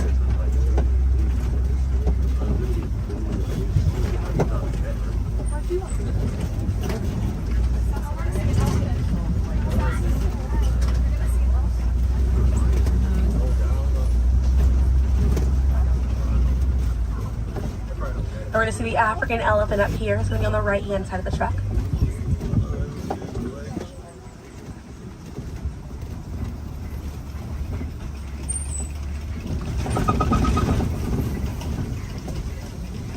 Really good view of that African elephant there on the right-hand side.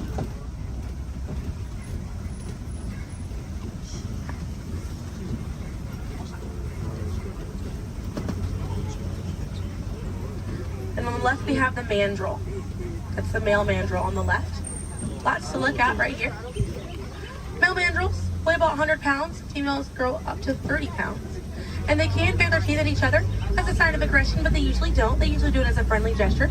So it's kind of like the mandrills are smiling at each other. Now we got to see that elephant back there. And elephants are social creatures. That's going to be the African elephant. The females and their young will hang out in large groups together, and the males will form a loose bachelor group, or sometimes they will kind of hang out on their own, depending on their mood. And the way that African elephants stay cool is by flapping their ears. It runs air over the blood vessels that are dispersed all throughout their ears, and it helps bring their body temperature down.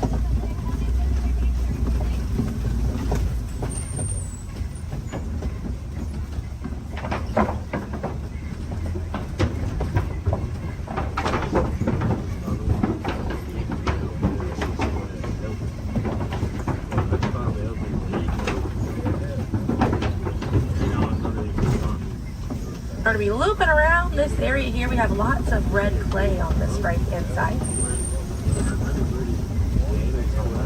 And if you keep an eye out, we'll be able to see some tusk marks right around the corner here.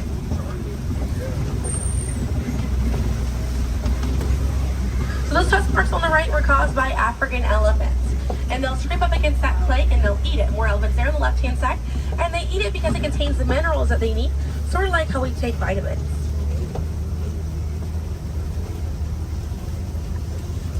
They're way out there on that left hand side, they kind of look kind of tiny from here. We'll see if we can get another view of them a little bit further up.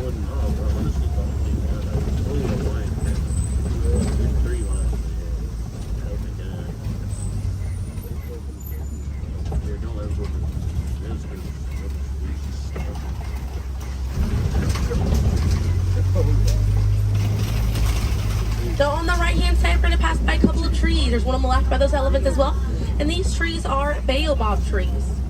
And baobab trees survive by storing water in their trunk, and they stay leafless about 9 months out of the year. Now baobab trees have a few different nicknames. One is the upside down tree, and the other one you might be familiar with is the tree of life.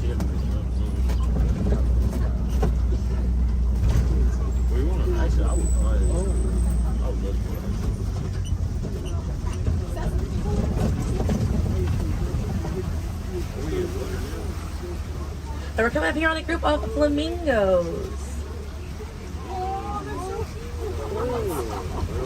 Group of flamingos is called a flamboyant. So here we have that flamboyant of flamingos. Now this particular species is the greater flamingo species, and they're the lightest colored flamingo in their family.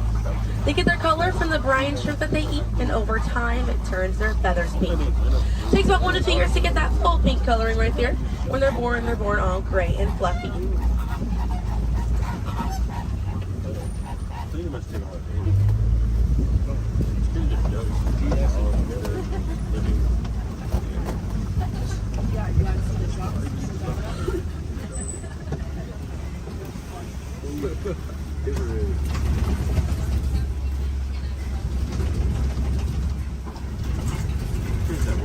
We have some white rhinos right around the corner here.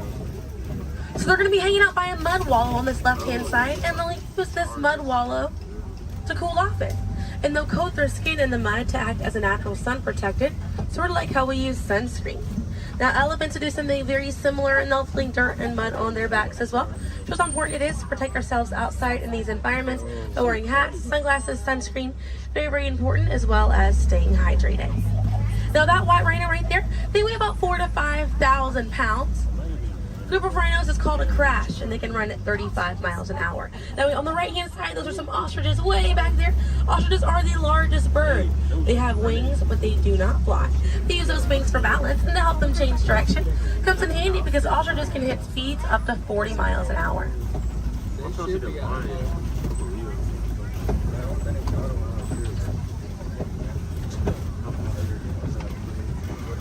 You see some cheetahs right around the bend here.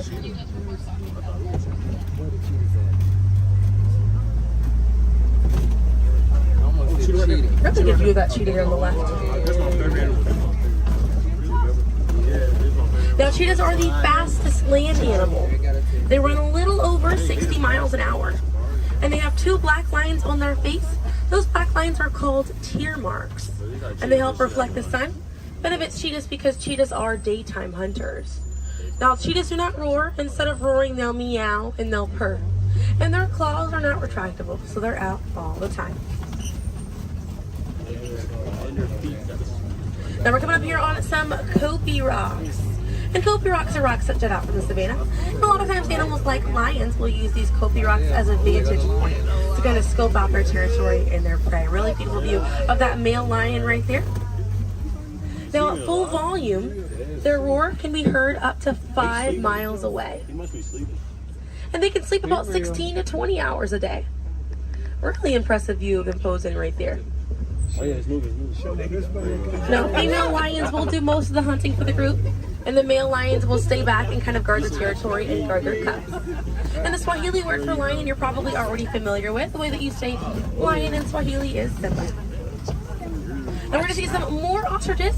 We have some white rhinos over here too, and the lioness is there on the left. Looks like she's posing for us as well.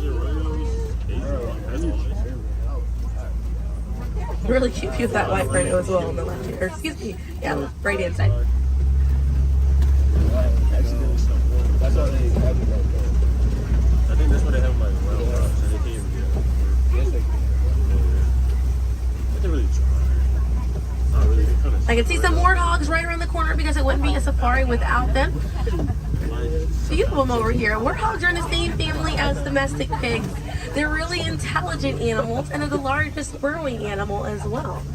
And oftentimes they'll reuse burrows made by other animals and they'll back themselves into it with their tusks spacing out for protection.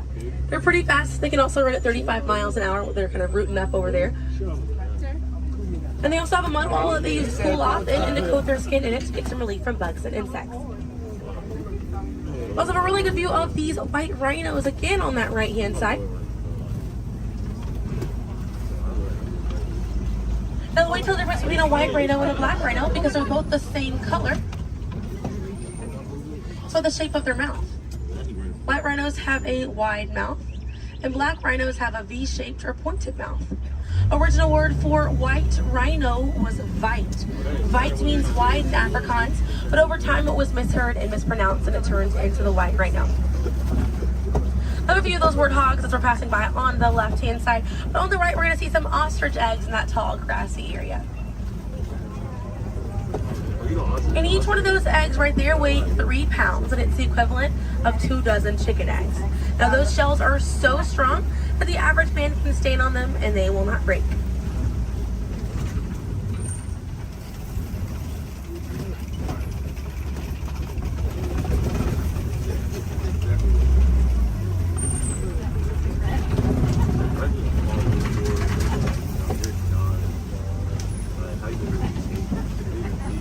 We're gonna see, looks like we have some Nigerian dwarf goats over here.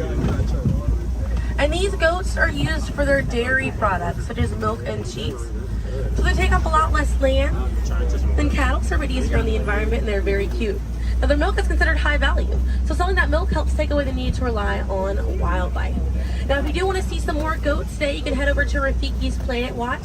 They have a petting zoo area, an animators area, and a kind of behind the scenes look at Disney's Animal Kingdom. Very, very cool. Definitely check it out if you have the time. They have a conservation station over there, and inside that they do have an animal hospital as well. Pretty cool. It's going to be a train right away through the Wildlife Express. Those trains are going to start running at 9:30. The last train leaves at 4:30 today. The petting zoo is going to close at 5 o'clock once you're over there, and the animators experience is going to close at 4:45. But we got to see a lot of really cool animals today. If you'd like to learn some more information, you can check out DisneyAnimals.com, or National Geographic is a really good resource. Some ways to help out these animals at home include volunteering at your local nature center, or a conservation organization, or even joining a local beach or river cleanup.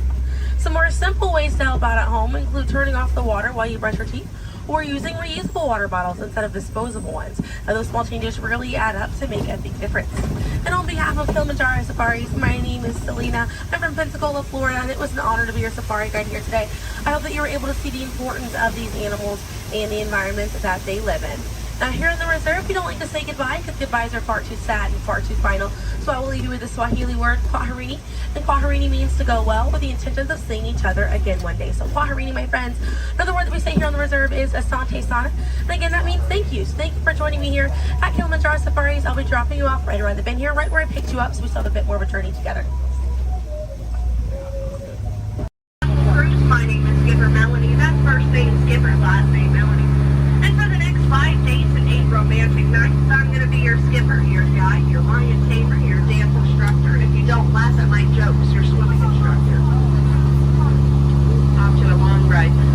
We're going to start our journey here in the Amazon rainforest, where it rains 365 days a year.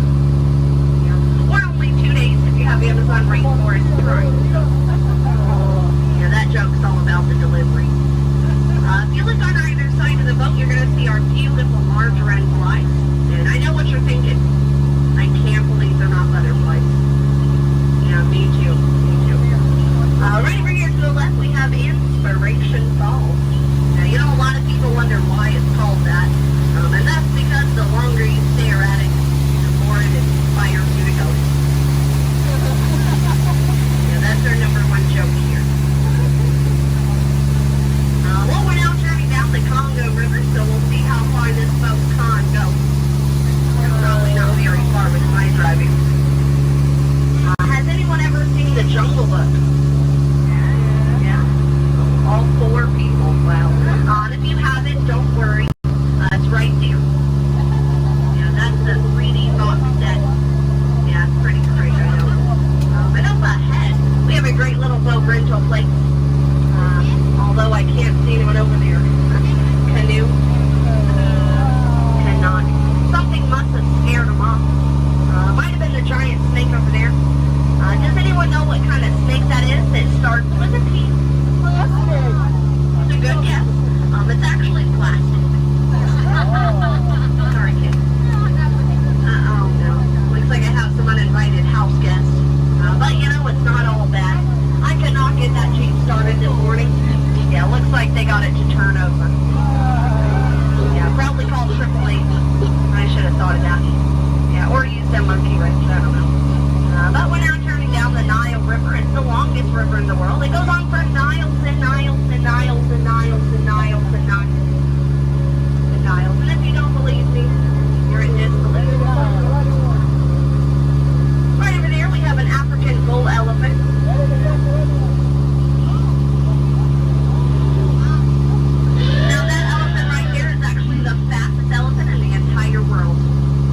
He's already over here. Wow. Disney magic, right?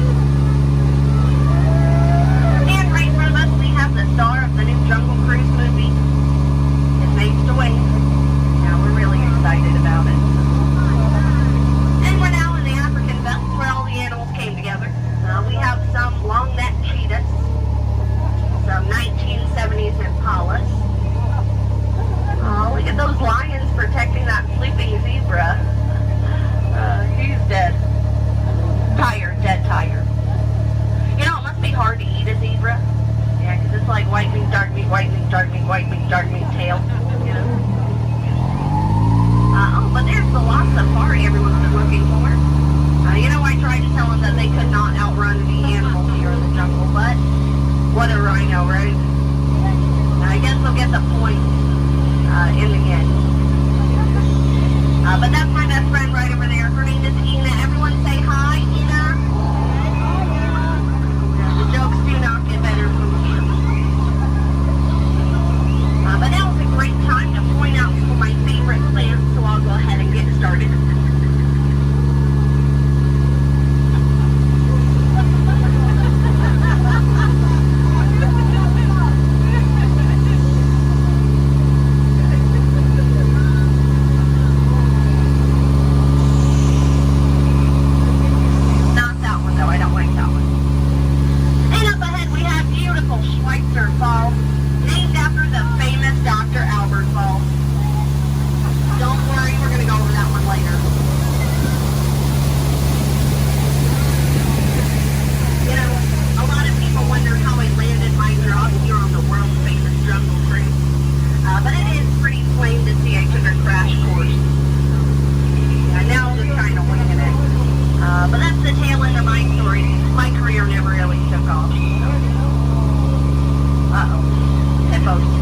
hungry hippos, and they have lost their marbles.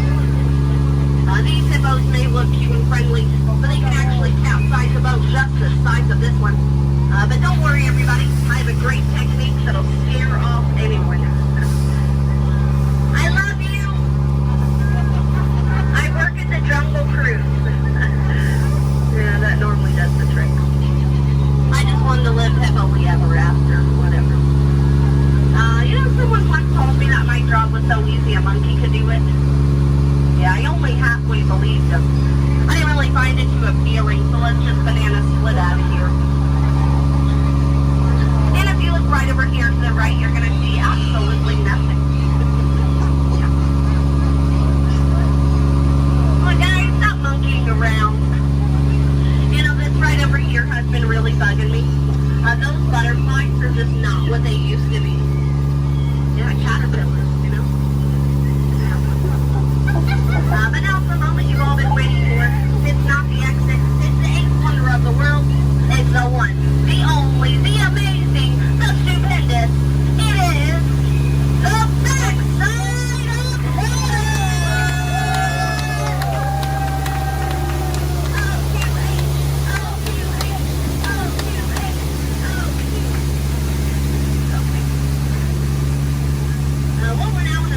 River deep in the heart of Cambodia.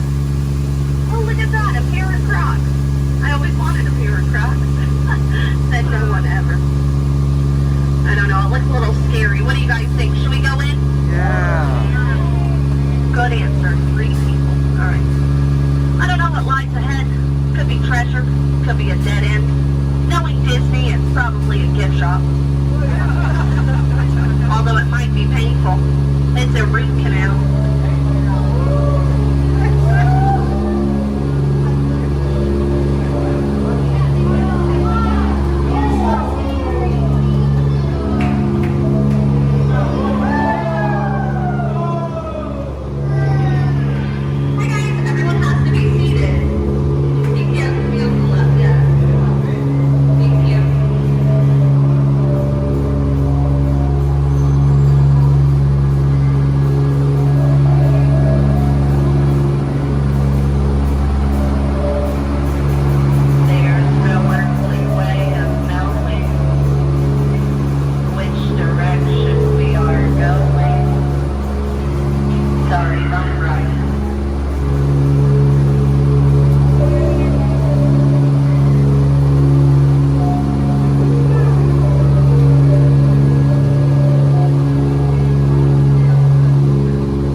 Hello, everyone.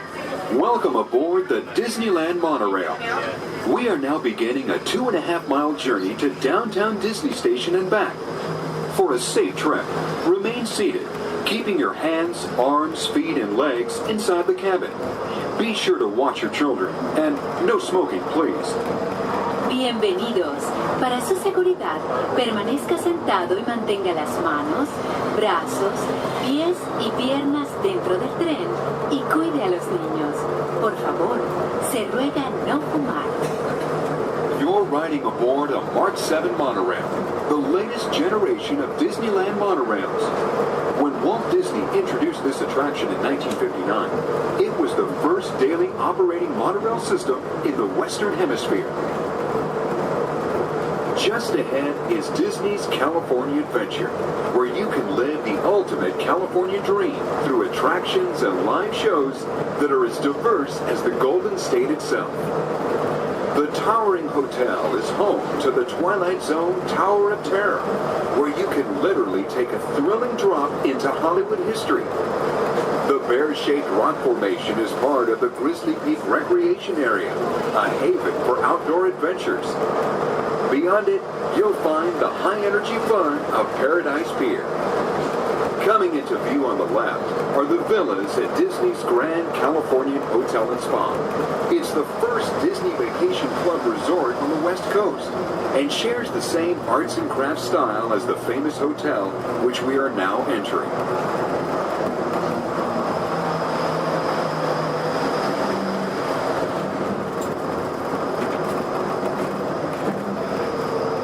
We are now arriving at Downtown Disney Station, gateway to the Downtown Disney District and the Disneyland Resort Hotels.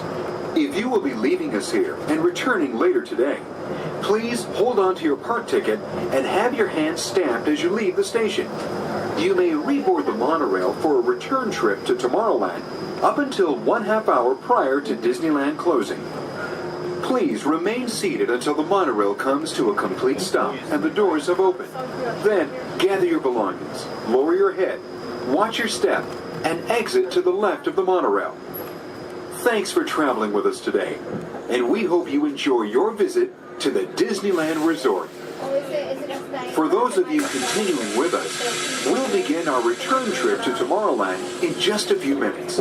Thank you.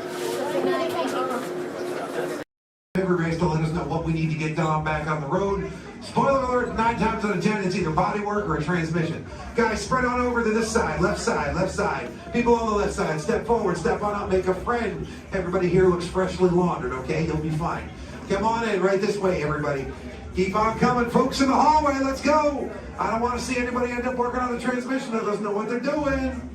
Come on in. Hey, oh, look at that, there's Mia. What's up, Mia? Hey Pat, I see our party goers have arrived. Yeah, they're still coming in, but say hey, everybody. Hey. I'm Mia, Dom's sister. Well, another race just wrapped, and it looks like my brother with another car for his collection. Anybody surprised? Honestly, I don't know why anybody challenges him. Me either, man. Well, we're meeting up at Sullivan's Garage for the after party, and while Tej works on your rides, you guys enjoy the break room. My brother calls this the family room. Oh, here we go. Dom says he doesn't have friends, he has Family. And the faces you see on these walls are our Family.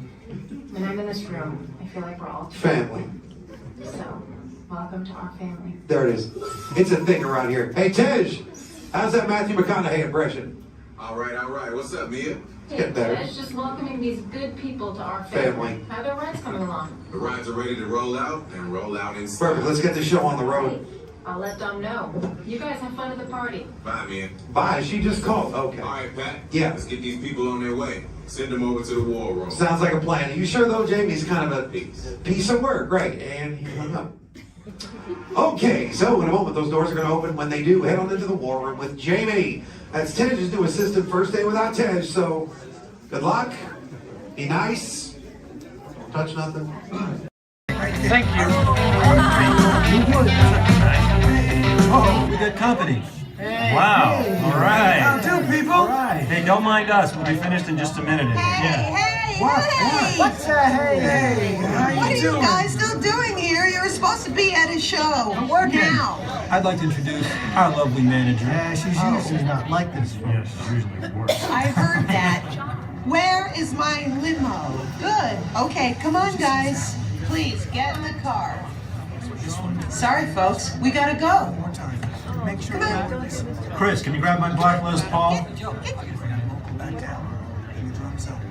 Hey, wait a minute. We can't leave these people here like this. We can't? No. Come on, you know how we feel about our fans. Yeah, that's right. Well, guys, what do you expect me to do? Send them all with you? Wait a minute. I love that idea. How about some backstage passes? Yeah. Come on. Make it happen. Give me some. Okay, I'll make it happen. Now get out of here. I need all of you. See ya. Have a nice ride. Hi, Sal, it's me. Listen, I'm gonna need a bigger car. Make it a stretch. In fact, make it a super stretch. Great. Excuse me. Okay, folks. Look, the show is all the way across town, but I got you a really fast car.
Set your sights on the Discovery River, because he's at it again.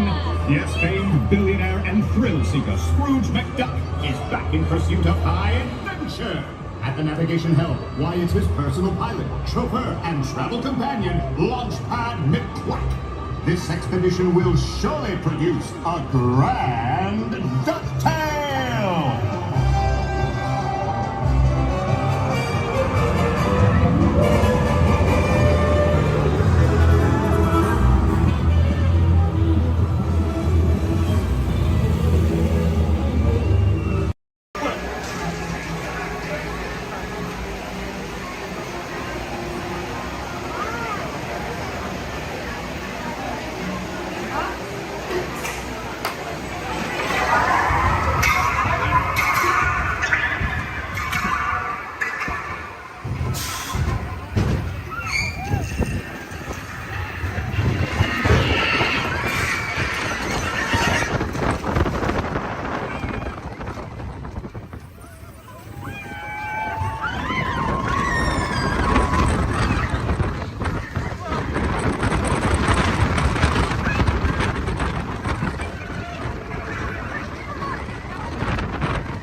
Here we go.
Some of the folks might be a little bit slow.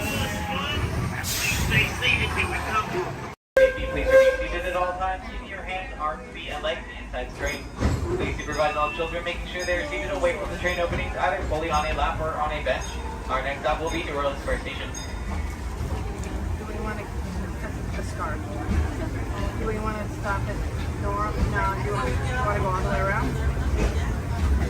Or do we want to stop at Nora? Welcome aboard the Disneyland Railroad. We're embarking on a grand circle tour of the Magic Kingdom. We'll be stopping at New Orleans Square, Mickey's Toontown, and Tomorrowland. We'll also visit the Grand Canyon and make a trip back in time to the primeval world and the age of the dinosaurs before returning to Main Street Station. As we begin our journey, remember that for a safe trip, you need to stay seated, keeping your hands, arms, feet, and legs inside the train. And please watch your children.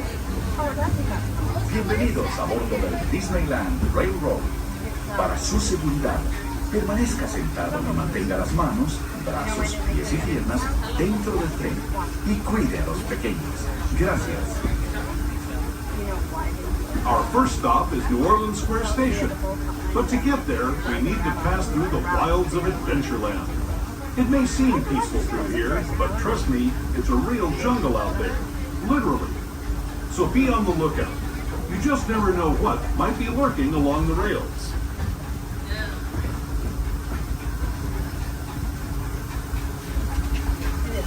Just ahead is New Orleans Square Station. This station also serves Frontierland and Critter Country. If you'll be leaving us here, please remain seated until the train comes to a complete stop. Then watch your step as you're getting on. For those of you continuing on with us, we'll be resuming our trip in just a moment. This is New Orleans Square Station. New Orleans Square.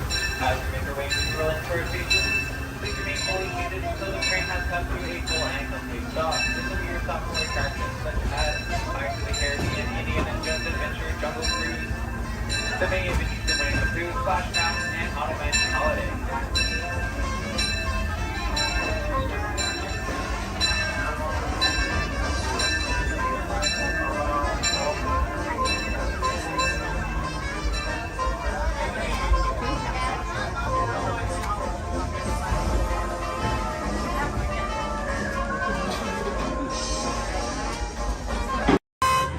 Intrusion alert, level 2.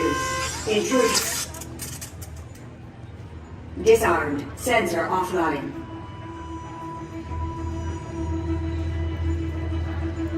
Nothing to see here. Move along.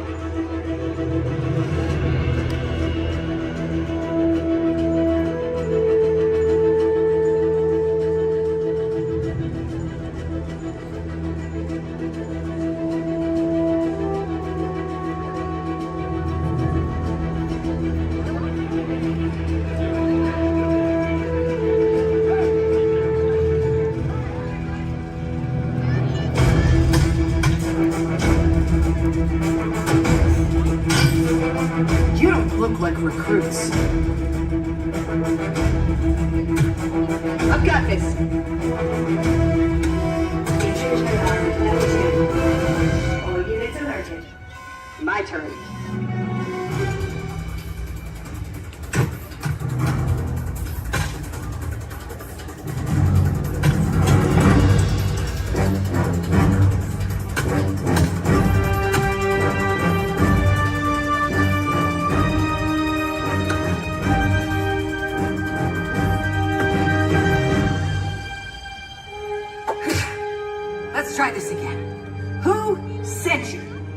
old friend.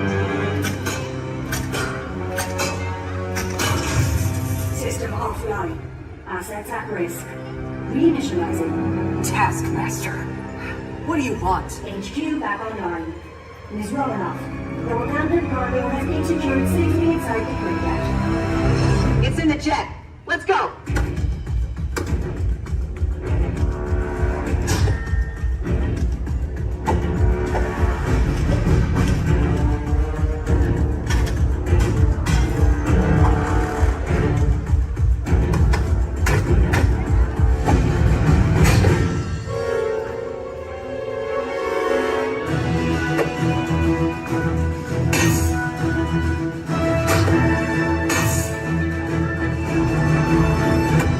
Incoming call from Mr. Stark.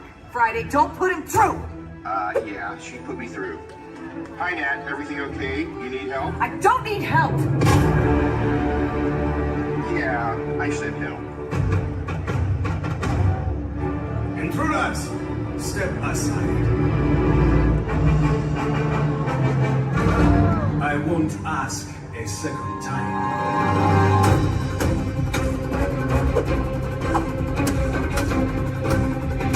Friday, please introduce our guest. The Taskmaster.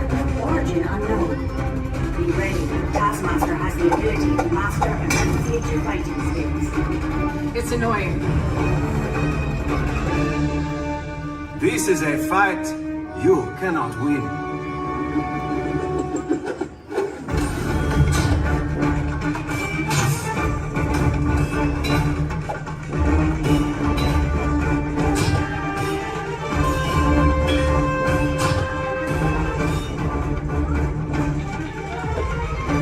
T'Challa, the vibranium! Leave it to me.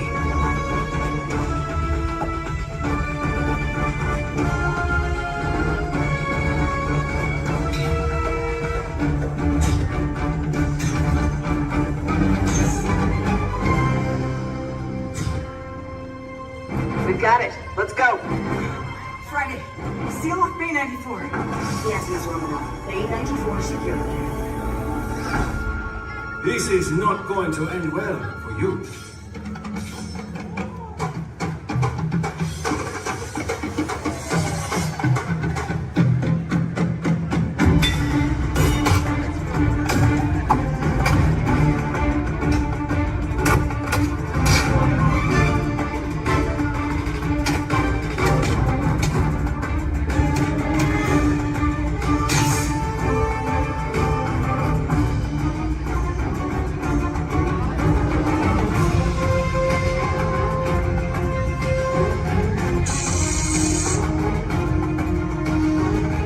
Looking for this? Not today. You know how this ends.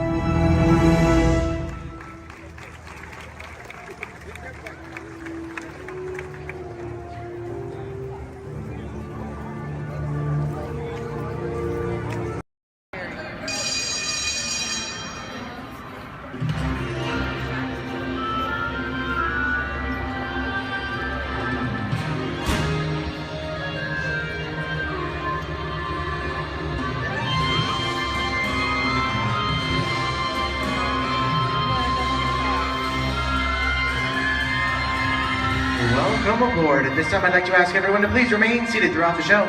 Please keep your arms, hands, legs, and feet inside the vehicle at all times. Don't forget to supervise your children. And for the safety of our cast, please refrain from the use of flash photography and external video lighting. Now that we've taken care of business, let's talk about me. My name is Justin, and I will be your guide for this magical journey into the movies. It's the perfect job for me because I love movies. Is everybody ready? Well, great, because it's showtime. Ready when you are, CB.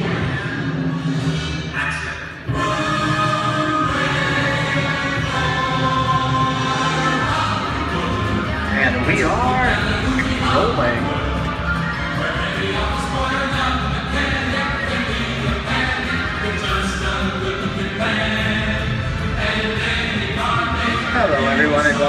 great movie ride. Once again, my name is Justin, and I will be taking you from this Hollywood soundstage into some of the greatest movies of all time, all on one tour. But just between you and me, this is no ordinary tour, as the great movie ride brings movies to life and puts you right in the middle of the action.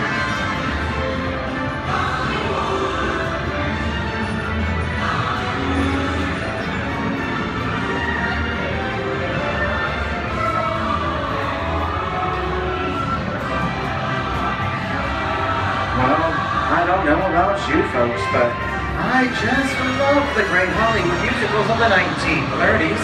This scene is from one of my favorites, the Busby Berkeley classic Footlight Parade, starring James Cagney, Ruby Keeler, and Dick Powell. In 1952, Gene Kelly was singing in the rain with Debbie Reynolds and Donald O'Connor. Did you know Gene Kelly co-directed to this movie? And can anybody tell me what movie this is? Right, Walt Disney's Academy Award-winning film from 1964, Mary Poppins, starring Julie Andrews and Dick Van Dyke. The London fantasy of Mary Poppins was shot entirely indoors on sound stages at the Walt Disney Studios in Burbank, California. There was no exterior shooting at all.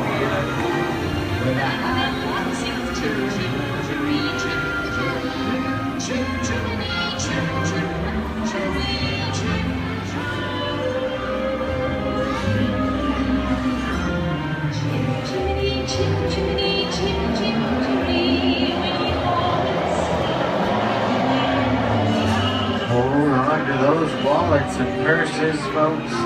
This doesn't look like a very good neighborhood. In fact, it looks a lot like the underworld, the scene of such classic gangster films as The Public Enemy, starring one of my favorite tough guys, James Cagney.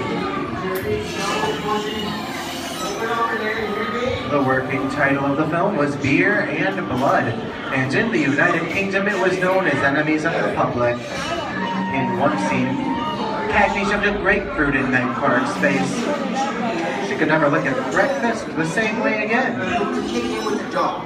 If you don't, somebody's going to drop by here and kick your teeth out one at a time. With me?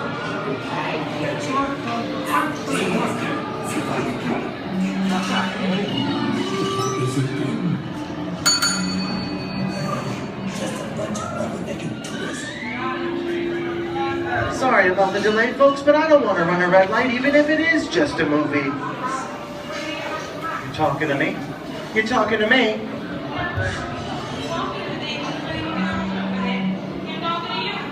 I'm not supposed to leave my vehicle. I set it up for you. Okay, Muggsy, whatever you say.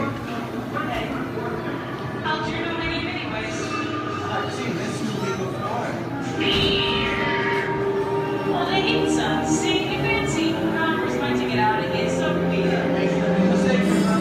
Since we're not here, you're gonna get hurt. I can't just walk out. Here they come, boss! Get out your grinders!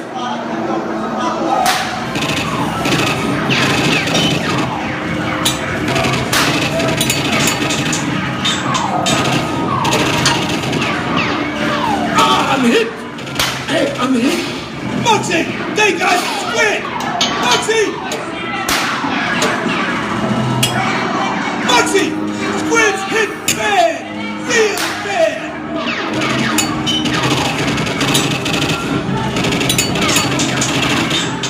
Everybody just inside. Remember the red lights against the law, and I would never break the law. Kick it. Watch this. No more red light. Moxie!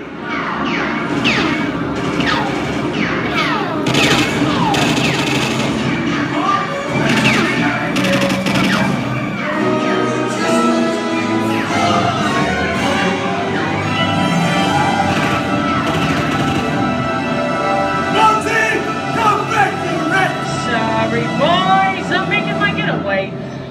I'll see you some change. Wait, what are you looking at? Everybody mind your P's and Q's and maybe I won't get a... What's this? JC?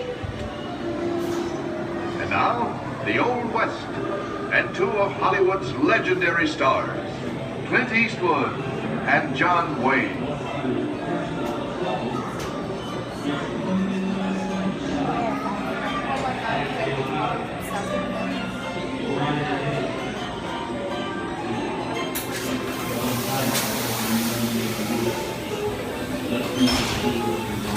Sleepy little bag, ain't it? That's some mighty tough territory you're heading into, Pilgrim. I'd think about turning back if I was you. That is, if you want my opinion. But I reckon you ought to do Now that we're in the clean, it's a pleasure time for me to collect a couple of your valuables.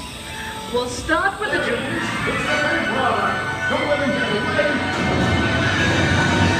You're gonna have to catch me face, Copper. Give yourself up. This is nuts and bolts. I'm getting out of here. For this. Nothing doing. Nobody's staying right in the noose. Can't get any worse. Put a hole right in the sparring like all that. Okay. That's worse.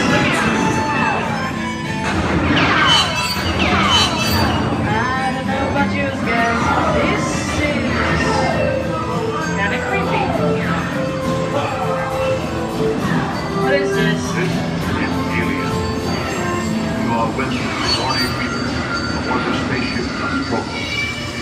Something has gone wrong. One by one, the crew has vanished. And somewhere in the ship, a terrifying creature waits to claim its next mate. Look now, name the victim. Warning! Remain in your vehicle. The area you are entering is extremely dangerous. Proceed with caution.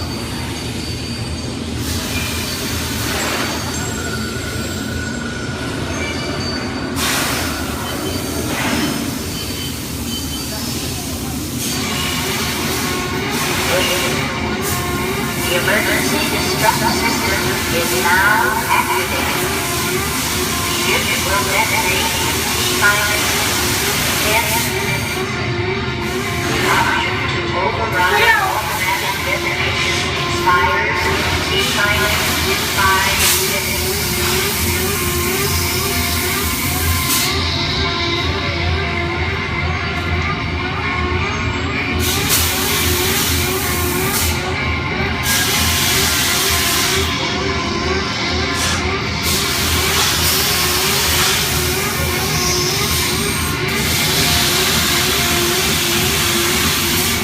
There he is again. Okay, this is a creepy crawly thing for one day, right?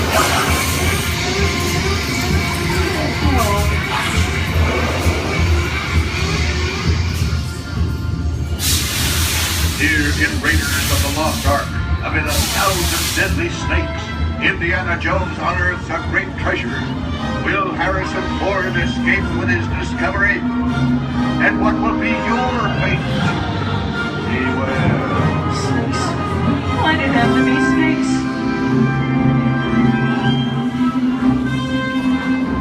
The dust of 3,000 years lies undisturbed in this ancient burial chamber. The great stone god, priceless jewels. Get a load of that, you guys. Time for me to get back to work. Don't nobody move while I go get the goods. I don't think they notice a few extra bodies around here.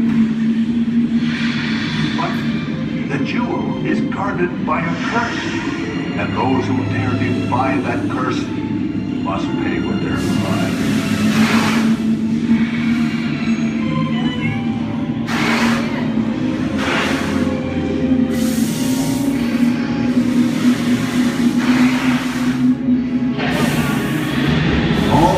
Unbeliever, disturb the treasure of the gods, and you shall all lose your lives.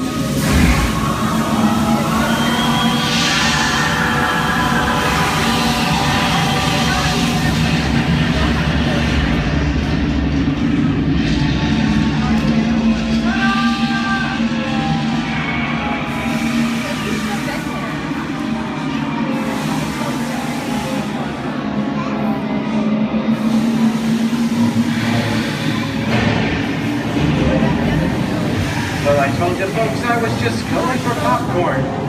That just goes to show you anything can happen at the movies. So let's get on with the show. I see dead people. The horror movie is my all-time favorite genre. Some of the best horror films are produced in the 1930s and 40s, but monsters, mutants, and maniacs are still audience favorites and continue to haunt us today. Now that's what I call a wrap. We are now entering the jungle home of one of the most beloved characters of all time. No, it's not George of the Jungle. Actually, it's Tarzan, played there by Johnny Weissmuller. Over here we have Marino Sullivan as Jane, and the one and only Cheetah as herself. Tarzan has appeared in nearly 50 film adaptations since 1918, including Disney's 37th animated feature.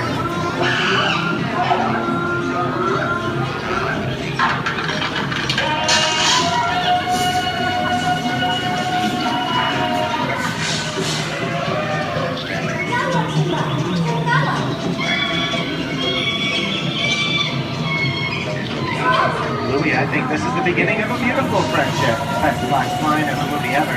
Humphrey Bogart and Ingrid Bergman in the classic romance classic long show. Inside us, you belong to victory. It's where nothing keeps you alive. Maybe not today, maybe not tomorrow, but soon, the rest of your life. You'll always have past. You didn't have it. You lost it until you came to Casablanca. You got it back first.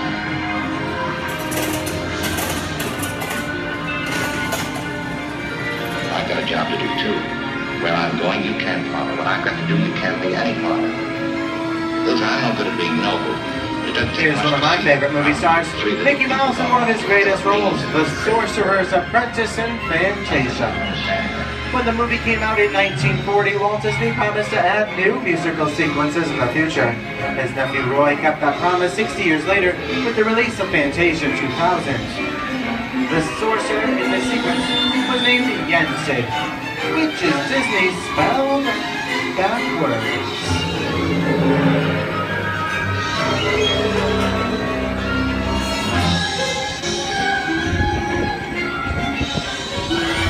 I don't have a feeling we're not in Kansas anymore. How often do you get to say that? I'd say we're definitely somewhere over the rainbow in one of the most beloved movies of all time, The Wizard of Oz.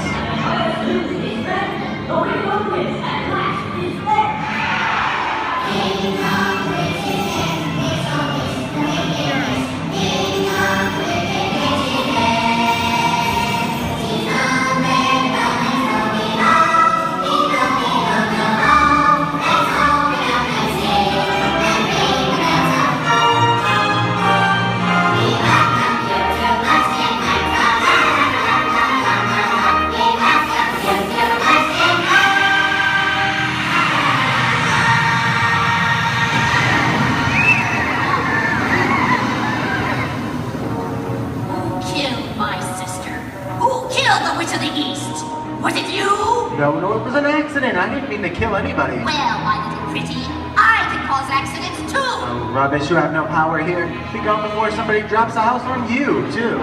Very well. I'll bide my time. But just try to stay out of my way. Just try. I'll get you, my pretty, and your little dog, too. How we get out of here? What do you folks think? Which way do we go? Follow the yellow brick road. Follow the yellow brick road? Now, why didn't I think of that? Sing along, folks. You know the words.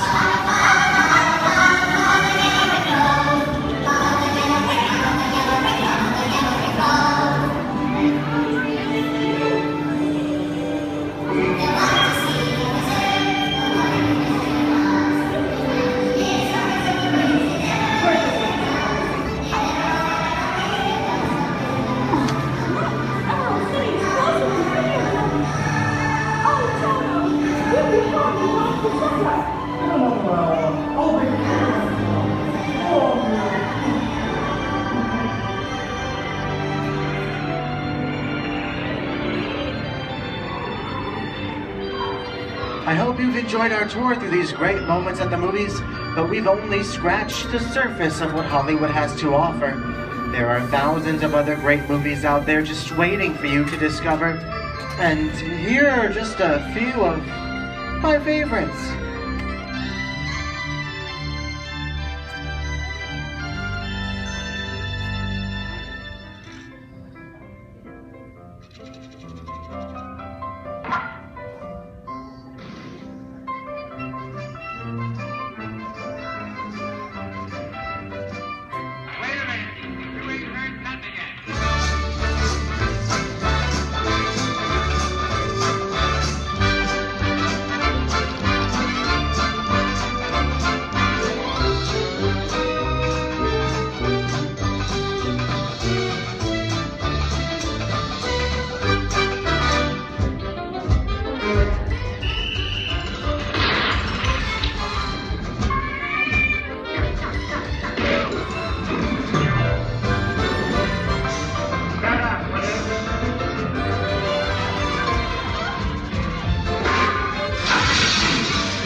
I'm gonna make him an offer, Captain.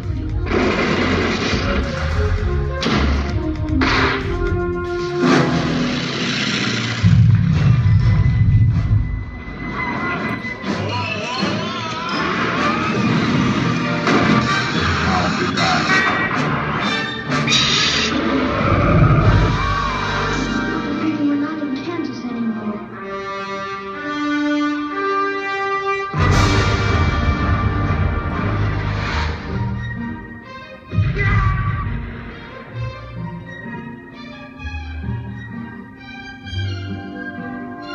Hello, Golders.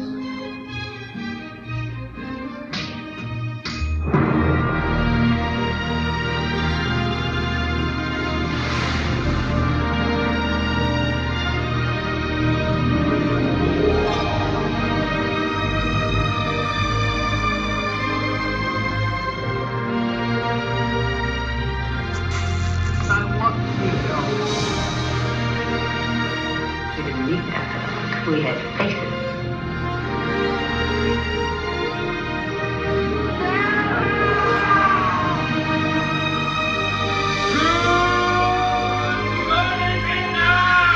San Francisco, Steve. It's going to be a bumpy night.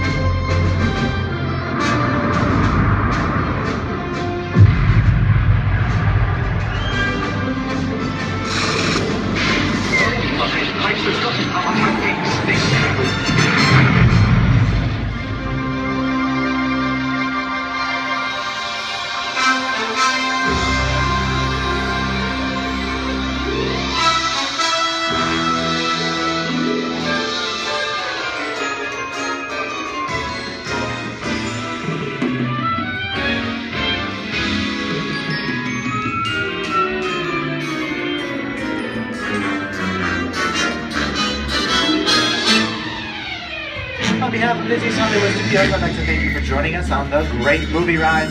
Now, before we wrap this production, there still is one scene left to do.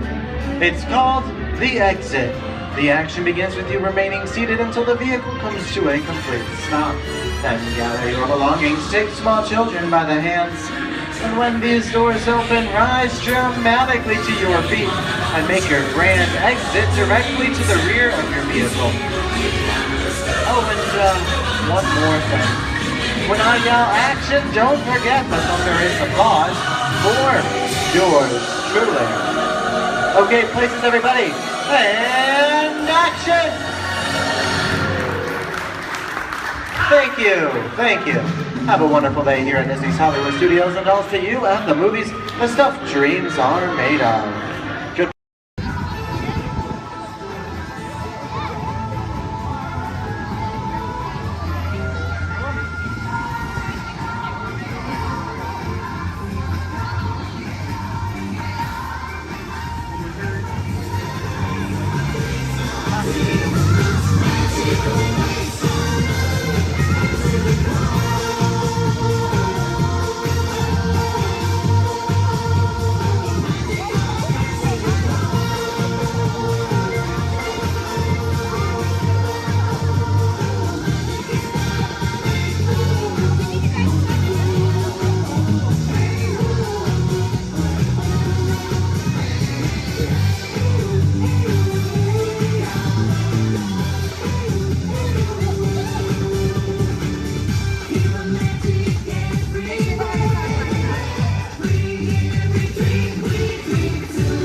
waiting for you.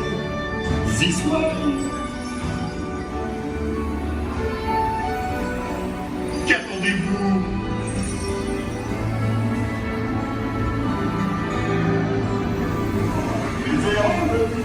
Des invités pour le dîner. Hein? Pour le repas idéal. En commun? Non. A simple omelet? Too simple. What? Mais oui, that's it!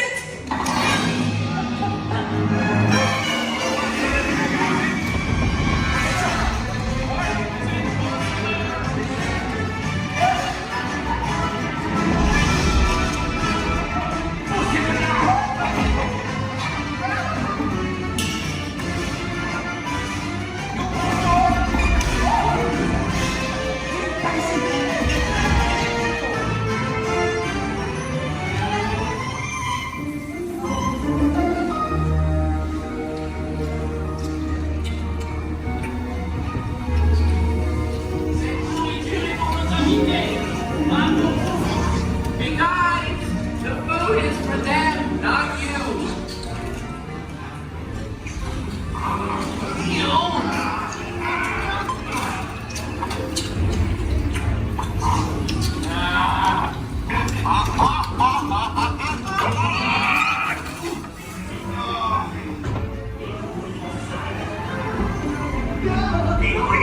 What are you doing? Que manigancez-vous? Out of my way!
Watch your step as you exit. Goodbye!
General Hux.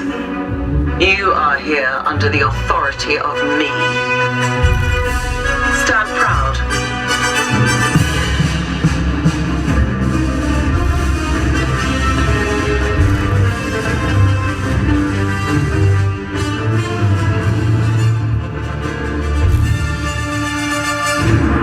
Troops in this division are held to the highest standard. Mine. Show me fearless.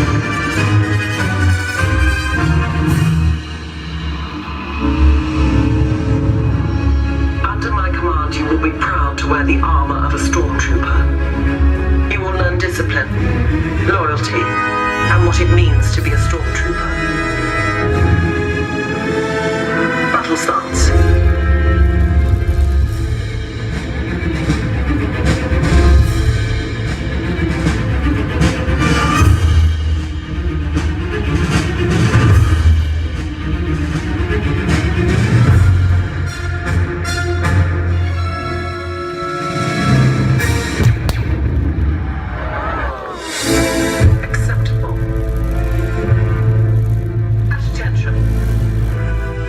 We do not tolerate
open until 9 o'clock tonight. Meantime, a monorail train is departing every 5 minutes from the Tomorrowland station back to downtown Disney.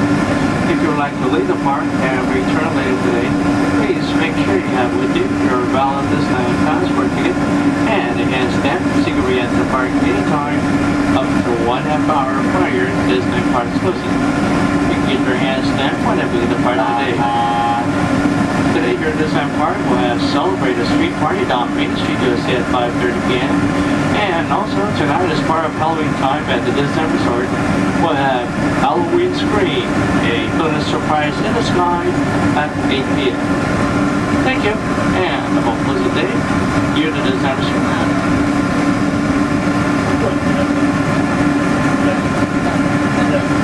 Just and to the right of the train are the sparkling gold spires of one of Disney's most beloved attractions.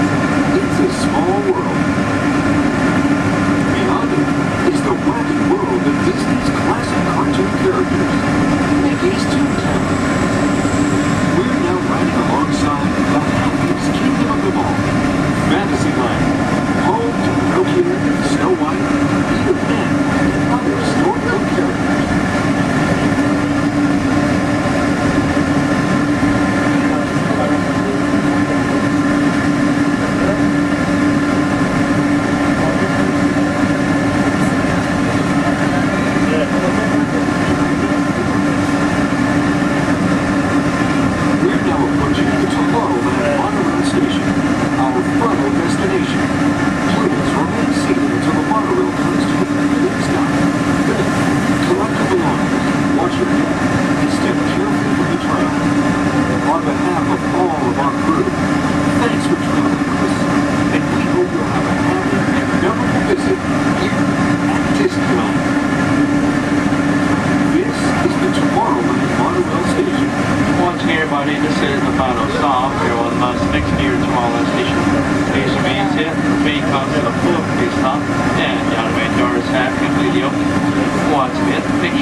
Please hold on to the handrails throughout our journey and stay clear of the doors.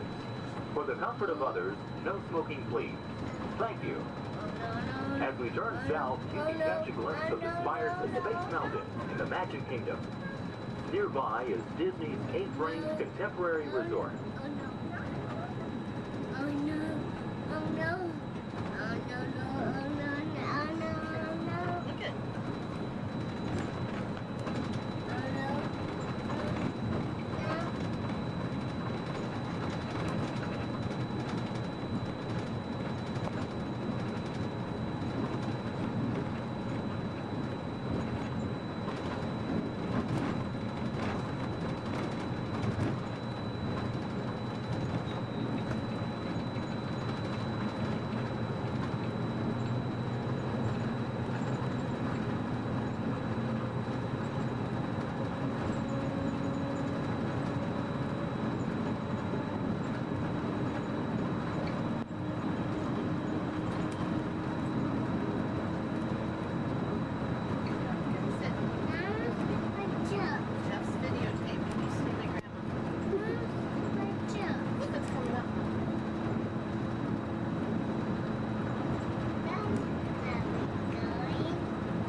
While your group is together, now is a great opportunity to pick a time and place to meet and to become separated in the park. If you should need any assistance, please go to Guest Relations, located in Interventions East. Guest Relations can also assist you in making dining arrangements, provide special tours of Epcot, or make other suggestions for planning your visit to Walt Disney World.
Traveling to Epcot, where nations celebrate human achievement and potential. Its 300 acres are divided into two worlds, Future World and World Showcase.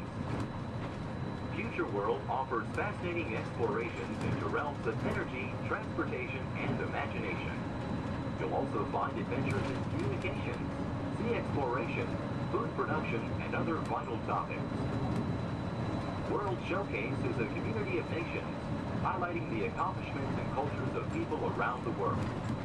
On the banks of the 40-acre World Showcase Lagoon are Mexico, Norway, China, Germany, Italy, the American Adventure, Japan, Morocco, France, United Kingdom, and Canada.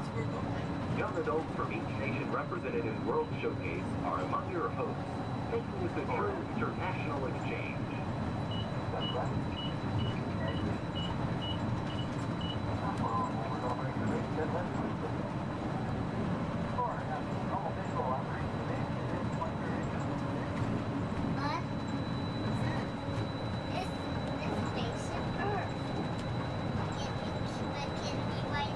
Beyond the trees ahead and to the right-hand side of our forward motion is Spaceship Earth.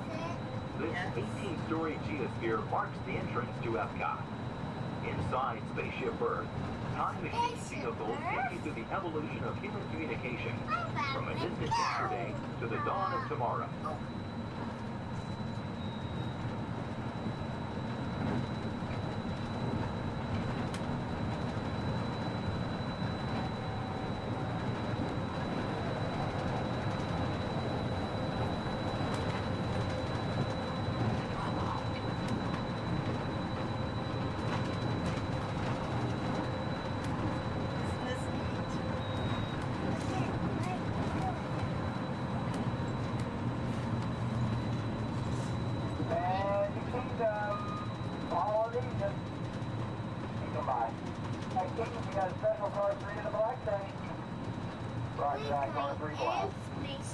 Coming up behind Spaceship Earth is Interventions.